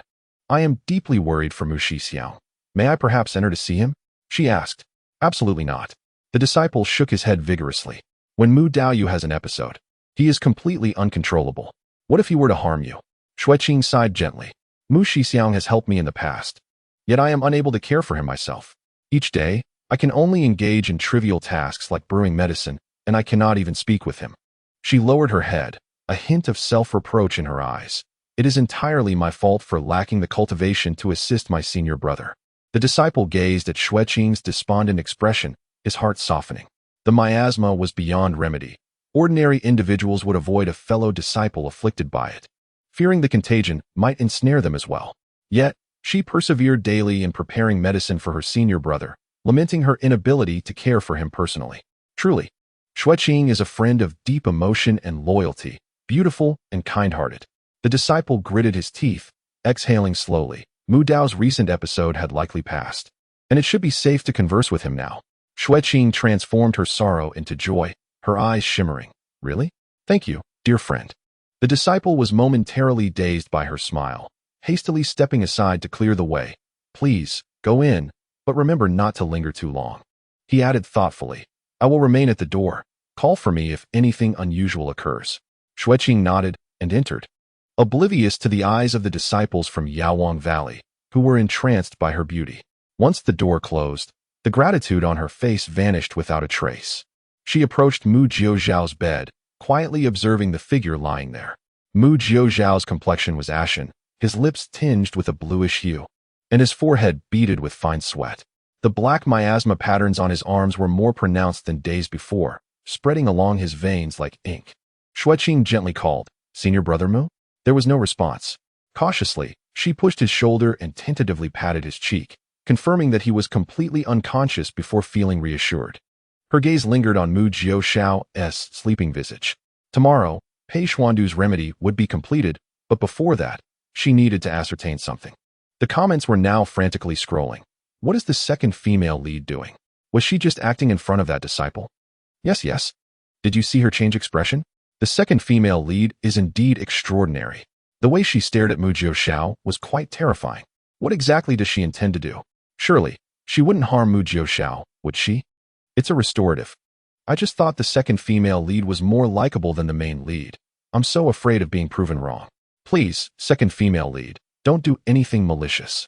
Amidst the anxious comments, Xue Qing raised her hand, the ghostly seal materializing in her palm with her intent. She slowly brought the seal close to Mu Jiuxiao's arm. As it neared, an unusual phenomenon caught her attention, and a flicker of surprise crossed her eyes. Chapter 49. Before death, let me see your countenance. At the moment the ghostly seal approached Mu Jiuxiao's arm, a wisp of gray mist emanated from the wound, slowly being absorbed by the seal. However, unlike before, intricate silver patterns emerged beneath Mu Jiuxiao's exposed skin, resembling a delicate web. Between these silver lines, a gray-black substance slithered forth like a serpent, transforming into mist and being gradually drawn away by the seal. Xue Qing held her breath, refraining from any hasty movements. If the gray-black substance was indeed miasma, could the silver patterns possibly represent meridians? For cultivators, meridians are akin to lifelines. How crucial they are to their existence. Now, due to the insidious influence of the miasma, there is nowhere to hide before the ghost seal, its presence starkly evident. What exactly is the ghost seal? A thought crossed Xue Qing's mind about the half-Dao seed within her, and her heartbeat began to quicken. An audacious idea flickered in her mind. If she could harness Pei Xuandu's Dao seed to control the flow of spiritual energy, combined with the ghost seal's power, could it not lead to a breakthrough? Xue Qing hesitated for a moment, then gently placed her fingertip upon Mu Jiuxiao's wound, attempting to guide the force within her. The spiritual energy coursed through her body as she endeavored to draw forth a pure stream of water spiritual energy, cautiously directing it through the wound into Mu Jiuxiao's meridians. The water spiritual energy flowed like a gentle stream, traversing the silvery veins, and as it came into contact with the dark miasma, it acted like clear water washing away filth, pushing the toxins toward the wound. The ghost seal, which had previously absorbed at a painfully slow rate, now appeared to quicken its pace. It was indeed feasible. A glimmer of disbelief shone in Xue Qing's eyes. She could cleanse the miasma using the combined forces of the ghost seal and Pei Xuandu. If she could master this method and adapt it further. She murmured softly, unable to fathom the infinite possibilities it entailed. Xue Qing dared not indulge in further fantasies and focused intently on the task at hand. She slightly increased her efforts, attempting several more times, and under her guidance, the miasma gradually flowed out through the meridians, completely absorbed by the ghost seal. Yet, each attempt required utmost precision. Any misstep could harm Mu Jiuxiao's meridians. In a fleeting moment, Xue Qing felt her spirit begin to wane. She had confirmed her thoughts. And just as she prepared to withdraw, the person on the bed suddenly stirred. Coughing, Mu Jiuxiao's eyelids fluttered, and he gradually opened his eyes. A rare clarity within his gaze. Xue Qing's heart raced, and she hastily retracted her hand, concealing the ghost seal. The pallor at the corners of Mu Jiuxiao's lips was evident as his vision gradually focused, landing upon Xue Qing's slightly anxious face. Although he could not discern the ghost seal in her hand, he caught the motion of her withdrawing from his arm. The lingering essence of the water's spiritual energy at the wound revealed the truth to him. Xue Qing had used water spiritual energy to cleanse his wound, and his sudden awakening must have startled her. Do not be afraid. Mu Jiuxiao's voice was weak yet steady. I am quite lucid now. Xue Qing's heartbeat steadied slightly, and she exhaled in relief. Clearly, Mu Jiuxiao had not perceived what he should not have. She instinctively displayed a reassuring demeanor. Senior brother Mu, you have awakened? How long have I been unconscious? Mu Jiuxiao inquired, a hint of fatigue in his tone. Xue Qing softly replied, It has nearly been 3 days since we first entered the Medicine King Valley. Upon hearing this, Mu Jiuxiao's gaze momentarily lost its focus. 3 days? Had it truly been 3 days since he last regained consciousness? His fingers trembled as he sensed the life force within him ebbing away, and his consciousness becoming increasingly unstable. Mu Jiuxiao understood that Shao Ji and the others would never abandon him, even if he were to become a miasma puppet. They would return him to the sect and seek a remedy. But such a life would be no different from death, merely a soulless entity trapped within a corporeal prison. A bitter sensation spread from his throat to his tongue as he felt his awareness dimming again, the contours of Xue Qing before him gradually blurring. He let out a bitter laugh, closed his eyes for a moment, and when he opened them again, he resumed his nonchalant demeanor. While others shunned those tainted by darkness, Yu boldly approached. Mu Jiuxiao smiled as he addressed Xue Qing, asking if she feared he might suddenly turn violent. Xue Qing shook her head, replying, "Senior brother Mu once helped me gather spiritual herbs on the cliff. I merely wish to repay your kindness in any way I can." Mu Jiuxiao was taken aback, struggling to recall the event. Upon reflection, he remembered that he had gone to the cliff to assist Rin Qingyi in teasing her, but had found her intriguing and casually gathered some herbs for her. This seemingly trivial act had lingered in her memory, prompting her to take risks to care for him. He had never encountered a woman so oblivious to her precarious situation or the dangers of human nature. Should she ever learn the truth, it would surely break her heart. Foolish woman, he sighed softly, though a flicker of genuine warmth curved his lips. Uncertain whether this would be his last moment of clarity, he mused that in his lifetime, he had not performed many good deeds, yet the person at his bedside could be considered a kindred spirit. "Come closer." Mu Jiuxiao raised his trembling hand, beckoning Xue Qing with a delicate gesture. After a moment's hesitation, she stepped forward and leaned slightly over the bed. "Do you know how the weak can survive for long?" A faint smile lingered at the corners of his lips. Xue Qing gazed at him quietly, prompting him to impart his wisdom. "I shall share my insights," he replied, a glimmer of amusement in his eyes. "But first, you must satisfy my curiosity." Before he finished speaking, Mu Jiuxiao suddenly seized Xue Qing's wrist with a forceful grip. She was pulled forward, unable to regain her balance, and before she could react, his icy fingers grasped her chin. "Before I die, let me see your true self." A stream of golden spiritual energy flowed from his fingertips, gradually permeating her skin. Moments later, the golden glow faded, yet Xue Qing's features remained unchanged. Her skin was as fair as snow, her lips like petals of crimson, and her eyes were as clear as crystal, profound and unfathomable. Every contour was exquisitely perfect. Beauty beyond comprehension. Xue Qing broke free from his grasp and stepped back, her eyes filled with innocence and confusion. "Senior brother?" Mu Jiuxiao stared at her in a daze for a long time before suddenly laughing. "Haha, to behold the most exquisite woman in this world before I depart. It is worth dying for." Xue Qing stood silently, watching as the light in his eyes began to dim, knowing his consciousness was slipping away once more. "Come closer." He weakly beckoned. "I shall tell you the answer to the question I posed earlier." Xue Qing approached, leaning her ear toward his lips. From then on, Mu Jiuxiao spoke in a breath barely above a whisper, meant solely for her ears. "Do not let your true feelings show, and do not trust others." His warm breath brushed against her ear, and after finishing, his heavy eyelids closed, plunging him back into slumber. As Mu Jiuxiao's breathing grew steadier, Xue Qing straightened, the confusion in her eyes vanishing without a trace. She looked down at the object in her palm, an ancient copper coin, a token he had slipped into her hand in his final moments of consciousness. The comments erupted in a frenzy. "What the heck? Is this not Mu Jiuxiao's hidden dragon coin? How could such an important token be given to the second female lead?" The narrative has taken a turn.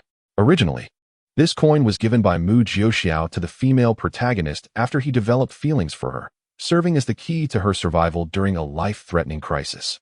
In the original story, Mu Jiuxiao bestowed this copper coin upon the female lead, saving her life. What is he doing now? I must inquire. Why did Mu Jiuxiao give this to the second female lead? Is it merely because she assisted him in tending to his wounds? Mu Jiuxiao, what are you doing? How could you hastily give the token of your affection for the female lead to the second female lead? After reading the comments, Xue Qing lowered her gaze to the hidden dragon coin in her palm. The 12 Qiankuan coins at Mu Jiuxiao's waist are his most treasured magical artifacts, each possessing unique functions.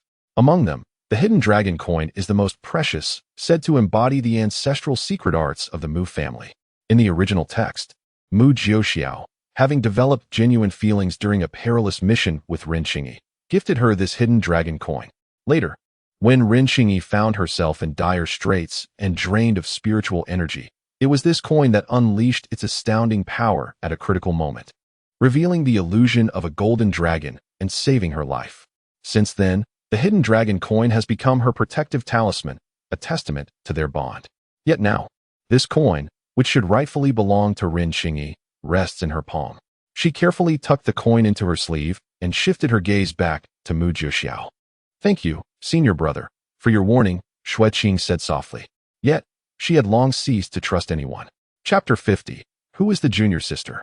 When Xue Qing emerged from Mu Jiuxiao's room, a disciple of Yaowang Valley guarding the entrance approached her. Upon seeing her safe, he exhaled a sigh of relief. "Thank you for your assistance, fellow Taoist," Xue Qing expressed, her eyes brimming with gratitude. "I just tended to senior brother Mu's wounds. Though it may not have made a significant difference, at least I did my part." "You are truly considerate, fellow Taoist Xue," the disciple remarked softly, marveling at her kindness. In cases like this, most people would steer clear, fearing contamination from the toxins. He glanced at the sky. "It's time for me to switch shifts with senior brother. Since you are unharmed, I shall go find him." "Much obliged," Xue Qing replied, bowing slightly in thanks. The two parted ways, and as Xue Qing watched the disciple depart, she turned back to her quiet chamber, gently closing the door behind her. Not far away, another quiet room door creaked open, and Ren Qingyi stepped out. Her gaze swept past Xue Qing's direction and settled on Mu Jiuxiao's chamber, her brows knitting together. What could that flower servant be doing visiting Mu Jiuxiao late at night? Was it truly just a visit? Was she not afraid of contamination? A long-held suspicion began to fester within Ren Qingyi. Ever since Xue Qing arrived, everything seemed suspicious. She could not believe that these flower servants would be so benevolent. After a moment of contemplation, Ren Qingyi resolved to pursue this lead and walked toward Mu Jiuxiao's chamber. She was determined to uncover what that flower servant was doing inside. She had heard that such unseemly individuals often employed seductive arts to ensnare hearts. If she could indeed find a flaw in Xue Qing, it would be well worth driving this bothersome flower servant out of Taishian sect. Meanwhile, the disciples of Yaowang Valley, en route to change shifts, encountered Xiao Ji, Xiao Wujiu, and Su Yi. Recognizing the disciples, Xiao Ji inquired, "How fares Jiuxiao?" The disciple sighed. "The situation is rather grim. The frequency of the taint's outbreak is increasing, each episode more severe than the last." Hearing this, the expressions of Xiao Ji and the others grew somber. The disciple, noticing their concern, hastily added, "However, the camaraderie within your esteemed sect is truly commendable." "What do you mean by that?" Xiao Ji asked, perplexed. The disciple's eyes shimmered with genuine admiration. "I have encountered many disciples from various sects. Those afflicted by taint are often shunned even by their closest kin, fearful of contagion. Yet, your Taishan sect exhibits profound fellowship. Despite Mu Daoyou's dire condition, his junior sister has braved danger to tend to his wounds. Such courage is rare indeed." No sooner had the disciple finished speaking than a voice called from a distance. Interrupting him, "They've arrived." The disciple quickly bid farewell to Xiao Ji and the others, saying, "The three of you should rest first. I shall handle the handover." As they watched the disciple depart, the three exchanged glances, uncertain whether the junior sister referred to as Ren Qingyi or Xue Qing. Yet, Xiao Ji had already arrived at a conclusion. It must be Xue Qing. Qingyi's demeanor was too aloof, her actions too decisive to engage in such delicate matters. Only Xue Qing possessed such a meticulous heart. Xiao Wujiu then suggested, "Given Mu Jiuxiao's precarious state, we ought to pay him a visit ourselves." The trio proceeded towards Mu Jiuxiao's meditation chamber.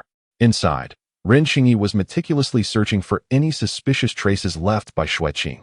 She lifted the bed curtain, inspected the pillow, and even bent down to look beneath the bed, determined to uncover any clues. What had that flower maid done? Ren Qingyi pondered silently, her gaze slicing through every inch of the space. Approaching Mu Jiuxiao's bedside, she gazed intently at the slumbering figure. Could it be that Xue Qing had done something to him?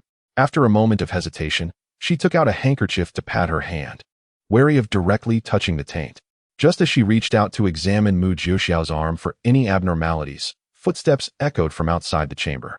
The door swung open, and Xiao Ji and the others entered. Xiao Ji's gaze faltered, seemingly taken aback to find Ren Qingyi there. Under the soft glow of the lanterns, he discerned the handkerchief in her grasp, surprised. The junior sister mentioned by the disciple turned out to be Qingyi? The usually decisive Qingyi also harbored such a tender and meticulous side?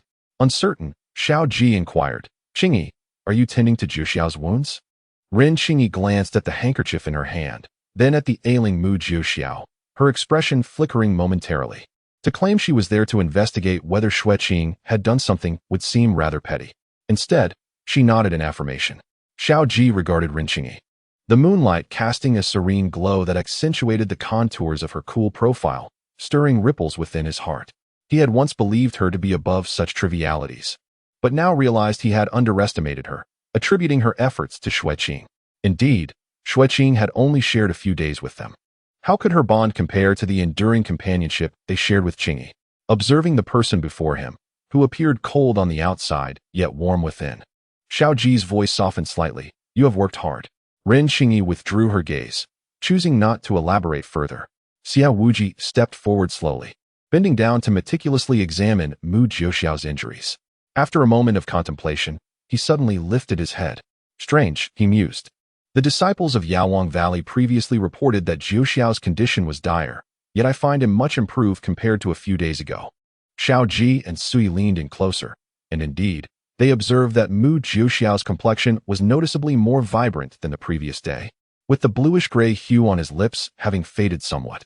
Sui, rarely inclined to speak, remarked, the miasma of corruption has diminished. How could he suddenly improve while taking the same medicine? Xiao Ji pondered with a hint of skepticism. Ren Qingyi, standing nearby, suddenly had a thought.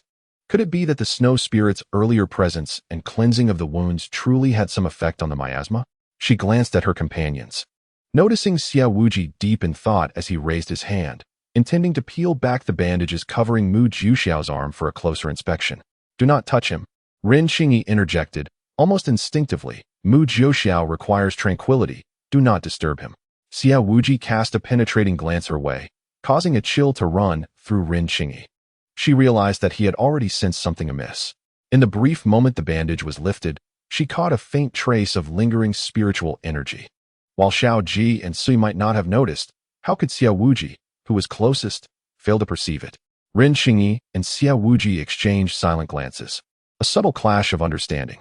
After a moment, a slight smile graced Xiao Wuji's lips, as if he had unearthed something intriguing, yet he ultimately refrained from unveiling the truth.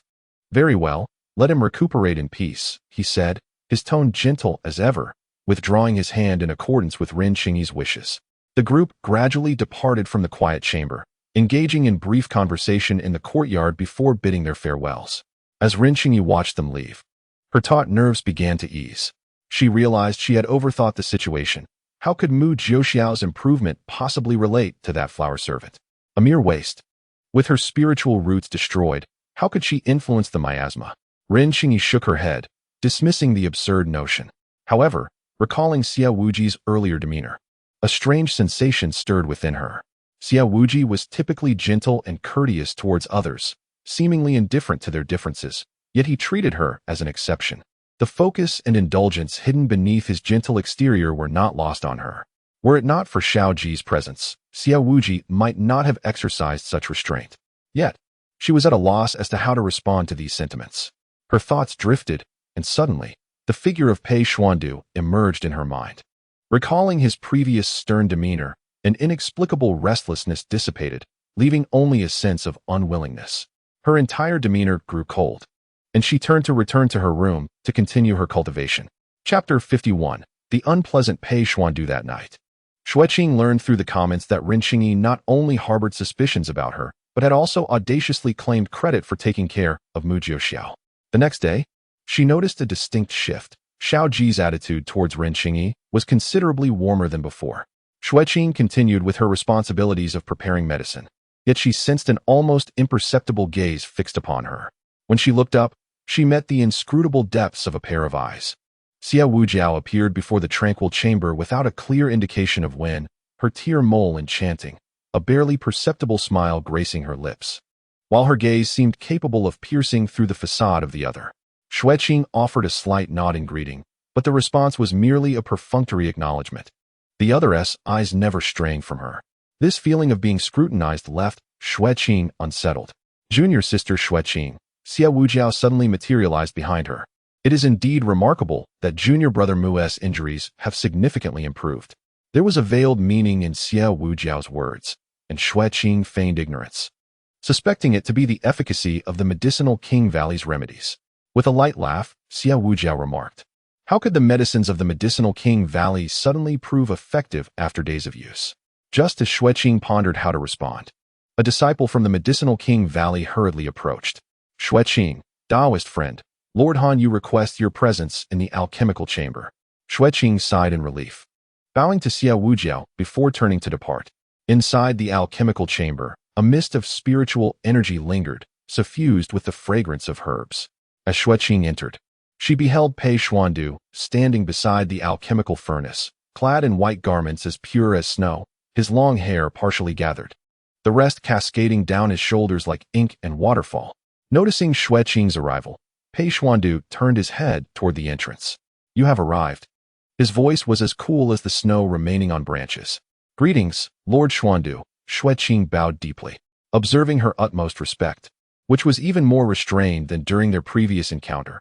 Pei Xuandu's gaze flickered slightly, a hint of annoyance stirring within him. Come closer. Xue Qing stepped cautiously to his side, halting 3 feet away. Pei Xuandu narrowed his eyes at the distance she maintained, a flash of displeasure crossing his features. The elixir shall soon be ready. Please verify if it corresponds with the purification elixir recorded on the ancient steel. Pei Xuandu spoke calmly, his attention returning to the bubbling furnace. Xue Qing responded in a subdued tone. Inside the furnace, golden light flickered, and the aroma of herbs wafted through the air. Breathing in the fragrance of the herbs and the refreshing scent of Pei Xuandu, Xue Qing vaguely sensed her yin vein's essence within her quivering slightly, seemingly resonating with the presence beside her. After a moment, Xue Qing mustered her courage to speak. Lord Xuandu, may I inquire about the materials needed for the reconstruction of my spiritual roots? If you could inform me in advance, I would prepare accordingly. Pei Xuandu lazily tapped his fingers against the furnace, his tone casual. 1,000-year-old Ganoderma from the Chilean mountains, cold marrow lotus seeds from the depths of Tyne Lake, pearls from the northern sea's jade clams, and scales from three-tailed carp.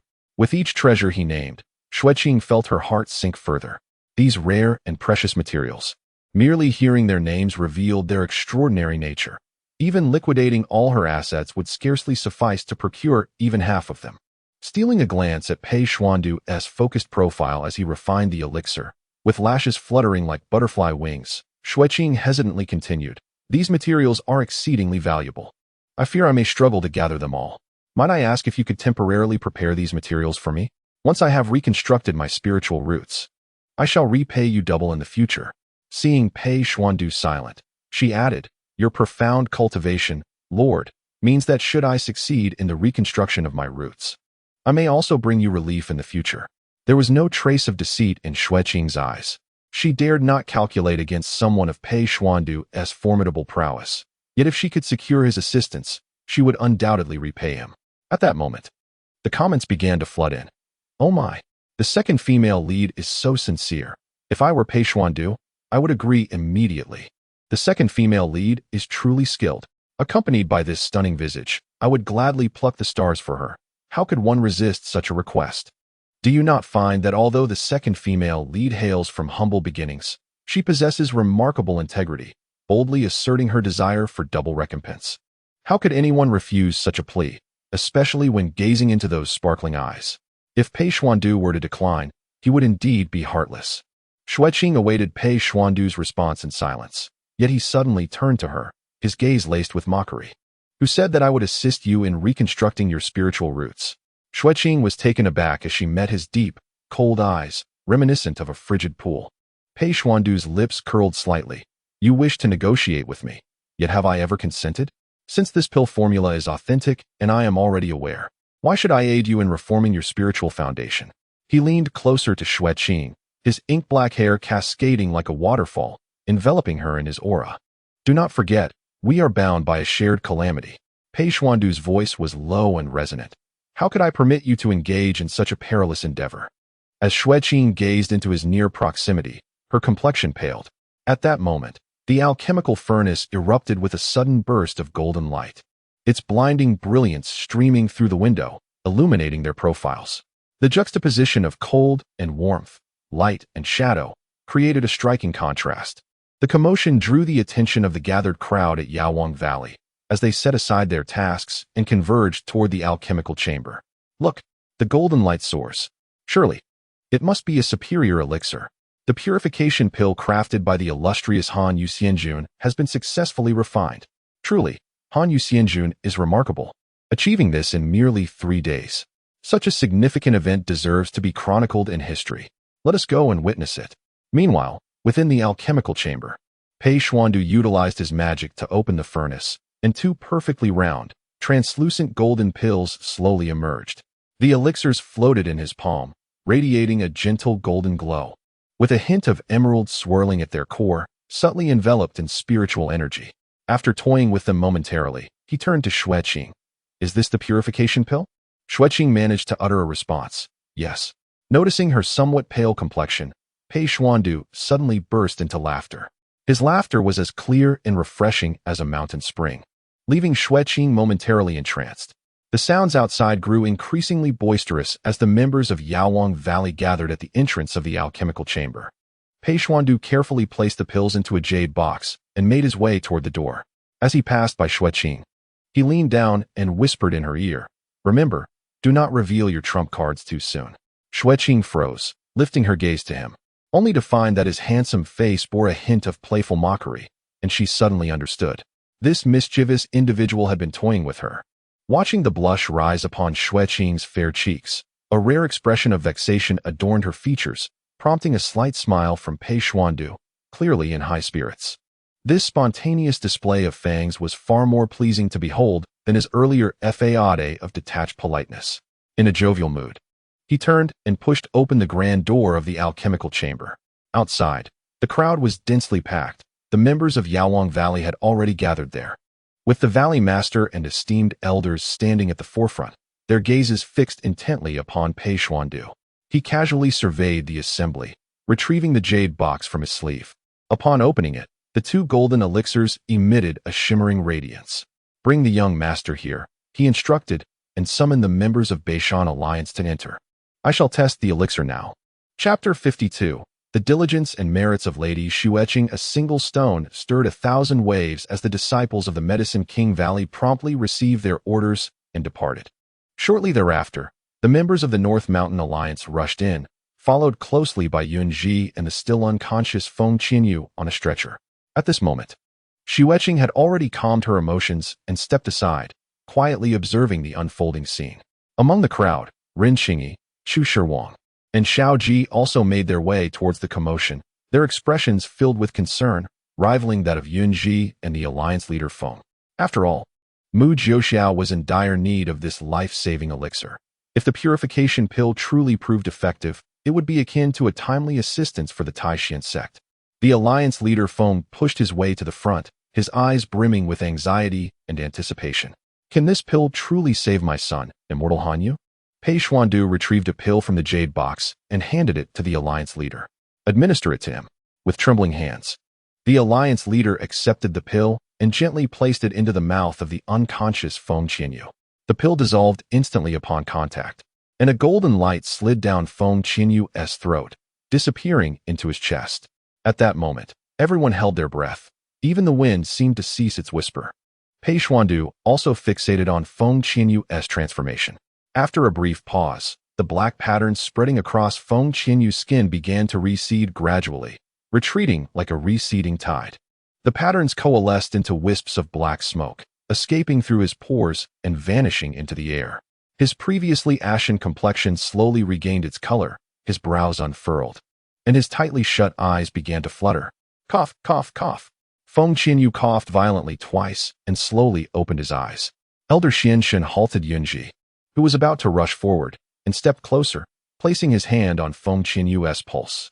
After a moment of examination, disbelief flickered in his eyes.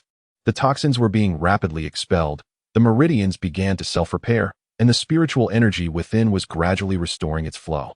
The comments erupted like fireworks. "Wow! The purification pill is truly effective. This is an epic-making elixir. Fantastic! The purification pill really works. Mu Jiuxiao is saved. Pei Xuandu is amazing. No wonder he is Immortal Hanyu. He succeeded in refining it on the first attempt. Oh my goodness, this is incredible.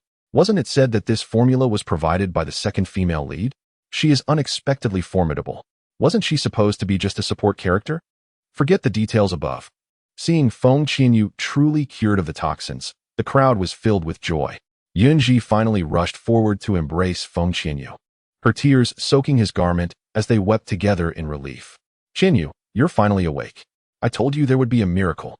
The alliance leader Feng gazed at his son, who was gradually recovering, tears streaming down his face as he struggled to express his gratitude. Outside the pill chamber, laughter and applause erupted among the disciples of the Medicine King Valley, dispelling the gloom of the past few days. Wiping his face, the alliance leader suddenly clasped his hands in a deep bow towards Pei Xuandu. Had it not been for the Immortal's miraculous skills, I would have lost my son. Your great kindness, Immortal, will forever be etched in the hearts of the North Mountain Alliance. Should you have any requests, do not hesitate to voice them. Yunji, supporting the now standing Feng Qianyu, gazed at Pei Xuandu with tear-filled eyes, her gratitude shining brightly. The Immortal's benevolence will certainly be cherished by both Qianyu and myself. At this moment, the master of Yaowang Valley felt a weight lifted from his heart, secretly exhaling a sigh of relief. He had initially feared that this incident would spell disaster for Yaowang Valley, yet unexpectedly, it was timely resolved by Pei Xuandu, akin to a blessing from the heavens. The master, accompanied by several elders, approached and sincerely bowed to the young Immortal Lord. The actions of Immortal Lord Hanyu not only saved the life of the young Master Feng, but also provided a solution to the affliction troubling cultivators across the realm, truly benefiting the three worlds. Ren Qingyi stood among the crowd, her gaze fixed upon Pei Xuandu, her heart swirling with complex emotions. Just yesterday, she had spoken harshly to him and rejected his offer of assistance, which should have fostered resentment within her. However, today, she witnessed this Immortal Lord demonstrate such astounding alchemical prowess, a prodigy like none she had ever encountered. Standing with his hands clasped behind his back, Pei Xuandu spoke in a calm voice, stating that since the purification pill was effective, he would, in a few days, publicly disclose the recipe through the Yunk Imperial Palace, allowing more individuals to benefit from it. Upon hearing this, the crowd erupted in admiration. Pei Xuandu's voice was as cold as snow as he continued, clarifying that the purification pill was not of his own invention, but rather knowledge obtained from an ancient stele. He emphasized that he always acted with integrity and would not take credit for others' work, thus there was no need for gratitude from them. The crowd, upon hearing this, felt even greater respect for him. Although the recipe was not created by Immortal Lord Hanyu, they understood that had he not refined the pills and made them public, the recipe would still remain mere words on paper. Suddenly, Pei Xuandu's gaze swept past the crowd, landing on Xue Qing, and he shifted his tone. However, if anyone wishes to express their gratitude, it would be more fitting to thank this young lady, Xue Qing. His eyes sparkled with interest, asserting that in terms of effort and merit, she deserved the highest recognition. Xue Qing's heart raced at this unexpected acknowledgement. She had chosen to privately entrust the recipe to Pei Xuandu for refinement to avoid being thrust into the spotlight. Now, with Pei Xuandu calling attention to her, all eyes were upon her. As anticipated, upon hearing Pei Xuandu commend Xue Qing for her efforts, countless gazes focused on her, tinged with surprise and a newfound appraisal. Although they were unaware of how she had earned such high praise, they felt assured by the words of the Immortal Lord. Among the crowd, Ren Qingyi's expression darkened as she scanned Xue Qing, a flicker of doubt and wariness crossing her features. What capability did this flower servant possess to receive such esteemed recognition from Immortal Lord Hanyu? After all, she merely assisted. How could that constitute high merit? Nearby, Xiao Ji appeared slightly taken aback, while the expression behind Sui's mask remained unknown. Xiao Wuju regarded Xue Qing with thoughtful interest, his narrowed eyes betraying his curiosity. Standing beside Ren Qingyi, Chu Shiwang let out a derisive laugh, leaning closer to her and speaking in a hushed tone. Qingyi, have you ever heard something so ludicrous? A mere assisting flower servant being deemed as having high merit? Her eyes twinkled with realization. I see, in such a setting. How could the Immortal Lord wish to face so much flattery? I suspect he intentionally placed a target to divert everyone's attention. As Chu Shiwang's words fell, it was as though a light illuminated Ren Qingyi's mind, and the fog of confusion dissipated. So that is it, she murmured softly, a glimmer of understanding in her eyes. It is said that Immortal Lord Hanyu has always despised socializing. This action does seem reasonable. Even she, with her aloof demeanor and aversion to socializing, would find it difficult to engage with someone like the esteemed Han Yu Xianjun. Utilizing an inconspicuous pawn to divert attention aligns well with her usual modus operandi. Surrounded by the sudden reverence and curiosity of the crowd, Xue Qing maintained a perfectly measured air of confusion, observing Pei Xuandu's enigmatic smile. The teasing glimmer in her eyes revealed that she knew he was being deliberately provocative. This individual was far more malicious than she had anticipated. Just as Xue Qing struggled to fend off the flood of compliments, a disciple from the Yaowang Valley rushed in, shattering the atmosphere. "Valley Master, I have beads of sweat on my forehead, clearly having sprinted here. We have found the culprit responsible for poisoning young Master Feng." The crowd's attention sharpened, and an immediate hush fell over the assembly. Chapter 53. Chu Shirwang reaps what she sowed. Feng Mengzhu was the first to regain his composure, his eyes flashing with a cold light as he strode forward. "Who dares to employ such a vile method? Bring them forth to face me." The Valley Master of Yaowang Valley also darkened in countenance. "Speak." The disciple steadied his breath and pointed towards Chu Shirwang. "It is her." Before the words had fully escaped his lips, several disciples from Yaowang Valley had already navigated through the throng, encircling Chu Shirwang, who stood beside Ren Qingyi. Ren Qingyi's pupils contracted as he gazed at his friend in disbelief. "What are you doing? Let me go?" Chu Shirwang struggled, her face a canvas of shock and fury. "You're slandering me. When did I poison anyone?" The third elder, standing nearby, immediately stepped forward. "Valley Master, please discern. My disciples must have apprehended the wrong person. How could Shirwang possibly commit such an act?" The lead disciple produced a thick ledger from his robes. "Elder, please calm your anger. We have examined the records of the batch of pills belonging to young Master Feng, and every step from gathering the herbs to refining and delivery is meticulously documented."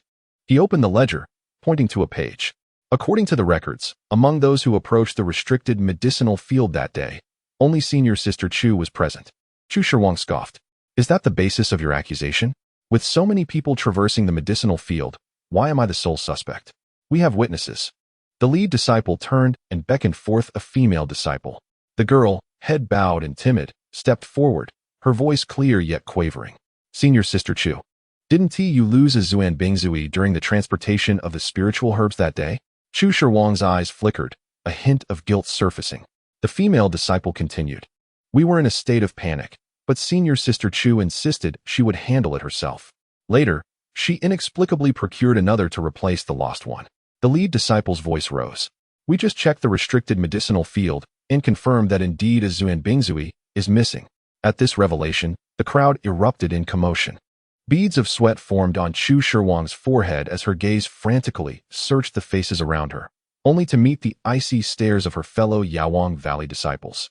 Had she not relied on her status as the third elder's daughter to brazenly harvest the spiritual herbs from the field, would she have embroiled herself in such a catastrophe? You Chu Shirwang's voice became hoarse, and suddenly she collapsed to her knees.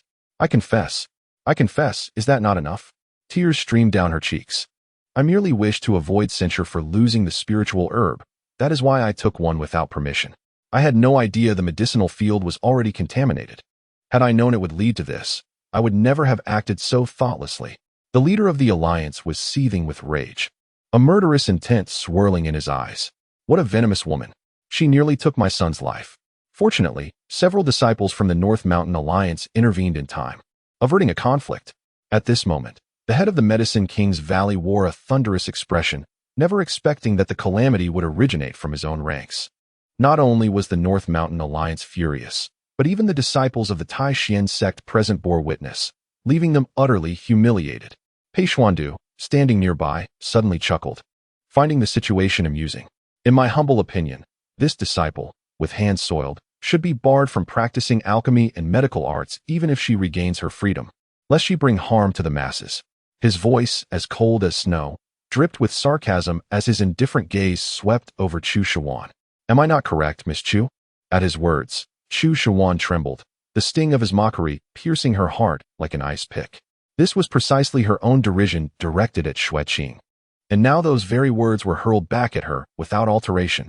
Ren Qingyi, watching Chu Shirwang kneeling on the ground in supplication, felt a tumult within her soul. Remembering how resolutely she had pledged to assist Chu Shirwang, she now found even a glance at her unbearable. Ren Qingyi instinctively took 2 steps back. Distancing herself from Chu Shirwang, her face a mask of coldness, embodying a decisive severance of ties. The barrage of comments erupted, with countless messages racing across the screen. Brilliant. Pei Xuandu was magnificent in this moment. Chu Shuan brought this upon herself. Now she reaps the consequences. When I saw the second female lead reminding the Valley Master and elders to check the accounts, I knew Chu Shuan would meet a dire fate. I feel so sorry for the female lead for encountering such a person. She thought she was being righteous, but little did she know Chu Shuan was utterly unreliable. What a baseless disaster. Indeed, I hope the female lead is not dragged down by Chu Shuan. By the way, the romantic tension between the female lead and Pei Xuandu has yet to unfold. If the second female lead were not meddling, would it have been different? I'm so worried it will affect the male lead's feelings for her. Enough already. Can you really blame the second female lead for this? The head of the Medicine King's Valley, with a solemn expression, cleared his throat. This matter has been resolved. My valley must provide an explanation to the North Mountain Alliance. Esteemed members of the North Mountain Alliance, please follow me to the inner hall, where we shall deliberate further.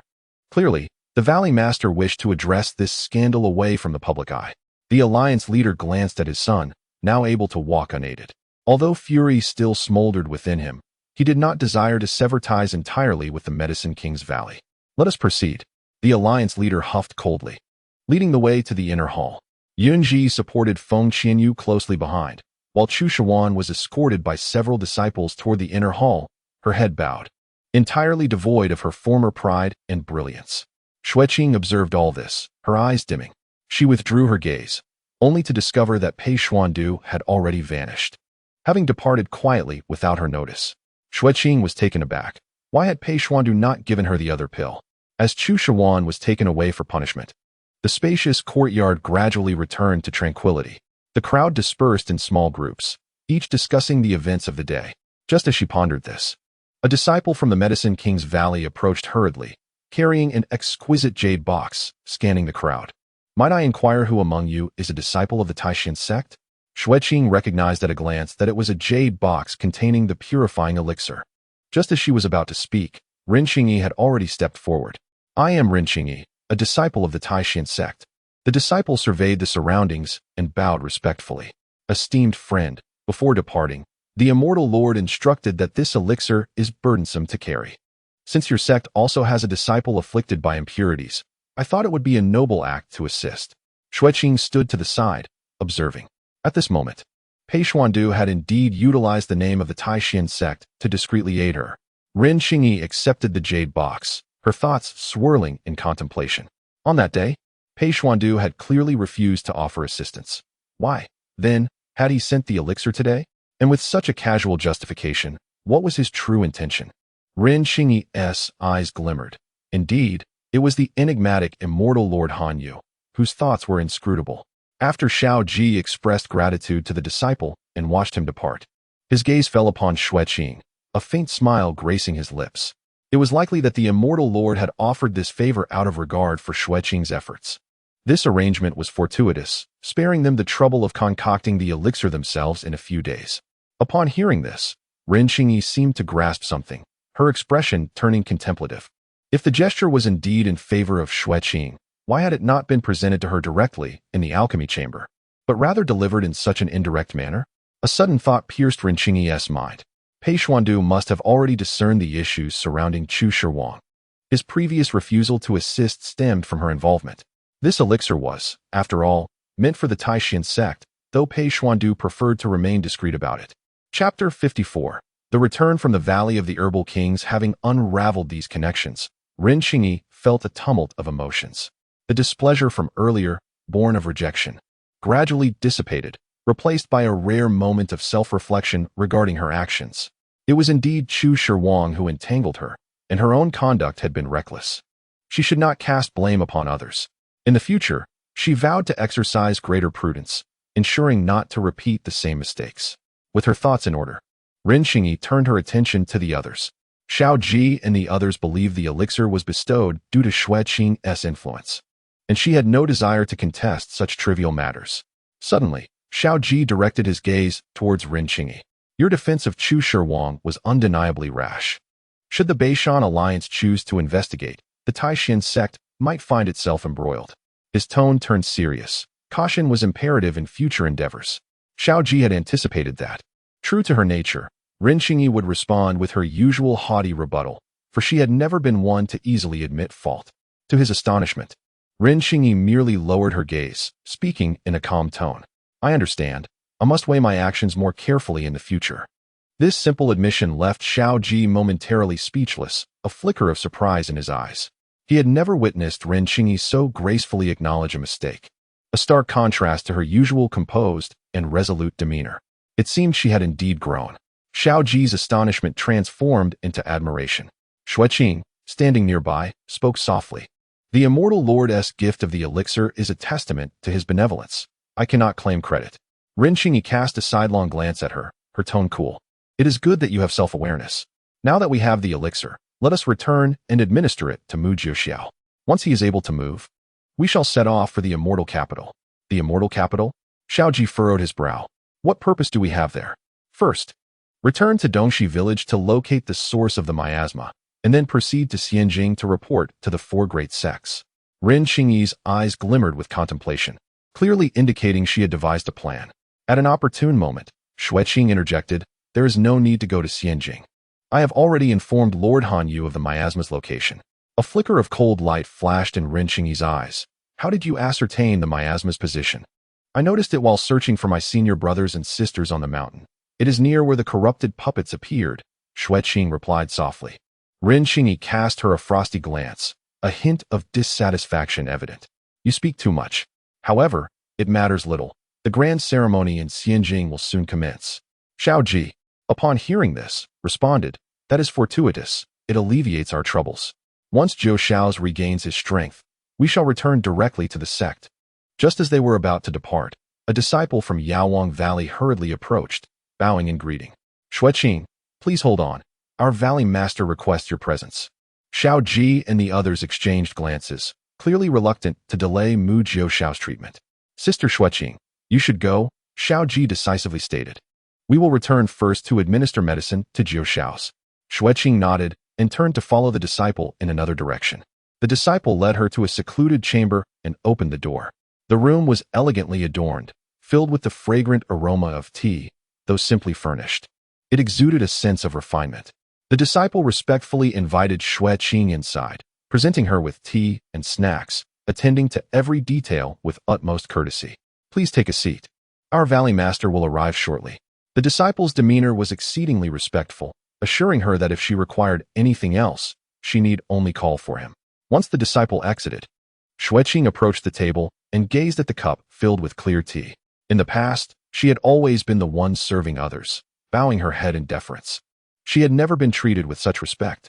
This transformation stemmed from Pei Xuandu's 2 remarks. Had he not spoken, she might still have been regarded as inconsequential by all. Xue Qing took her seat at the table, her fingertips gently caressing the teacup. The rules of this world are so simple and transparent. A mere word from those in power can alter another's fate. Authority dictates everything. Taking a delicate sip of tea, she allowed the steam to envelop her vision.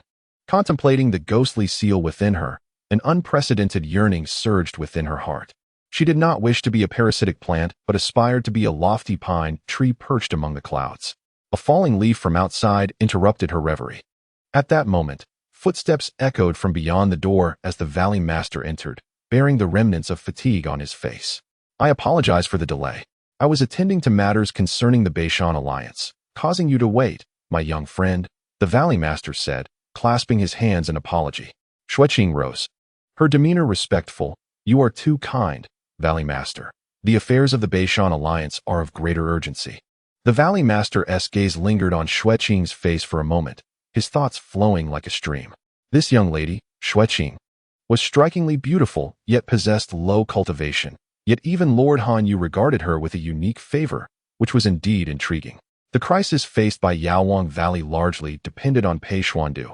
Yet that formidable figure had departed without seeking any reward, specifically mentioning this young lady's significant contributions. Was this not an overt suggestion for them to reciprocate? The valley master, cautious of thought, dared not accept Pei Xuandu's favor without taking action. It would be too ungrateful. As for the connection between that formidable figure and the enchanting young lady, he dared not venture any conjectures. The tone of the Valley Master shifted, becoming considerably more amiable. Miss Xue Qing, having assisted the Immortal Lord in concocting the purifying elixir, had been of great help to the Medicine King Valley. The valley wishes to express gratitude. Might I inquire what you may be in need of? In a mere moment, she transformed from little friend Xue Qing into Miss Xue Qing. This subtle shift in address was not lost on her. She understood the Valley Master's intentions. However, it seemed she might disappoint him. For her relationship with the Immortal Lord was merely one of mutual benefit, far less complex than he imagined. Yet, the formula indeed originated from her, and it would not be unreasonable to seek some advantage from it. The delicate balance was challenging to strike. Too little would be a loss, while too much might offend Pei Xuandu. After a brief contemplation, she lifted her gaze to the Valley Master and spoke words that left him momentarily taken aback. Might I request the contaminated spiritual herbs? Miss Xue Qing rejoined her companions half an hour later. Approaching the vicinity of the quiet chamber, she spotted 3 figures standing outside. Ren Xingyi was poised at the steps, while Xiao Ji was engaged in a hushed conversation with her, with Su Yi shadowing Ren Xingyi closely. As for Xiao Wujiu, he was likely within the quiet chamber, investigating Mu Jiuxiao's condition. Upon hearing footsteps, the trio turned, their gazes fixing upon Miss Xue Qing. You've returned, Xiao Ji stated directly. What did the Valley Master want with you? With a respectful tone, Miss Xue Qing replied, in response to Brother Xiao. The Valley Master merely expressed gratitude for my assistance to the Immortal Lord in the creation of the purifying elixir. Ren Xingyi regarded her intently, remarking that she merely stumbled upon fortune and accomplished what anyone could have done, merely leveraging the Immortal Lord's influence. She should not take pride in what was not truly her merit. She ought to recognize her own limitations. With her head bowed, Miss Xue Qing acknowledged, Sister Qingyi, your admonishment is well taken. I do not presume to take credit. Xiao Ji pondered briefly, intending to leverage this opportunity to elevate the reputation of the Taishan sect. He interjected assertively, that is a misjudgment. Since the Immortal Lord has acknowledged Xue Qing, her contributions cannot be overlooked, regardless of Ren Xingyi's surprise. Xue Qing is a disciple of the Taishan sect. Her achievements reflect glory upon our sect. Upon returning to the sect, she should be publicly commended so that all disciples may be aware of such commendable deeds. Ren Xingyi furrowed her brow at this. A flower servant was not typically meant for the spotlight. How could she accept accolades in front of others? Would not this recognition, given to someone who merely benefited from coincidence, dishearten those diligent disciples who had toiled for their accomplishments? What if other disciples began to believe that flattering outsiders was easier than earning acknowledgement through hard work? This was a direct challenge to her steadfast beliefs. However, considering the reputation of the Taishan sect, she understood Xiao Ji's intentions were for the sect's benefit. As the daughter of the sect master, how could she prioritize personal displeasure over the interests of the sect? Ren Xingyi clenched her jaw, swallowing her discomfort. Very well, let it be as Brother Xiao suggests. Her gaze shifted, suddenly noticing a newly acquired storage pouch at Miss Xue Qing's waist. The exquisite pouch, adorned with the unique cloud patterns of the Medicine King Valley, was evidently a recent acquisition. Ren Xingyi's eyes narrowed. What is that storage pouch at your waist?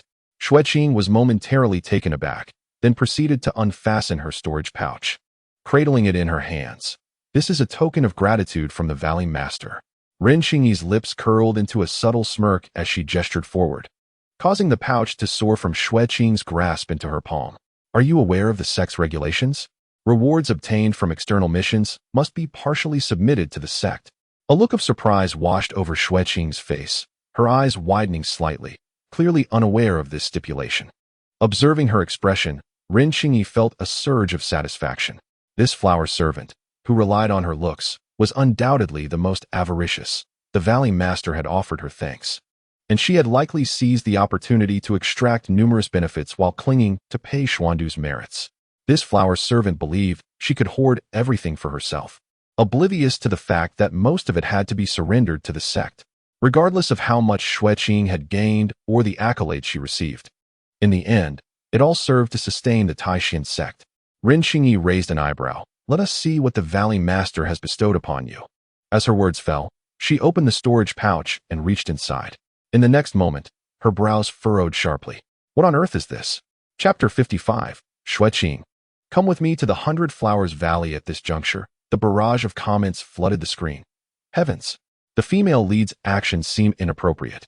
Although the Taishan sect has such regulations, the premise is that these rewards were given with the sect's reputation in mind. Thus, the disciples must share the rewards.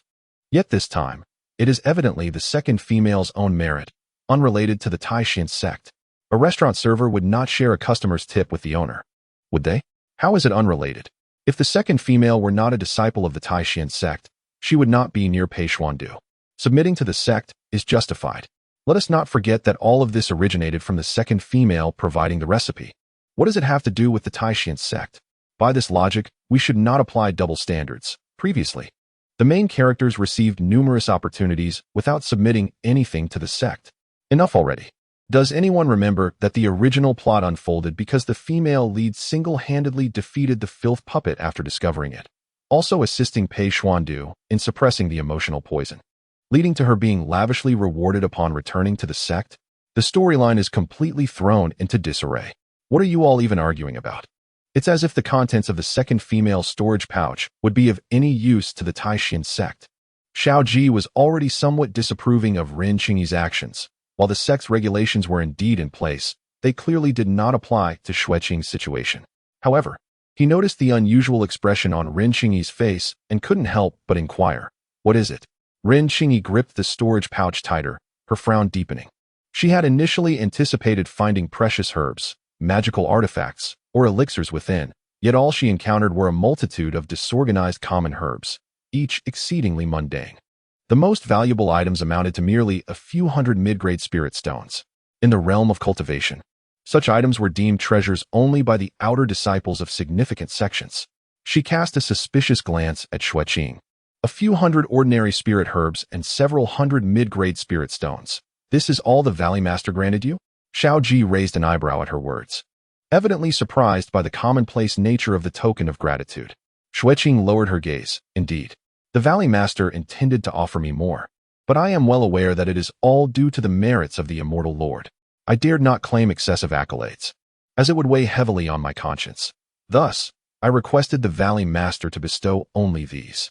Her voice carried a sincerity that suggested her rejection of greater remuneration stemmed from genuine humility. In truth, Xue Qing spoke the truth. Yet she deliberately concealed a more significant piece of information. She expressed to the Valley Master her profound interest in the matter of purifying the tainted land and requested all the spiritual herbs from the contaminated spiritual fields. The Valley Master, taken aback, felt a pang of guilt for offering her these items that ought to have been incinerated, insisting instead on providing her with more valuable goods. However, she had already gleaned the regulations concerning rewards from the Taishan sect through the barrage of comments, and after several refusals, the Valley Master was compelled to reduce his offerings, ultimately bestowing upon her only these inconspicuous items. It is likely that the Valley Master now harbors admiration for her dispassionate attitude towards fame and fortune. At this moment, Xue Qing silently rejoiced in having previously persuaded the Valley Master to place the contaminated herbs in a separate storage bag, had they been mixed with the ordinary rewards. Ren Qingyi and her companions, with their cautious and suspicious natures, would undoubtedly have harbored doubts upon seeing her collect tainted materials, especially that senior brother Xie, who might deduce something from the slightest hint. Ren Qingyi was momentarily rendered speechless. She had initially presumed that a flower servant like Xue Qing would be avaricious, seizing the opportunity to extract substantial benefits. Little did she anticipate that her counterpart would exhibit such decorum and discernment. This display of noble integrity in the face of advantage was entirely contrary to her expectations. Was this flower servant truly benevolent at heart, or merely feigning modesty to garner goodwill? For a time, Ren Qingyi found herself at a loss. Observing Ren Qingyi's prolonged silence, Xue Qing slightly raised her gaze. Her voice tinged with a hint of trepidation. "Sister Qingyi, may I inquire how much of these items will be appropriated by the sect?" Xue Qing's tone was cautious, her eyes reflecting a subtle reluctance and anxiety. Xiao Ji noted her expression, recalling Xue Qing's past identity and her current plight. A few hundred ordinary spiritual herbs and several hundred mid-grade spirit stones were but trifles to the Taishan sect, negligible in Xiao Ji's eyes. Yet they represented the fruits of Xue Qing's labor. "Qingyi," he was about to suggest that Ren Qingyi return the storage bag to Xue Qing, exempting it from being submitted to the sect. Suddenly, a derisive female voice echoed from behind. "Huh, I never thought the Taishan sect would be so impoverished as to require its disciples to submit even a few hundred ordinary spiritual herbs and mid-grade spirit stones as rewards. It's truly laughable. The crowd turned to see Yuanji supporting the pale-faced Feng Qianyu as they approached, her lively eyes brimming with disdain. Rinqingyi, is this how your Taishan sect treats those who have rendered service? Feng Qianyu coughed lightly, a faint, pale smile gracing his lips. Indeed, it is somewhat stingy. Xiaoji furrowed his brows, a flicker of displeasure crossing his face, yet he nodded slightly in acknowledgement. Miss Yun, young Master Feng. Su Ye's expression behind the mask was inscrutable, yet his body leaned slightly forward, adopting a posture of vigilance. Rin Qingyi, with a cold demeanor, tightened her grip on the storage bag. She had never valued these items. The unremarkable herbs and stones usually failed to catch her eye. The reason she had taken them was merely to dampen the spirit of this flower servant. But now, having been ridiculed by Yuanji, she found herself at odds. Rin Qingyi's expression turned frigid, and a hint of a cold smile graced her lips. Miss Yun, have you concluded your affairs with the Northern Mountain Alliance? How do you find the leisure to meddle in matters concerning the Taishan sect? Yuanji stood her ground, straightening her posture. I merely observe that you often adopt an air of superiority, believing the Taishan sect to be formidable. Yet, it appears that such a respectable sect cannot even afford to bestow minor rewards upon its disciples. How then do you cultivate devoted followers? Xue Qing, a disciple of the Taishan sect, retorted, how we handle rewards is our own concern, and it is not for an outsider like you to dictate our affairs. Unperturbed, Yuanji became more spirited. She strode confidently to Xue Qing's side, grasping her hand. Xue Qing, why not accompany me to the 100 Flower Valley? Although it may not be a prestigious sect, it certainly does not begrudge its disciples their due benefits, nor does it look down upon your background. She patted her chest. With me as the daughter of the valley's master to protect you, your life there would be 100 times better than it is at the Taishan sect. Although Feng Qianyu's presence was faint, he supported his fiancée's words. Indeed, we shall not forget the kindness you showed yesterday, Miss Xue Qing.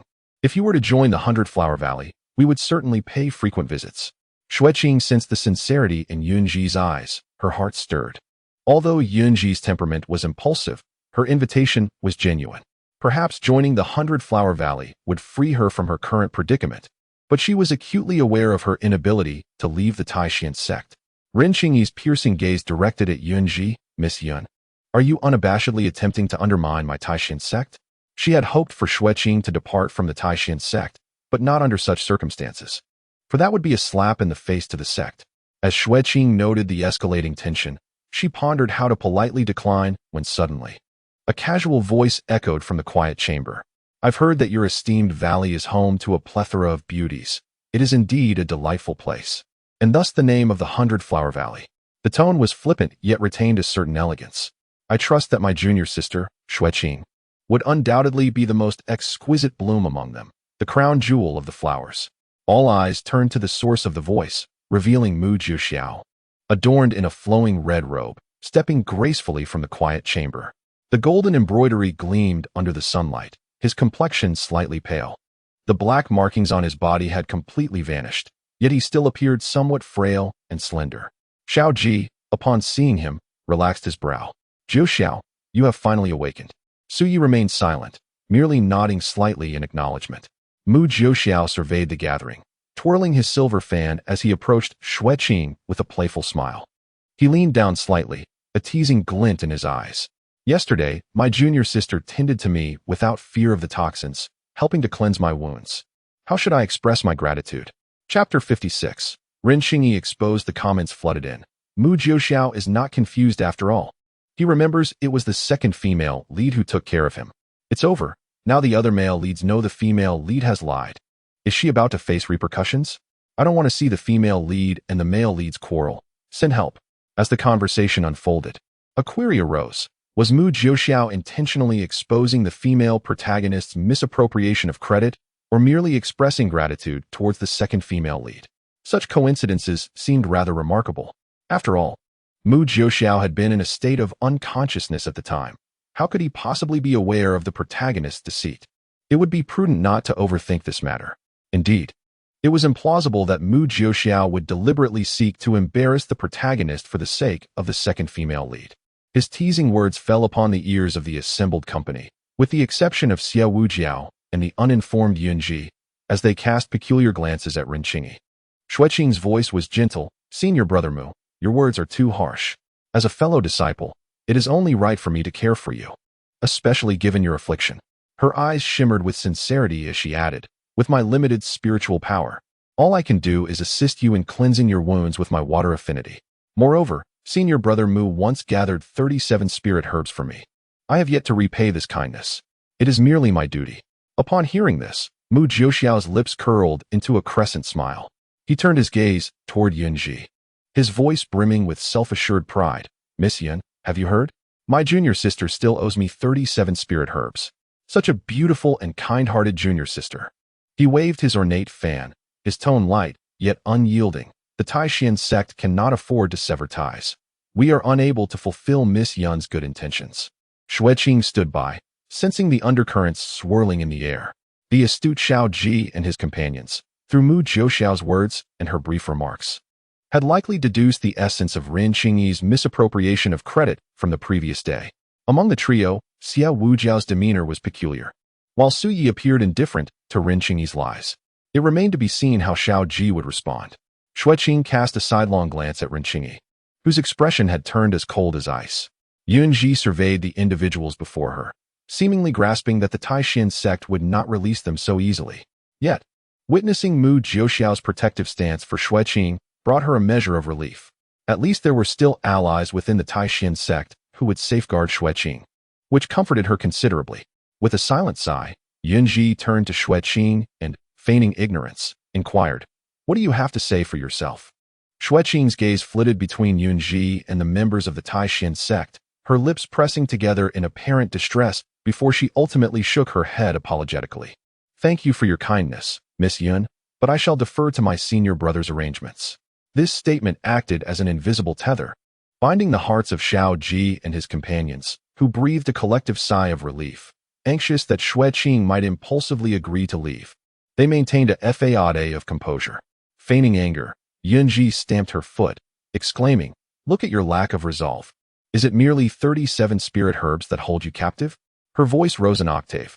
"Our Baiwa Valley has no shortage of spirit herbs. We could offer not just 37, but 3,700. Seizing the moment, Xiao Ji stepped forward, addressing Renqingi with a tone of official business. "Qingyi, please return the storage bag to Xue Qing." He continued, "Given the unique circumstances surrounding her reward, there is no need to submit it to the sect."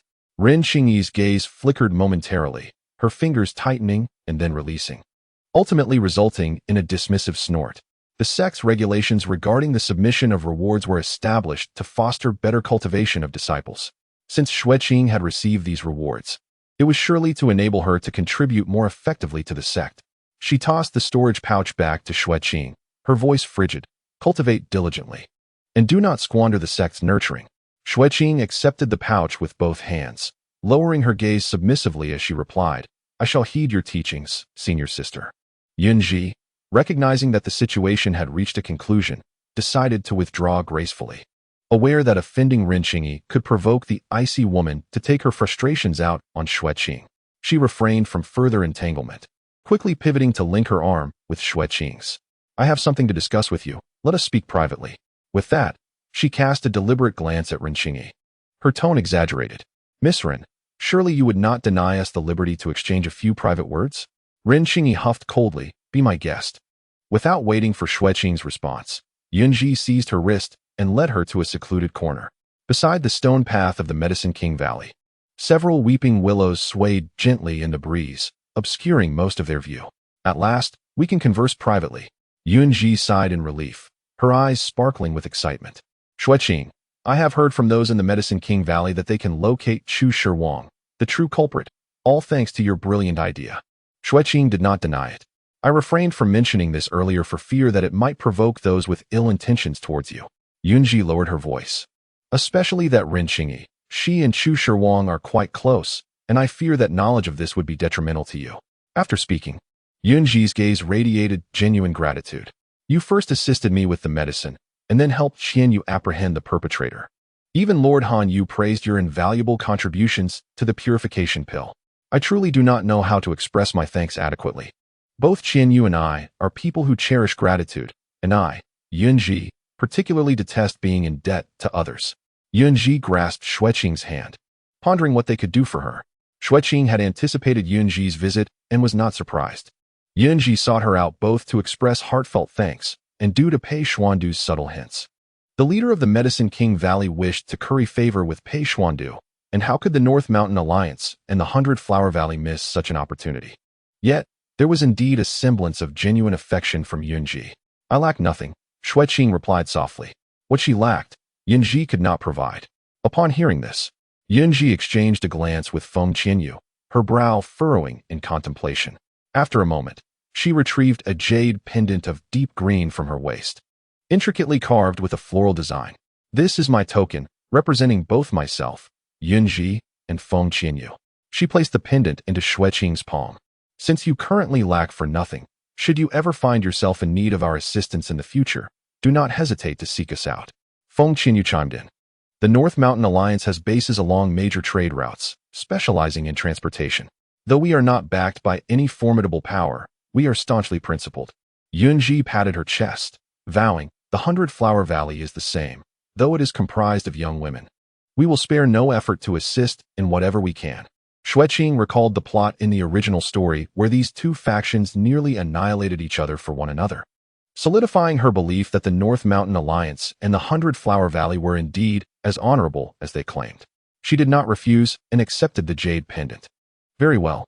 Seeing Xue Qing accept the token, Yunji felt a wave of relief wash over her.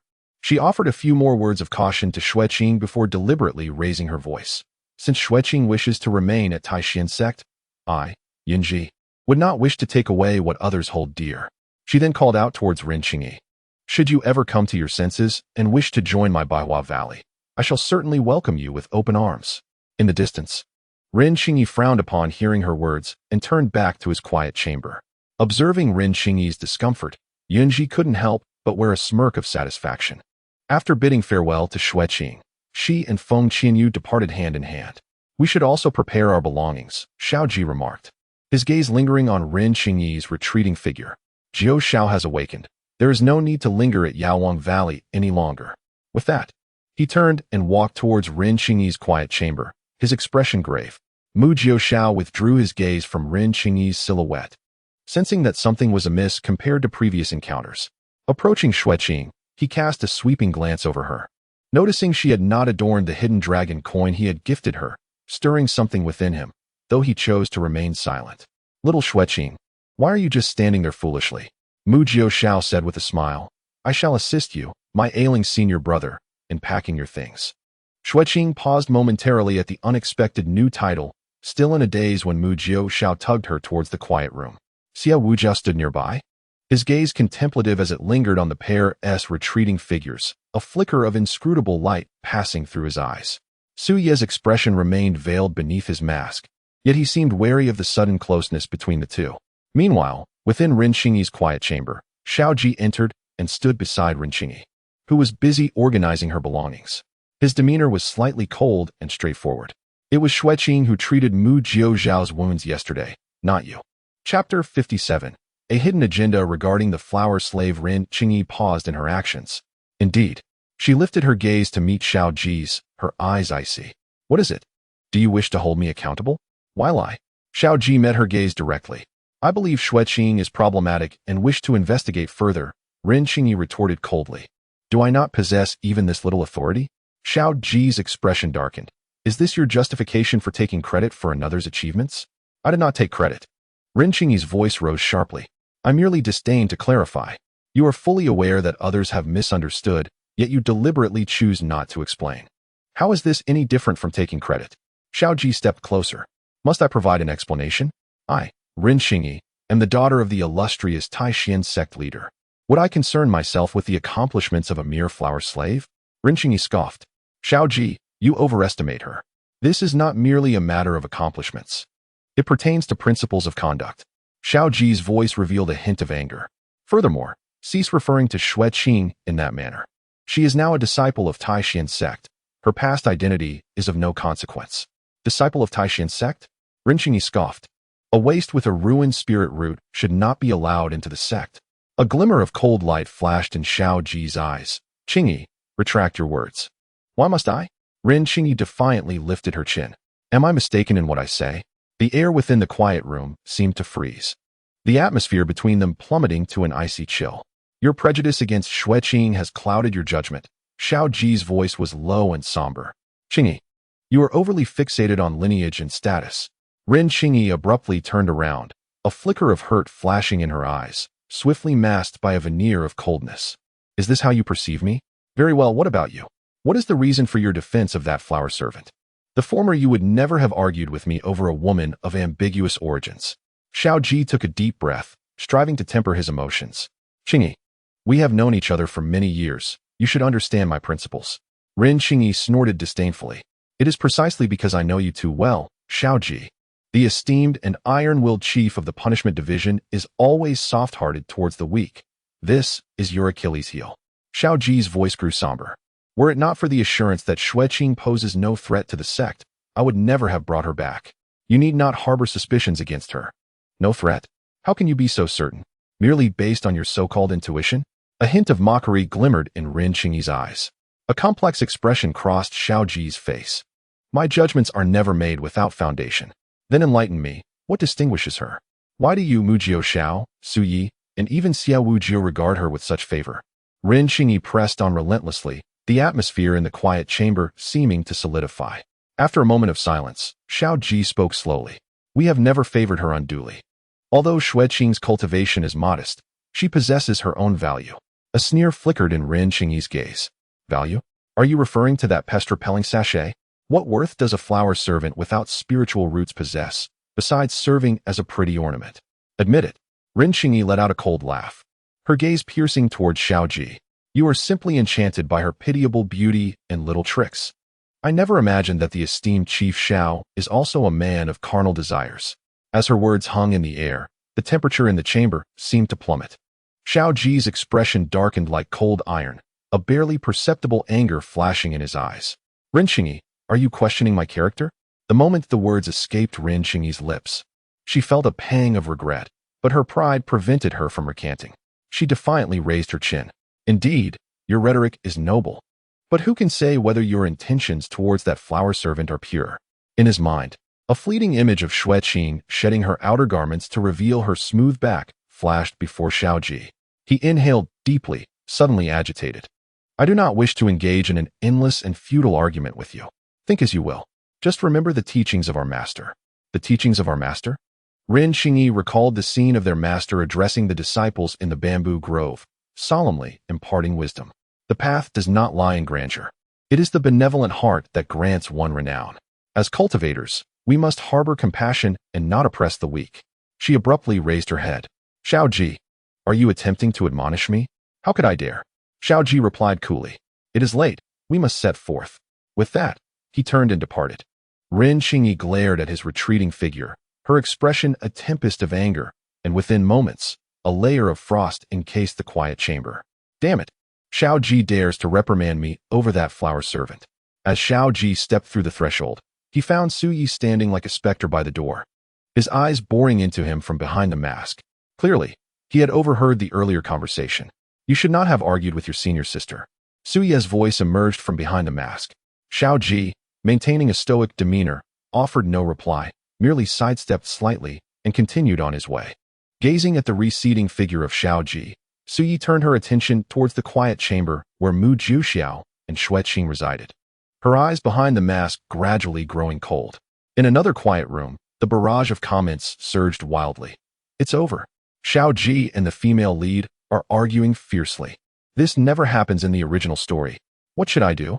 I feel like Xiao Ji is genuinely angry this time. The female lead shouldn't have lied. He is a person of principle. But can we really blame the female lead? It's all Long Yusue's fault. With several male leads suddenly focusing on the second female lead, how could she not feel uneasy?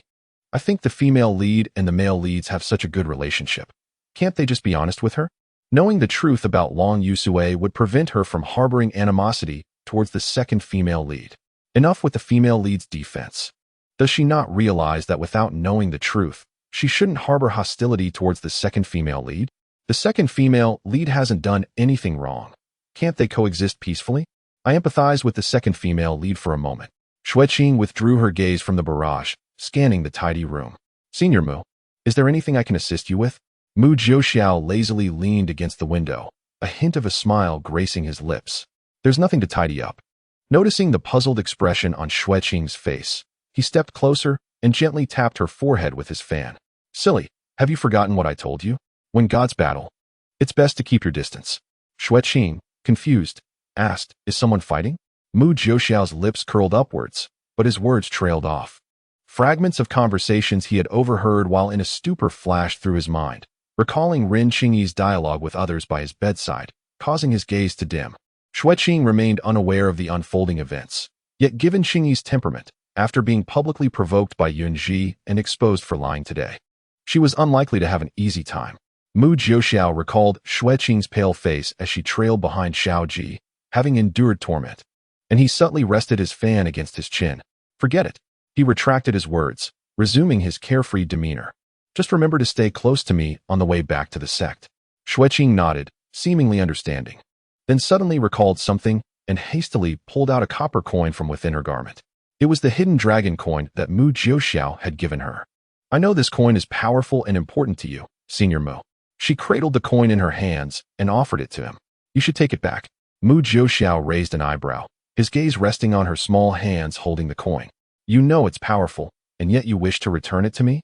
A flicker of interest danced in his eyes. Do you know what this coin can do? Xue Qing shook her head, displaying a look of ignorance.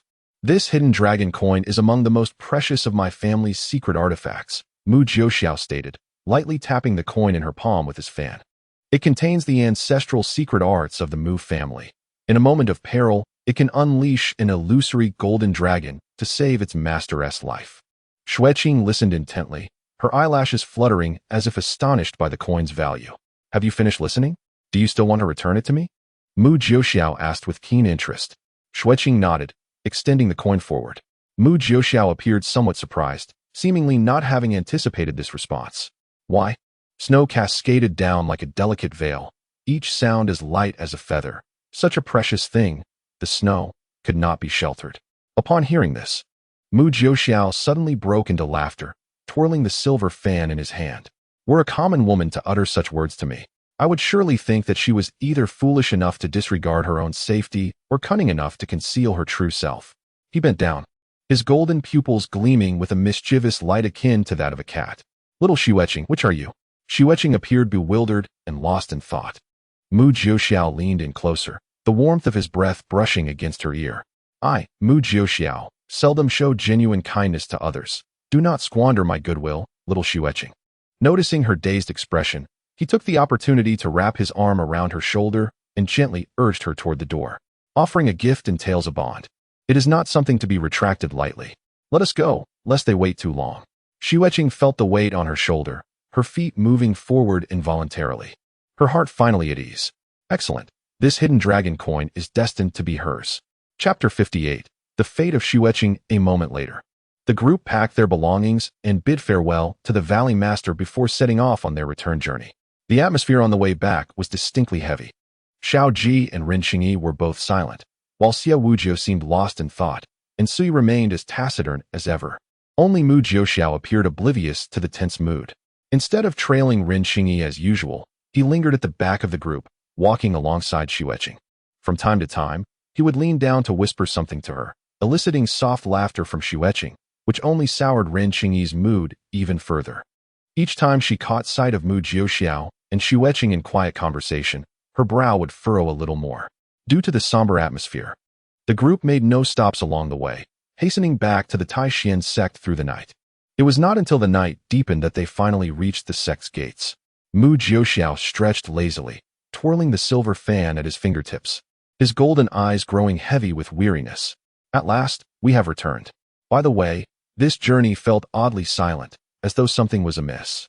Xiao Ji also sensed something, his gaze falling upon Xue Qing's ankle, momentarily taken aback.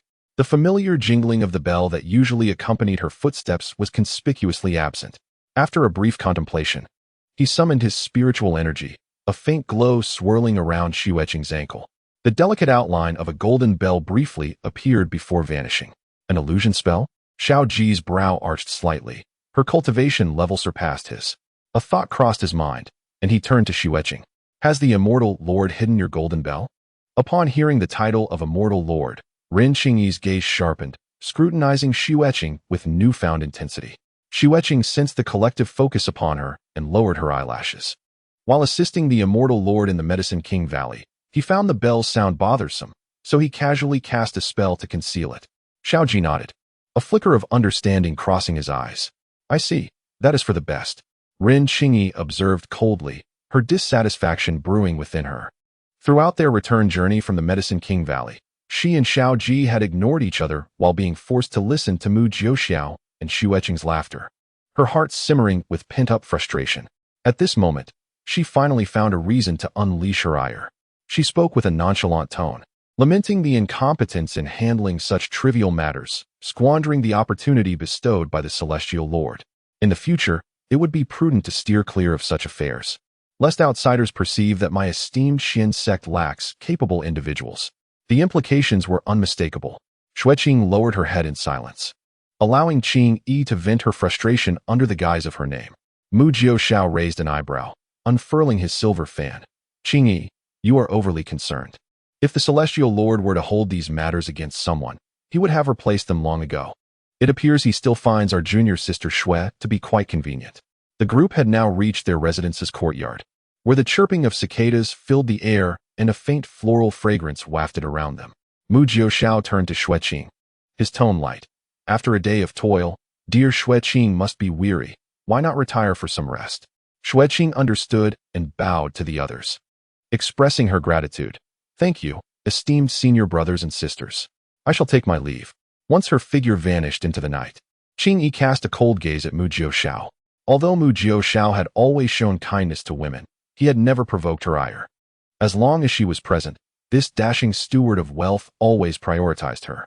Yet today, he seemed oblivious, solely concerned with defending that flower servant.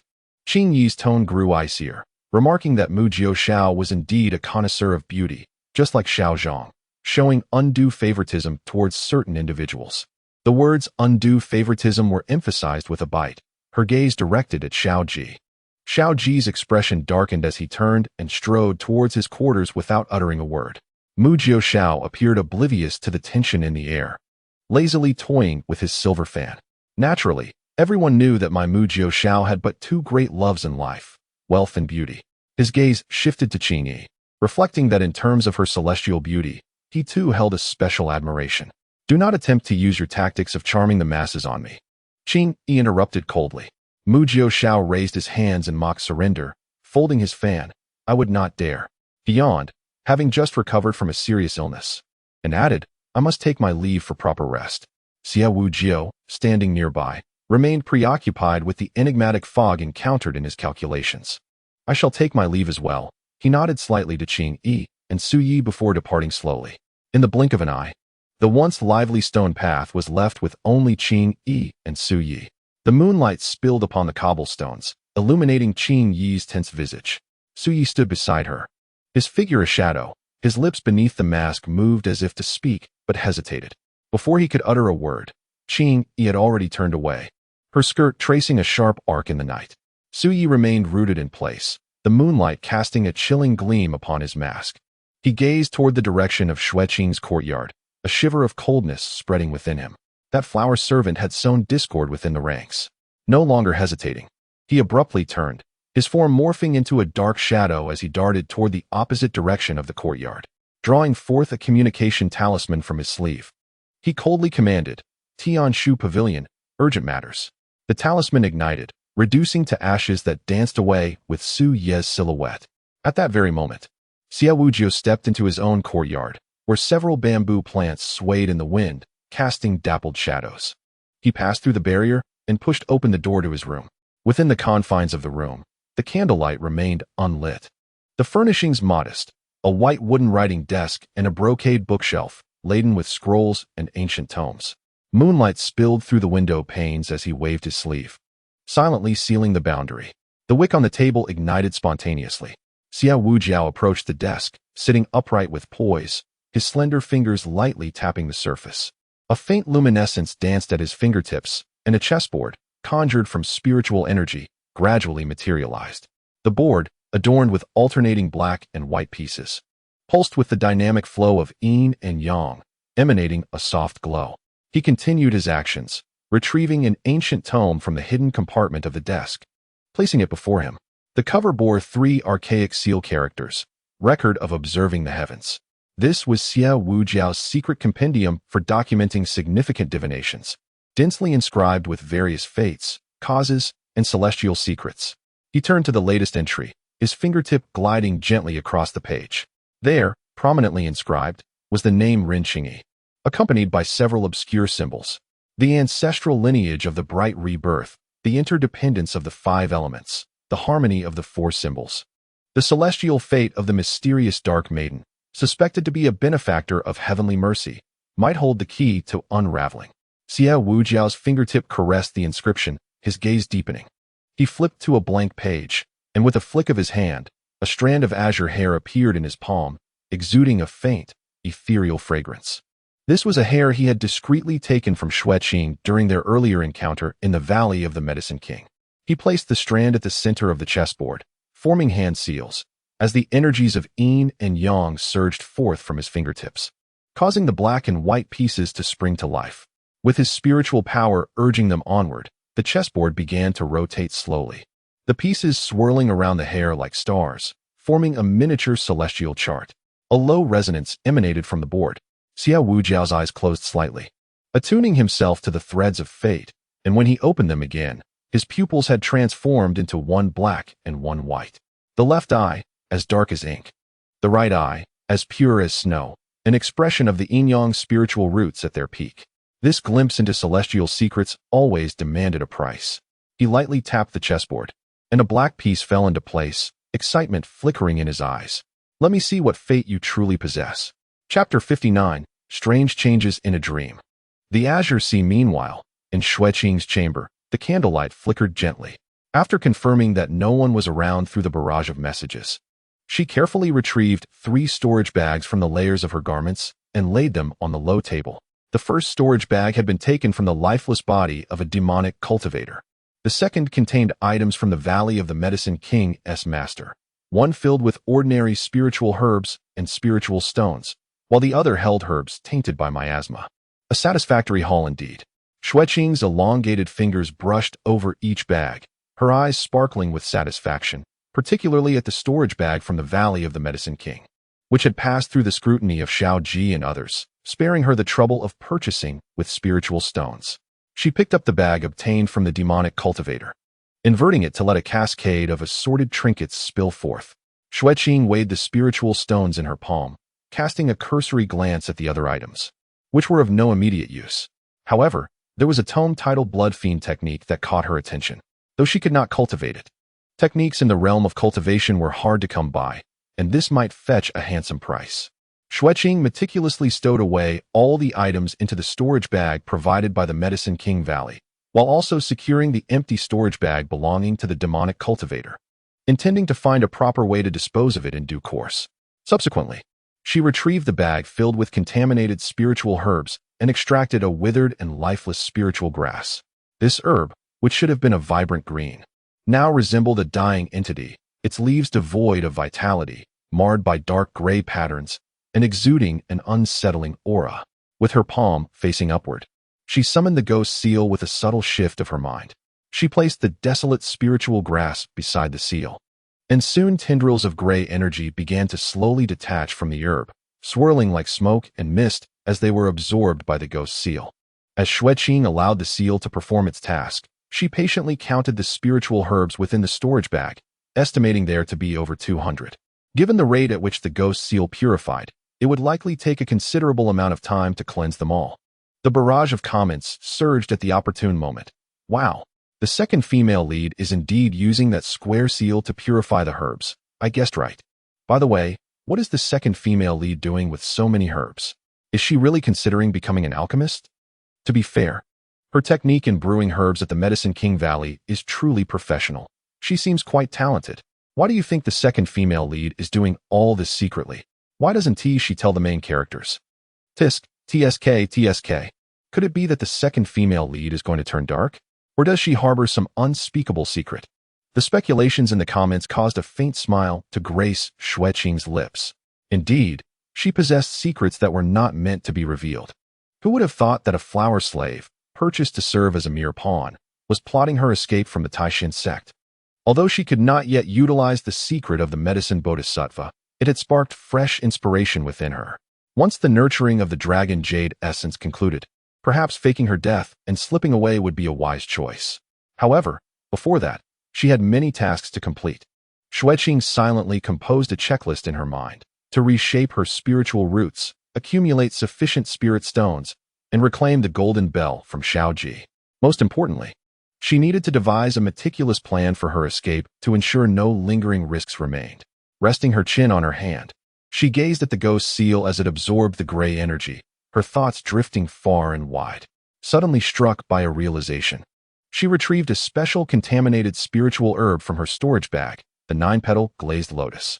This flower, entirely blackened, had once been as translucent as glass, but was now thoroughly tainted.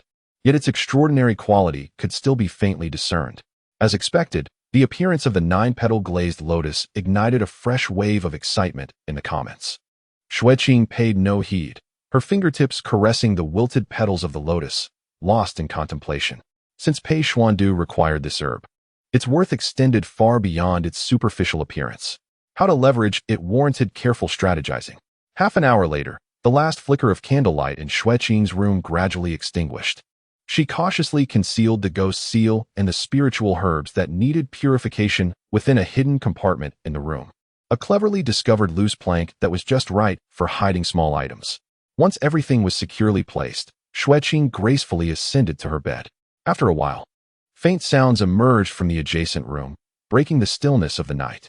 Xue Qing listened intently as a soft rustle of footsteps echoed in the courtyard. Had Suyi returned? What could he have been doing at such a late hour? She cast a wary glance at the barrage of comments, only to find that they were scattered and offered no useful information, with some merely speculating about her purpose for purifying the elixir.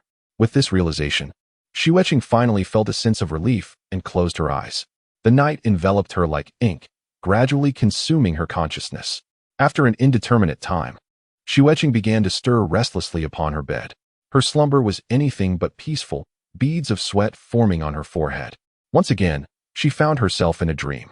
In a haze, the familiar sound of iron chains echoed in her ears, accompanied by a chorus of anguished groans. Yet this time, the dream took on an unusual transformation. A crimson thread, extending from the ghost seal, suddenly materialized before her eyes, resembling a lifeline that flickered with a faint glow in the darkness. Instinctively, Xue Qing reached out to touch it, and to her surprise, the thread began to guide her forward. She followed the crimson line, the clanking of chains gradually fading away, replaced by the sound of waves crashing against the shore. The thread elongated before her, piercing through layers of mist and pointing towards the distant horizon. Xue Qing ran along the crimson path, the ground beneath her feet gradually transforming into soft, white sand. The scene before her shifted instantaneously. Darkness dissipated, revealing an expansive ocean. The water shimmered in shades of azure, its surface calm as a mirror, yet concealing tumultuous undercurrents. Waves, stirred by the wind, sparkled with bioluminescent hues, resembling countless scattered stars. The crimson thread did not linger upon the surface, but plunged straight into the depths of the water. Xue Qing sank into the dreamlike sea, surrounded by schools of silvery fish that glided past her, akin to a flowing river of stars. The thread beckoned her deeper. In the underwater forest, the seaweed writhed like serpents, and the coral reefs emitted a gentle glow, creating a winding path of light. The ocean floor was adorned with ancient slate tiles, etched with intricate dragon motifs. At the end of the crimson thread stood a mysterious bronze archway. The grand bronze door, embedded among the coral, was intricately carved with elaborate dragon designs, featuring a central dragon-shaped recess, seemingly awaiting the turn of a key.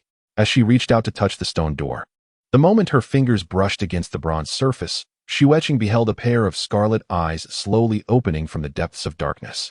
A colossal azure dragon emerged, its maw wide open, surging forth through the door towards her. In an instant, Xue Qing was jolted awake. She shot up from her bed, her chest heaving violently. Her right hand instinctively reaching for the dragon jade pendant at her neck. The pendant burned against her skin, almost searing her. Xue Qing's mind was a chaotic whirlwind, yet she felt eerily alert. What was that ocean? Did it truly exist, or was it merely a figment of her dream? If it was real, could it be the sea of uncertainty? She instinctively felt it could not be the sea of uncertainty. But if not, then where could it be? What perplexed her further was the inexplicable sense of familiarity that the ocean evoked, as if she had ventured there before. Suddenly, the hooting of an owl outside broke the silence, bringing her thoughts back to the present.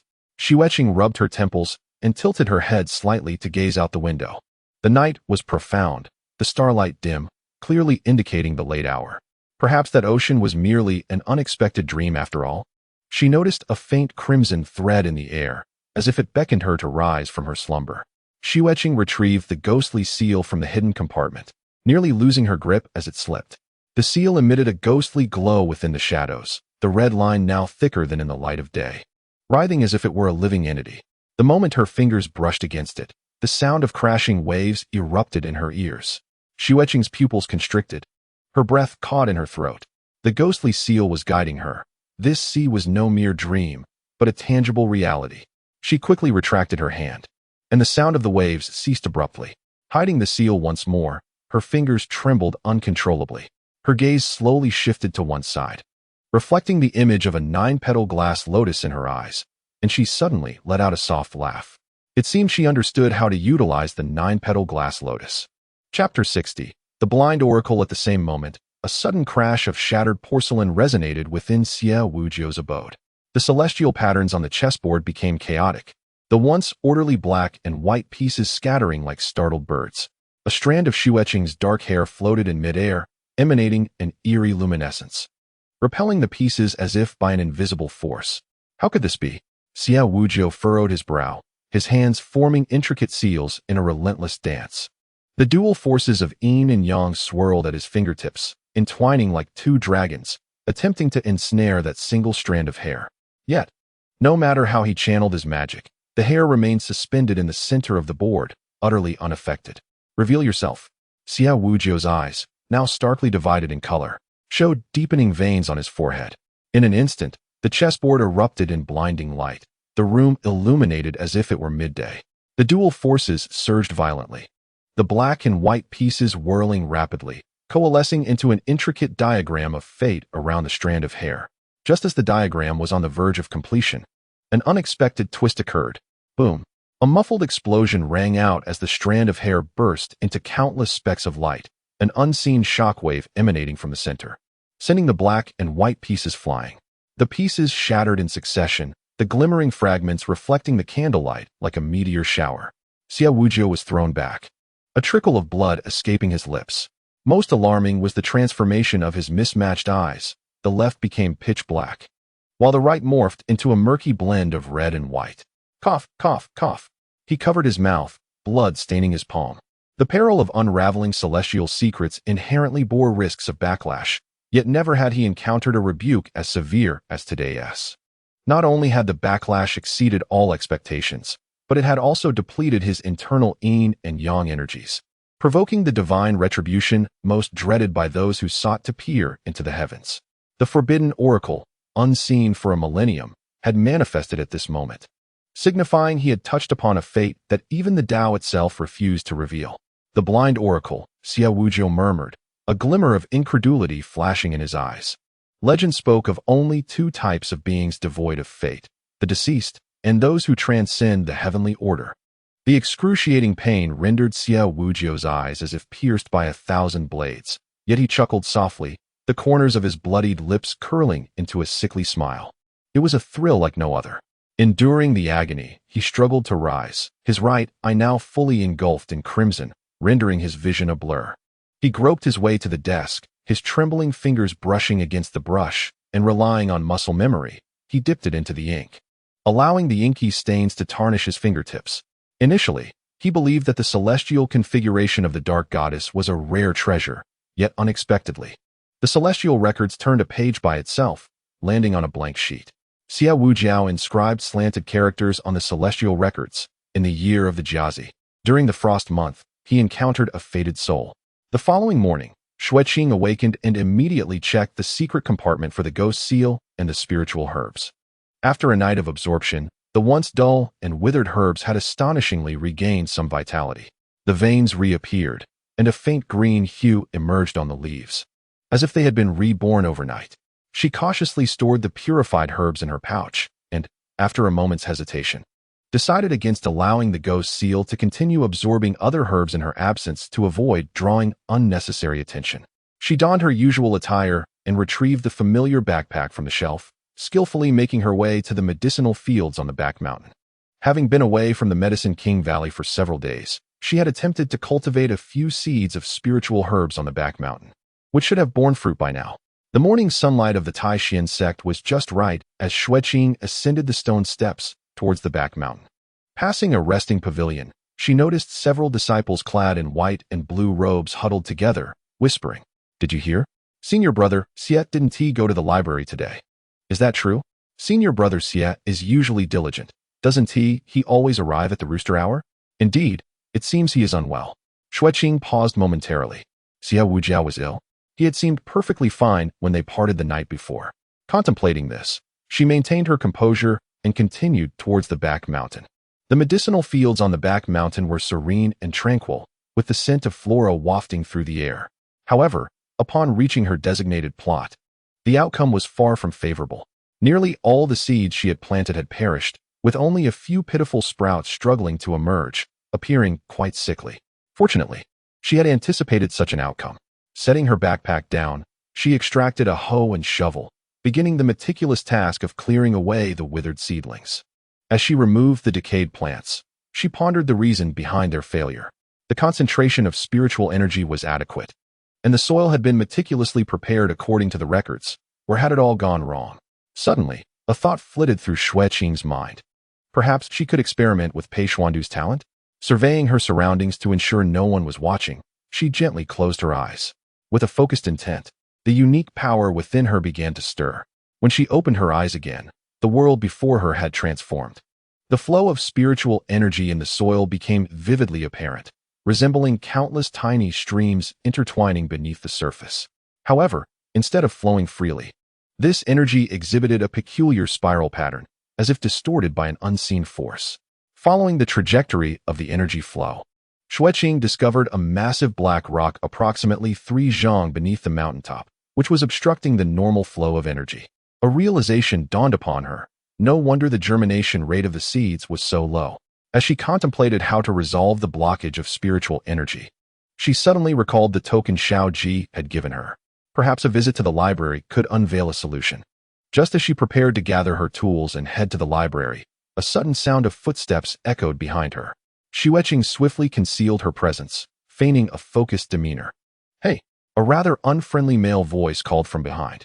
Xue Qing turned to face a youthful disciple, his expression marked by unmistakable disdain. "Senior brother Xiao instructed me to inform you to meet him in the main hall immediately." The young disciple impatiently tossed this remark before turning away. That enchantress, employing some means to ensnare senior brother Xiao and the immortal lord, truly a source of calamity, he muttered under his breath as the wind carried his words away. Xue Qing furrowed her brow, watching as the disciple's figure receded. His attitude was evidently peculiar. She couldn't help but glance at the barrage of comments. Oh no. The second female lead is still up on the mountain tending to the fields, utterly oblivious to her tarnished reputation. Isn't Sui being rather ruthless? To ensure Xiao Jiyuan distances himself from the second female lead, she spread rumors within the sect last night, claiming that the second female lead used enchantments to seduce the immortal lord to gain a position in Yaowang Valley. Today's commendation is nothing but a disgrace. They even assert that the second female lead sought to bewitch Xiao Jiyuan, which led to a quarrel with the female protagonist. Now the entire sect despises her. Sui knows Xiao Jiyuan well. She understands he would maintain distance from the second female lead to avoid suspicion. Such a cunning move.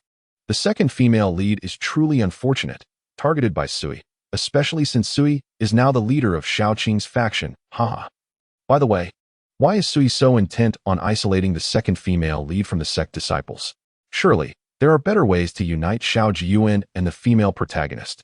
Who knows? Have you noticed how suspicious Xue seems of the second female lead? It's quite strange. After reading the comments, Xue Qing fell into contemplative silence. No wonder Xue returned late last night. It seems she resorted to such underhanded tactics. It appears that Xue's loyalty to Ren Qingyi runs deeper than she had anticipated. The cold glances and isolation from the sect's disciples, along with the various rumors, did not concern her, but Xiao Jiyuan's desire to distance himself could prove detrimental. The golden bell still rested in Xiao Jiyuan's possession. Should he become estranged from her, retrieving it would become increasingly arduous, rendering her previous efforts futile. Xue Qing adjusted her basket and proceeded toward the main hall. It seemed a new plan needed to be devised. Chapter 61. Choose one of 3 rewards. Xue Qing made her way to the grand hall of the Taishan sect. The hall was bustling with people, all summoned by Xiao Jiyuan. Numerous disciples clad in dark robes gathered, engaged in hushed conversations. As she approached, their chatter abruptly ceased, replaced by glances filled with disdain and mockery. The speed at which Xue's subordinates spread rumors was astonishing. Xue Qing slightly lowered her head, maintaining her composure, and stepped into the hall. The towering ceiling, adorned with celestial patterns of sun, moon, and stars, radiated a soft glow, illuminating the entire hall as if it were day. Seated at the head of the assembly was Xiao Jiyuan, his expression as serious as ever. Xue Qing scanned the room, but did not spot Ren Qingyi and others. The comments resumed at an opportune moment. Are we at the reward scene of the sect? Why is it that only Xiao Jiyuan from the protagonist group is present this time? Need I say more? In the original narrative, the sect's commendation arc revolves around the female protagonist, with the main cast naturally present. However, now that it has shifted to the second female lead, the dynamics are undoubtedly altered. It is rumored that the female lead deliberately refrained from attending to avoid overshadowing the second female lead, while others also chose to stay away. Didn't they? Not at all. Mu Jiuxiao was preoccupied with managing his numerous businesses, and Xia Wuji was unwell, wasn't he? How amusing. Who claims that the main cast consists solely of Xiao Ji? Su Yi is secretly observing everything. As the comments streamed by, Xue Qing arrived at the seat of honor. She greeted senior brother Xiao with a bow, her gaze catching a fleeting shadow in the corner of her eye. Xiao Ji inclined his head slightly. Xue Qing, you have been summoned today for the commendation. Your assistance to the immortal Lord Han Yu in refining the purification pill at the Medicine King Valley has been recognized by the immortal Lord himself, which is a great honor for our Taishan sect. This morning, the Cloud Sky Imperial Palace has publicly disclosed the formula for the purification pill, earning immense gratitude from the cultivation world, thereby benefiting countless lives. Several disciples below exchanged hushed whispers. Humph. It's merely menial work. Why should she receive a commendation? I heard she just tended to the herbs. Anyone could do that with their feet. She must have stumbled upon good fortune. What merit? It seems more like she is relying on her beguiling tactics. Do you think this commendation was also won through her charm over Elder Xiao? I reckon Elder Xiao and Senior Sister Ren would make a fine pair, yet she has intruded, and word has it that because of her, Senior Sister Ren and Elder Xiao have quarreled. How could Elder Xiao be so naive? Shoo, keep your voices down. Are you all courting death by discussing Elder Xiao behind his back? Xue Qing listened calmly to the murmurs, her heart as tranquil as still water. Mockery, jealousy, disdain, ever the same. Xiao Ji frowned slightly, clearly sensing the unusual chatter among the disciples. The discussions below piqued his curiosity, yet he refrained from addressing them on the spot, intending to investigate personally after the commendation concluded. Not wishing to delay further, Xiao Ji spoke words of encouragement and inspiration before waving his sleeve. Xue Qing, today I bestow upon you a reward. You may select one of these 3 items. The 3 items materialized out of thin air, hovering before Xue Qing. The first was a jade hairpin, its color warm and gentle, with intricately carved runes at the tip, clearly imbued with some magical power. The second was a small bronze mirror, its surface reflective like water, capturing the shimmering light within the hall, with a faint aura of spiritual energy. The third was a palm-sized wooden figurine, plain and unadorned, devoid of any remarkable features. The comments erupted immediately. Please, second female lead. Do not choose the jade hairpin or the bronze mirror. Both have been tampered with by Su Yi. The jade hairpin bears a soul-binding symbol, once worn. It will accelerate the depletion of one's spiritual energy. If the second female lead chooses it, she will surely be drained of her essence. The bronze mirror secretly gathers information about its owner. If she selects it, Su Yi will know everything she does. Is Su Yi truly so ruthless? Why was the figurine left untouched? Well, of course. That puppet seems utterly ordinary. Su Yi likely assumed the second female lead would overlook it, hence left it as is. It appears the second female lead is about to fall into a trap. If it were me, I wouldn't choose the puppet either. It pales in comparison to the first two. Remember, in the original story, the female lead chose the mirror. The snow swept across the barrage, and within her heart, a resolution had formed. She took a few steps forward, her gaze flitting between the three items, then raised her head, feigning curiosity. May I ask, Brother Xiao? What purpose do these three items serve? Xiao Ji's eyes, calm as water, traversed the three objects one by one. The green jade hairpin was crafted by Senior Sister Changyun of the Celestial Sect, imbued with a calming talisman that, when worn, could soothe the heart and enhance one's cultivation speed. The black jade mirror could reveal illusions within a 5-mile radius, unmasking the deceptions of malevolent entities, and, in times of danger, could automatically leave behind an afterimage to confuse foes. It merely required a drop of blood to recognize its master for use. As for the puppet, Xiao Ji's tone became noticeably more subdued. The puppet is an auxiliary magical tool. It acts according to its master's will, performing tasks such as delivering messages or even assisting in battle during critical moments, but its strength is entirely contingent upon the master's cultivation level. He cast a pointed glance at Xue Qing, implying, if strong, it serves in battle, if weak, it becomes a servant. Given your limited cultivation, it seems unlikely you could unleash its true potential. After a brief pause, Xiao Ji added nonchalantly, you already possess the hairpin. Should you choose the black jade mirror, it would indeed prove useful. The whispers among the disciples below grew louder. Of course she'll choose the mirror or the hairpin. That is a given. What right does she have to claim such fine items? After just a few days of assistance, she is rewarded with this? It's utterly unjust. Humph. The purification pill is clearly the result of the immortal Lord's efforts. She was merely a helper. Xue Qing appeared unperturbed, her fingers lightly brushing over the green jade hairpin, a slight tremble in her fingertips, as if sensing something. She then touched the black jade mirror, her brow furrowing imperceptibly. Ultimately, her hand rested upon the plain wooden puppet, her gaze shifting, a gentle smile gracing her lips. She chose this item. An immediate hush fell over the hall, only to be followed by a renewed wave of whispers. What? She actually chose the worst one? Xiao Ji raised an eyebrow, a flicker of surprise in his eyes. Are you certain? Xue Qing nodded gently, her gaze fixed on the unadorned puppet. Unfamiliar with magical tools, she opted for one that resonated with her. Oddly enough, the mirror and hairpin made her feel somewhat uncomfortable. Furthermore, she often tended to herbs on the back mountain, and having the puppet's assistance might yield more efficient results. Xiao Ji observed her for a long while, his gaze deepening as he recalled the rumors he had just heard, suddenly gaining some understanding. The disciples believed Xue Qing's accolades were undeserved, and it was likely for this reason that she chose the most ordinary item. He silently noted the disrespectful disciples, concealing his thoughts. Very well, Xiao Ji nodded. This puppet shall be yours. He raised his hand, and the puppet floated up, landing in Xue Qing's palm. Her eyes brightened slightly as she expressed her gratitude. Thank you for your generous gift, brother. The surrounding disciples noted Xue Qing's evident contentment, and their attitudes subtly shifted. Xiao Ji offered a few more words of advice before gesturing for the disciples to depart. You may leave now. Xue Qing, please stay for a moment. The disciples dispersed gradually, whispering among themselves. In the shadows of the hall, Su Yi's figure quietly materialized before vanishing swiftly, leaving behind a lingering gaze that deeply scrutinized Xue Qing. After the disciples departed, only Xiao Ji and Xue Qing remained in the grand hall. Xiao Ji produced a delicate jade box from his sleeve and extended it towards Xue Qing. This is a personal reward for you, he remarked. I have heard of your efforts in cultivating medicinal herbs on the back mountain. Within this box lie several precious seeds of spiritual herbs for you to try and plant. Xue Qing gazed at the jade box, a flicker of hesitation crossing her eyes. She slowly took a step back, shaking her head gently. The sect has already bestowed its rewards. I dare not impose further personal favors. I hope you can understand, senior brother. With that, she curtsied and swiftly took her leave.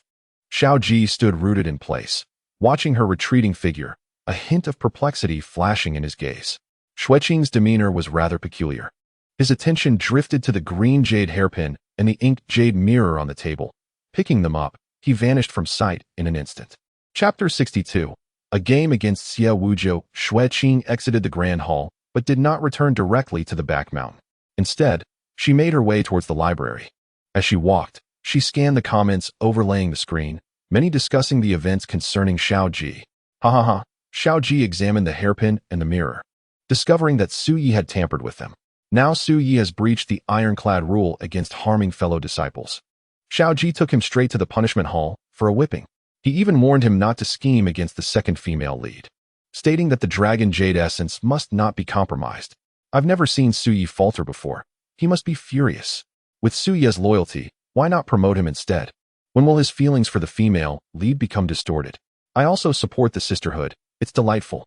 Let us not forget that Su Yi's true identity is that of a young master from a prominent family in the immortal capital, and he will eventually be reclaimed by his family, holding immense prestige. Now that Xiao Ji is aware of the rumors within the sect, he understands the peculiar attitude of the second female lead. Although he sees her as innocent, he has decided to distance himself to avoid suspicion. Xue Qing withdrew her gaze, a slight smile gracing her lips. Su Yi's attempt to undermine her had backfired. Yet, he was a descendant of a noble family from the immortal capital. This was news to her. As for Xiao Ji's choice to distance himself, it was for the best. Human hearts are like a game of chess, with every move irreversible. Taking a step back may indeed lead to advancement. Transforming an unfavorable situation into an advantage was her forte. She only needed to patiently await her opportunity.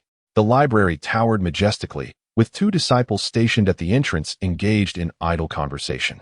Upon noticing Xue Qing approaching, one of them promptly raised a hand to stop her. Halt! The library is a sacred place. Entry is not permitted without authorization. Unperturbed, Xue Qing retrieved the token bestowed upon her by Xiao Ji from her sleeve. The emblem of the Tianshu Pavilion shimmered with a faint golden light under the sun. The two disciples exchanged incredulous glances, their eyes betraying a mix of disbelief followed by uncontrollable jealousy. This was the token of the Tianshu Pavilion, which even inner sect disciples lacked. Only those serving within the Tianshu Pavilion possessed such a privilege. The disciples of the Tianshu Pavilion were the Cr Mi de la Sar Mi among the inner sect members. And now the pavilion master had bestowed such a precious token upon her? By what right? However, the authority of the Tianshu Pavilion's token was indisputable. The two dared not voice their anger nor openly challenge Xiao Ji's decision. They could only step aside reluctantly, their faces betraying their disdain. Please, enter, they said courteously, though contempt lingered in their eyes. One individual could not help but mutter, who knows what means were employed. Xue Qing appeared oblivious, politely expressing her thanks before stepping into the library. The rich aroma of ink enveloped her as towering bookshelves stretched endlessly into the horizon. Several disciples, clad in dark blue robes, meandered between the shelves, engrossed in their tomes. Xue Qing surveyed her surroundings, uncertain of where to commence her search for books addressing the issue of the herb field on the back mountain.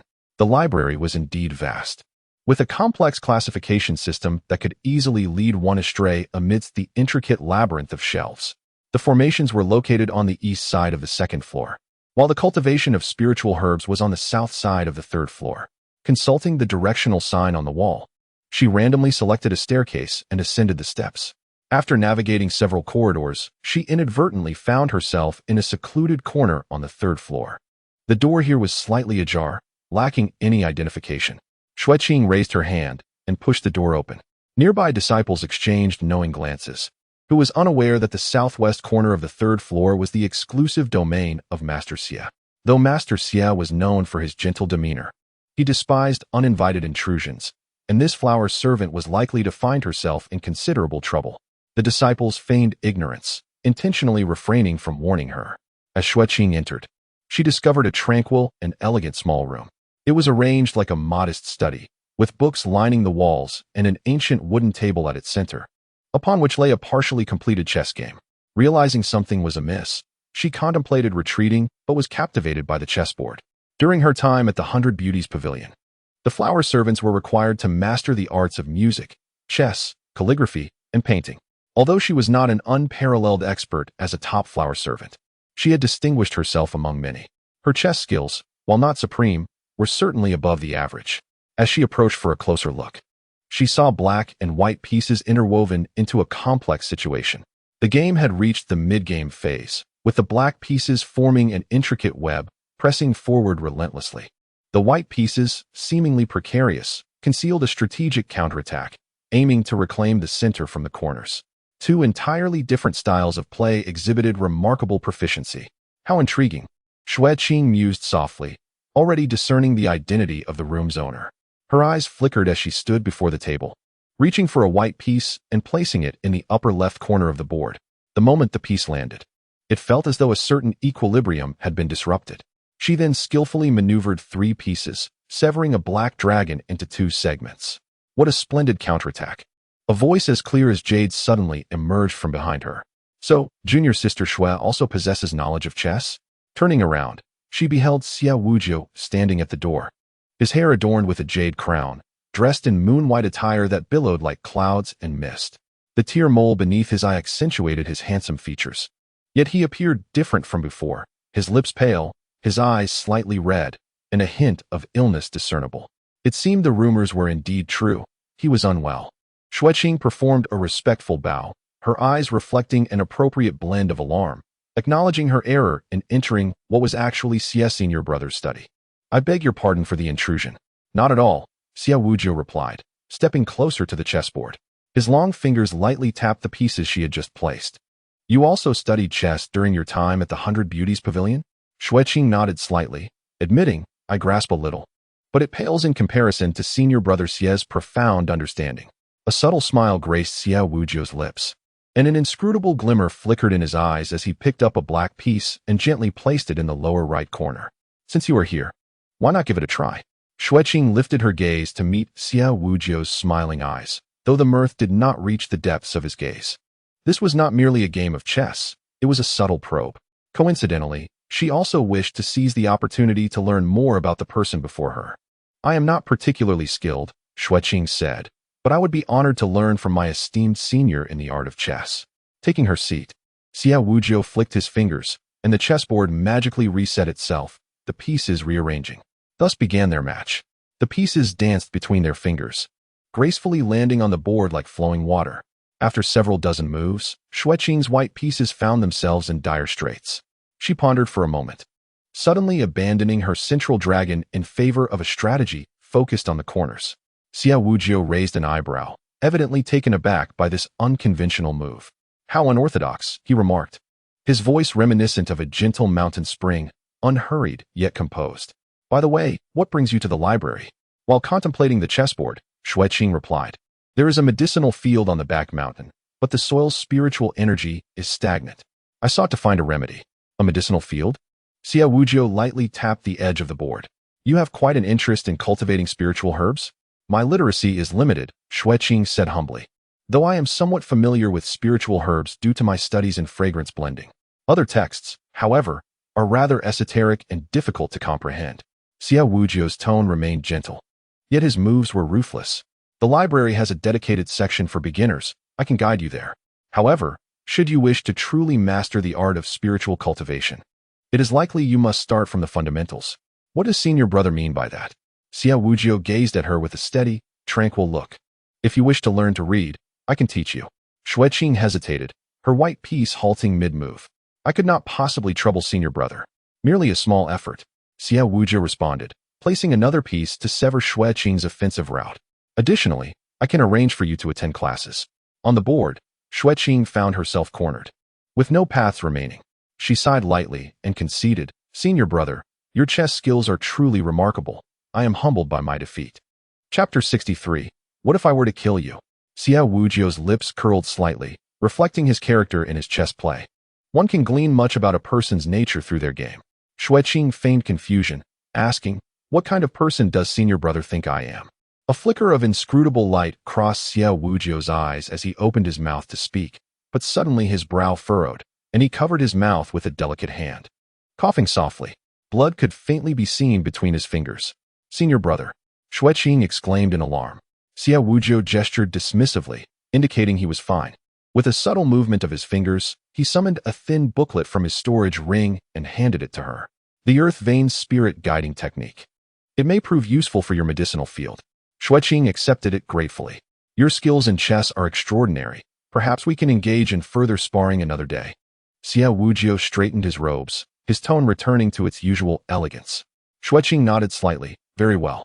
She rose to take her leave, but Xue Wujio casually inquired, "What do you believe sets you apart from ordinary individuals?" Xue Qing's heart skipped a beat. She pretended to be oblivious and shook her head. "Nothing particularly special." "Why does senior brother ask?" Xue Wujio studied her for a moment before suddenly chuckling lightly. "Just a curiosity. Go now. I shall see you at the academy tomorrow." As Xue Qing departed, she turned back after a few steps and found Xue Wujio standing by the window, sunlight piercing through the clouds and casting an ethereal glow upon him. He gazed quietly at the chessboard, lost in deep contemplation. Xue Qing inhaled deeply and departed hastily. Engaging in a game of chess with Xue Wujio left her feeling taut and precarious, as if she were treading on thin ice. As she stepped onto the stone path leading back to her residence, within the library, Xue Wujio remained transfixed by the chessboard, his fingertips gently caressing the white piece that Xue Qing had just played. He was adept at concealing his thoughts and skilled in the art of deception. Every move he made was executed with precision. This junior sister bore a striking resemblance to him in temperament. Most notably, individuals capable of challenging him to dozens of rounds without defeat were exceedingly rare, and Xue Qing was the first to achieve such a feat. Fascinating. Xue Wujio closed his eyes, savoring the intricacies of the recent match. His interest in this junior sister was undeniably growing. In her room, Xue Qing sat by the window, placing the earth vein spirit summoning technique on the table. As she meticulously studied it, she reflected on their recent encounter. Xue Wujio's style of play was as inscrutable as his character, profound and reserved, yet never lacking in brilliance. Today, she had intentionally showcased her skills to capture his attention.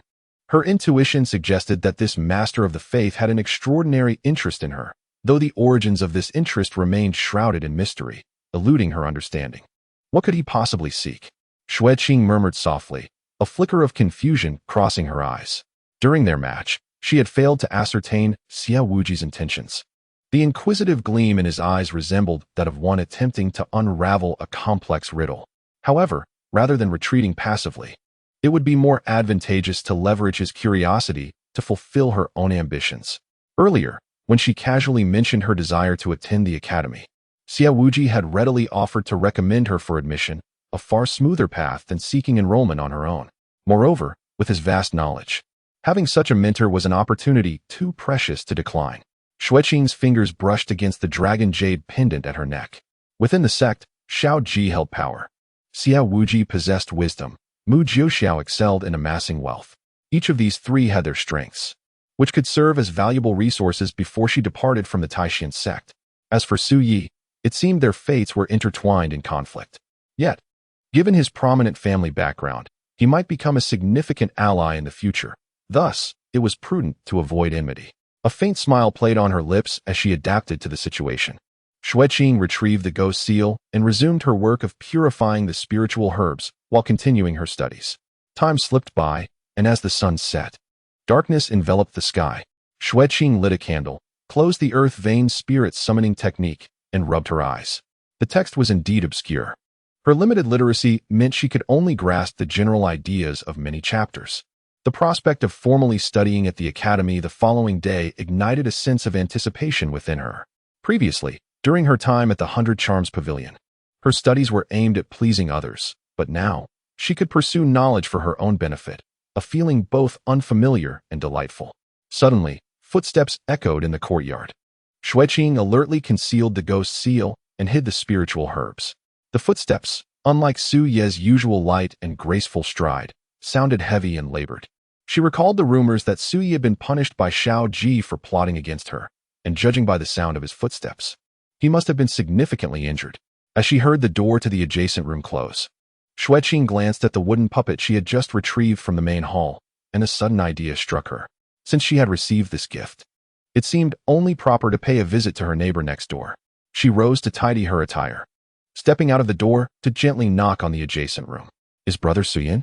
A moment of silence lingered within before Sui's cold, hard voice emerged. "What is it?" "Today, Brother Shao bestowed upon me this puppet, but I do not know how to utilize it, and I seek your guidance, brother." Her tone was innocently naive, as if she were merely seeking advice.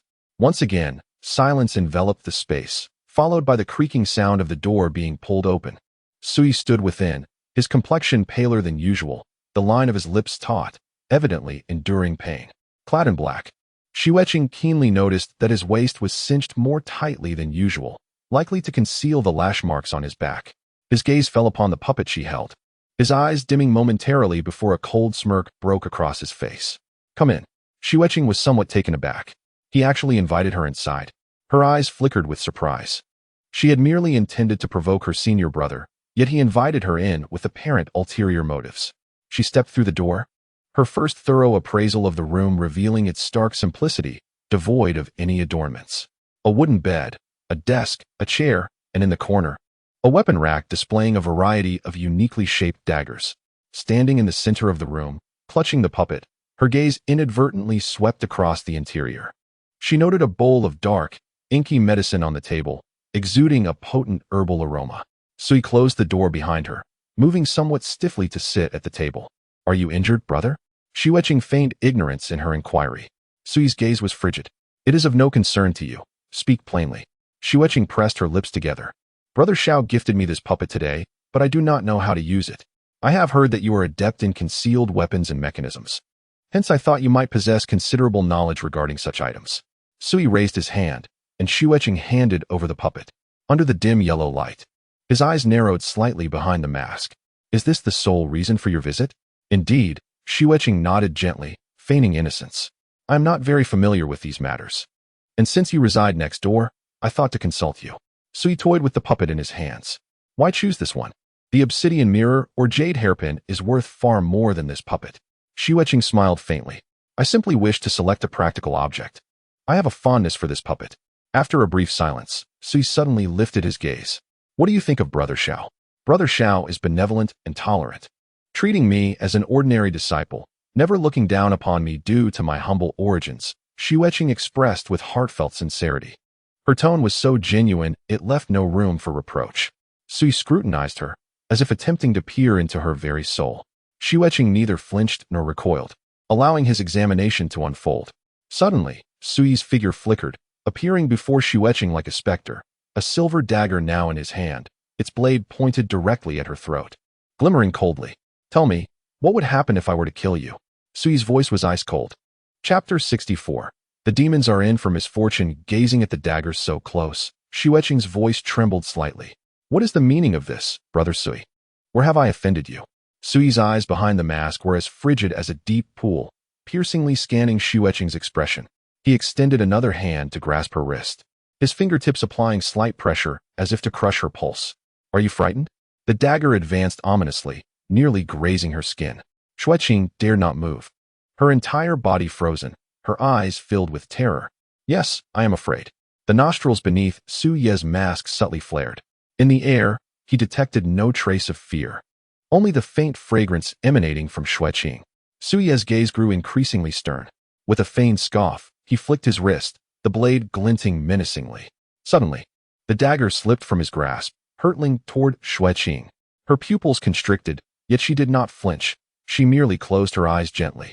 Just as the dagger was about to pierce her neck, Xue Ye's wrist twisted unexpectedly, diverting the blade's trajectory, narrowly grazing Xue Qing's ear. A sharp sound echoed behind her as something shattered. Slowly, Xue Qing opened her eyes, witnessing the dagger skim her cheek before embedding deeply into the wooden pillar behind her. Wood splintered as the dagger quivered, firmly lodged within the column. Xue stood rooted in disbelief. "Why did you not evade?" He retracted his hand. "Are you a fool?" Xue Qing shook her head softly, her slender form trembling. "If my senior brother wishes to kill me, I am powerless to resist." Xue scrutinized her, his expression fluctuating between stormy and calm. The absence of fear in the air further irked him. He had never encountered such a person, one who spun lies before him, yet remained utterly unyielding in the face of his lethal intent. He sought her life, yet her heart remained as tranquil as still water. This flower slave before him could embody such profound contradiction. It unsettled him, deepening his wariness. "Leave." Xue impatiently turned his back on Xue Qing, stating, "The puppet merely requires a drop of blood to recognize its master." Xue Qing remained stationary, her gaze lingering on the fabric of Xue Ye's attire. There, blood had seeped through the material, a faint dark red visible. "The injury on your back is unrelated to you. Xue coldly interrupted. Xue Qing stepped forward cautiously. I possess some rudimentary medical knowledge. If you permit, I could assist in treating your wound. As she approached, her hand reached out to examine Xue injury, her fingertips almost brushing against his garment. Like a startled beast, Xue abruptly turned, stepping back, his iron grip fastening around her delicate wrist. Get out. Xue Qing stumbled but did not grow angry, merely smiling gently. Should you require healing salves, my senior brother is welcome to seek me at any time. After speaking, she turned to leave, but upon crossing the threshold, she glanced back at Xue's tense silhouette, softly closing the door behind her. Inside the room, Xue remained still, his clenched fist gradually relaxing. His form swayed slightly, his complexion paling further. The whip of the tribunal was no trifling matter. Those 30 lashes had nearly stripped away a layer of skin from his back. Xue staggered to the bedside, removing his mask to reveal a handsome yet delicate visage, marred by an unsettling ferocity and gloom that rendered his beauty somewhat fearsome. That woman. Xue pressed a hand to his chest, closing his eyes. At the moment he had prepared to strike, the ferocity within him had inexplicably quieted. In ordinary times, it was always restless, particularly when he was consumed by anger. Yet today, as Xue Qing approached, the fierce roar transformed into a low whimper, seemingly conveying a sense of intimacy. This was utterly bizarre. Xue's eyes darkened slightly as he reached for the medicinal bowl on the table and drained the bitter concoction in one swift motion. Separated by a mere wall, Xue Qing closed the door, listening as the commotion next door gradually subsided, allowing her nerves to relax. Had she not known that Xue would spare her life, she might have truly been frightened. However, her senior brother's reaction was rather amusing. In her presence, he was always as taut as a drawn bow, as if he might snap at any moment. Blood recognizes its master. Xue Qing recalled Xue's words as she approached the table, picking up a small knife to gently slice her fingertip. A drop of crimson seeped forth, which she allowed to fall upon the puppet's forehead. In an instant, a faint golden glow enveloped the puppet, the radiance swirling as if it possessed life. The puppet began to grow, gradually increasing in size until it reached a height comparable to that of an ordinary person. Comments flashed across the screen. Wow, this puppet is so advanced. You can sculpt its face. Xue is so hostile towards the second female lead. She wouldn't dare shape it to resemble him for labor, right? Haha. If it were me, I'd mold it to look like Xie Wujiao. Dining every day with his face would surely allow me to indulge further. Shaping it to resemble Xiao Ji isn't out of the question either. Our master Xiao is exceptionally handsome. I vote for Mujiao Xiao. Just imagine the puppet serving tea with his visage. It would be utterly delightful. Haha. Xue Qing withdrew her gaze, realizing that this puppet could adopt any face. A mischievous thought flickered in her mind. Lifting her hand, she caressed the puppet's brow and eyes, closing her eyes as a visage of cold nobility materialized in her mind. With brows like distant mountains, eyes resembling cold stars, a straight nose, and a stern lip line, she finally tapped her fingertip lightly on its forehead, causing a silver pattern to emerge.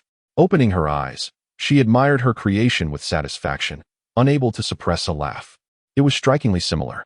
Meanwhile, thousands of miles away in the celestial capital, within the secluded halls of the Cloud Sky Imperial Palace, a serene atmosphere enveloped a man clad in a flowing white robe, who was engrossed in the study of ancient texts. The yellowed pages turned silently beneath his fingertips. How many tomes had he perused? His concentration was so profound that he failed to notice the approach of another. A voice echoed from the entrance. Lord Hanyu, how many books is this now? You remain so engrossed. The newcomer strode in boldly, discarding a medical box and dragging a chair to sit across from the scholar. Qi Baichao, are you so bored? The young man known as Qi Baichao appeared to be in his early 20s, his eyes darting with curiosity, and his waist adorned with an array of colorful vials, making it impossible for anyone to guess that he was a renowned master across the realms. Leaning closer, he remarked, honestly, I'm quite curious. Who possesses such skill as to take half of your Dao seed and still live? He raised his eyebrows mischievously. Could it perhaps be a celestial beauty of exquisite grace? Xue closed the book, lifting his gaze slightly. His icy stare pierced Qi Baichao like a pair of daggers. Qi Baichao immediately raised his hand in surrender, exclaiming, Do not look at me so. You frighten me. I merely inquired casually. Let us discuss the matter at hand. With a sigh, Qi Baichao produced a scroll of bamboo slips from his sleeve. I have consulted numerous texts regarding the rupture of your yin and yang veins, yet a solution remains elusive. However, one fact is certain: the 9-petal glazed lotus is indispensable. Only it can facilitate the rejoining of your yin and yang pathways. Pei Xuandu furrowed his brow. The 9-petal glazed lotus from the Apothecary Valley has been tainted. This complicates matters. Qi Baichao scratched his head. The 9-petal glazed lotus is a rare find, aside from the Apothecary Valley. I am at a loss as to where else to seek it. The hall fell into silence. I shall contemplate alternative methods, Pei Xuandu replied. His gaze as tranquil as still water. Qi Baichao chuckled. Do not be overly anxious. At least the emotional curse has been lifted. So your life is no longer in jeopardy. Yet, I must say, the person who casts such a love curse upon you is quite deranged. To go to such lengths for your affection is truly alarming. Pei Xuandu scoffed. The holy maiden of the demon clan. Yi Qianli? Qi Baicao's eyes widened in disbelief. She is so infatuated with you? He chuckled. Ah, she must be coveting the chaos Dao seed. Pei Xuandu's expression remained impassive. Unfortunately for her, she did not anticipate unforeseen circumstances. Rising from his seat, the Taishu seal glimmered faintly, and the silver markings upon his forehead shimmered with a razor-sharp brilliance. Wait. Are you leaving already? Qi Baichao exclaimed, jumping up. Where are you going? Without turning back, Pei Xuandu replied, to take a life. Qi Baichao blinked, then broke into a grin of schadenfreude. Looks like the demon clan is in for some misfortune. Chapter 65.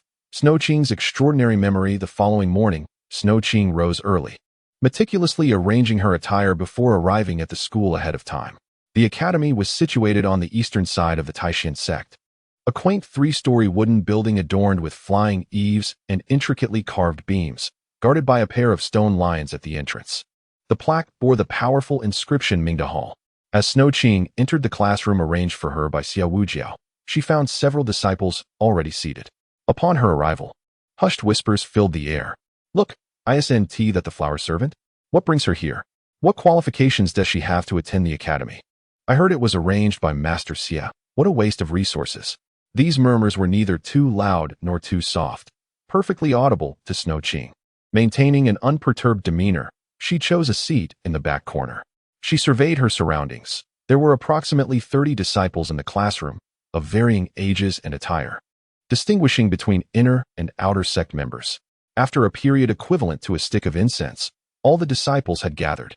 Suddenly, a faint sound of footsteps echoed from the doorway. Brother Xie is here, a disciple announced loudly, prompting everyone to stand at attention, their excitement directed toward the entrance. Today's lecture is actually being delivered by Brother Xie. Isn't he usually reluctant to teach at the academy? Xia Wujiao entered the classroom, clad in a snow-blue robe, his hair loosely pinned up with a jade hairpin. His features were painterly, exuding an elegant demeanor. He approached the podium, his gaze sweeping over the assembled crowd before settling on Xue Qing in the back row, a subtle smile gracing his lips. Today, we shall commence the lecture on essentials of spiritual cultivation. His calm voice resonated throughout the hall, akin to a gentle stream flowing steadily. The path of cultivation begins with the cleansing of the heart and progresses to the nurturing of one's spiritual roots. However, the essence of one's spirit varies greatly from person to person. A single day's effort may lead to 1,000 miles of divergence. Indeed, every great journey commences with a single step. As the snow gently fell, her eyes half closed, every word spoken by Xia Wujiao vividly painted a clear picture within her mind. Upon reaching a pivotal moment, Xia Wujiao abruptly halted, casting his gaze upon a dozing disciple in the front row. Zhao Mingyuan, kindly recapitulate the previous content. The disciple jolted awake, his face flushed, stammering incoherently. Senior brother, cultivation requires diligence. Laughter erupted within the hall. Cannot recall? Xia Wujiao's brows furrowed slightly. Then, Xue Qing, would you care to give it a try? The laughter ceased abruptly, and all eyes turned toward the corner. Unfazed, Xue Qing stood up, her hands gracefully folded before her abdomen. Senior brother elaborated on Chapter 3 of Essentials of Spiritual Cultivation, detailing how one should nurture their nature, strengthen their foundation, and gather their spirit and energy. Specifically, it was stated that the distinction of spiritual roots lies not in their quality, but in their compatibility. Thus, even those with superior spiritual roots may lack adequate cultivation. She continued, quoting a passage from the Tao Yuan Jing. The Tao gives birth to one one gives birth to two. Xue Qing's voice was clear and composed, flawlessly recounting Xie Wujiao's explanation, even mirroring his tone and pauses. The hall fell into a profound silence.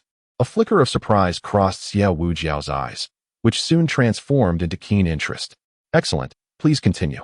Xue Qing paused briefly and then conveyed the remaining content with an effortless flow, as natural as a gentle stream. When discussing the operation of spiritual energy, she even added a few insightful remarks, precisely highlighting the crux of the matter. The classroom remained silent, the disciples staring at her in astonishment, their faces reflecting disbelief. Well done. Xie Wujiao applauded lightly. Xue Qing has displayed exceptional comprehension and remarkable memory. She shall serve as a model for all. The disciples exchanged glances, particularly those who had previously underestimated Xue Qing, their expressions turning uncomfortable, while several female disciples turned green with envy. One disciple stood up, his demeanor unfriendly. Senior brother Xie. She must have memorized it in advance. Otherwise, how could she recite it verbatim? Xue Qing's expression remained unchanged. During her training at the 100 Charms Pavilion, she had to master various arts, including music, chess, calligraphy, painting, and poetry, along with a grasp of astronomy and geography to engage with the nobility. In that environment, failing to remember meant severe consequences, and over time, her memory had far surpassed that of ordinary individuals. Xie Wujiao's brow furrowed slightly. Do not be disrespectful. He picked up a book, Identification of Spiritual Herbs, which he had never taught before, flipping to a page with less obscure characters, and handed it to Xue Qing. Xue Qing, take 3 breaths to study this page and recite it. Xue Qing accepted the book, her gaze sweeping over the text, swiftly imprinting the content in her mind. After 3 breaths, she closed the book and began to speak slowly. Identification of Spiritual Herbs, Volume 3, Purple Magnolia. The purple magnolia, also known as the purple MOCN, grows atop sheer cliffs, its leaves resembling orchids, and its flowers akin to jade. She recited the entire page flawlessly. The hall was enveloped in a profound silence. All disciples left speechless. A slight smile played on Xie Wujiao's lips, a glimmer of deeper meaning shining in his eyes. A prodigious talent, he murmured softly. Before closing the book, class is dismissed for today. You may each review your studies. Xue Qing, please remain. The disciples rose one after another, glancing back at Xue Qing with expressions that shifted from disdain to curiosity and apprehension. A few of those who had been publicly humiliated shot Xue Qing a fierce glare as they departed, clearly unwilling to accept their defeat. Once the disciples had left, Xie Wujiao approached Xue Qing, a sudden chuckle escaping his lips. You possess remarkable intelligence, but alas, your spiritual roots have been utterly destroyed. A hint of melancholy flashed in Xue Qing's eyes as she replied, It is fated to be this way. Xie Wujiao spoke softly, his tone laced with evident curiosity. As it happens, I have a proposal for you. Would you be interested in hearing it? Xue Qing felt a surge of caution within her, yet her expression conveyed just the right amount of intrigue. Please, elder brother, do tell. Xie Wujiao smiled. I am currently compiling a work entitled Essentials of the 5 Elements, which delves into the principles of the flow of spiritual energy in all things. I require someone to transcribe and organize it. If you are willing, you may come to my study to assist. Of course, this would not be entirely without compensation. I can teach you more methods of cultivation. A flicker of surprise crossed Xue Qing's face. How could I trouble you, elder brother? It is of no consequence. Xie Wujiao waved his sleeve lightly, chuckling. You may visit me tomorrow, as there are no classes. A subtle smile graced Xue Qing's lips. If Xie Wujiao was willing to impart more knowledge, why not seize the opportunity? She felt immensely grateful and resolved to keep the appointment. Chapter 66. Have you heard of the 5 deficiencies and 3 shortcomings? Under the blazing sun, the rays cascaded upon the martial arts arena of Taishan sect. Ren Xingyi moved with the grace of a drawn sword, her figure as ethereal as snow, her strikes sharp as ice. Her shimming spear danced in her hands, emitting glimmers of cold light, the air cracking with the sound of shattering ice crystals as she sliced through it. Several junior disciples, panting heavily and drenched in sweat, surrounded her, attempting to uncover a flaw, yet they always seemed to beat too slow.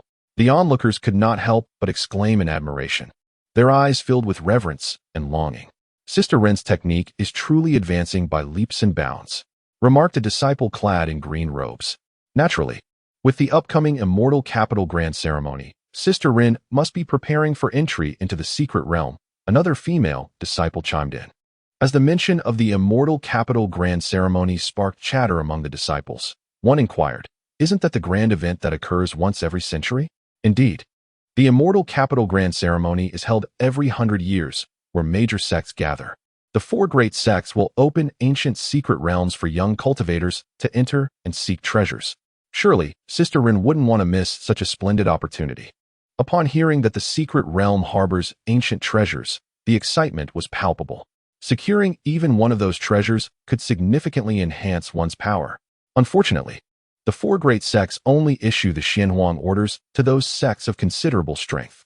Only those possessing the Xianhuang orders are qualified to enter the secret realm.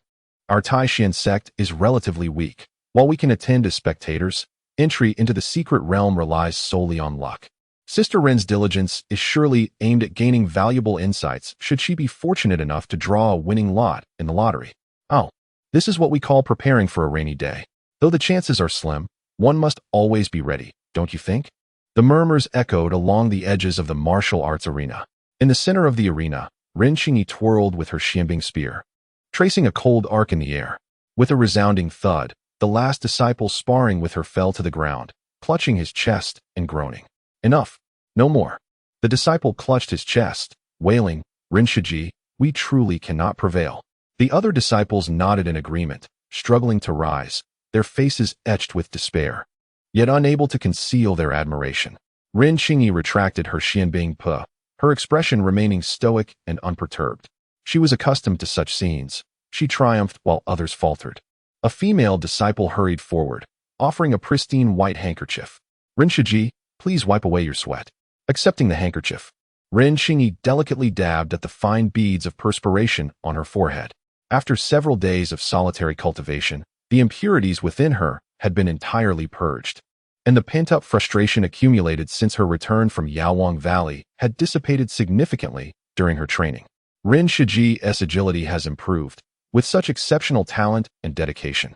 She truly is our role model, the female disciple exclaimed, her face aglow with adoration.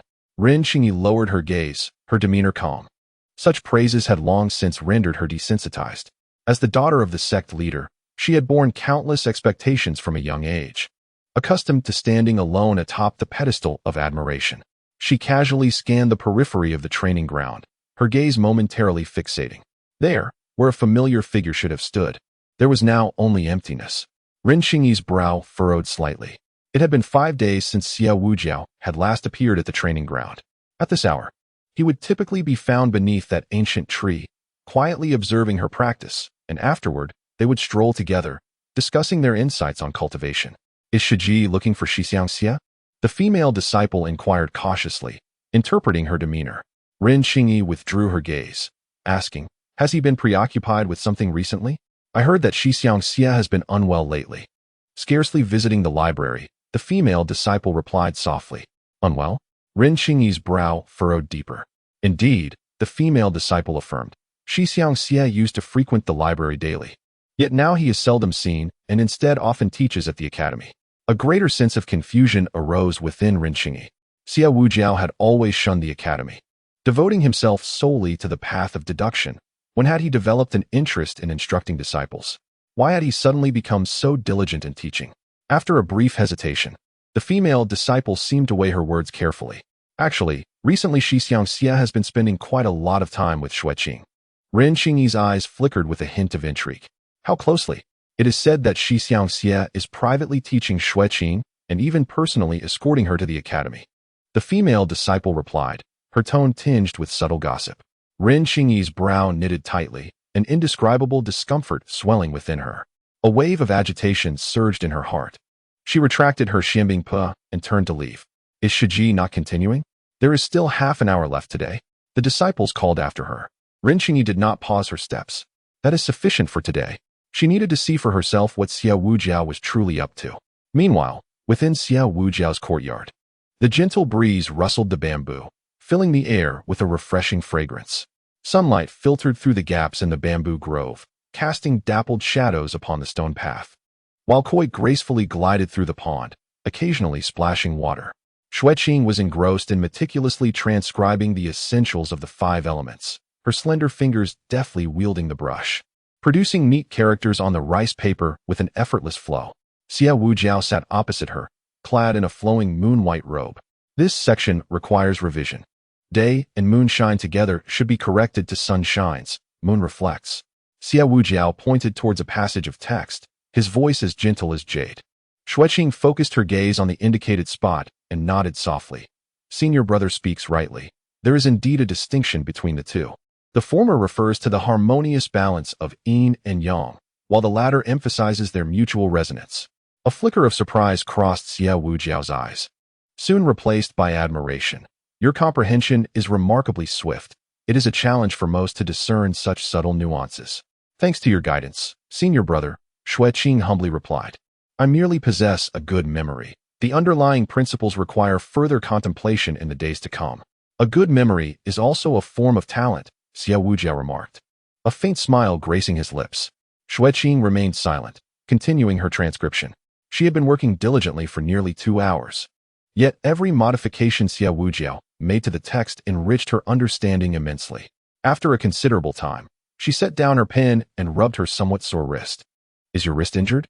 Xia Wujiao's gaze fell upon her delicate wrist, where a barely visible, faint mark lay.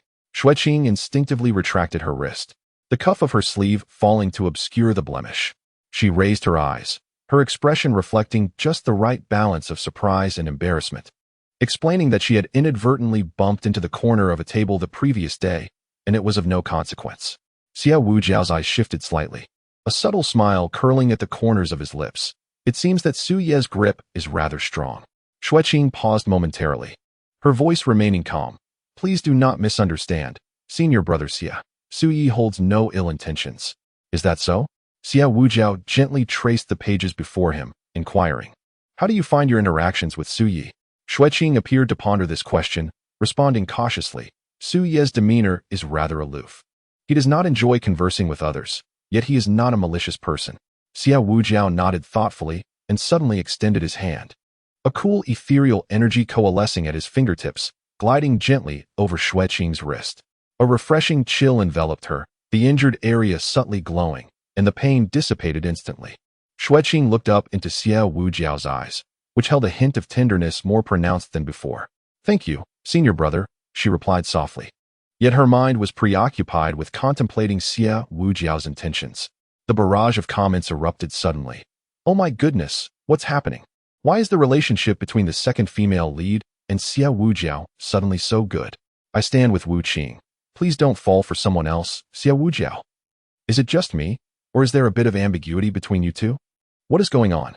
The atmosphere is so charged. Be careful.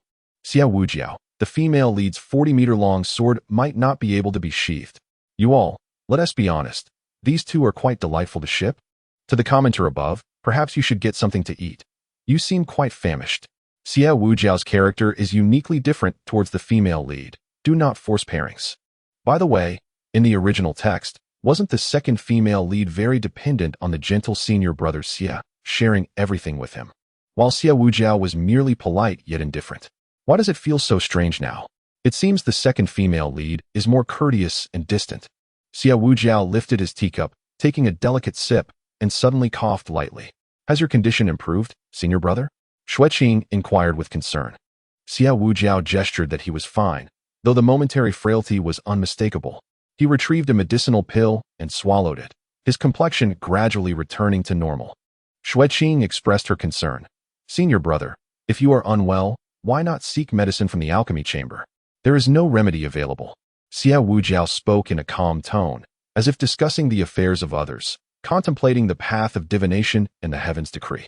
With every calculation, one's lifespan diminishes. Xue Qing's eyes glimmered with confusion. Then why does the senior brother pursue it, if it is of worth? Xia Wujiao's gaze was profound. For those who cultivate the way, the ultimate goal has never been mere longevity, but rather a moment of profound clarity.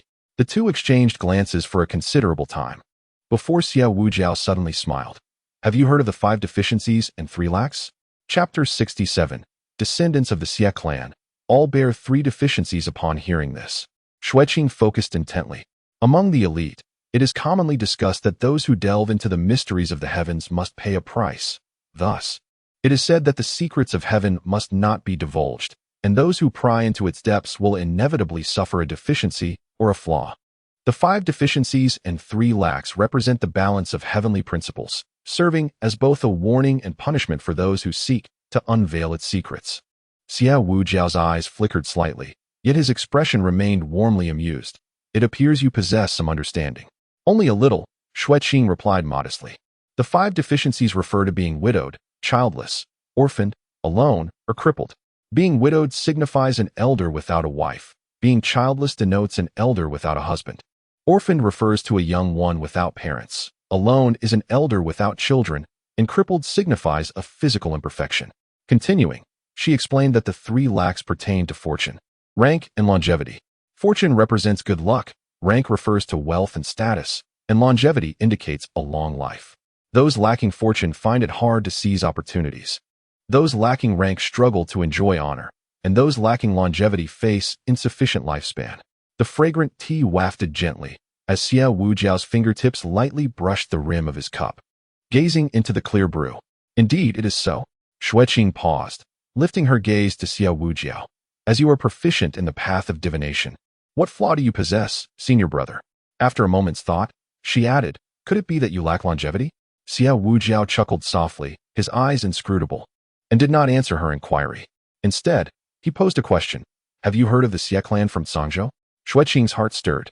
Yet her demeanor remained composed. The Xie clan of Cangzhou is renowned for their mastery of divination and fortune-telling, with each generation producing talented practitioners who comprehend the mysteries of the heavens, capable of discerning the past and future. The Xie clan excels in divination, their methods encompassing the strengths of various schools, particularly their celestial predictions, which are exceedingly precise. It is said that during the Great Flood in Jiangzhou, the Xie clan issued a warning 6 months in advance, saving countless lives. Xue Wujiao's gaze flickered slightly as he listened intently. After a brief pause, Xue Qing shook her head slightly, stating that she had only heard that the Xie clan no longer had descendants, their lineage having been severed for many years. After speaking, she looked at Xue Wujiao with piercing intensity. Could it be that you are a descendant of the Xie clan? A breeze rustled the bamboo, and Xue Wujiao's aura shifted, alternating between warmth and chill, his countenance appearing especially profound in the shadows. He gently tapped his fingers on the table, his gaze tranquil as water. Indeed, I am the last bloodline of the Xie clan from Cangzhou. The comments exploded in an instant. What? Xue Wujiao actually revealed his background to the second female lead? My goodness, this is a taboo for Xue Wujiao. Only a few within the entire sect know this secret. Xue Wujiao's lineage is also pitiful. The Xie clan suffered greatly due to their excessive prying into the heavens. After a brief period of prosperity, they ultimately faced divine retribution, suffering losses and casualties, and now, there is not a trace of the Xie clan left in the world. Xue Wujiao was the only son of the former clan leader, yet his father, having committed the flaw of solitude, somehow used a secret technique to leave behind Xue Wujiao, making his existence a defiance against the heavens. Could it be that Xue Wujiao will also share this matter with the second female lead? Xue Qing's heart surged with turmoil, yet her exterior remained composed. Xue Wujiao, a scion of the esteemed Xie family of Cangzhou? His tone was calm, as though recounting a tale detached from himself. The Xie family once basked in glory. Their ancestors were adept in divination and foresight. My great-grandfather foretold the drought across 3 provinces. My grandfather prophesied the turmoil of the Nanhai dragon whale. And my father predicted the falling star of Dongling. His voice was as soothing as jade, yet laced with a subtle chill. The Xie family rose by peering into the heavens, yet they also fell by the same means. In their heyday, the Xie family was renowned, sought after by various feudal lords, basking in an ephemeral splendor. However, extremes lead to reversals. Delving too deeply into celestial matters inevitably invites divine retribution. Within a century, the Xie family fell from prosperity to decline, dwindling from over 300 members to just my father alone. Xue Qing listened intently, sensing the hidden sorrow beneath Xue Wujiao's tranquil demeanor. Abruptly, he shifted the conversation. Xue Qing, do you know why the Xie family ultimately dwindled? Xue Qing shook her head slightly. Xue Wujiao gazed into the distance, his eyes seemingly reflecting the flow of the stars. because the Xie family gazed too deeply into the heavens. While commoners may glimpse the celestial, they bear one flaw. Yet our Xie family, his voice softened to a whisper, must endure triple the divine punishment. Triple? Xue Qing gasped in astonishment. The ancestors of the Xie family bore the burdens of fortune, isolation, and longevity all within themselves. Xie Wujiu chuckled lightly. The virtuous receive ample assistance, while the unvirtuous receive scant aid. Our forebears, unwilling to accept their fate, forcibly defied destiny, and as a consequence, those who meddle with celestial secrets must face divine wrath. After a moment of silence, Xue Qing inquired, "What exactly are those 3 burdens that Brother Xie lacks?" Xie Wujiu did not respond directly. Instead, he gently brushed away non-existent dust from his sleeve and abruptly changed the subject. "If the 5 Elements Classic is completed on time, what reward would you desire?" Xue Qing hesitated, then smiled gently. "To receive your guidance, Brother Xie, is already a tremendous boon. I dare not wish for more. Are you certain you do not desire anything?" His voice drew closer, imbued with a faint, alluring fragrance. Xue Qing pressed her lips together. If she were to express a wish, it would be to acquire knowledge that is truly useful, enabling her to be self-sufficient in the future. Upon hearing this, Xie Wujiu's gaze deepened with meaning. Has the medicinal field on the back mountain already employed the earth vein spirit guiding technique? After a few days of experimentation, the results have been quite remarkable. Xue Qing raised her eyes, gratitude shimmering within them. Brother Xie's guidance had indeed proven beneficial, as the flow of spiritual energy was noticeably smoother. A hint of satisfaction graced Xie Wujiu's countenance. "That is excellent." He rose and approached Xue Qing, leaning over to examine her freshly penned manuscript. Their proximity allowed them to feel each other's breath, the sleeve of his pale blue robe gently brushing against the back of her hand. "This description regarding the flow of spiritual energy is erroneous," Xie Wujiu remarked, lightly tapping a line on the paper with his fingertip. "The energy does not traverse the meridians in this manner." Xue Qing lifted her gaze, finding herself locked in Xie Wujiu's eyes. Their closeness tinged with a hint of intimacy. "Give me your hand." Xie Wujiu's voice suddenly drew nearer. Xue Qing's heart skipped a beat, yet she obediently extended her hand. Xie Wujiu's fingertip grazed her wrist, a cool stream of spiritual energy gently flowing into her, coursing through her meridians. "Do you feel it? The energy should flow in this manner." Xie Wujiu's voice was deep. "Even though your spiritual root had been destroyed, your meridians remained intact, and you should still be able to perceive the flow of spiritual energy." Xue Qing, with her eyes closed, felt a surge of astonishment within. Xie Wujiu's spiritual power was extraordinarily pure, akin to a gentle stream, delicately guiding the remnants of spiritual energy within her. With the assistance of the Yin Meridian seed, she could even discern the trajectory of the spiritual energy with greater clarity than Xie Wujiu had described. His guidance allowed her to gain further mastery over this force. Thus it was. Xue Qing opened her eyes, realizing how much she had benefited. "You are quite astute," Xie Wujiu remarked, his gaze meeting hers. Though it was a pity that her spiritual root had been utterly destroyed, otherwise she would undoubtedly be a prodigy in cultivation. He still held her wrist, and the distance between them had unknowingly diminished. Xue Qing could even catch a whiff of the fragrance reminiscent of orchids and bamboo emanating from him. Xie Wujiu regarded her, his features striking, the tear mole beneath his eye adding an alluring charm. Their gazes intertwined in the air, enveloped in a subtle silence. At that moment, the barrage of comments erupted. "Wow! The female protagonist will reach the battlefield in 3 seconds. Female second lead, danger, danger, danger. Female second lead, you're done for." The female protagonist is watching from outside. The vinegar jar has been overturned. "Xie Wujiu, let go of me." The female protagonist has arrived. "And you still refuse to release your grip?" "Ren Xingyi, I shouldn't be in the car. I should be under it. This scenario is too thrilling." The female protagonist is likely to turn the female second lead into a popsicle afterward. Xue Qing glanced toward the entrance of Xie Wujiu's courtyard. Amidst the swaying shadows of the trees, a slender figure appeared at the doorway, her cold, piercing gaze directed straight at the two of them. Ren Xingyi stood there with a frosty expression, the Xianbing pearl in her hand emitting a faint hum, as if sensing her master's emotional fluctuations.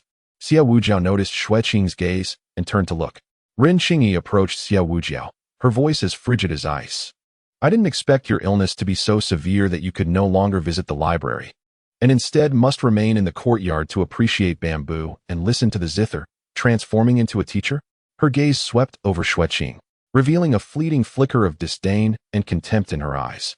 The author of Black Eye Circle.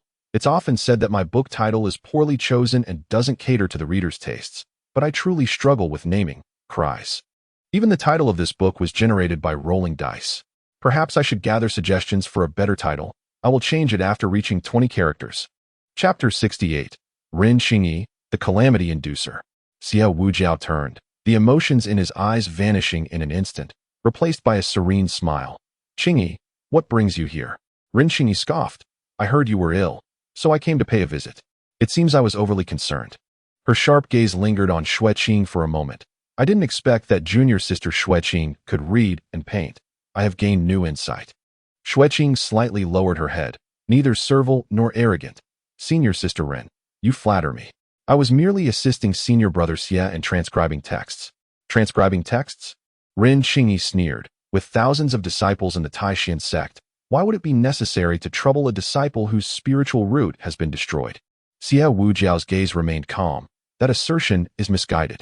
The task of transcribing can indeed be delegated, but Xue Qing possesses an extraordinary memory, capable of accurately recording my words, making her well suited for this task.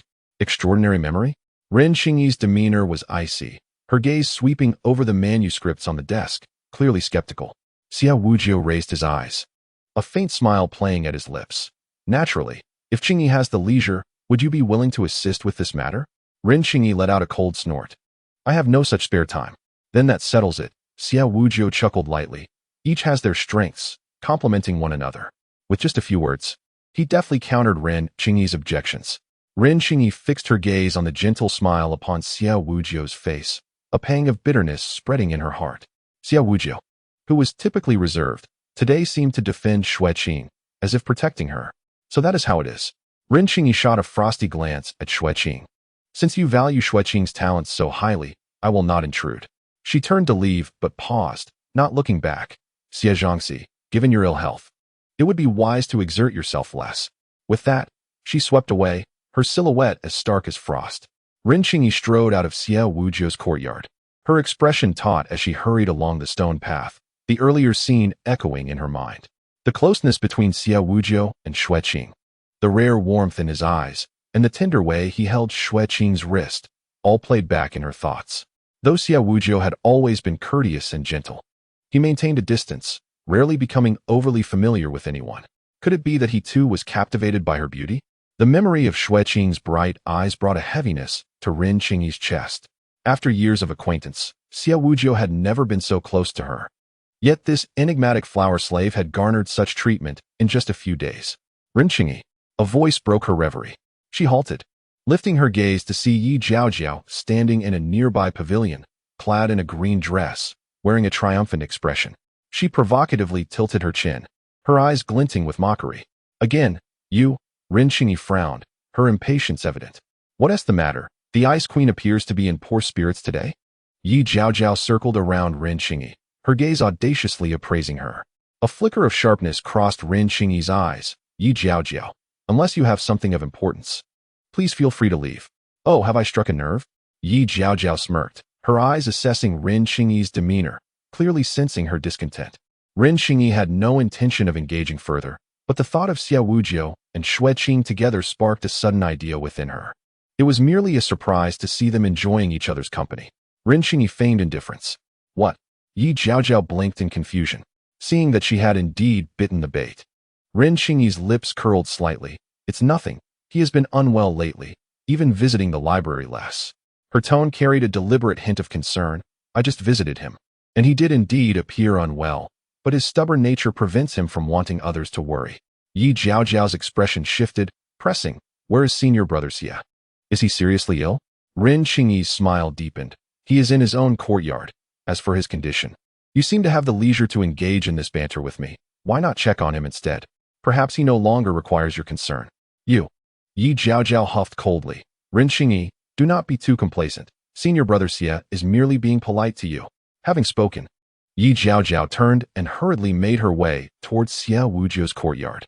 Within the pavilion, Xue Wujiu elaborated further on the intricacies of the meridian flow to Xue Qing. As the hour grew late, Xue Qing took her leave. She placed her pen down, organized her manuscript, and bowed respectfully. These volumes may be taken for further study, Xue Wujiu said, handing her several ancient texts. Xue Qing accepted the scrolls along with the unfinished essentials of the 5 elements, murmuring her gratitude as she exited the courtyard. Walking along the stone path, she pondered the significance of Xue Wujiu's unusually close demeanor that day. A man of his caliber surely acted with intent. His decision to grasp her wrist and impart the secrets of spiritual energy, coupled with his defense of her in front of Ren Qingyi, undoubtedly concealed a deeper motive. As she contemplated this, the barrage of comments above her head suddenly began to scroll. That was close. I thought Xue Wujiu actually had feelings for the second female lead. But it turns out he was merely using the opportunity to plant a spy in her attire. Xue Wujiu's move is ruthless. The second female lead must believe he is interested in her, unaware that he merely seeks to eavesdrop. The 4 masters of the Celestial Sect each possess their own schemes. Second female lead, be cautious. Have you not yet realized that you've been fitted with a listening device? I said there was no way Xue Wujiu could have feelings for the second female lead. He is clearly Ren Qingyi's. Xue Qing's expression remained unchanged, though a flicker of realization crossed her eyes. Xue Wujiu's apparent familiarity was but a pretext to discreetly plant this device within her sleeve.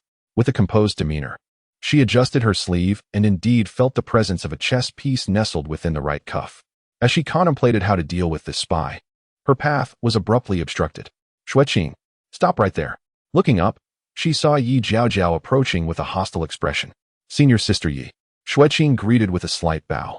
Enough of your pretense before me, Yi Jiaojiao declared, arms crossed, her scrutinizing gaze filled with discontent. Having witnessed the intimate interaction between Xue Wujiu and Xue Qing from afar, a surge of jealousy had already ignited within her. The sect had long whispered that Xue Qing was a seductress, and she had previously dismissed such claims as overly harsh. She had even taken a certain delight in seeing Shao Ji grow closer to Xue Qing, thinking it would irk the ambitious Ren Qingyi. But now, witnessing with her own eyes that Xue Qing had not even spared Xue Wujiu, she was incensed. The nature of seduction was clearly unalterable in Xue Qing. Fury boiled within Yi Jiaojiao, who was known for her forthrightness, and she confronted Xue Qing directly. Why are you trying to seduce senior brother Xie? Taking a step closer, her gaze sharp as a blade, she demanded, I saw everything clearly just now. Is there any denial possible? At this moment, the barrage of comments surged once more. Huh? Yi Jiaojiao has been tricked into witnessing the second female lead getting close to Xue Wujiu, and now she's in a frenzy. Not just a frenzy. Yi Jiaojiao, the devoted fan of Xue Wujiu, is bound to explode with jealousy. It seems that Yi Jiaojiao will no longer be wary of Ren Qingyi and will surely set her sights on Xue Qing. This tactic of the protagonist is brilliant. She lured Yi Jiaojiao to confront Xue Qing while remaining unscathed herself. It's over. The second female lead has gained another enemy. A rat's tail soup indeed. Snow gazed at the flustered Yi Jiaojiao before her, a weight settling in her heart. The Yi family held significant sway within the Celestial Sect, and should Yi Jiaojiao harbor resentment, given her distinctly discerning nature, her future in the sect would undoubtedly be fraught with complications. This matter had indeed become quite troublesome. Even if she fervently explained herself now, Yi Jiaojiao might temporarily believe her. Yet with her intellect, it was inevitable that she would fall prey to Ren Qingyi's insidious provocations in the future. Ren Qingyi's scheme of misdirection was particularly ruthless. But how could she resolve this matter once and for all, ensuring that Yi Jiaojiao would not perceive her as a rival? Snow quietly pondered her strategy. Xue Wujiu had truly embroiled her in a significant predicament. As she contemplated, she suddenly recalled that chess piece still nestled in her sleeve. It seemed that Xue Wujiu was likely listening to everything at this moment. Snow gently blinked her eyelashes, a plan forming in her mind.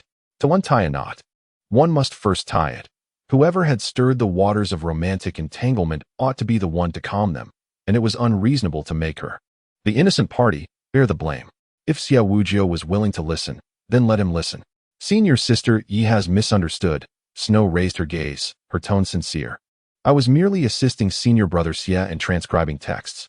Moreover, she paused momentarily, her eyes reflecting just the right amount of confusion.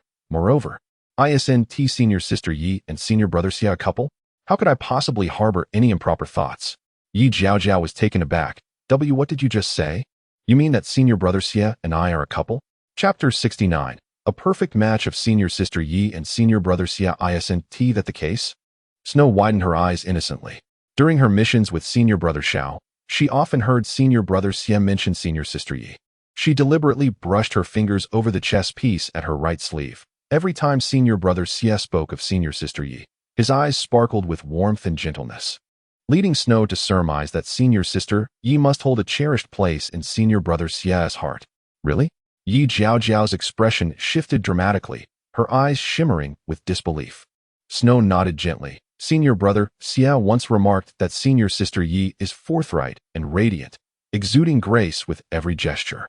He also said that senior sister Yi is not one to be constrained by trivialities, acting with integrity, in stark contrast to the scheming women within the sect. Yi Jiaojiao's face gradually flushed, her gaze becoming somewhat unfocused. Did he truly say such things about me? Absolutely, Snow affirmed with conviction.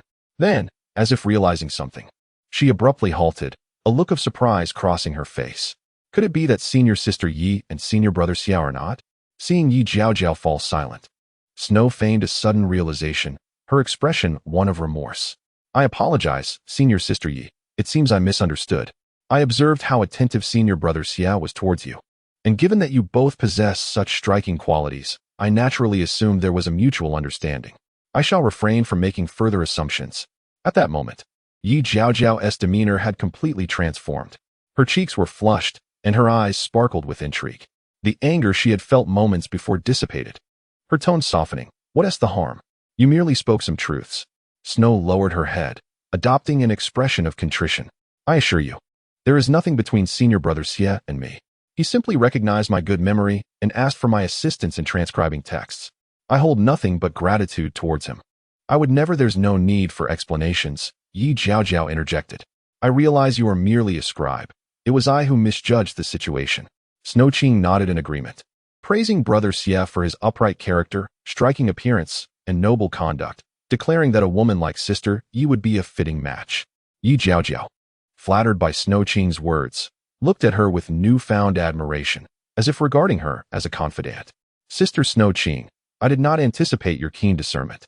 I beg your forgiveness for my earlier indiscretion. Yi Jiaojiao offered a rare sincere apology.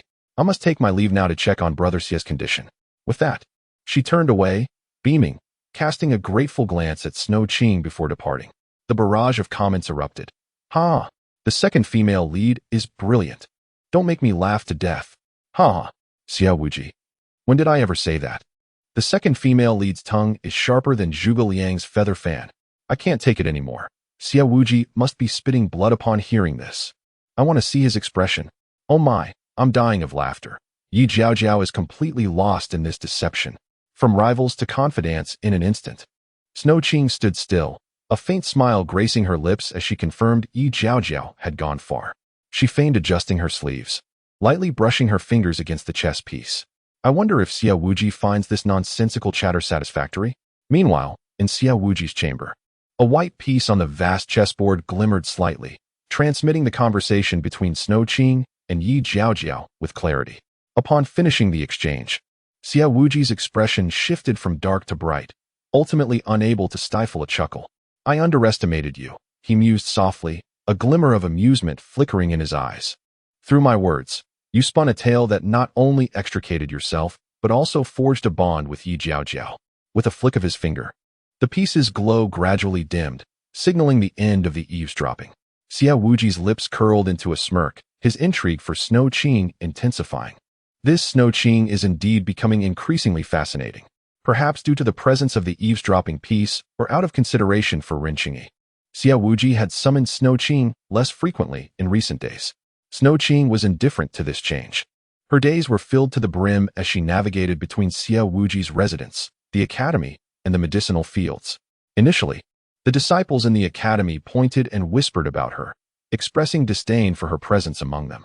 However, as time passed, witnessing her articulate responses in class and her flawless recitation of scriptures, many were compelled to silence, although they still murmured behind her back about her lack of spiritual roots. Dismissing her as merely a parrot capable of reading, They no longer mocked her as openly as before. A few senior students had lamented her missed potential when her talents first emerged, but since she could not cultivate, they soon regarded her as invisible. Xue Qing remained unfazed by all this. Their fluctuating attitudes did not dampen her thirst for knowledge and accumulation of wisdom. Initially only vaguely understanding the earth vein spirit guiding technique, she gradually grasped its intricacies through her studies at the academy and discussions with Xiaowuji. The spiritual energy in the medicinal fields atop the mountain was successfully harnessed. The barren land, once deemed impossible for spiritual plants to thrive, had now sprouted a second batch of seedlings, no longer withering as soon as they emerged. As the morning dew had yet to evaporate, Xue Qing, with her basket slung over her back, ventured along the path towards the medicinal fields, reciting the newly learned content from the previous day. The essence of spiritual energy is the quintessence of heaven and earth, flowing forth like a stream into the ocean. Adhering to the principles of the 5 elements in their generative and restrictive interactions.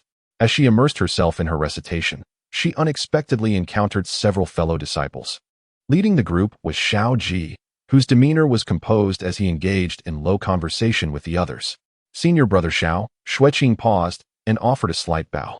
Upon seeing her, Xiao Ji's speech faltered momentarily. He merely nodded slightly in acknowledgement before resuming his dialogue with those around him, swiftly passing her by. Xue Qing watched his retreating figure, feeling the chill of his apparent distance. Ever since rumors had spread from Su Yi, his attitude towards her had markedly cooled. Their encounters had dwindled to mere nods, devoid of the previous warmth and concern. With a sigh, she redirected her gaze and continued onward. In the distance, the rows of medicinal fields cascaded upward like a heavenly ladder. Along her way, she encountered numerous disciples bearing their own baskets, all hurrying towards the pill pavilion. For today was the day to contribute spiritual seedlings in exchange for contribution points. Upon reaching the medicinal fields, she stood at the edge, satisfied as she surveyed the scene before her. Vibrant green sprouts emerged from the earth, swaying gently in the breeze, teeming with life. Through her diligent efforts over time, this patch of medicinal fields had finally come to life. Contrary to popular belief, the mountain peak was indeed the area rich in spiritual energy. However, the presence of a dark stone underground had caused a disturbance in the energy flow, hindering the growth of spiritual plants. By employing the earth vein spirit guiding technique, she not only facilitated the normal growth of the medicinal herbs, but also accelerated their development several times faster than in ordinary fields. Xue Qing knelt down and carefully unearthed the first spiritual seedling. This seedling glimmered with a faint azure light, boasting a robust root system and plump leaves, far more vigorous than its counterparts grown in regular fields. Gently, she placed it into her basket and proceeded to excavate the next one. Before long, her basket was filled with spiritual seedlings. After brushing off the earth from her hands, she shouldered the basket and made her way towards the pill pavilion. Outside the pavilion, a throng of disciples had gathered, some standing in small groups before the entrance, awaiting the opening to submit their seedlings for contribution points. As soon as Xue Qing arrived, she immediately drew the attention and whispers of many. Isn't that Xue Qing? She actually has spiritual seedlings in her basket? How is that possible? Her medicinal field is located at the peak. Nothing can grow there. She must have purchased them from somewhere, trying to pass them off as her own. Fearing Sister Yi's reprimand. What a farce, pretending to be something she is not. Unfazed by the murmurs, Xue Qing sought a shaded spot to wait for the pavilion to open. Just then, a disciple suddenly shouted in alarm. Oh no! My spiritual seedlings are missing. They were right here in my basket just a moment ago. How could they disappear so suddenly? This cry immediately incited a commotion, prompting everyone to check their own baskets in fear of losing their seedlings. Standing aside, Xue Qing observed the ruckus with a contemplative expression, her gaze inadvertently drifting towards a furtive figure not far away. That person was stealthily concealing stolen spiritual seedlings at the bottom of their own basket.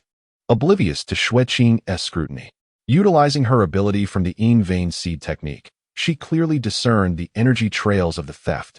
How intriguing. A faint smile graced Xue Qing's lips.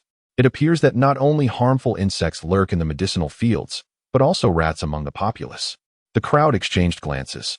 Some began to assist in the search, while others whispered conspiratorially, speculating who might have stolen the spiritual seedlings. Xue Qing remained rooted in place, devoid of any inclination to intervene. At that moment, She sensed several furtive gazes directed her way. Could it be her? One voice murmured. Noting that her plot of land had previously yielded nothing, the sudden emergence of spiritual seedlings was undeniably suspicious. Indeed, having once served as a flower maid in the 100-charm pavilion, how commendable could her character truly be? Perhaps she was the thief after all. Should they inspect her basket? The murmurs grew louder, and Xue Qing felt the atmosphere around her shift into a palpable tension. She maintained her composure. Yet her heart was now alert. The disciple who had lost the spiritual seedlings seized upon these words as if they were a lifeline, his eyes brightening with malicious certainty. It must be you who stole them. He pointed accusatorily at Xue Qing, asserting that his spiritual seedlings were of exceptional quality, carefully cultivated. Nothing could possibly grow in the medicinal fields atop the mountain. Whatever lay in her basket must surely be his stolen property. He strode towards her, reaching out to snatch her basket. Return my spiritual seedlings to me. Chapter 70. Surrender Knight Qianli. Meanwhile, above the city of the demon realm, the clouds churned like waves of ink.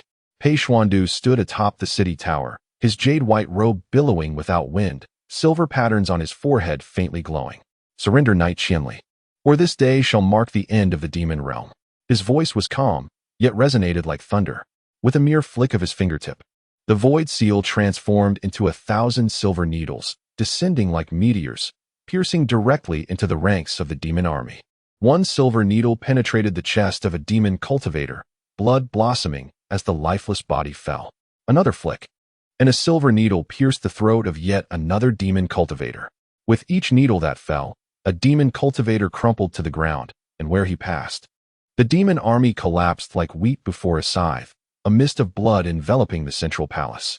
Immortal Lord, please quell your fury. An elder of the demon clan prostrated on the ground, trembling in supplication. The whereabouts of the holy maiden are unknown. I beseech you to grant us a few days' reprieve. Pei Xuandu sneered, his celestial visage revealing a hint of impatience. My patience is finite. He raised his hand, and the void seal morphed into a colossal axe, cleaving towards the demon palace. The protective barrier surrounding the palace trembled violently, nearing collapse. Deep within the demon palace, Knight Qianli's complexion turned ashen, the anguished cries from outside causing her to shrink into the corner of the treasure hall, her eyes filled with resentment. This madman. Knight Qianming stood before the window, his brow furrowed. Outside, the demon populace scattered in terror, while Pei Xuandu loomed over them like a deity, cold and unfeeling. Knight Qianming's expression darkened. You certainly know how to create trouble for me. Brother, what use is there in saying such things now? Knight Qianli bit down on her words. You cannot just stand by and watch him slaughter our people, can you? Knight Qianming turned, his gaze icy. Why provoke him? He is the young master of the Cloud Vault Imperial Palace, the renowned Cold-You immortal lord across the 3 realms. Did you truly employ a love curse upon him? You know very well why. Knight Qianli's expression stiffened. Stop pretending. You were aware of this plan all along, and you clearly condone my actions. Yi Qianming let out a cold snort, admitting, indeed, I am aware of the schemes you have been orchestrating behind the scenes. However, how could I have anticipated your incompetence in even casting a love curse? A glint of derision flickered in his eyes. Had you succeeded, an alliance between the Demon Clan and the Cloud Sky Imperial Palace might have been possible, yet you have failed. Now, Pei Xuandu is relentless in his pursuit of his objectives. Outside, a fresh wave of anguished cries erupted. At that moment, Pei Xuandu's Taishu seal transformed into a colossal sword, nearly tearing apart the entire protective array of the demon clan. How could I have foreseen failure? Yi Qianli bit her lip, frustration evident. I have meticulously planned this, and had it succeeded, not only would I have become his partner, but I would have also obtained half of his Tao essence. A flash of resentment crossed her eyes. I wonder which wretched person intervened midway, spending the night with him and breaking the love curse, causing my plans to unravel completely. If I find out who it is, I shall flay that vile person alive. Yi Qianming's gaze turned icy. At this juncture, what good does lamentation bring? He has been slaughtering outside for 3 days and nights. If we do not devise a plan, the entire demon clan shall fall to that madman's hands. Then you devise a plan. Yi Qianli's voice sharpened. You cannot truly hand me over. With his temperament, I would undoubtedly meet my demise. Yi Qianming furrowed his brows tightly. Father is still in seclusion, and no one can restrain him. Even if I intervene, I fear I would not stand a chance against him. Outside, Pei Xuandu's Taishu seal morphed once more, transforming into a torrential rain of swords, aimed directly at the depths of the demon palace. The sword energy tore through the palace's outer defenses, causing the entire structure to tremble violently. Yi Qianli's complexion turned ashen as she grasped Yi Qianming's arm. "Brother, you must go. You must confront him. Are you asking me to walk into my own grave?" Yi Qianming scoffed. "Better than sitting idly by?" Yi Qianli implored desperately, her eyes pleading. "If you truly cannot defeat him, I have my own means. Otherwise, countless citizens of the demon city will perish, and when Fodder emerges, how will you explain this?" Yi Qianming fell silent for a moment, a glimmer of cold determination igniting in his eyes. "You are right. We cannot allow him to rampage unchecked." He turned towards the door, his black robe billowing, a surge of demonic energy swirling around him. "I shall confront him." On the city tower, Pei Xuandu observed the figure soaring forth from the demon palace, the Taishu seal vibrating slightly. "So you have finally decided to show yourself?" Yi Qianming descended from the air, his black hair cascading like a waterfall, his eyes swirling with dark energy. He bowed slightly from a distance, addressing Pei Xuandu. "Why must the esteemed immortal lord make such a grand display?" "I have come to retrieve someone." Pei Xuandu replied with a sardonic smile. "Where is Yi Qianli?" Yi Qianming defended. "My sister was merely momentarily confused, enamored by your grandeur." "Silence," Pei Xuandu interrupted, as if he had heard something utterly distasteful. "Such words will only fuel my desire to end your life." Yi Qianming inhaled deeply, his demonic energy coalescing into a suit of dark crimson armor. "The immortal lord is being excessively tyrannical. Must this matter lead to total annihilation?" Pei Xuandu sneered. "Those who dare plot against me must face the consequences. The love curse has been dispelled. Why persist in this entanglement?" Yi Qianming attempted to negotiate. "My sister has already been punished. It is excessively cruel to slaughter the innocent citizens of my clan." Pei Xuandu scoffed, dispelling. "Do you comprehend the price I paid to lift this curse?" Yi Qianming paused, startled. "What price?" Pei Xuandu remained silent, the Taishu seal morphing into a long sword, aimed directly at Yi Qianming. "Hand her over, or perish." Yi Qianming's eyes blazed with fury. "Very well. Today, I shall experience the prowess of the young master of the Yunqiang Imperial Palace." The two combatants clashed instantaneously, the demonic energy and spiritual essence colliding in midair, producing a thunderous roar. Yi Qianming exhibited formidable strength, wielding his black longsword with the grace of the wind. Yet he could not close the distance to Pei Xuandu. Pei Xuandu remained impassive, the Taisu seal shifting at his will. His sword like a shooting star, and his spear akin to lightning, each strike lethal. Yi Qianming found himself retreating, bearing several wounds upon his chest. "You are no match for me," Pei Xuandu declared, drawing closer, each step imbued with an oppressive force that left Yi Qianming gasping for breath. "This is your final opportunity. Surrender, Yi Qianli." A wave of terror surged within Yi Qianming.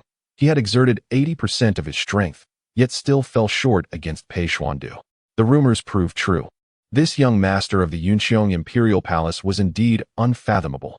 A flicker of determination flashed in Yi Qianming's eyes as he recognized that his current abilities were insufficient to rival Pei Xuandu. It appeared that unless he unleashed his true capabilities, he would not escape unscathed today. Suddenly, Yi Qianming bit his finger, blood transforming into swirling runes in the air around him.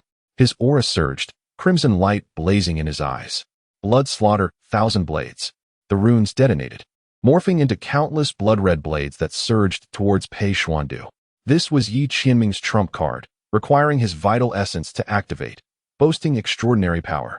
Pei Xuandu furrowed his brow, seemingly taken aback by Yi Qianming's willingness to employ such self-destructive sorcery. However, his expression remained unchanged as the Taisu seal morphed into a silver barrier, repelling the blood blades completely. Yet at that moment, Yi Qianming suddenly appeared behind him, his demonic sword aimed directly at his neck. Pei Xuandu's gaze turned frigid. The Taisu seal swiftly reformed into a mirrored shield. Yi Qianming's demonic sword struck the shield, penetrating slightly, a trickle of blood grazing Pei Xuandu's cheek and leaving a slender scar. Blood trickled down Pei Xuandu's fair visage, and his expression shifted, revealing a hint of surprise. "At last, I have wounded you," Yi Qianming panted, a smirk of triumph gracing his features. Pei Xuandu raised a hand, his fingertips lightly brushing the wound on his face. And a visage flashed before his eyes. In the cycle of life and death, the woman would surely bear the same scar at this moment. Contemplating this, a peculiar glimmer appeared in Pei Xuandu's eyes. His fingertips glided over the bloodstain, and it gradually vanished. Yi Qianming was taken aback. You. His desperate strike had been so effortlessly erased by Pei Xuandu. You seek death. Pei Xuandu's voice was as cold as ice, his murderous intent palpable. The Tai Su seal suddenly transformed into an immense sword, its blade entwined with countless silver runes, cleaving down towards Yi Qianming. The sword's energy rent the heavens, shattering the very fabric of space in its wake. Yi Qianming's countenance turned ashen. He knew he could not withstand this blow. The shadow of death loomed over him as he closed his eyes, awaiting the inevitable. Meanwhile, at the entrance of the alchemy pavilion of the Taishan sect. Chapter 71. Yi Jiaojiao to the rescue. Return my spirit seedlings. A disciple reached out to seize Xue Qing's backpack. Xue Qing sidestepped, her tone calm. Senior brother, without evidence. How can you hastily accuse me of theft? Still making excuses. The disciple bellowed. Your medicinal field is atop the mountain. Everyone knows nothing can grow there. Where did the spirit seedlings in your backpack come from, if not stolen? The crowd gradually gathered, whispers rising and falling like a tide. Xue Qing's gaze swept across the assembly, and in a corner, she discerned a furtive figure reveling in their own mischief. The thief, sensing no suspicion directed towards him, discreetly concealed his backpack behind him, feigning righteous indignation. My spiritual seedlings indeed originate from the medicinal fields atop the mountain, Xue Qing declared, her head slightly elevated, her demeanor composed. After meticulous enhancement, that land was capable of nurturing spiritual flora. Nonsense, retorted a disciple with a scoff. Many of my senior brothers and sisters have been at a loss with that plot of land. What can a worthless individual, whose spiritual roots are utterly destroyed, possibly accomplish? The surrounding crowd murmured, their eyes brimming with skepticism and scorn. While it was true that her spiritual roots were obliterated, Xue Qing clarified, I have employed the earth vein spirit guiding technique to enhance the flow of spiritual energy in the medicinal fields. These seedlings are indeed the fruits of my labor. Her voice maintained a dignified steadiness. The earth vein spirit guiding technique. The disciple laughed derisively. I have never heard of such a thing. Surely, you are fabricating tales. A genuine thief among the crowd stoked the flames of dissent. Even if it isn't a fabrication, she lacks spiritual roots. How can she wield such a technique? Hesitant disciples in the crowd began to echo their assertions. Exactly. She must have stolen them. Xue Qing stood her ground, surrounded by disciples who offered her no defense. They had long since formed prejudices against her. No matter her words, they would not be swayed. I may indeed lack the ability to cultivate. Yet the earth vein spirit guiding technique merely requires the channeling of earth's spiritual energy, not an excess of spiritual power, Xue Qing reiterated. She paused, her tone calm, believing that facts would speak louder than words. If my senior brother does not believe me, why not summon the steward to inspect my medicinal fields? If there are no spiritual plants, I will accept my guilt. Enough of your prattle. The disciple, now losing patience, demanded, hand over your backpack, and I shall identify which of the seedlings belong to me. He reached again for Xue Qing's backpack, his movements growing more violent. Just as Xue Qing prepared to evade once more, she noticed a barrage of comments flashing across the screen. This plot is infuriating. The second female lead is so pitiful. Are these disciples devoid of reason? How can they so easily wrongfully accuse someone? Indeed, it echoes that saying. The biases within the human heart are like a towering mountain. At this moment, I wish the second female lead were a scheming antagonist, who should dramatically feign suffering and report this disciple, calling upon several senior brothers to punish him harshly. Speaking of which, Xie Wuji's pawn is still on the second female lead. Will he suddenly appear to rescue her? Hey, look, Yi Jiaojiao is here. Xue Qing's heart stirred, and she ceased her evasions. The disciple, perceiving her stillness, seized her backpack with force, yanking it hard. Xue Qing intentionally relinquished her grip, using the momentum to step back a few paces, and then, in a feigned mishap, she fell to the ground. The backpack toppled, scattering the spiritual seedlings across the earth. As Xue Qing sat on the ground, she suddenly felt a chill on her cheek, a warm liquid trailing down her face. The crowd erupted in astonishment. Oh no, she's bleeding, someone exclaimed. How could this happen? Gradually, Xue Qing lifted her head, gently touching the wound with her fingertips, which came away stained with crimson. She was momentarily stunned. The injury had come unexpectedly, leaving her bewildered as to how she had sustained it. The disciple, 2. Experienced a fleeting pang of guilt. Had he, in a moment of panic, harmed her? Yet, he could scarcely recall. At that moment, a clear voice rang out from outside the crowd. Who was causing a disturbance here? The crowd parted, revealing Yi Jiaojiao, dressed in a flowing emerald green gown, approaching with an expression of displeasure. Her gaze swept across the scene, first glancing at the scattered spiritual seedlings on the ground, before landing on the scar on Xue Qing's face. What is happening? Yi Jiaojiao inquired, her tone laced with irritation. The surrounding disciples displayed relaxed expressions, all turning their eyes toward the victimized disciple, as if they could already envision Xue Qing facing punishment. The disciple snapped back to reality, hastily stepping forward to accuse Xue Qing. Sister Yi, this Xue Qing has stolen my spiritual seedlings. I merely sought to reclaim what is mine. Yet she refuses to acknowledge it. Is that so? Yi Jiaojiao replied, her tone tinged with skepticism. The surrounding disciples chimed in, Sister Yi, Xue Qing's medicinal field is atop the mountain, where not a single blade of grass grows. Yet she claims her seedlings were cultivated there. How could that possibly be true? She must have stolen them. Upon hearing this, Yi Jiaojiao shifted her gaze between Xue Qing and the accusing disciple, her expression revealing a hint of doubt. The disciples, witnessing this exchange, felt a surge of delight, believing that Yi Jiaojiao would soon deliver justice on their behalf. However, contrary to everyone's expectations, Yi Jiaojiao did not render an immediate verdict. Instead, she hesitantly inquired, Xue Qing, can your medicinal field truly yield spiritual seedlings? This question took everyone by surprise. They had not anticipated Yi Jiaojiao to first consult Xue Qing rather than instantly siding with the victim. Xue Qing slowly rose from the ground, brushing off the dust from her clothing, the bloodstain on her fair cheek starkly evident. Instead of hastily defending herself, she bent down to retrieve several spiritual seedlings from the ground, carefully placing them back into her basket.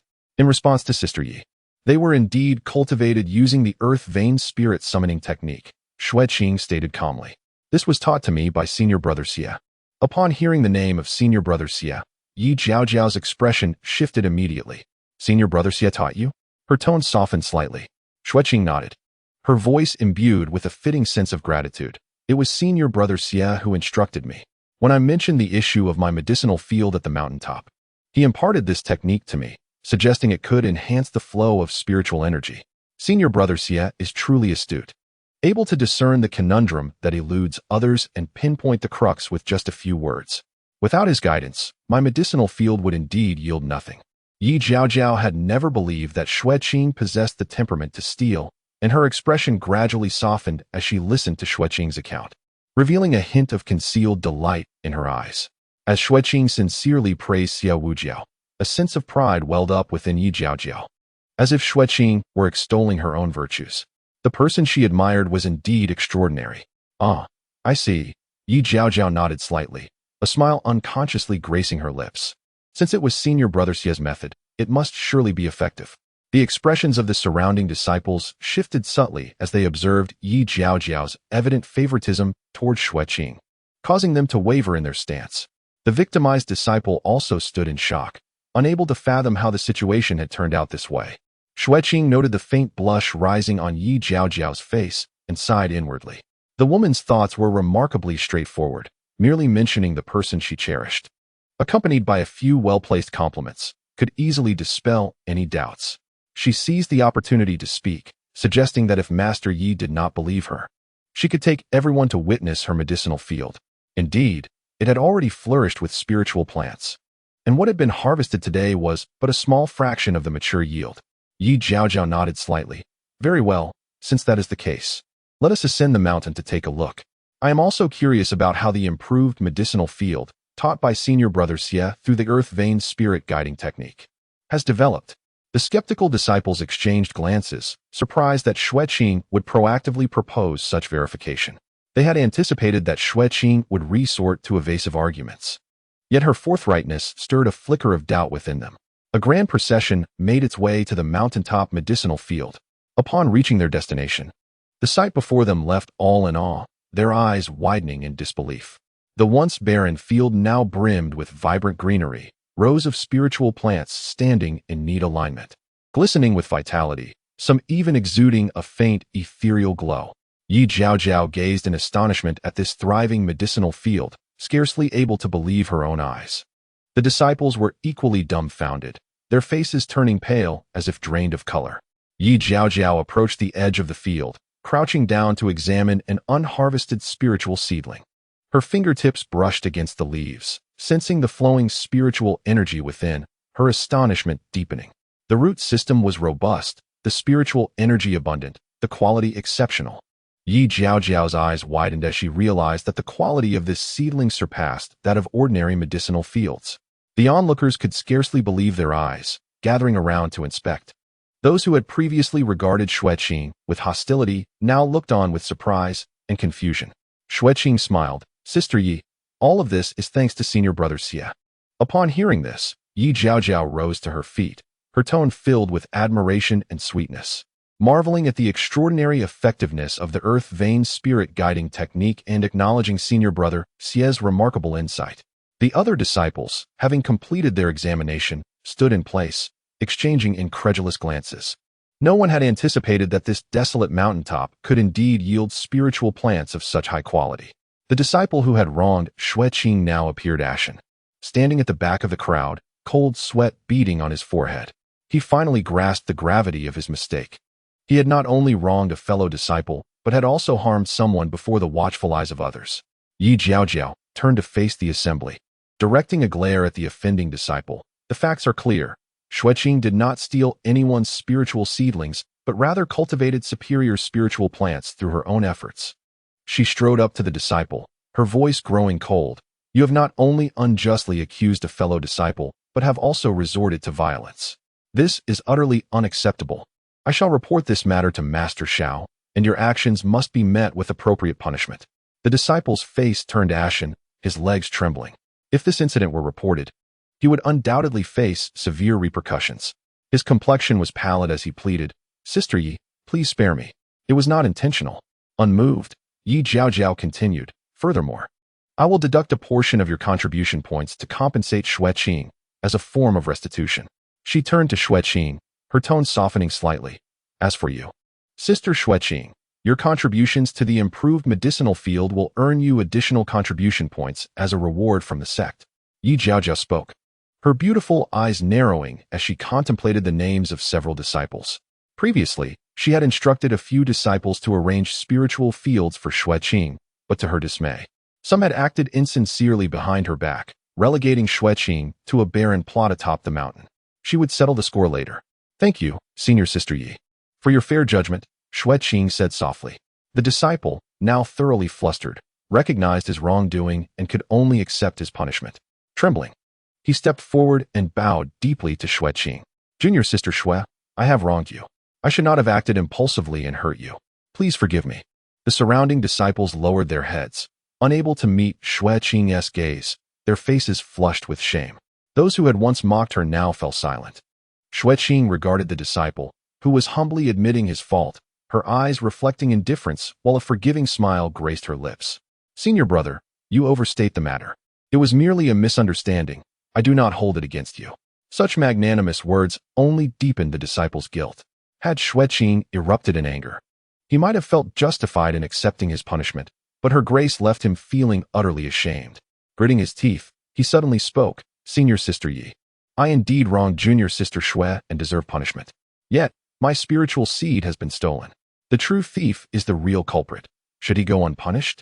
At this revelation, the crowd's expressions grew increasingly complex. Indeed, if Xue Qing had not stolen the spiritual seed, then who was the real thief? Chapter 72. The Return of the Listening Chess Piece. Xue Qing scanned the crowd, her gaze inadvertently landing on a suspicious figure who was stealthily retreating, attempting to escape amidst the chaos. Senior Sister Yi, Xue Qing murmured, now that my spiritual seed has proven my innocence, the true thief must still be among us. Yi Jiaojiao raised an eyebrow. Junior Sister Xue, have you discerned anything? Rather than directly accusing anyone, Xue Qing turned to the aggrieved disciple, Senior brother. Do you recall the characteristics of your spiritual seed? If you could describe it in detail, we might uncover the true culprit. The disciple quickly replied, of course. My 1,000-spirit grass has leaves shaped like a trident, with a purplish root, and there's a mark at the tip where I accidentally pinched it off. Yi Jiaojiao nodded. Then it is simple. Everyone, please open your baskets for inspection. The group complied, opening their baskets for examination. When it came to the suspicious disciple, he visibly panicked. I grew all my spiritual seeds myself. There's no need for inspection. He stammered. Yi Jiao raised an eyebrow. If everyone else is being inspected, why are you exempt? The disciple's face turned pale, his hands gripping the basket tightly. Xue Qing noticed him subtly reaching for the bottom of his basket, as if trying to conceal something. Seemingly casually, she remarked, "This senior brother has quite a few spiritual seeds in his basket. It appears he has more than the rest of us." The aggrieved disciple suddenly had a realization and stepped forward confidently. "Let me see your basket." He seized the suspicious disciple's basket and yanked it forcefully. The basket toppled, scattering the spiritual seeds across the ground. To everyone's astonishment, the spiritual seedlings at the lower level were markedly different from those above, exhibiting more developed root systems. One particular plant precisely matched the earlier description: a trifoliate leaf, a purple root, and a broken tip. "This is my spiritual seedling." A disciple immediately recognized it and rushed forward, exclaiming, "Li, it was you who stole it." The disciple, named Li, turned pale, sweat beading on his forehead. I did not do it on purpose. You just carelessly left your basket and walked away." I simply," Yi Jiao interjected with a cold laugh. "Simply what? Taking advantage of others' negligence to commit theft?" The disciple, named Li, fell to his knees, trembling. "I was wrong. My spiritual seedling did not grow well, and I feared I would be punished for not meeting the quota. I was momentarily confused." Yi Jiao crossed her arms, her expression stern, a splendid moment of confusion. "Not only did you steal, but you also stood by while an innocent fellow disciple was wronged, even exacerbating the situation. Such despicable behavior is intolerable in the Celestial Sect." The victimized disciple seethed with rage. "I have been wronged and injured because of you, a lowly individual." Li remained prostrate on the ground, tears streaming down his face. "I beseech you, Sister Yi, to show mercy. I shall never dare again." Yi Jiao's tone was severe. According to the rules of the Celestial Sect, stealing a fellow disciple's belongings incurs a penalty of 30 lashes, 3 months of house arrest, and confiscation of all contribution points. Furthermore, you have framed another, which adds to your crimes. Li's face drained of color. He realized he could not escape this punishment. Yi Jiao turned to the crowd. "Well, this matter has been settled. Now, let us return to the pill pavilion to collect the spiritual seedlings. Follow me." The comments erupted. The second female lead's maneuver was brilliant. She revealed the true culprit without a sound. Yi Jiao has completely sided with Xue Qing. Xue Qing's act of impersonating the favored disciple was masterful. The expressions of the disciples were priceless. They were slapped in the face with reality. Thanks to the second female lead for not taking the blame, saving my sanity. The lilies in my hometown have bloomed again. Mina-san, is it too much to ship Yi Jiao and Xue Qing? Upstairs, obscure is fine, but sinister is not. A grand procession returned to the pill pavilion, orderly submitting their spiritual seedlings. Due to the exceptional quality of her seedlings and the additional rewards received, Xue Qing's contribution points increased significantly. She understood this was Yi Jiao's favor. A smile flickering in her eyes. "Thank you, Sister Yi." Xue Qing quietly took her leave. Just as she stepped out of the pill pavilion, she sensed a faint gaze upon her. Looking up, she spotted a familiar figure standing under a nearby tree. Xue Wujio, clad in white, appeared as though he were an ethereal being untouched by the mundane world, his garments fluttering gently in the breeze. He gazed at her with an inscrutable expression. "Xie Xixiao." Xue Qing approached him and slightly bowed. Xue Wujio's eyes fell upon the scabbed wound on Xue Qing's face, his gaze flickering. "You were injured." Xue Qing lightly touched the injury, realizing it was the work of Pei Xuandu. She gently shook her head. "It's merely a surface wound. It's nothing serious." "But what brings you here today, Xixiao?" Xue Wujio chuckled softly, "Just passing by." He paused. "Did you encounter some trouble today?" Xue Qing understood that Xue Wujio had caught wind of the situation but feigned ignorance. "Just some minor issues. They have already been resolved." "Is that so?" Xue Wujio's lips curled slightly as he noted your animated conversation with Senior Sister Yi. "It appears you two share a deep bond." Xue Qing, ever composed, replied, "Senior Sister Yi is exceptionally kind. I am quite flattered by her attention." A flicker of amusement danced in Xue Wujio's eyes. "I see." With matters to attend to, Xue Qing prepared to take her leave. As she inclined her body, seemingly on the verge of departing, a thought struck her. She retrieved an exquisitely crafted chest box from her sleeve. "Senior brother, this is for you." Xue Wujio raised an eyebrow in curiosity. "What is this?" With a gentle tone, Xue Qing explained, "A few days ago, upon my departure, I discovered this chest piece tucked within my sleeve, likely left behind by you." She extended the chest box towards him, her eyes radiating purity. "Initially, I merely intended to return the piece, but noticing your chest box is somewhat unwieldy, I took the liberty of crafting one myself, hoping you would not find it lacking." As Xue Wujio accepted the chest box and slowly opened it, he beheld the silent chest piece nestled within, flawless white jade, yet seemingly mocking his subtle schemes. "Do you know what this is?" he inquired, his voice still warm. Xue Qing blinked innocently, her expression untroubled. "Merely a chess piece, senior brother. Why do you say such?" Xue Wujio searched her clear gaze for any hint of deceit, but found only tranquil honesty. He gently closed the box, a faint smile gracing his lips. "You are quite thoughtful," Xue Wujio remarked with a hint of amusement, acknowledging Xue Qing's talent. With her hands clasped respectfully, Xue Qing replied, "Thank you for your kind words. Senior brother, if there is nothing further, I shall take my leave." Xue Wujio merely nodded. "Go ahead. I will send someone with medicine for your injury." "Grateful." Xue Qing turned and departed. Xue Wujio remained in place, watching her retreating figure. As leaves fell softly around him, he caressed the chess piece, suddenly breaking into laughter. In another realm, beneath the skies of the demon city, Pei Xuandu's Taishu seal transformed into a colossal sword, its cold gleam aimed directly at Yi Qianming's heart. The shadow of death loomed ominously as Yi Qianming closed his eyes, awaiting his fate. Just as despair threatened to consume him, a clear female voice pierced the air. "Spare him." Yi Qianli appeared, suspended in the air, her face pale but resolute, standing bravely between Yi Qianming and the great sword. Pei Xuandu's expression remained impassive as he deftly adjusted the sword's trajectory, now aimed at Yi Qianli's throat. Yet, the sword tip halted mere inches from her. Bathed in silvery light, Yi Qianli's complexion appeared ghostly. Pei Xuandu's gaze fell upon the object Yi Qianli held aloft, a hint of interest lacing his cold tone. "Minghai Amber?" "It is indeed Minghai Amber." Yi Qianli steadied her trembling hand, raising the precious orb higher. A sacred artifact of the demon clan, formed over 5 centuries. This orb absorbs the essence of the heavens and the earth, enhancing cultivation speed by 30%, while also dispelling malevolence and calming the mind. Biting her lip, a flicker of reluctance crossed Yi Qianli's eyes. "I am willing to offer the Minghai Amber," pleading for the demon clan's reprieve. Pei Xuandu's eyes glinted with intrigue. "Oh? Is this your own sentiment, or does it reflect the will of the demon clan?" Yi Qianming's expression shifted, ready to interject. But a mere glance from Yi Qianli silenced him. "This is both my personal wish and that of the demon clan," she affirmed resolutely. Pei Xuandu let out a light chuckle, a glint of cold light flickering in his eyes. "Yet, I remain unsatisfied.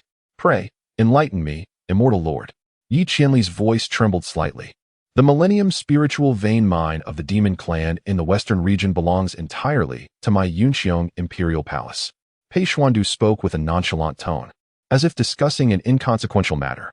The expressions of Yi Qianli and Yi Qianming changed drastically. That spiritual mine was a crucial resource for the demon clan.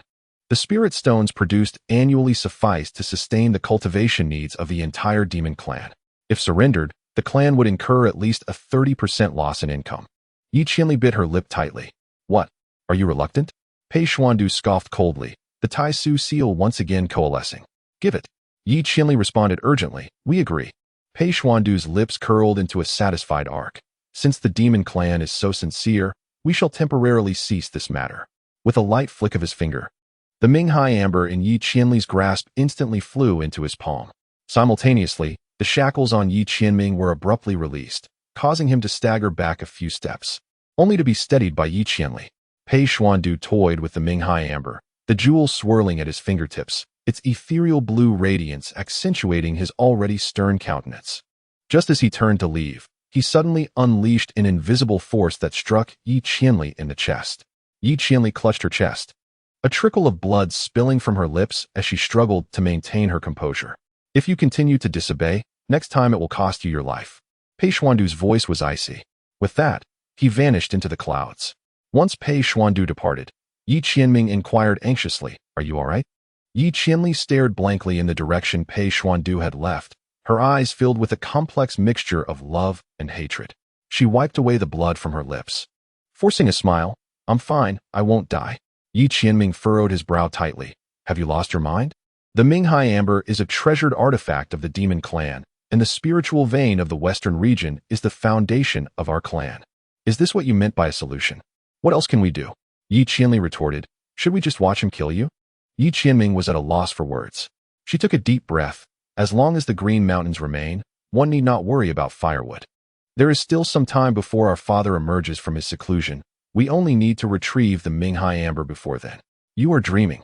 Yi Qianming scoffed coldly. "That is the renowned killer, immortal Lord Hanyu. What do you plan to use to snatch it back?" "There will always be a way."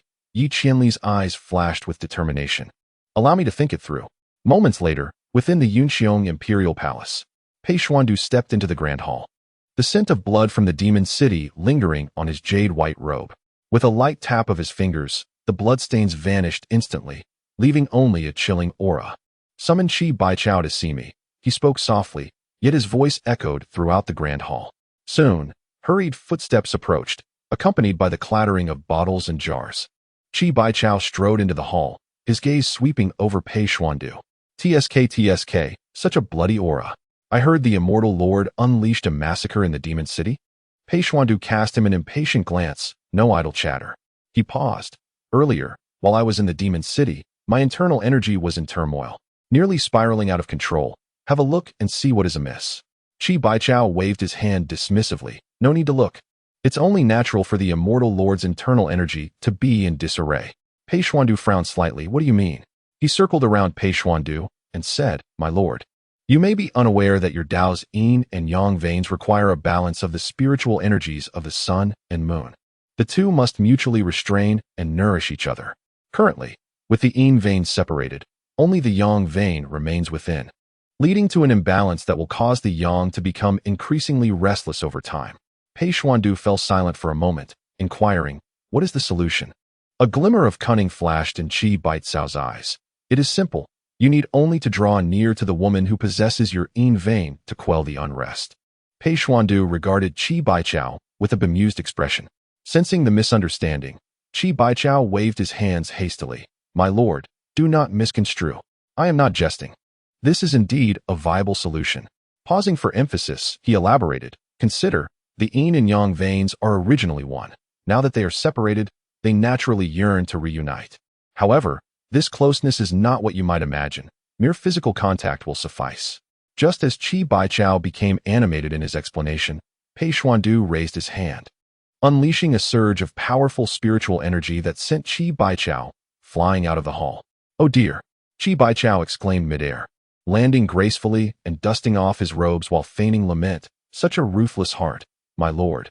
Truly, once used, discarded without a second thought." He adjusted his attire, cast a final glance at the hall, and sauntered off. Inside the hall, Pei Xuandu resumed his seat and retrieved a jade slip from within his robes. This jade slip, a deep emerald hue, served as a means of communication with Xue Qing. However, since their last parting, he had not utilized it. Pei Xuandu furrowed his brow, his fingers lingering in the air before ultimately placing the jade slip aside. Instead, he took out a communication talisman, lightly tapping it, causing a soft silver light to manifest on the paper. "How are the preparations for the Celestial Capital Grand Ceremony progressing?" A respectful response quickly came from the other end of the talisman, replying to "My lord, the preparations for the ceremony are nearing completion. Everything is in order. Send a Xian yellow decree to the Jiuyin Taishin sect," Pei Xuandu stated with an indifferent tone. The recipient of the talisman paused momentarily. "My lord, the Xian yellow decrees are limited in number and have already been distributed." "Do you mean to say the purification elixir has been refined, and the disciple named Xue Qing from the Taishin sect has made significant contributions?" Pei Xuandu replied languidly. "This year, I must ensure the Taishin sect's attendance at the Celestial Capital Grand Ceremony." The individual on the other end clearly dared not inquire further. "Understood, my lord. I will arrange this immediately." Just as Pei Xuandu intended to put away the communication talisman, he seemed to recall something and spoke again. "I require several spiritual herbs. Arrange for someone to gather and deliver them before the grand ceremony." Chapter 74. Drawing lots within the Taishin sect's assembly hall. The air was thick with incense and spiritual energy. Ren Qingyi, Shaoji, Xiao Wujiao Sui, and a host of inner disciples gathered to discuss matters regarding the Celestial Capital Grand Ceremony. The atmosphere, charged with anticipation and tension. Xue Qing stood quietly in a corner, listening intently to the fervent discussions. Suddenly, a cold voice interrupted. Regarding the allocation of spots for the grand ceremony, I do not agree with drawing lots. The hall fell silent in an instant, all eyes turning to Ren Qingyi. Xiao Ji furrowed his brow slightly. The journey to the celestial capital is long, requiring arrangements for lodging and sustenance, which will demand considerable spiritual stones.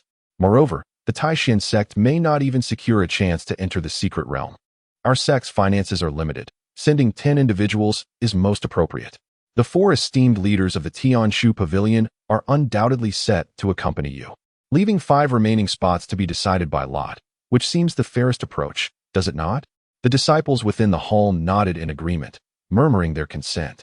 The 4 leaders and senior sister Ren are the Crme de la Sarme of the sect, and with their leadership, they shall represent the Taishan sect without dissent. Drawing lots for the remaining 5 spots appears most equitable, ensuring no disputes arise and granting each individual a glimmer of hope. Ren Qingyi stepped forward, her voice imbued with an undeniable pride. The Celestial Capital Grand Ceremony is a momentous event in the cultivation world, occurring once every century. And this time it is presided over by the illustrious Cloudy Sky Imperial Palace, presenting an exceptional opportunity for our Taishan sect disciples to make their names known. Such a grand occasion should not be left to chance. I have no objections to the 10 spots, but they must be filled by the 10 most formidable disciples of the Taishan sect. Her gaze swept across the assembly. Should the selection be random, there is a risk of mediocrity infiltrating our ranks, which would surely bring disgrace upon our sect. Having spoken, Ren Qingyi pointedly directed her gaze toward Xue Qing. Xue Qing lowered her eyes in silence, resembling an inconspicuous blade of grass, feigning ignorance of Ren Qingyi's insinuation. Ren Qingyi's eyes flickered with disdain. Just days prior, she had deliberately shared news of Xiao Wujiao's closeness to Xue Qing with Yi Jiaojiao, anticipating that Yi Jiaojiao would be consumed with jealousy and confront Xue Qing. She envisioned a spectacle of conflict between the two, hoping to discern Xue Qing's true nature. After all, it was common knowledge among the sect that Yi Jiaojiao harbored feelings for Xiao Wujiao. However, as days passed, not only did she fail to receive news of Yi Jiaojiao confronting Xue Qing, but she also learned that Yi Jiaojiao had harshly punished a disciple who had falsely accused Xue Qing of stealing spirit herbs. Ren Qingyi narrowed her eyes, perplexed. She was all too familiar with Yi Jiaojiao's spoiled nature. She could hardly tolerate any woman near Xiao Wujiao and often expressed her jealousy when he was close to others. Logically, upon witnessing Xiao Wujiao's camaraderie with Xue Qing, Yi Jiaojiao should have unleashed her wrath upon Xue Qing, yet tranquility prevailed. The more Ren Qingyi pondered, the more she found it perplexing, her gaze returning to Xue Qing. In the corner, Xue Qing stood with her head bowed, exuding an air of obedience. Seemingly oblivious to Ren Qingyi's cold jibes, displaying no hint of cunning. What means has this woman employed? Could it be that she wields some beguiling sorcery? Unable to fathom the intricacies, Ren Qingyi begrudgingly attributed it all to Yi Jiaojiao's foolishness. I support Brother Zhao's proposal for a lottery. Yi Jiaojiao suddenly interjected, challenging the notion. When it comes to ranking strength, how exactly do we differentiate? By cultivation level or some other standard? What criteria can truly clarify this? The rankings are bound to be unjust, leading to dissatisfaction among many disciples. In my opinion, a lottery is the fairest method, should one fail to draw a favorable lot. They can only blame their luck, and no one can contest that. Ren Qingyi turned, casting a cold glance at Yi Jiaojiao. This insufferable fool had chosen this critical moment to oppose her. A smirk graced her lips, laced with sarcasm. Sister Yi, your words are refreshingly candid. You are aware that your strength does not place you among the top 10, hence you prefer to tempt fate for a sliver of hope. Humph. Yi Jiaojiao smiled instead of fuming, expressing her disdain for those who sought to impose a singular narrative. In her view, the Taishan sect had yet to reach a stage where one could dictate terms unilaterally. Should selection be based solely on strength, it was likely that many of her own followers would be chosen, leaving others without a chance. Are you questioning my impartiality? Ren Qingyi's gaze turned suddenly cold. Who could argue otherwise? Yi Jiaojiao refused to yield, Is it not your intention to whisk away those sycophants who orbit around you to the immortal capital?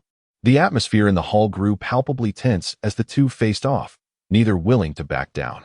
The surrounding disciples exchanged glances, none daring to intervene, only able to murmur softly among themselves.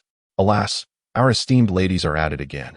It seems they cannot meet without a quarrel. Ultimately, it boiled down to the limited number of spots available, which had led to such a stalemate. There was little to be done. The expense of attending the immortal capital ceremony was exorbitant. Although the sect was affluent, Master Mu strictly controlled expenditures and would not allow lavish spending simply because it was a grand event. If only our Taishan sect were a prominent sect, we might secure the Xianhuang order. I've heard that sects holding the Xianhuang order enjoy provisions and accommodations provided by the four great sects. Unlike us who must scrimp and save. Dream on. The Xianhuang order is not so easily obtained. Only the top-tier sects qualify for it. Our Taishan sect is far removed from such prestige. Xue Qing stood in a corner, her ears attuned to the discussions while her eyes scanned the barrage of comments. Oh, the plot of the immortal capital ceremony that the sisters are most eager for is about to unfold. This marks a pivotal moment and significant opportunity for the female protagonist. In the original tale, the protagonist not only secured ancient treasures within a secret realm, becoming the focal point of the entire immortal capital ceremony, but also made Yi Jiaojiao suffer tremendously within that realm. It was utterly thrilling. Oh, I haven't read the original text. I wonder if the second female lead will attend? Of course she will. Xiao Ji and her companions will certainly keep her close. Soon, they will clash with the female protagonist again over wanting to bring the second female lead along.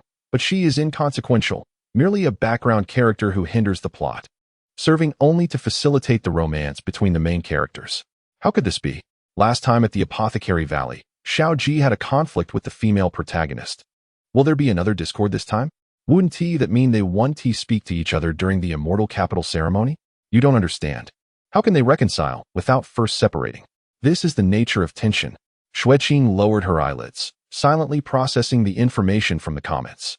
The immortal capital ceremony, in the original narrative, was a moment of brilliance for the protagonist, Ren Qingyi, while also serving as a stage for her and Yi Jiaojiao, the Canon fodder female supporting character, to be trampled upon. Yet, no matter how precious those ancient treasures were, they were not what she sought.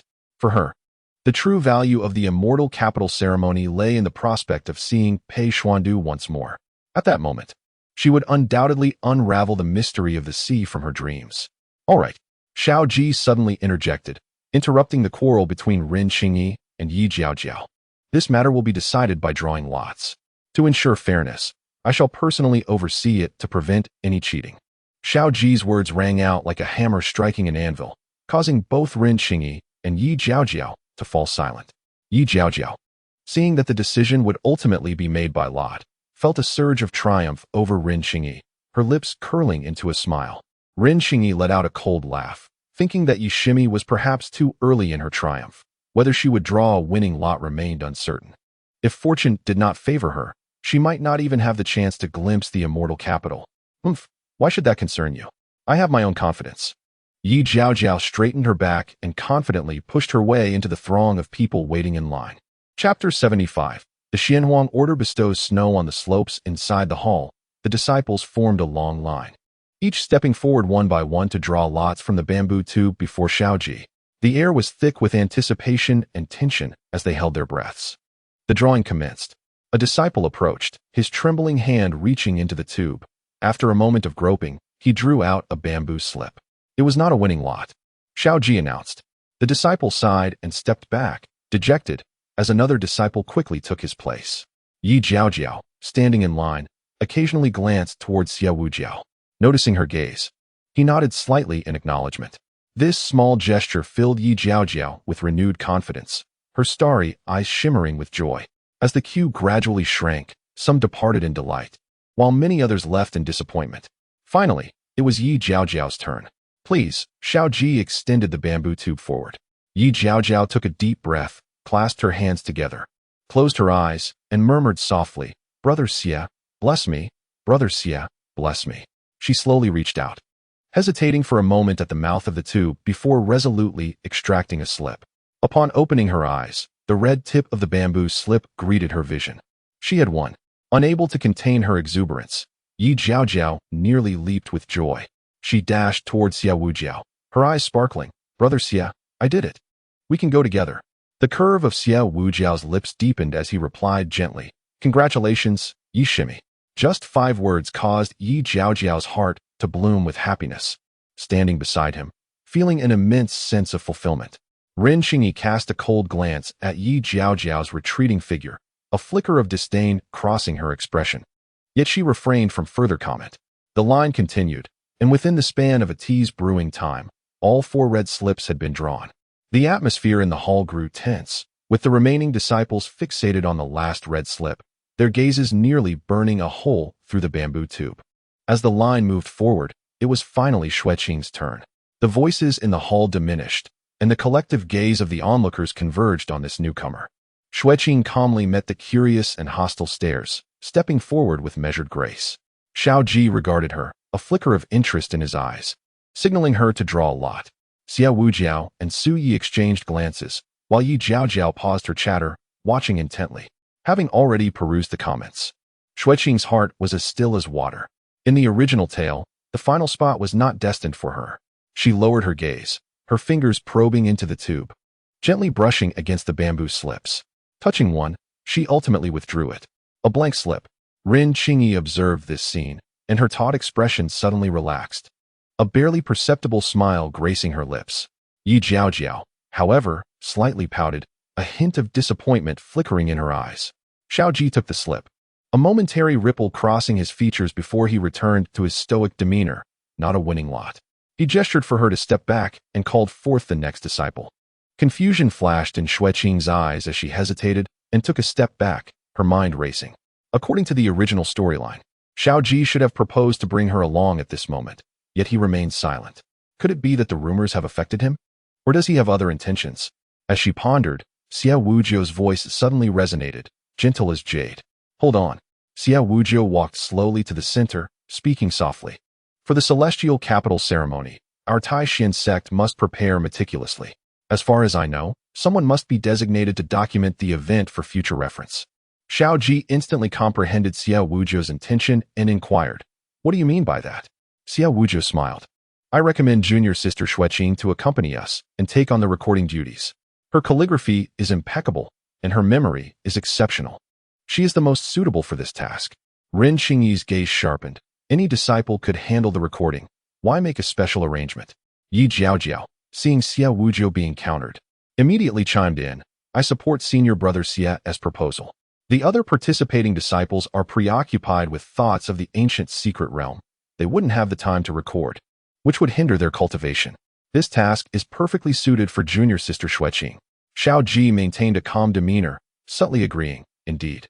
The celestial capital ceremony is a rare opportunity for learning, allowing other participating disciples to focus, which would also benefit the sect's future.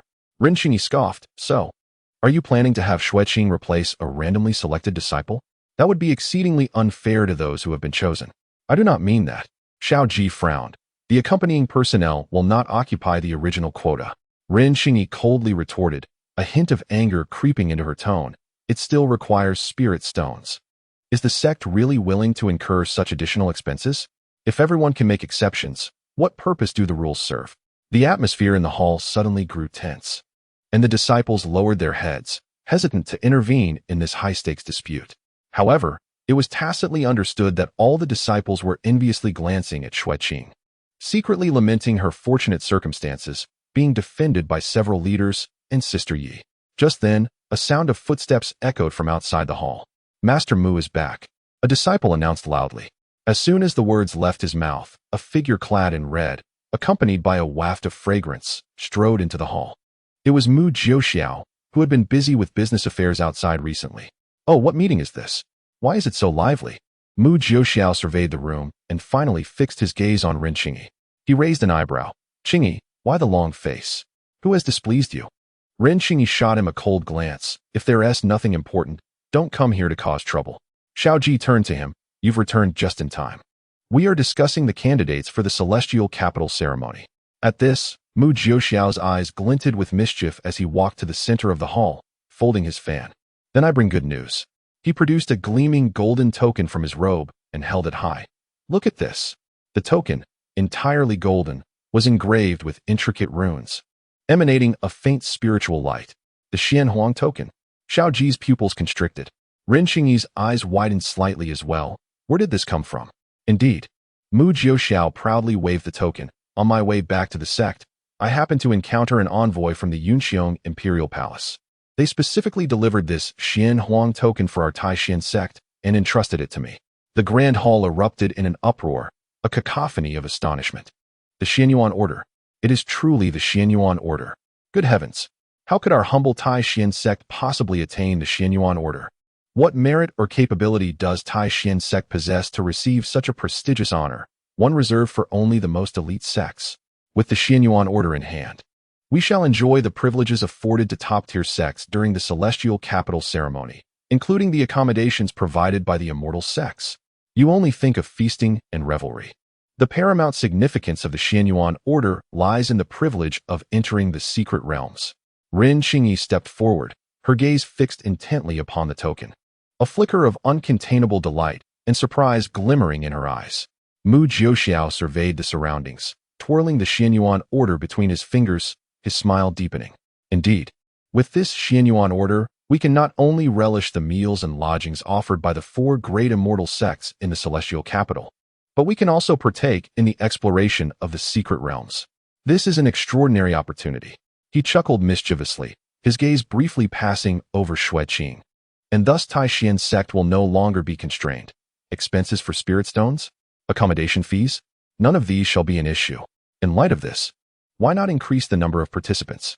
The disciples erupted in cheers, the previously tense atmosphere dissipating entirely. Those who had felt despondent moments ago were once again ignited with hope. Xia Wujiao's eyes flickered with contemplation. This order is hard-won. Yet I wonder how Taishan sect was able to acquire such an honor? Xiao Ji followed closely behind. Is there any explanation on the order? Mu Jiuxiao shrugged. I haven't had the chance to look yet. I was hoping we could all examine it together. Just as he prepared to unveil the contents of the token, Ren Xingyi suddenly reached out and seized the Xianyuan Order from his grasp. Let me take a look. Ren Xingyi's voice was tinged with urgency, a stark contrast to her usual composure. Ever since she heard the news of Mu Jiuxiao bringing back the Xianyuan Order, her heart had been racing uncontrollably. This celestial capital ceremony is presided over by the Lord of the Yunxiong Imperial Palace, who happens to be Pei Xuandu. Could it be that this Xianyuan Order was bestowed upon her? After all, Pei Xuandu had shown her favor in the past, even granting her the purging elixir, making it hard for her to fathom why Taishan sect, of its modest stature, would receive such an honor. With this thought, a glimmer of anticipation surged within her. Cradling the Xianyuan Order delicately in her hands, Ren Xingyi cautiously infused a thread of spiritual power into it. The crowd held their breath, awaiting her declaration of its contents. However, Ren Xingyi's expression froze the moment she discerned the writing. Imperial decree from the Yunxiong Palace. Due to the contributions of Taishan sect disciple Xue Qing in the refinement of the purging elixir, one Xianyuan Order is hereby awarded, permitting Taishan sect to send 20 disciples to participate in the Celestial Capital ceremony, enjoying the hospitality extended by the immortal sections. Chapter 76. Rescuing on the journey suddenly, the hall fell utterly silent, and all eyes instinctively turned towards Xue Qing in the corner. Expressions of astonishment, envy, confusion, and, predominantly, jealousy were etched upon their faces. Xue Qing herself was taken aback. She had not anticipated that Pei Xuandu would bring her to the Celestial Capital in such a manner. Was this his plan, or did it carry some deeper significance? The comments surged wildly. Oh my! The female protagonist does not want the second female lead to go to the Celestial Capital, and now her face is nearly green with envy. This is a blatant slap in the face. This twist is truly unbelievable. My heart aches for the female protagonist for 5 seconds. Good heavens, Pei Xuandu. What are you planning to do? Your actions might cost us our heroine. Laughter erupted, as it seemed the second female lead wore an expression of sheer bewilderment, a sight never before witnessed on her face. Mu Jiuxiao was the first to regain his composure, whistling playfully as he glanced at Xue Qing. It appears we owe our fortune to junior sister Xue Qing. Xia Wujiao cast a meaningful glance at Xue Qing before turning to Mu Jiuxiao. In that case, junior sister Xue Qing should accompany us. Xiao Ji nodded in agreement. Let us prepare to reassign the quotas. 20 participants will allow more disciples to witness the grandeur of Xianjing.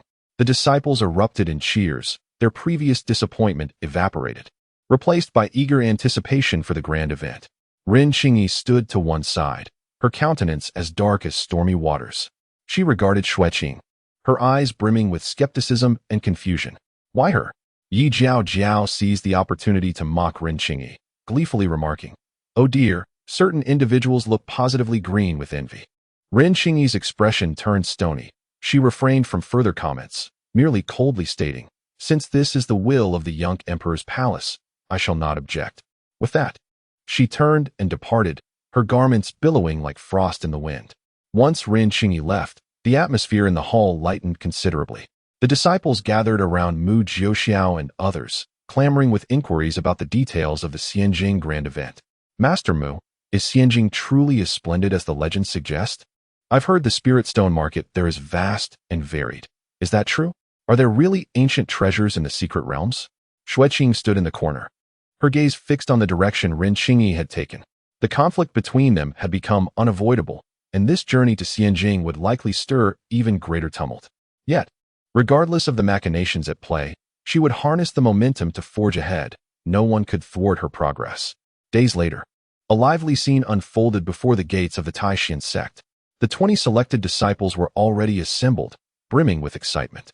Xue Qing stood at the back of the line, carrying a modest pack, as quiet as a drop of water merging into the sea. Ren Qingyi stood at the forefront, adorned in a light blue cloud-patterned gown, her demeanor as frosty as the morning mist.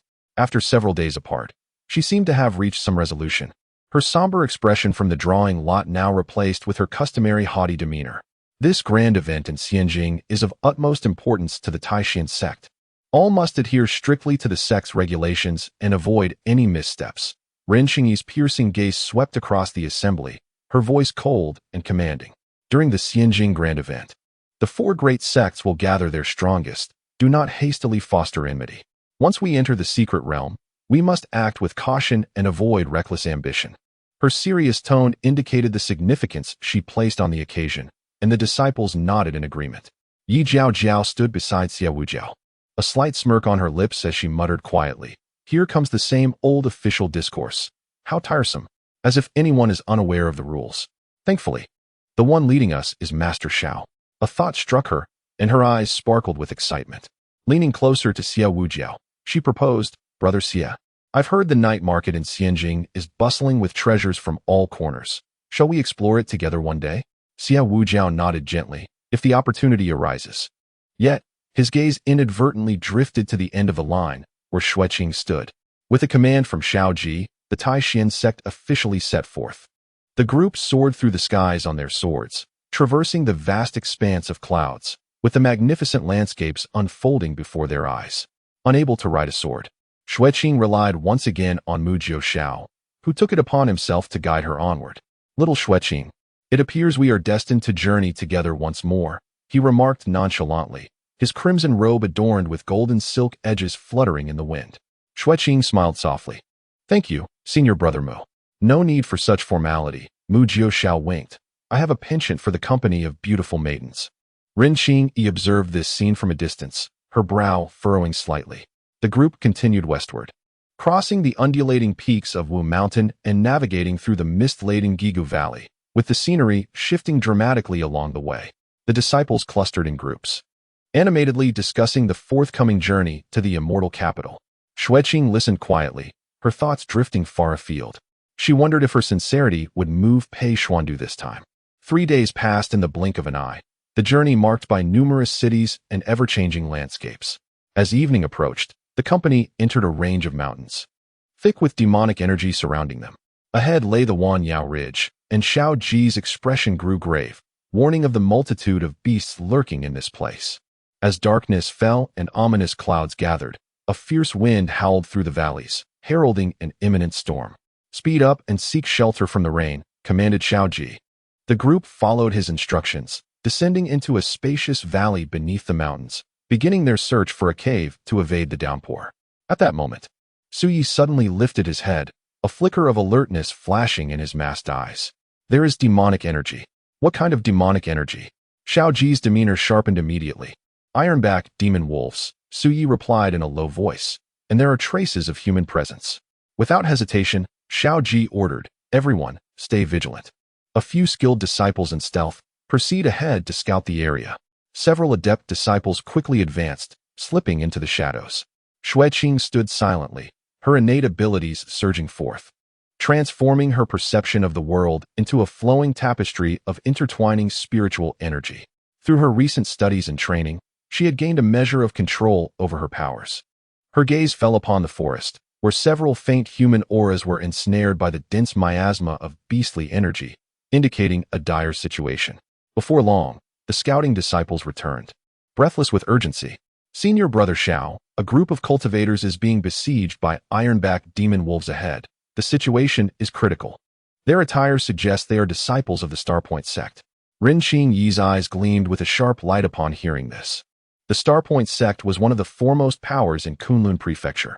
If they could rescue them, it would forge a beneficial alliance, broaden her connections, and serve as a splendid opportunity for the Taishan sect to showcase its prowess. Disregarding the impending storm, she unsheathed her Xianbing blade, an aura of chill emanating from it. Let us go. Follow me to rescue them. Observing her resolve, Xiao Ji offered no further words. Wielding his 1,000 mechanisms umbrella and following closely behind, Mu Jiao Xiao, Su Yi, and Xiaowu Jiao exchanged glances and swiftly employed their techniques to give chase. Senior Brother Xia, wait for me. Yi Jiao hurriedly caught up, her enthusiasm palpable. It has been ages since I engaged in real combat. This is the perfect opportunity to stretch my limbs.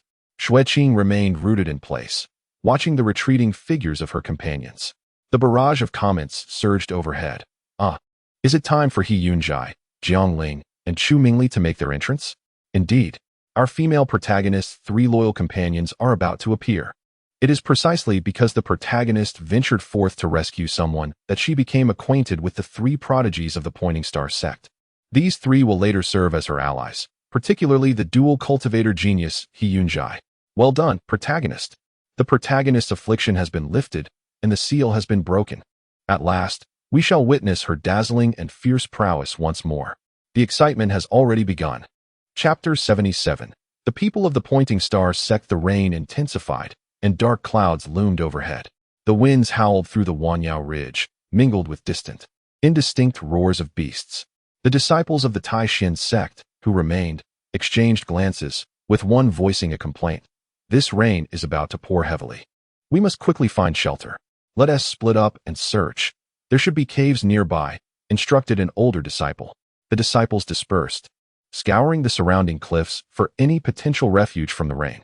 Xue Qing did not follow them blindly, but quietly activated the Yin Meridian seed within her. The world before her transformed drastically. Everything morphed into a wondrous spectacle of flowing spiritual energy. Trees shimmered with emerald brilliance. Rocks became dense gray energy blocks, and the raindrops appeared as fine silver threads cascading from the heavens. Xue Qing's gaze was drawn to an anomaly on a nearby cliff. The flow of spiritual energy exhibited a distinct disruption, as if obstructed by some unseen force. Over there, Xue Qing softly indicated, pointing towards a section of cliff veiled by thick vines. Several disciples cast doubtful looks her way, remarking, "That area is clearly a dead end. What do you know?" Xue Qing chose not to argue, proceeding directly towards the tangle of vines. She gently parted the layers of verdant leaves, revealing a hidden entrance behind. There is indeed a cave. The disciples gasped, quickly surrounding her.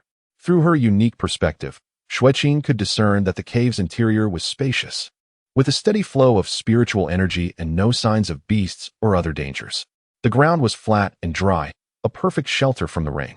The disciples cast surprised glances at Xue Qing, but said nothing, swiftly entering the cave for refuge. The interior was even more expansive than anticipated, accommodating 2 to 3 dozen individuals comfortably. The disciples busied themselves, some kindling a fire, while others organized their belongings, and the cave soon became warm and inviting. Meanwhile, Ren Qingyi and her companions had arrived at the battlefield. A dozen disciples clad in the attire of the Pointing Star sect were being besieged by dozens of ironback demon wolves. The wolves were massive, their backs adorned with scales as hard as iron, their eyes glowing with an eerie green light, and their fangs glistening menacingly. Among the disciples of the Pointing Star sect, 3 stood at the forefront, struggling to hold their ground. The leader, dressed in a moon-white robe, wielded a long sword glimmering with a blue light. His swordplay as fluid as flowing clouds. The second, clad in deep blue attire, swung his sword, each movement flashing with golden light. The third was a woman in purple, continuously launching talismans that transformed into fiery serpents and lightning in midair. Though these three were formidable, they found themselves somewhat overwhelmed in the face of the onslaught from the multitude of iron-backed demon wolves. Xianbing Po arise. With a sharp cry, Ren Xingyi wielded her long sword, transforming it into a streak of cold light that pierced directly towards the foremost of the demonic wolves. An icy blue arc sliced through the downpour, instantly encasing several wolves in a frozen tableau. Yet, the sheer number of wolves remained a concern, as a few still lunged towards the disciples of the Starpoint sect. At the critical moment, a talisman soared from the rear of the crowd, precisely striking the center of one wolf's forehead. The talisman emitted a brilliant icy blue glow, swiftly freezing the remaining wolves. Ren Xingyi's gaze sharpened as she sought the source of the talisman. At the back of the throng, an inconspicuous girl with her head bowed tightly gripped the talisman in her hand. The girl's appearance was unremarkable, her presence nearly non-existent. Had it not been for the formidable power of the talisman, Ren Xingyi might have overlooked her entirely. She felt a flicker of astonishment in her heart. The talisman's potency rivaled her own Xianbing essence, yet its wielder appeared to be an inconspicuous girl. Xiao Ji swiftly followed, unfurling his thousand mechanisms umbrella into a spear crackling with lightning. He moved like a dart, the spearhead aimed, unleashing thunderous blasts as more wolves fell. Mu Jiuxiao, with a gentle flick of his ornate silver fan, sent forth a multitude of golden blades that accurately severed the throats of several wolves. Suyi glided through the throng of wolves like a wraith, each strike claiming a wolf's life, his movements so swift they seemed to blur. Xia Wuzhou stood slightly apart, delicately laying down a game of myriad chess pieces, seemingly strategizing the unfolding battle. Whenever a wolf attempted a flanking assault, he preemptively struck, a flash of white light heralding the wolf's collapse. Brother Xie is truly formidable, Yi Jiaojiao exclaimed with sparkling eyes, wielding her spirit sword to fend off an approaching wolf while praising Xia Wuzhou. In a matter of moments, the pack of wolves was vanquished by the collective efforts of the Taishan sect. The remaining wolves howled in retreat into the depths of the forest, disappearing into the curtain of rain. As the downpour intensified, He Yunzhao, the white-clad youth leading the Starpoint sect, stepped forward to express his gratitude to Ren Xingyi and her companions. Thank you all for your assistance. I am He Yunzhao of the Starpoint sect. These two are my junior disciples, Jiang Lin and Chu Mingli. He Yunzhao exuded grace and eloquence, unmistakably a product of a prestigious sect's cultivation. Jiang Lin, standing nearby, smiled warmly and clasped his fists towards the Taishan sect members. Thank you for your timely help. Otherwise, we might have been wolf fodder today. Chu Mingli, clad in purple, merely nodded slightly without speaking, her gaze lingering on Ren Xingyi as though assessing her strength. Xiao Ji inclined his head slightly. We are disciples of the Jiui Taishan sect. These are my companions Ren Xingyi, Xia Wuzhou, Mu Jiuxiao, and Su Yi. He Yunzhao's eyes glimmered with surprise. Ah, so you are the esteemed experts of the Taishan sect. May I inquire if you are also en route to the Immortal Capital Grand Ceremony? Xiao Ji nodded affirmatively. Indeed, and you all must be traveling together as well? He Yunzhao replied with a smile. That is correct. However, we did not expect to encounter a pack of wolves here. As the rain continued to pour, Xiao Ji suggested, shall we find a place to shelter from the rain together? Our other disciples should have already located a haven. He Yunzhao readily agreed. That sounds splendid. I appreciate it. The group hurried towards the cave, the rain drenching their garments. Leading the way, Ren Xingyi conversed softly with He Yunzhao, who followed closely behind. Jiang Lin fell behind, his gaze inadvertently sweeping over the inconspicuous girl among the disciples of the Starpoint sect. The girl kept her head down, silently trailing at the end of the line, akin to a mere shadow. Xiao Chan, Jiang Lin spoke softly. Your talisman was invaluable just now.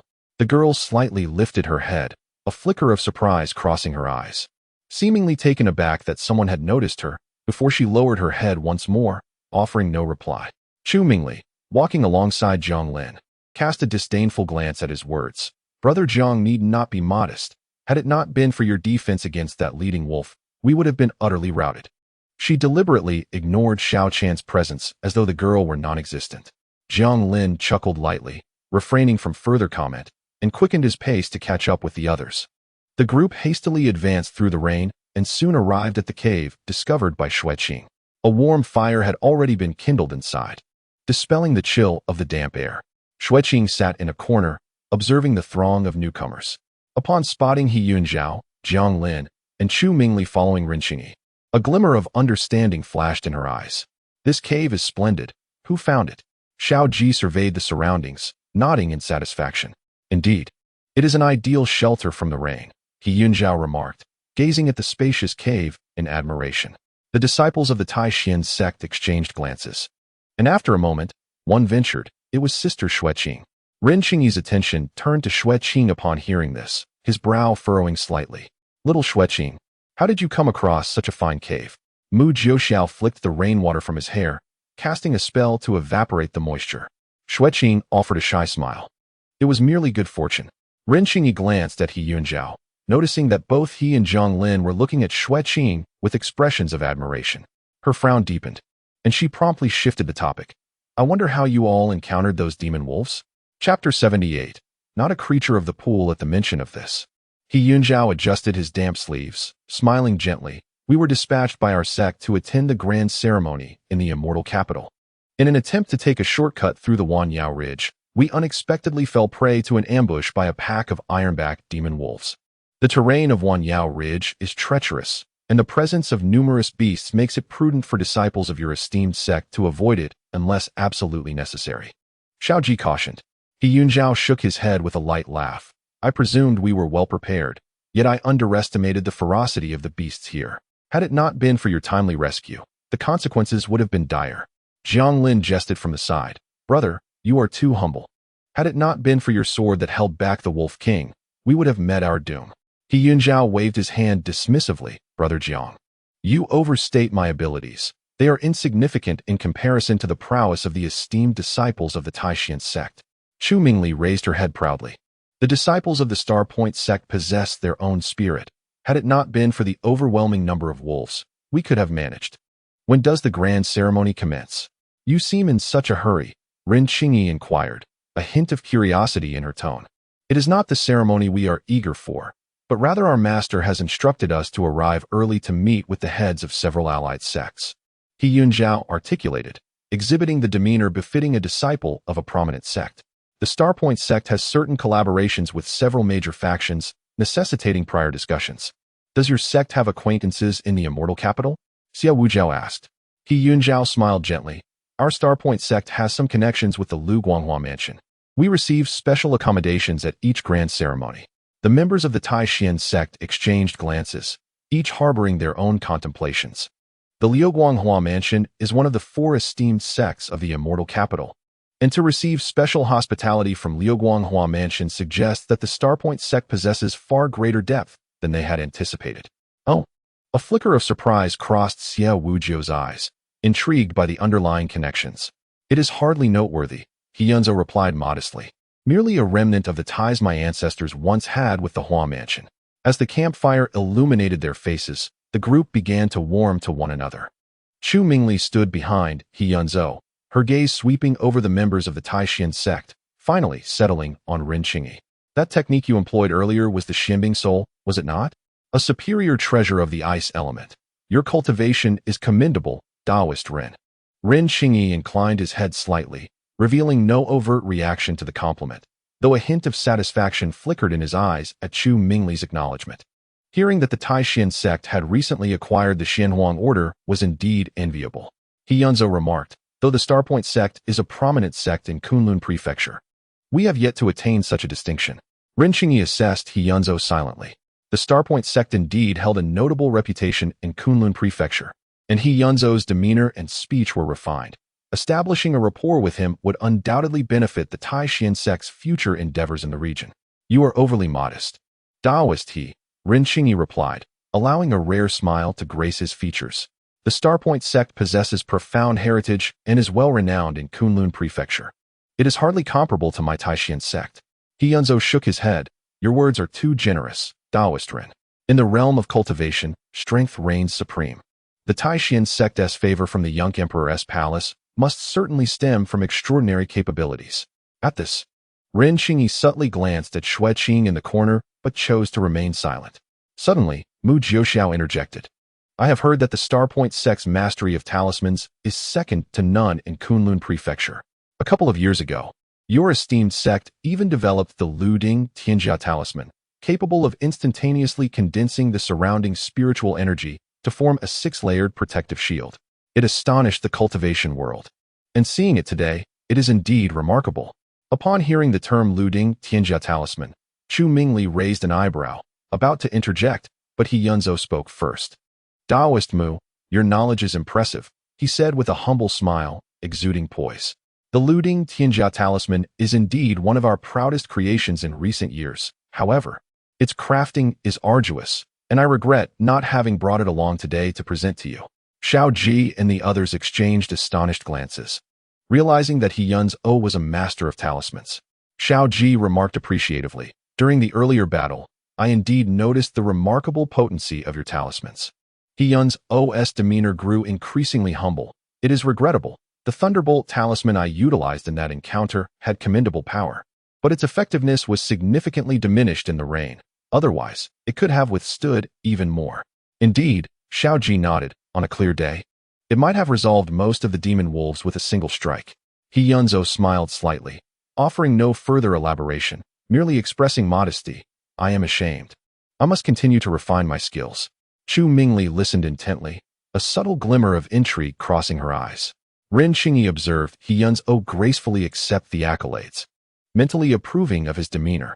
It was clear that He Yunzhou possessed not only exceptional swordsmanship, but also considerable prowess in talismans, affirming him as a figure worthy of forging a connection with.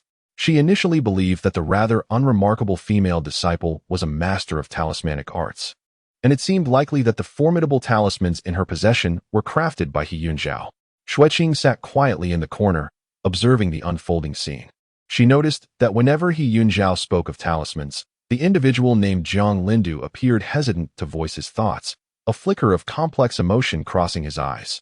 It seemed evident that there were undisclosed intricacies involved. As the night deepened, everyone settled into their respective places. The disciples of the Dots of Stars sect and the Taishan sect occupied opposite sides of the cave, each taking rest. Chu Mingli found a dry spot and began orchestrating the tasks of the inconspicuous girl in the corner. Xiao Chan, prepare my bedding, she ordered with an authoritative tone. Make it soft and be quick about it. The girl named Xiao Chan lowered her head and silently complied with Chu Mingli's command. Her movements were gentle yet efficient, as if she were accustomed to such duties. Before you lay it out, clean the ground thoroughly. I don't want to soil my clothes, Chu Mingli added. Xiao Chan, still with her head bowed, executed her tasks with increasing caution, remaining utterly silent. Under the glow of the campfire, Xue Qing discerned Xiao Chan's features. She was so ordinary that one could easily forget her presence. A faint scar marred her right cheek, yet her eyes conveyed an indescribable tranquility. More notably, a subtle scar on her wrist, visible beneath her sleeves, appeared to be a mark left by spiritual energy burns. Senior brother Xia, look over there. Yi Jiaojiao leaned closer to Xia Wujiao, whispering her grievances. That Chu Mingli from the Dots of Stars sect is so arrogant, treating her peers like servants. I wonder how she cultivates her path. Does she think of herself as a young lady? Xia Wujiao gently rotated the myriad chess piece in his hand, smiling lightly. Everyone has their circumstances and choices. Yi Jiaojiao's eyes sparkled with admiration. Senior brother Xia is truly insightful. She glanced back at Xue Qing, lowering her voice. Our junior sister Xue Qing is quite similar to her, both preferring to hide in corners. Xia Wujiao's gaze shifted between Xue Qing and Xiao Chan, a hint of contemplation flashing in his eyes. Sensing his attention, Xue Qing lowered her eyelids, feigning ignorance. Yet within her, a train of thought was brewing. The disciples of the Dots of Stars sect all exhibited remarkable prowess, particularly He Yunzhou and her companions, who were evidently gifted prodigies. Yet, what captivated her most was Xiao Chan. In such a formidable faction, being selected among a handful of candidates for the celestial ceremony suggested that Xiao Chan was far from ordinary. At the very least, she was not as unremarkable as she appeared. A wave of curiosity surged within Xue Qing. Chapter 79. Xiao Chan is mute as the rain subsided. The campfire in the cave illuminated the weary yet relaxed faces of the gathered individuals. The disciples from both sects had settled comfortably, and the injured were assisting one another in tending to their wounds. Xue Qing's gaze swept across the cave, landing on a dim corner. There, Xiao Chan huddled alone, her trembling hands clumsily tending to the wound on her leg. Though the injury was not deep, it had begun to bleed, staining her trousers. Nobody noticed her, nor did anyone inquire about her condition, as though she were invisible. Ladies and gentlemen, I have brought some herbs to ward off the cold. Xiao Ji retrieved several packets of herbs from his storage bag, his voice calm. The cave is damp and the chill of the night is heavy. Consuming some warming decoction can help prevent one from catching a cold. Boil the herbs. A disciple of the Taishan sect scratched his head. I cannot do that.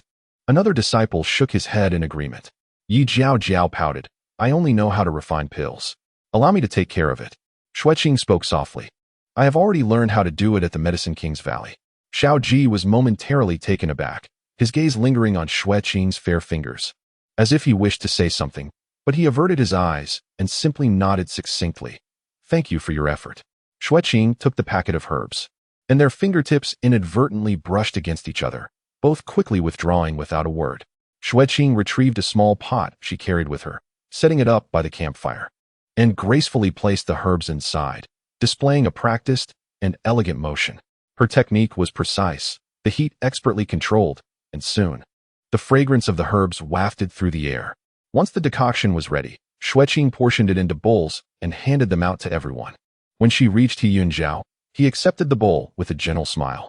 Thank you, fellow cultivator. He Yunjiao's gaze lingered on Xue Qing's face, surprised to discover that this companion possessed knowledge of medicine as well. Truly a woman of exceptional grace and virtue.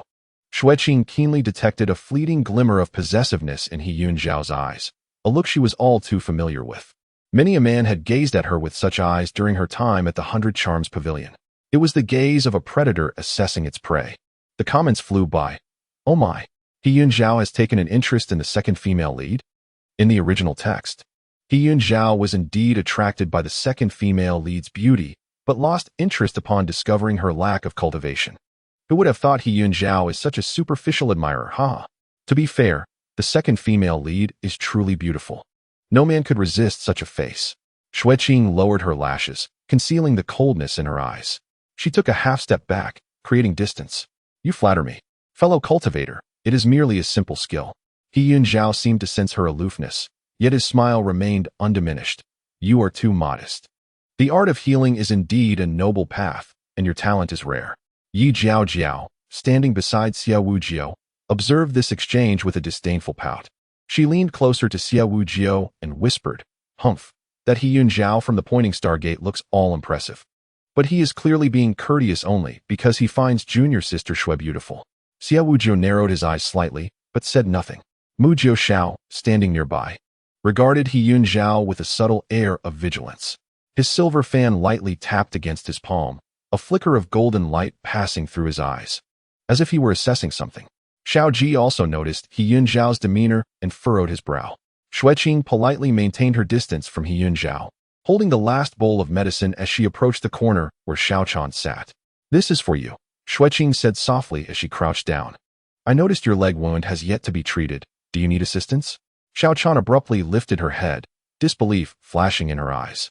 She was taken aback, her surprise evident, and then began to gracefully gesture with her hands, her fingertips skillfully tracing a series of intricate motions. Xue Qing was momentarily stunned, then quickly realized, Xiao Chan is mute. Xue Qing gazed at Xiao Chan's gestures, memories of her childhood surfacing in her mind. In her village, there once lived a mute old woman who secretly gifted her steaming corn buns. During those times, when she was left starving by her stepmother, the warmth and aroma of that bun linger in her memory even now. Are you saying thank you, but I needn't trouble you? Xue Qing ventured to ask. Xiao Chan's eyes widened in disbelief, as if she had encountered something utterly extraordinary.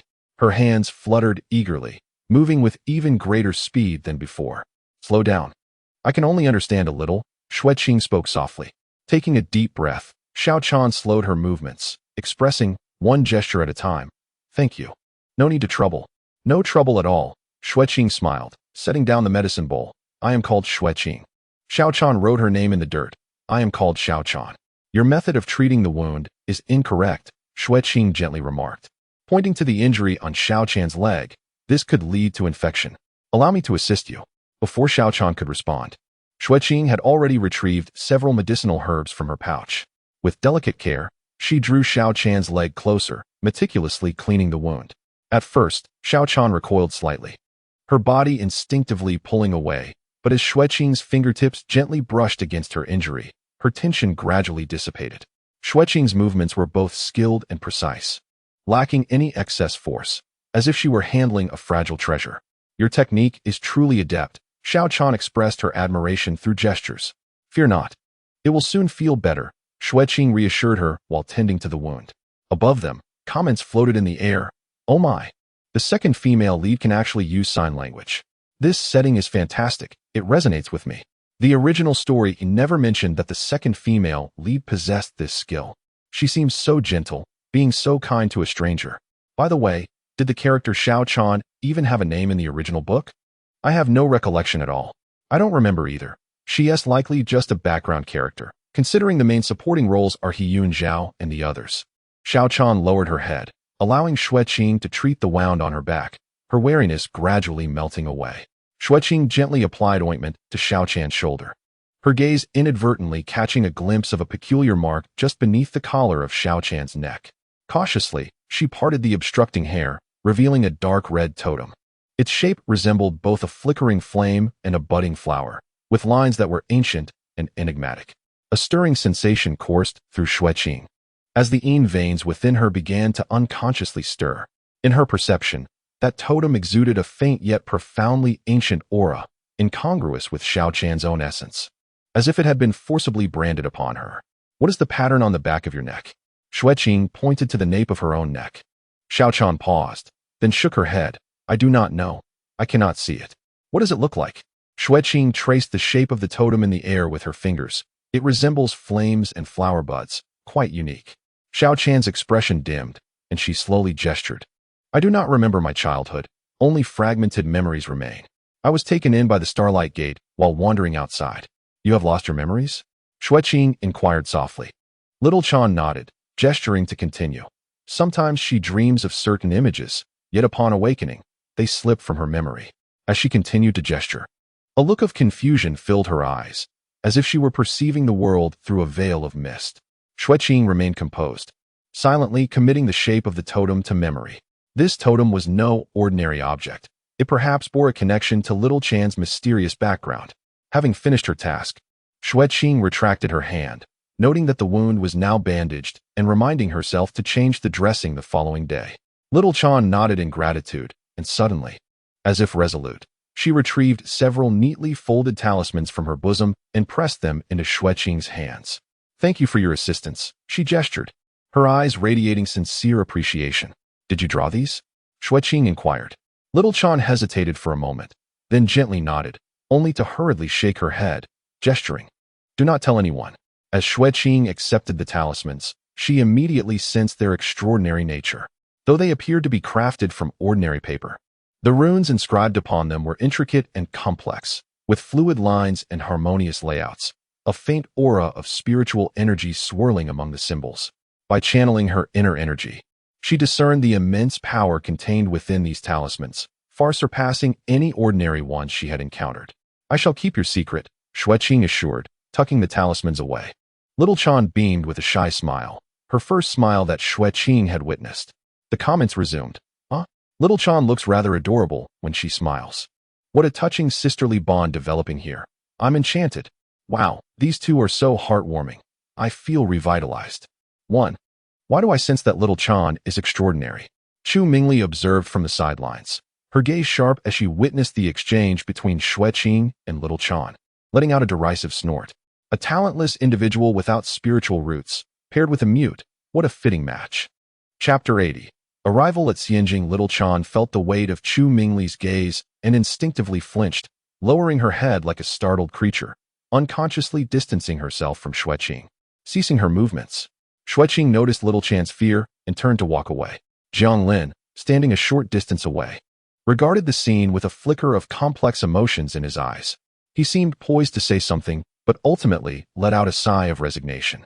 Rin Qingyi observed the unfolding events with a dispassionate glance, coolly shutting her eyes to resume her meditation, as though all of this were of no concern to her. As night deepened into silence, the cave was filled only with the crackling of the campfire and the rhythmic sounds of breathing. Xue Qing settled into a corner, reflecting on the ghostly seal within her, which provided a modicum of comfort as she closed her eyes. The night passed without incident. As dawn approached and the rain ceased, the sounds of birdsong outside the cave heralded the arrival of a new day. One by one, the group began to awaken and prepare their belongings. While Xue Qing organized her modest bundle, she suddenly sensed someone approaching. Looking up, she found He Yunzhao standing before her with a warm smile. "Miss Xue Qing, we shall embark on our journey today. Are you familiar with Xinjing? Should you have any uncertainties, feel free to inquire." He Yunzhao exuded refinement, his tone laced with a deliberate warmth, clearly eager to showcase his erudition. Xue Qing nodded politely. "Thank you for your kind offer, Taoist he. Should I encounter any confusion, I will certainly seek your guidance." A glimmer of satisfaction flashed in He Yunzio's eyes. The immortal capital is the abode of the four great sects, brimming with spiritual energy and unparalleled prosperity. Among them, the seven-star tower of the Liuguang Mansion and the Xianxiao Pavilion of the Yunqiong Imperial Palace are places one must not miss. Xue Qing's expression revealed gratitude, her heart as tranquil as still water. Rin Qingyi observed their conversation with a cold gaze, his brow furrowing tighter with each passing moment. Just then, a faint sound of falling stones echoed from outside the cave, indicating some disturbance. Rin Qingyi remarked alertly, his gaze fixed on Xue Qing. "Xue Qing, go see what is happening outside." Xue Qing did not hesitate. "Yes, senior sister." He Yunzio watched her departing figure, a flicker of contemplation crossing his eyes, before turning to Rin Qingyi with a smile. "Rin, you are quite strict with your disciple." Rin Qingyi responded coolly, "Such are the rules of the Taishan sect." Xue Qing walked slowly towards the cave entrance, her mind already circulating the yin vein Dao seed, keenly observing the flow of spiritual energy around her. Just as she reached the cave mouth, she abruptly halted. Through her Dao seed's perception, she sensed several dense clusters of demonic energy rapidly moving not far outside. A few iron-backed demonic wolves, remnants of last night's escape, lingered near the cave, unwilling to accept defeat and seeking an opportunity. Just as Xue Qing contemplated retreating, it was too late. A massive iron-backed demonic wolf detected her presence, suddenly turning its head, its eerie green eyes locking onto her. "Demonic wolves!" Xue Qing shouted, quickly retreating. Inside the cave, everyone was startled by her cry, drawing their weapons in alarm. Su Yi reacted the fastest, appearing at the cave entrance in an instant, his dagger gleaming ominously, ready to strike. Just at that critical moment, a swift flash of fire shot out ahead of him, carving a brilliant red streak through the air, and accurately striking the wolf's head. "Ow!"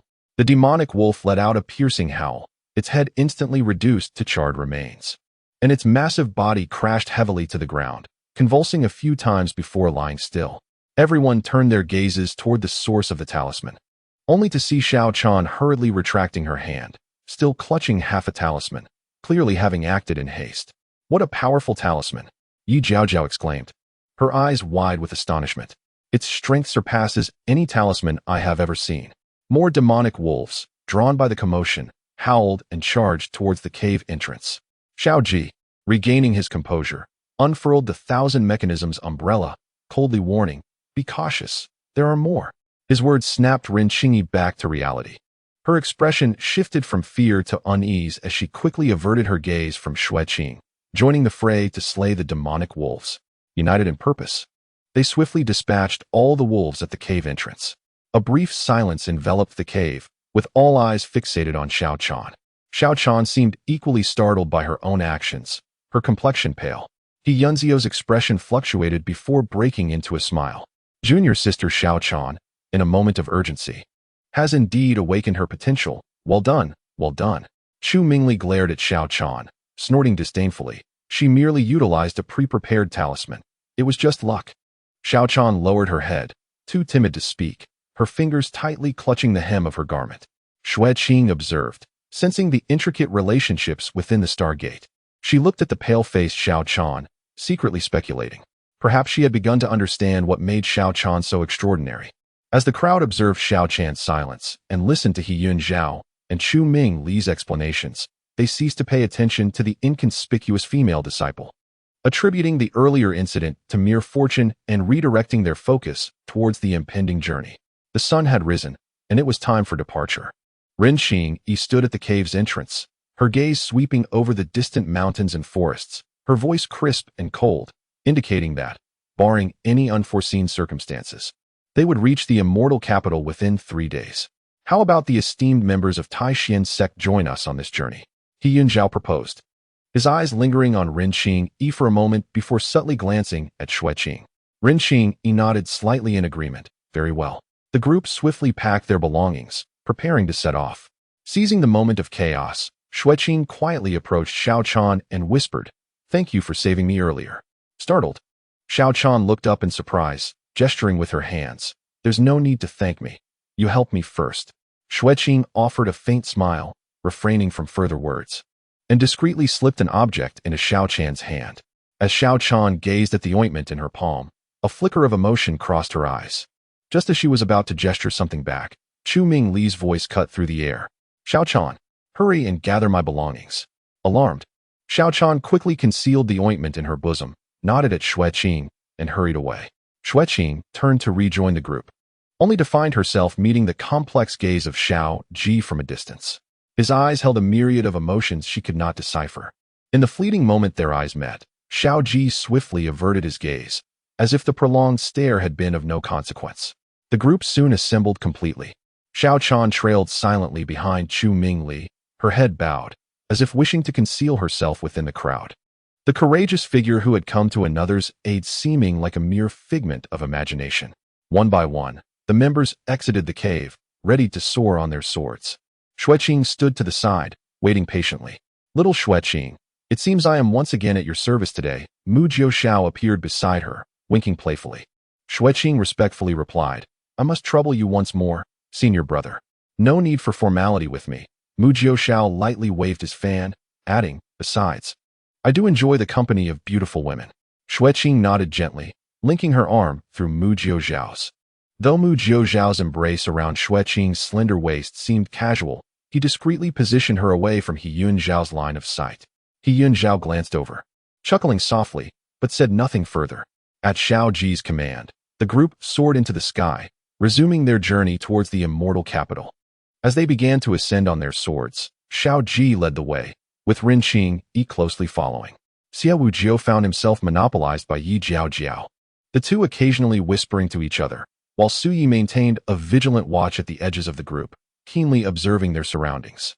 Mu Jiuxiao leaned closer to Xue Qing in midair, lowering his voice. "Little Xue Qing, it seems Yunzhao has taken a particular interest in you. You should be cautious." Xue Qing feigned surprise and nodded slowly. Observing her seemingly naive demeanor, Mu Jiuxiao gently patted the top of her head. Xiao Ji, guiding the group ahead, inadvertently turned to glance back, his gaze landing on the two closely knit figures. Bathed in the morning light, the young girl's fair visage appeared exceptionally tranquil. He furrowed his brow, swiftly averting his gaze, unwilling to allow others to perceive his unease, merely accelerating his flight. Above the sea of clouds, the wind howled. Xue Qing was led by Mu Jiuxiao, gazing at the ever-changing mountains and rivers below. The group sped through the cloud sea. Disciples of the Celestial Sect and the Pointing Star Sect engaged in conversation, the atmosphere harmonious, yet subtly distinct.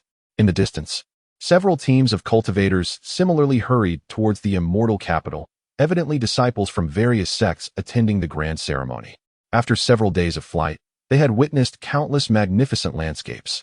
On the third morning, a colossal silhouette emerged on the distant horizon. The outline of the immortal capital finally came into view. "Look!" a disciple exclaimed in surprise. Amidst the swirling clouds and mist, a grand city rested upon the plains, its resplendent walls stretching endlessly towards the sky. The runes upon the city walls shimmered, and the fluctuations of spiritual energy were intense, resembling a golden dragon coiled upon the earth from afar. Even at such a distance, they could sense the rich waves of spiritual energy emanating from it. "Is that the immortal capital?" Yi Jiao pointed excitedly towards the distance, her voice brimming with anticipation. "It's even more magnificent than I imagined. The immortal capital is divided into 9 layers, with the 4 great sects residing in the innermost layer.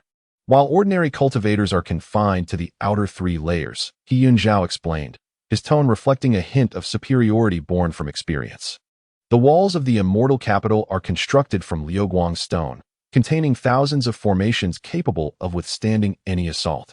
There are 4 gates in total, corresponding to the 4 cardinal directions, each guarded in rotation by disciples from the 4 great sections.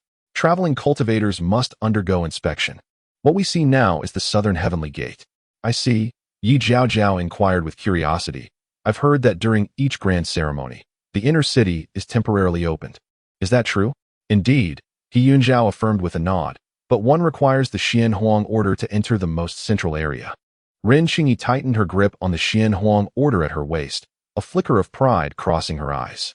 As they drew nearer, an overwhelming sense of pressure enveloped them, as if the entire city were scrutinizing their presence. The immortal capital has multiple checkpoints, Xiao Ji warned in a deep voice, everyone. Conceal your auras and adhere to the rules. The group began to descend slowly towards the city gate. As their altitude decreased, the grandeur of the immortal capital's gate became increasingly awe-inspiring. The gate towered to a height of 100 zhang and spanned approximately 30 zhang, resplendent in gold and jade, with formidable guards stationed before it. Just as they were about to reach the open space before the gate, a sharp sword energy suddenly erupted from the guards, aimed directly at the foremost Ren Qingyi. Who goes there? State your name. Unauthorized entry into the immortal capital is forbidden. A thunderous voice echoed. Chapter 81. Moonlight Abode. Bichuan Immortal Island. Ren Qingyi stood firm against the wind, her chin held high with an air of composure. Her voice, cool and penetrating, reached the heavens. I am Ren Qingyi, a disciple of the Jiui Taishan sect, here to bring my fellow disciples to the immortal capital's grand ceremony. The sword energy lingered. The leading guard, clad in a silver robe adorned with cloud patterns and wielding a long sword, scrutinized the group with sharp eyes. Taishan sect? Do you possess the sect's jade tablet? Ren Qingyi nodded slightly, retrieving a jade plaque intricately carved from green jade from her storage pouch. She infused it with a touch of spiritual energy, causing the Taishan sect's emblem to glow brilliantly. The guard received the jade tablet, infused it with spiritual energy, and examined it meticulously. After a moment, his expression softened slightly. The 9 Yui Taishan sect is indeed recorded. Recently, numerous disciples from various sects have attended the grand ceremony, and I ask for your understanding as we perform our due diligence. Just as he prepared to return the jade tablet, Ren Qingyi discreetly produced the Xianyuan order, flipping it in his palm to reveal a shimmering golden light. The guard's gaze fell upon the Xianyuan order, and his pupils abruptly contracted. He received the order with both hands, his demeanor now imbued with a touch of respect, even a hint of reverence. The surrounding guards also altered their expressions, their eyes reflecting a newfound respect towards the members of the Taishan sect. The head guard returned the jade tablet with both hands, his tone earnest. Esteemed friends, it appears you are honored guests from Bihue Island. I apologize for the oversight. Those bearing the Xianyuan order may proceed to the Bibo port within the city, where dedicated personnel will attend to you. Ren Qingyi calmly accepted the jade tablet back. Nodding slightly, thank you for your guidance. With a wave of his hand, the once imposing guard stepped aside, clearing a wide passage. We welcome the esteemed members of the Taishan sect into the city. He Yunjiao, observing the scene, chuckled softly and stepped forward, clasping his hands. I am He Yunjiao from the Starpoint sect, traveling in company with the Taishan sect. This is my sect's jade tablet. The head guard glanced at He Yunjiao and the disciples following him before turning to Ren Qingyi. Are these individuals accompanying you? Ren Qingyi nodded. We encountered each other on the journey and decided to travel together. The head guard did not inquire further, refraining from immediate passage but instead signaled for another guard to come forth for verification, maintaining a professional demeanor and requesting the jade tablet. He Yunjiao, unperturbed, retrieved a circular jade tablet shimmering with starlight from his pocket. After inspection, the guard nodded. There is indeed a record. The Starpoint sect comprises 16 individuals, verification complete. Since you are traveling with the Taishan sect, you may proceed. The main guard waved his hand dismissively, his eyes reflecting a hint of indifference. He Yunjiao smiled in gratitude, his gaze inadvertently sweeping over the Xianyuan order at Ren Qingyi's waist. The city gates swung wide open, and the members of both sects streamed in, the scene before them instantly leaving everyone in awe. Within the immortal capital, The level of prosperity exceeded all expectations. The broad streets sprawled like a great dragon, flanked by a multitude of shops, their various signs sparkling under the sun. Occasionally, cultivators flew by on swords above, while the streets below thrummed with bustling crowds. Luxurious carriages drawn by spirit beasts navigated the thoroughfares, transporting elegantly attired cultivators. Every corner showcased various small magical formations, with rare treasures dazzling the eyes, and the abundant spiritual energy created an illusion of being in a celestial realm, depicting a scene of splendid prosperity. The immortal capital, famed for its beauty, truly lived up to its reputation. Mu Jiuxiao lightly waved his ornate silver fan, excitement flickering in his golden eyes. Yi Jiaojiao eagerly tugged at Xie Wuzhou's sleeve. "Senior brother Xie, look at that elixir shop. It is said they have the spiritual liquid brewed from a millennium-old snow spirit mushroom." Xie Wuzhou smiled gently. "Do not rush, junior sister Yi. Once we settle down, there will be ample time for exploration." His gaze subtly scanned the crowd, finally landing on Xue Qing, who was quietly walking beside Mu Jiuxiao. A glimmer of familiarity flashing in her eyes, as if she were not a stranger to the immortal capital. In the city, aerial flight was prohibited unless one possessed a special pass. "Let us walk to Bibo Port," Xiao Ji reminded. He Yunjiao stood beside Ren Qingyi, offering a courteous smile. "Esteemed friends of the Taishan sect, the Starpoint Gate has another resting place in the immortal capital, and today I bid you farewell." Xiao Ji nodded in acknowledgement. "Safe travels, Taoist he." He Yunjiao then clasped his hands in respect to Xie Wujiao and the others. "Until we meet again, dear friends." As he took his leave, his gaze lingered on Xue Qing for a fleeting moment, a subtle smile playing at the corners of his lips. Xue Qing lowered her eyelashes, feigning ignorance. The members of the Starpoint Gate gradually receded into the distance, with Xiao Chan trailing behind Chu Mingli. Just before parting, Xiao Chan glanced back at Xue Qing, discreetly signaling with her fingers a gesture of future reunion. Xue Qing responded with a gentle nod. "Let us proceed to Bibo Port," Xiao Ji said, his voice steady. Retracting his gaze from the departing He Yunjiao, the group traversed the bustling streets, making their way into the city. Along the way, the disciples of Tai Xian were awestruck by the opulence of the immortal capital. Soon, they arrived at a broad dock by the water, where the surface gleamed like a mirror, rippling with light as spiritual fish occasionally leaped above the surface. Dozens of ornate boats lay anchored, each adorned with intricate carvings, exuding grandeur. "Is this Bibo Port?" Mu Jiuxiao raised an eyebrow, a hint of admiration evident. "Truly remarkable." At the dock, a cultivator clad in a pale blue robe was attending to guests from various sections. Upon seeing the Taishan group, he approached with customary formality and inquired, "From which sect do you hail?" "Taishan sect," Ren Qingyi